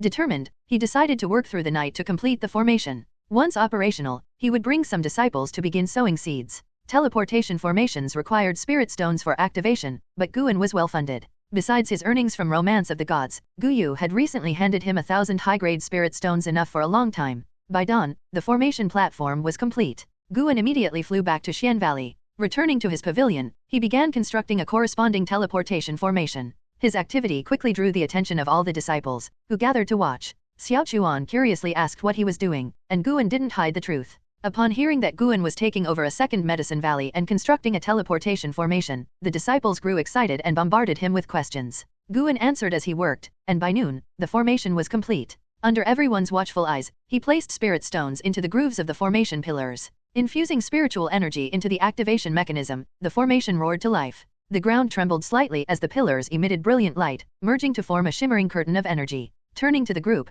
Guan announced, Wu Xian, go to the outer sect and recruit 3 labor disciples. Sohan, Zhenqin, and Yayan, come with me. The rest will remain in Xian Valley. Upon hearing this, the 3 named disciples eagerly stepped forward, following Guan into the teleportation formation. Moments later, the light curtain dissipated, and the platform fell silent. On the other side, in the third Medicine Valley, Guan assigned the 3 disciples to weed the area while he focused on building pavilions. Sohan wielded his sword, Yayan used a spear, and Zhenqin relied on her leg techniques to clear the weeds. Ever since Luohan had taught Yayan a spear technique, he had pleaded with Guan for a spear of his own. Guan eventually purchased one from the outer sect, a low-grade magical artifact capable of channeling spiritual energy. Though Guan had little interest in spear techniques, Yayan's progress was remarkable. Within 6 months of training, Yayan's combat abilities had surpassed Sohan and Tang Yu, even when they worked together. This left the pair feeling disheartened. Watching Yayan's rapid improvement, Guan was reminded of his own limitations. Insight, true comprehension, was something lifespan alone couldn't enhance. In this vast world, spiritual root aptitude wasn't everything.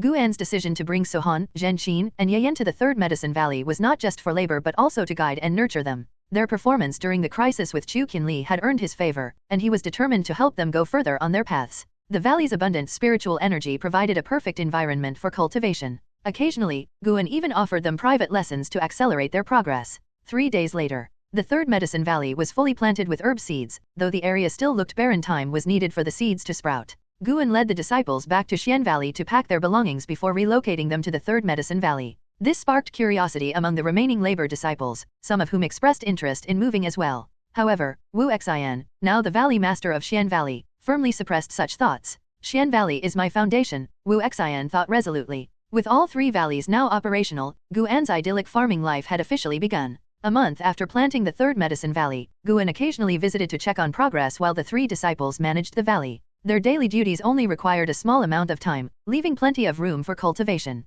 As the red hues of sunset bathed the valley, Zhenqin stepped out of her room, stretching lazily and looking invigorated. The cultivation technique Zhang Kaiying had taught her was yielding rapid results, fueling her determination. Glancing toward the hillside at the valley's entrance, she saw Yayan practicing his spear techniques. Without cultivating qi, how effective can just practicing spear techniques be? She murmured before heading off to inspect the gardens. Meanwhile, Yayan, drenched in sweat, practiced tirelessly under the setting sun. His body ached, but he refused to stop. This spear technique is my only chance, he thought, determined not to waste the opportunity. Suddenly, a voice broke the silence. With such abundant spiritual energy in the valley, why not train here instead of on the hill? Startled, Yayan turned to see a figure standing atop a distant tree. The man, dressed in flowing blue robes, exuded an aura of ethereal elegance. When did he arrive? Heart pounding, Yayan retrieved his spear and asked loudly, Senior, what brings you here? Guan had warned them to address anyone encountered in the area as senior, as this was now within the inner sect's domain. The blue-robed man wasn't particularly handsome, but his piercing gaze was intimidating. I was just passing by and noticed your spear technique. It's quite rare, a method that incorporates both qi absorption and body refinement, the man said, leaping down from the tree and approaching Yayan. Feeling uneasy, Yayan tightened his grip on his spear. His master wasn't in the valley, leaving him unsure how to handle the situation. You haven't answered my question, the man reminded him, his tone calm but commanding. Summoning his courage, Yayan replied, "Behind me is my master's medicine valley. The seeds were planted only a month ago, and I don't want my training to affect their growth." "Was this spear technique taught by your master?" "No, it was a friend of his." "Your master must be extraordinary to have such connections. May I know his name?" "My master is Guan," Yayan answered, his confusion growing. The man paused, raising a hand. "Let's spar. I won't use spiritual energy or artifacts, just pure techniques. What do you say?" Yayan hesitated, frowning deeply. "What? Are you afraid?" The man's taunt ignited Yayan's competitive spirit. If he hadn't feared a demonic cultivator back then, how could he fear this stranger now? By noon the next day, Guan arrived at the third medicine valley through the teleportation formation. Scanning the area with his spiritual sense, he found no issues until his gaze settled on Yayan practicing near the valley's entrance. Noticing Guan's approach, Yayan turned away slightly, his back facing him. "Yanar, why are you injured?" Guan asked, stepping closer. After a brief pause, Yayan turned to face him, revealing bruises and even a handprint on his left cheek. Reluctantly, he recounted the events of the previous evening. Hearing this, Guan's expression darkened. "Someone dared to bully his disciple? What's his name? Will he return?" Guan demanded. "I don't know. He didn't say, but he mentioned he'd come back after finishing his business. Don't worry, your master has your back." Guan reassured him, placing a hand on Yayan's shoulder and handing him some healing pills. Over the next few days, Guan stayed in the third medicine valley, waiting for the man to reappear. But each time he left to manage the outer disciples' caves, he returned to find Yayan had been beaten again. The mysterious man came and went like a ghost, evading Guan repeatedly. Over the course of 2 months, Yayan was attacked 4 times, always in Guan's absence. By now, Guan was convinced the man was avoiding him on purpose. One afternoon, while Guan was reading beneath a tree overlooking the valley, he sensed something. His brow lifted. "Finally, he's here?" Hello, everyone! As we wrap up this video, I want to share a quick note. I have a Patreon account. If you'd like to support me and enjoy on-demand audiobooks, you can become a Patreon member. Alternatively, you can check out my Google Drive link, which has 500+ novel audiobooks available through my Ko-fi or Patreon shop. I appreciate your support.